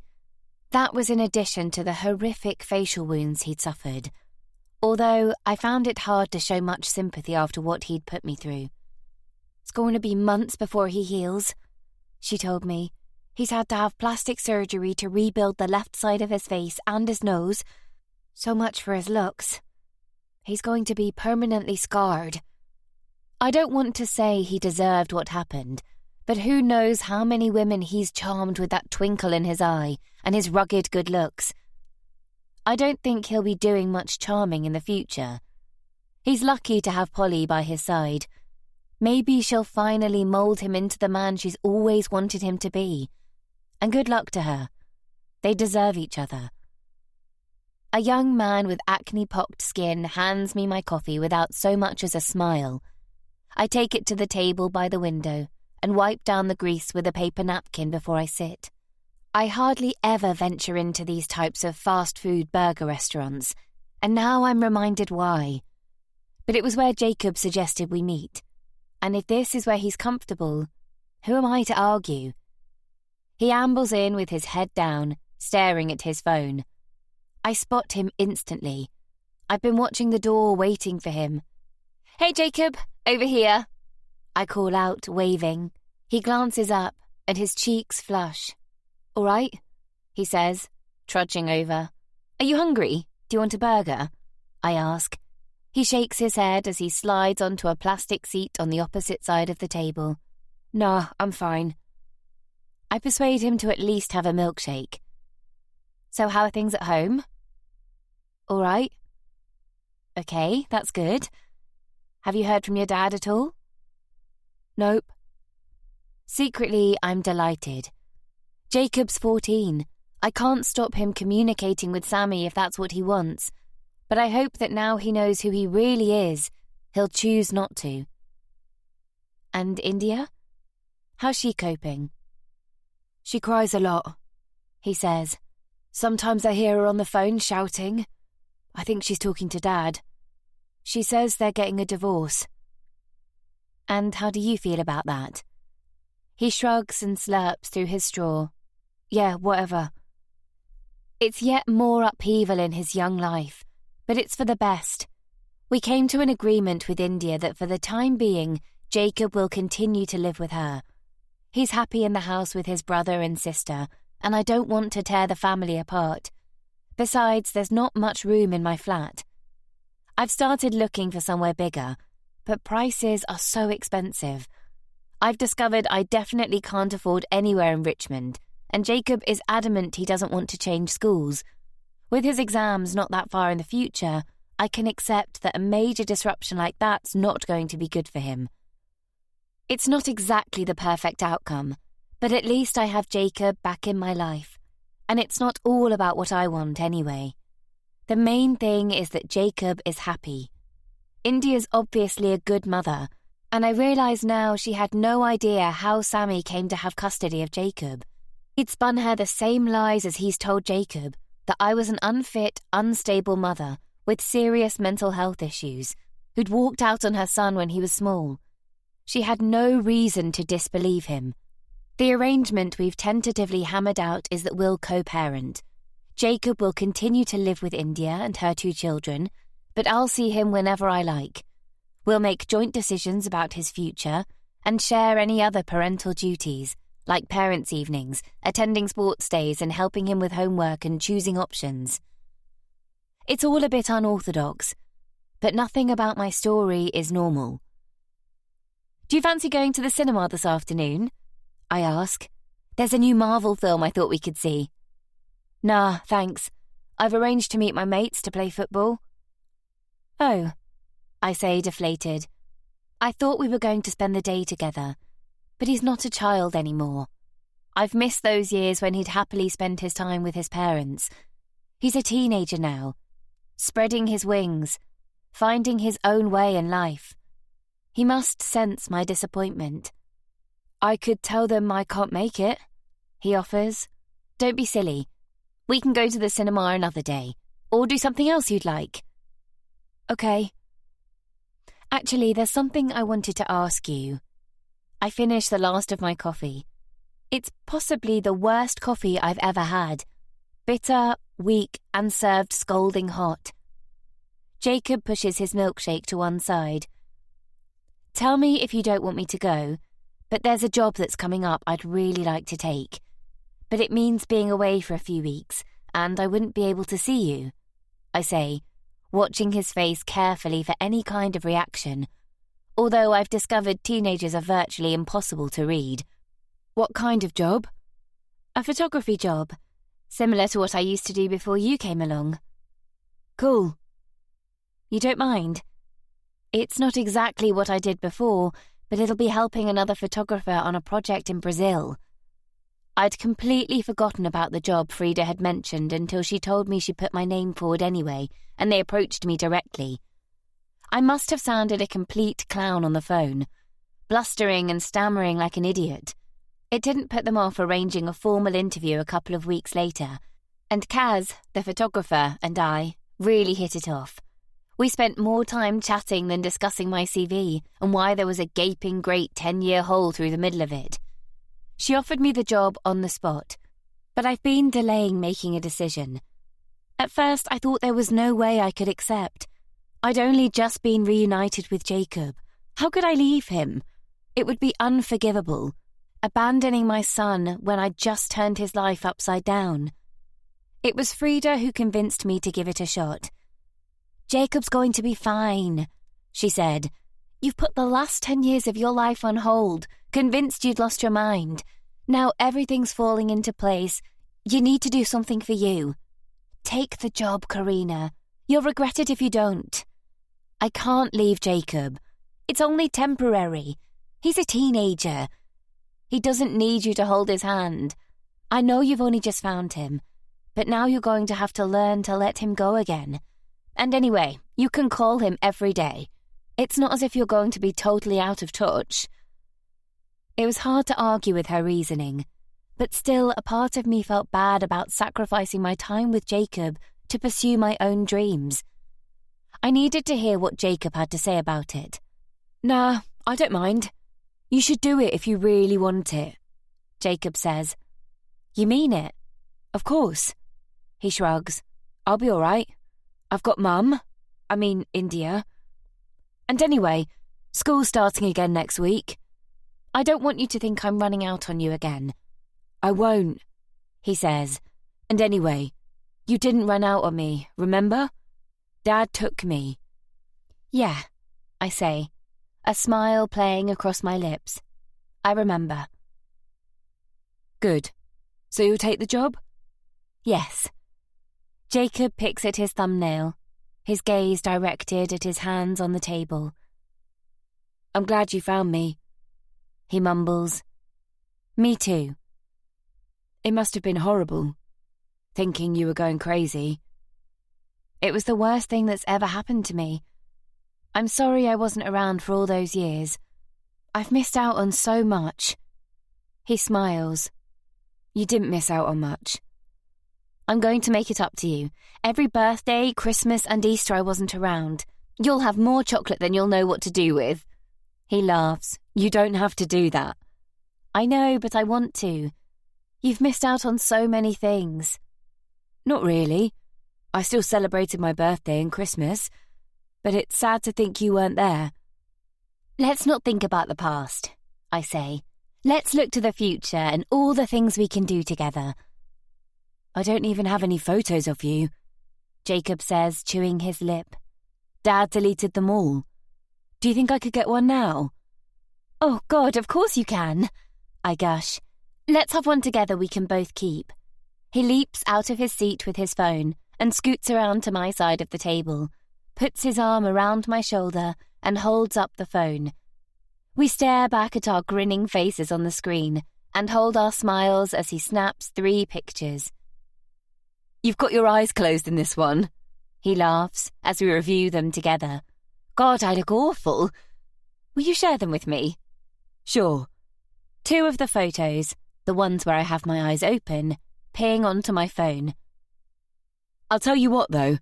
Glad I didn't inherit your hair. Imagine how badly I'd have been bullied if I'd been ginger," Jacob says, laughing. "Hey, I like my hair," I giggle. Although at school I wish I could have been blonde or mousy brown, something that didn't mark me out. For years the other kids used to call me Ginger Locks. Now I love it and wouldn't change it for the world. "Mind you, you're getting a few greys there," Jacob says, peering at the top of my head. "You cheeky bugger." "There's at least 4. He plucks a hair from my head. "Ow!" "Look," he says, holding a strand up to show me. "That's not grey." "It's greyish." Teenagers. I guess I'm going to have to get used to this. Chapter 45. Jacob. The letter is waiting on the table in the hall. Thankfully, it's come in a plain white envelope with no distinguishing marks, return address or company logo. Nothing to suggest the truth that awaits inside. I race up the stairs with it hidden under my blazer and almost make it to my room before my stepmother hears me. "Hey, Jacob, is that you? Did you have a good day?" she shouts from the kitchen. Yeah, it was okay," I yell back. "There's a letter for you." "Thanks, I've got it." She doesn't ask what it is or who it's from, which is just as well, as I don't want to lie to her. She's been tiptoeing on eggshells around me since Karina, my mum, came back into my life, and I guess she doesn't want to seem to be sticking her nose into my business. The last few weeks have been a bit weird. I've known India as my mum since I was 6, when she married my dad. That's more than half my life. She's always been more of a parent to me than he ever was. He was never here for a start, always flying off on business. Even when he was around, he never showed much interest in what I was doing. He never came to see me play football or helped me with my homework. I doubt he could even name one of my friends. I guess that's why I'm closer to Mum. I mean, India, these days. I suppose it's why I wasn't that upset when he chose to leave me at the airport. It's probably for the best. Especially when I found out the truth about what he'd done and how he tricked Karina into believing she was going crazy. That's some pretty low-life shit. It's no wonder she didn't come looking for me. But she's not the only victim. He's been lying to me about her for years, and I don't think I'll ever be able to forgive him for that. I toss my bag under my desk and collapse on my bed with the letter. My mouth suddenly dry, my fingers like sticks of ice. Once I open it, there's no going back. I'll finally know the truth once and for all. I'd thought for a while that something didn't add up, especially after that biology lesson where we were taught about how genetics influence our appearance. We learnt about melanin, pheomelanin and eumelanin, the pigments responsible for our eye colour, and how it's determined in all of us by variations in our genes. If one parent has brown eyes, that's a dominant trait that influences the colour of their children's eyes. My father has eyes so dark they're almost black, whereas my eyes are the colour of a Mediterranean sea. It could be that my father's genes carry recessive traits of blue, because apparently that's entirely possible, but neither Henry nor Amelia's eyes are light-coloured, even though India's are blue. But that's not the only difference between us. We couldn't look any less alike. While my skin is pale and freckly and burns at the first hint of sunlight, my father is olive-skinned, his hair as dark as coal, and he has a prominent hooked nose. My hair is blonde, my nose straight. I rip open the letter impatiently. Inside are 2 sheets of thick paper, which I unfold in my lap. I scan them hurriedly, looking for a conclusion, an answer to my biggest fears. The first page is laced with scientific language, an intimidating combination of letters and numbers, which mean little to me. What I'm looking for is right at the bottom of the second page. A single sentence in plain English. I already know the truth about Sammy. I sent away some samples of his hair I collected from his comb, and a strip of dental floss I fished out of the bin in the bathroom a few months ago, long before my biological mother reappeared in my life. The analysis concluded his DNA didn't match the markers which would have had to have been present for him to be my father. Sammy wasn't my dad. I never confronted him about it. What would have been the point? I knew the truth, and that was all that mattered.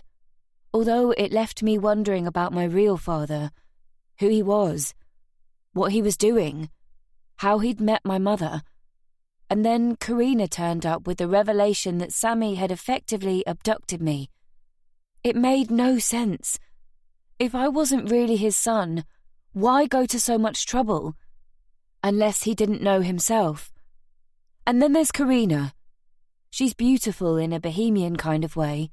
She has stunning green eyes and a head of thick red hair that she wears so long it falls over her shoulders and frames her face. I guess I look more like her than my father, in colouring at least. but the differences are still stark. My suspicions were first raised at the airport when Sammy made that accusation that she wasn't my real mother, any more than he was my father. But then I knew he wasn't really my dad. She showed me my birth certificate on her phone, but what did that prove? Nothing. When we sat and talked, I studied her face, the shape of her eyes, her lips, her cheekbones, even her ears. I couldn't see any similarity with the way I looked at all. I'd have loved to have believed she was my birth mother, and we'd finally been reunited after the most bizarre of circumstances. But it didn't ring true, and I had an unsettling feeling she was lying. It took a few weeks, but I finally managed to collect a sample of her hair without her realising what I was doing when we met for a drink. Then I sent it off by post for analysis to the same DNA testing firm who'd confirmed Sammy wasn't my father. Because Veracity DNA are based somewhere in Europe, they didn't require any of those awkward consent forms and were willing to carry out parental testing with no questions asked. It wasn't even that expensive, and I had more than enough money saved up to pay for it. I clung onto Karina's hairs tightly and hid them in my wallet when she wasn't looking. They were in the post the following day, packaged up safely in a plastic bag inside a cardboard box the company supplied. It's taken almost 6 weeks to get the results back, but finally, they're here in my trembling hand. I draw in a deep breath. One way or the other, I'm finally about to find out the truth. Chapter 46. The jet engines roar, the plane creeps forwards, and as it accelerates sharply, my seat punches me in the back. And then we're off the ground, my head feeling as if it's floating as we soar into the sky through the thick, grey clouds above London. I never thought I'd be back doing the job I love, flying off to far-flung locations with a camera and a head full of aspirations. But here I am. Next stop, Brazil. Kaz has her eyes closed, her head back, completely oblivious to the landscape disappearing below us like a toy town. It might not be my own shoot, but I'm glad to be part of something so exciting. The chance to return to the Pantanal to capture jaguars in the wild is a dream come true, even if I'll only be assisting. Helping Kaz with the equipment, priming her cameras and choosing the right lenses. If I'm lucky, she might even let me take some of my own shots. I'm still a little rusty, but I've been spending the little free time I have playing with my cameras again, refining my technique and my knowledge. To be honest, I'm just glad to be back in the field. Things are going well with Jacob. Really well. Although if it hadn't been for the arrangement we came to with India, I wouldn't have been able to take this job. I don't have to worry about him. I know he's in safe hands. And sure, it still irks me when he calls her mum, but I guess I have to re-earn that title. He's happy and that's the main thing. He doesn't seem upset in the slightest that India's filing for divorce or that he might never see Sammy again. I guess he's finally seen through him and what he's really like. I'm not working full-time at the studio with Frida anymore. I'm down to 2 days a week, and she's brought in a bright young thing straight out of college to cover the rest. She probably deserves it more than me. I've had my shot, and thanks to Frida, I've been given a second chance. Everything is finally going my way, and I couldn't be happier. Kaz's eyes spring open, and she lays a hand on top of mine, smiling. "Everything okay?"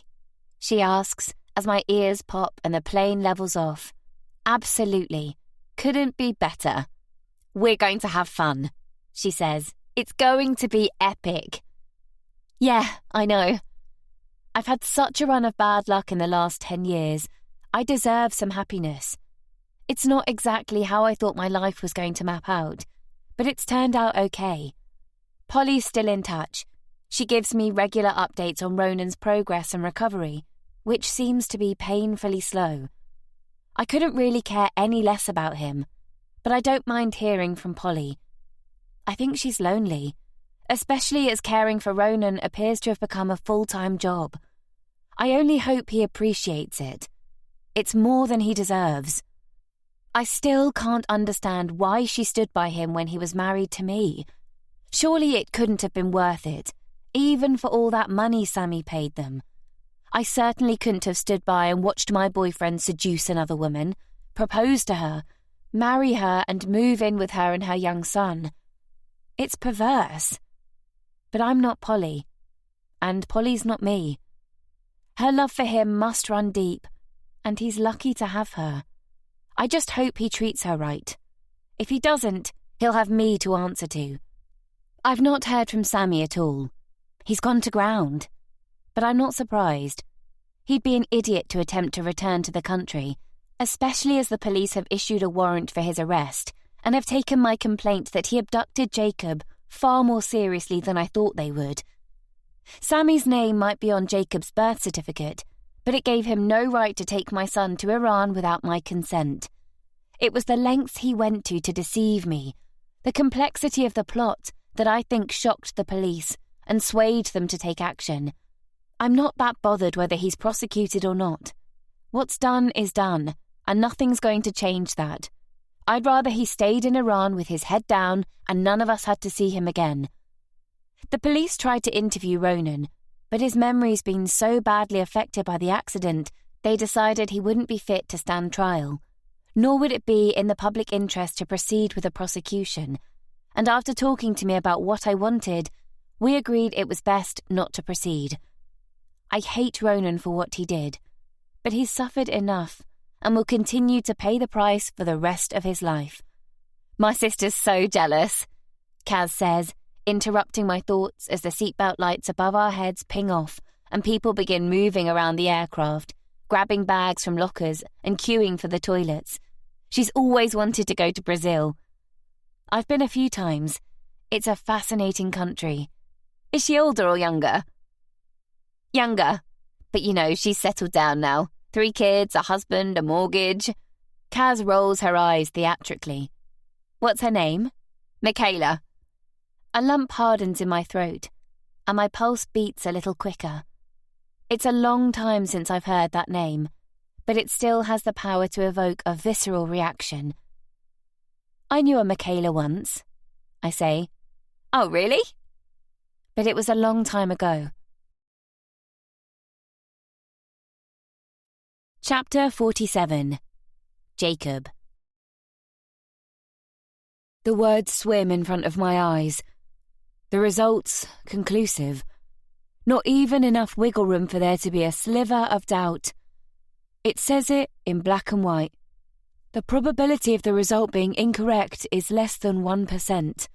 Karina McHugh does not show the genetic markers which have to be present for the biological mother of child Jacob Templeton. I stare at the letter and read the sentence over and over until the letters blur and the tears from my eyes dampen the paper. Karina isn't my mother. Sammy isn't my father. So who the hell am I? Chapter 48. Michaela wasn't much more than a child herself, far too young to have fallen pregnant and to be thinking about bringing an infant into the world. She was still at school. She had her exams ahead of her, a life to live. She didn't want to be burdened by the weight of motherhood at her age. And what hope for her child if she'd have gone ahead and tried to bring him up on her own?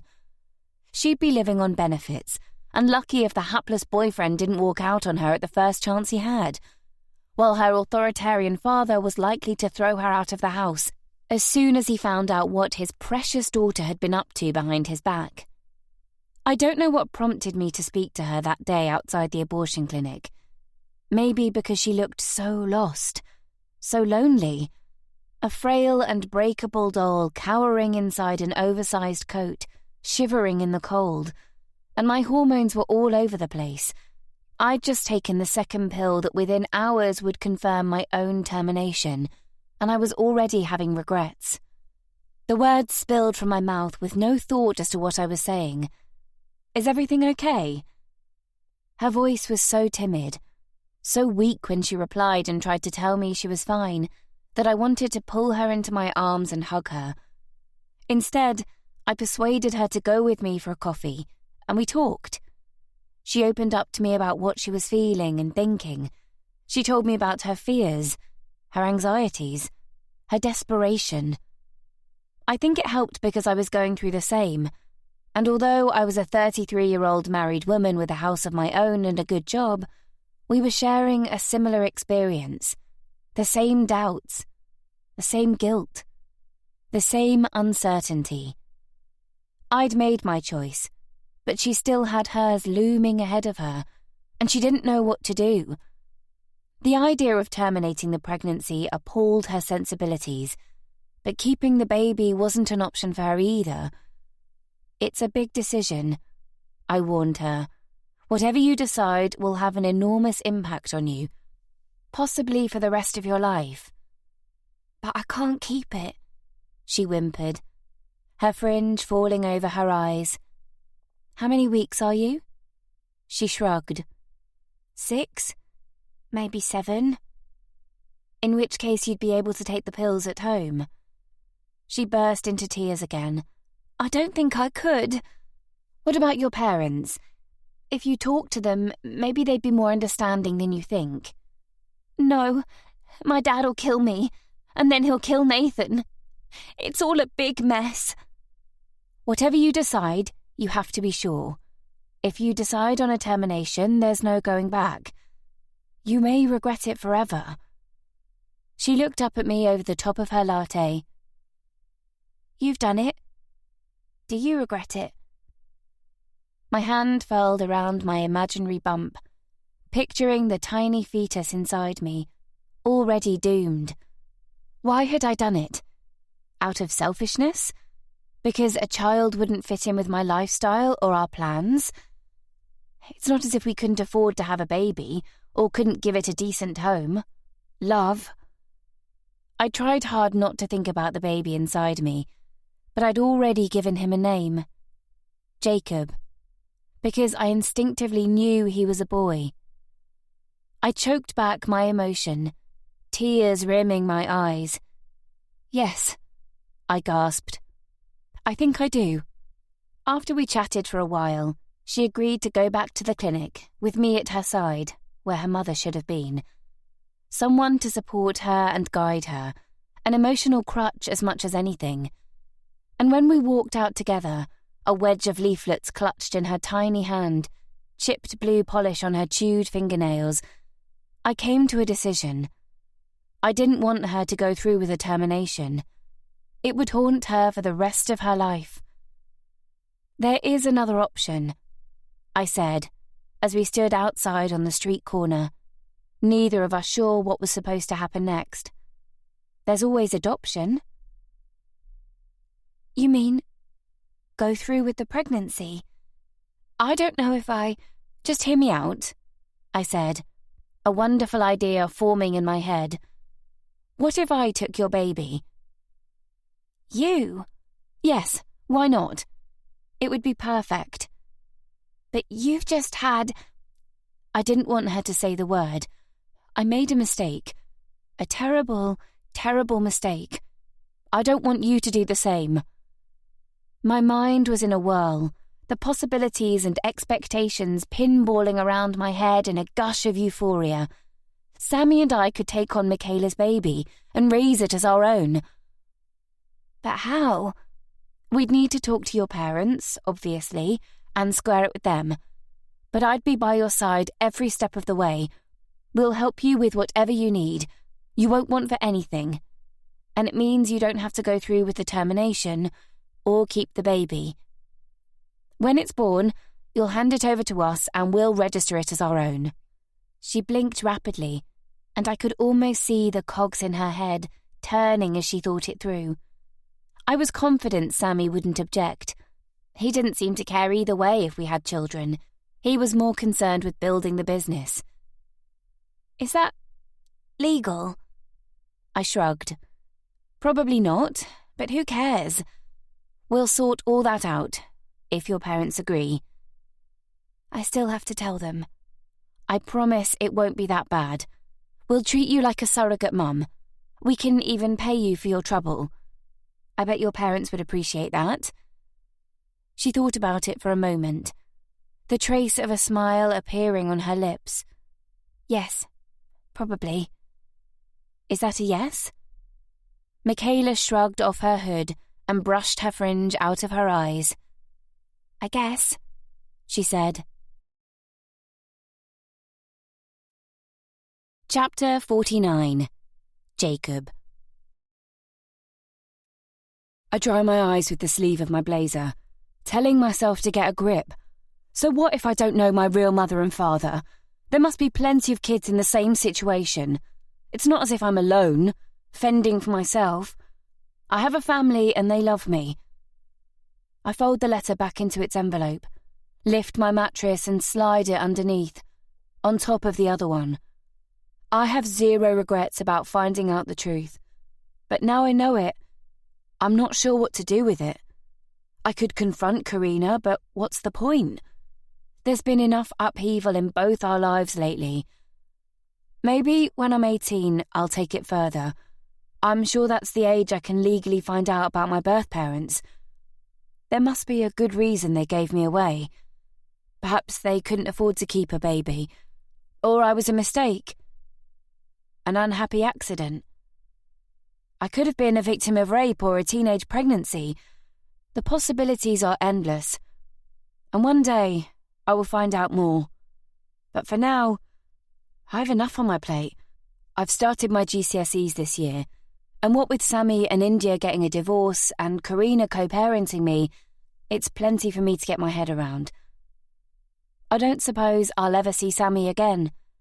Even if he returns to the country, India and Karina both said the police will arrest him for child abduction, and there's a chance I'd have to go to court and give evidence. I sure as hell don't want to do that. I'd rather he stayed in Iran and left us all in peace. Karina's away for at least 3 weeks. I'm pleased she's gone. Her whole life has been on hold for the last 10 years, and now she's getting to do something she loves. She's been so excited about the trip.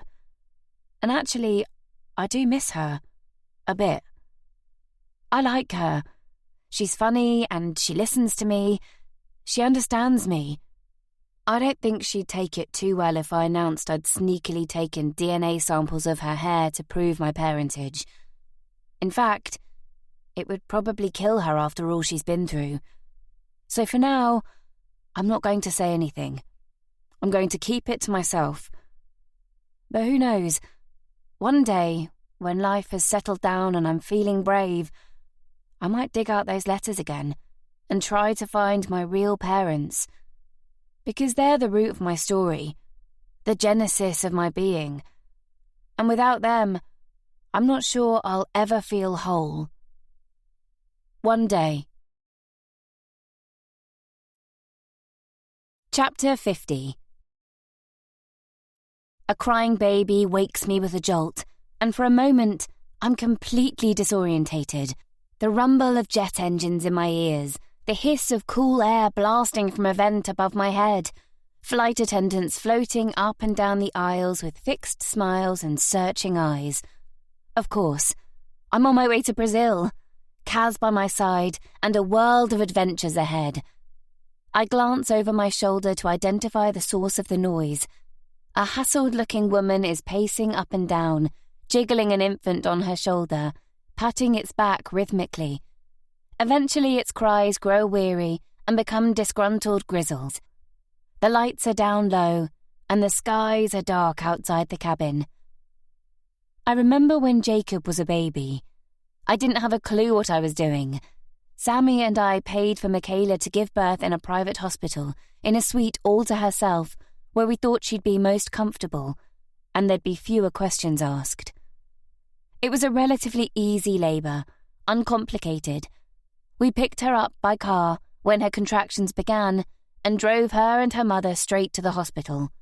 Her father was still in denial and wanted nothing to do with the whole thing, although I expect he happily spent the money we paid them for their trouble.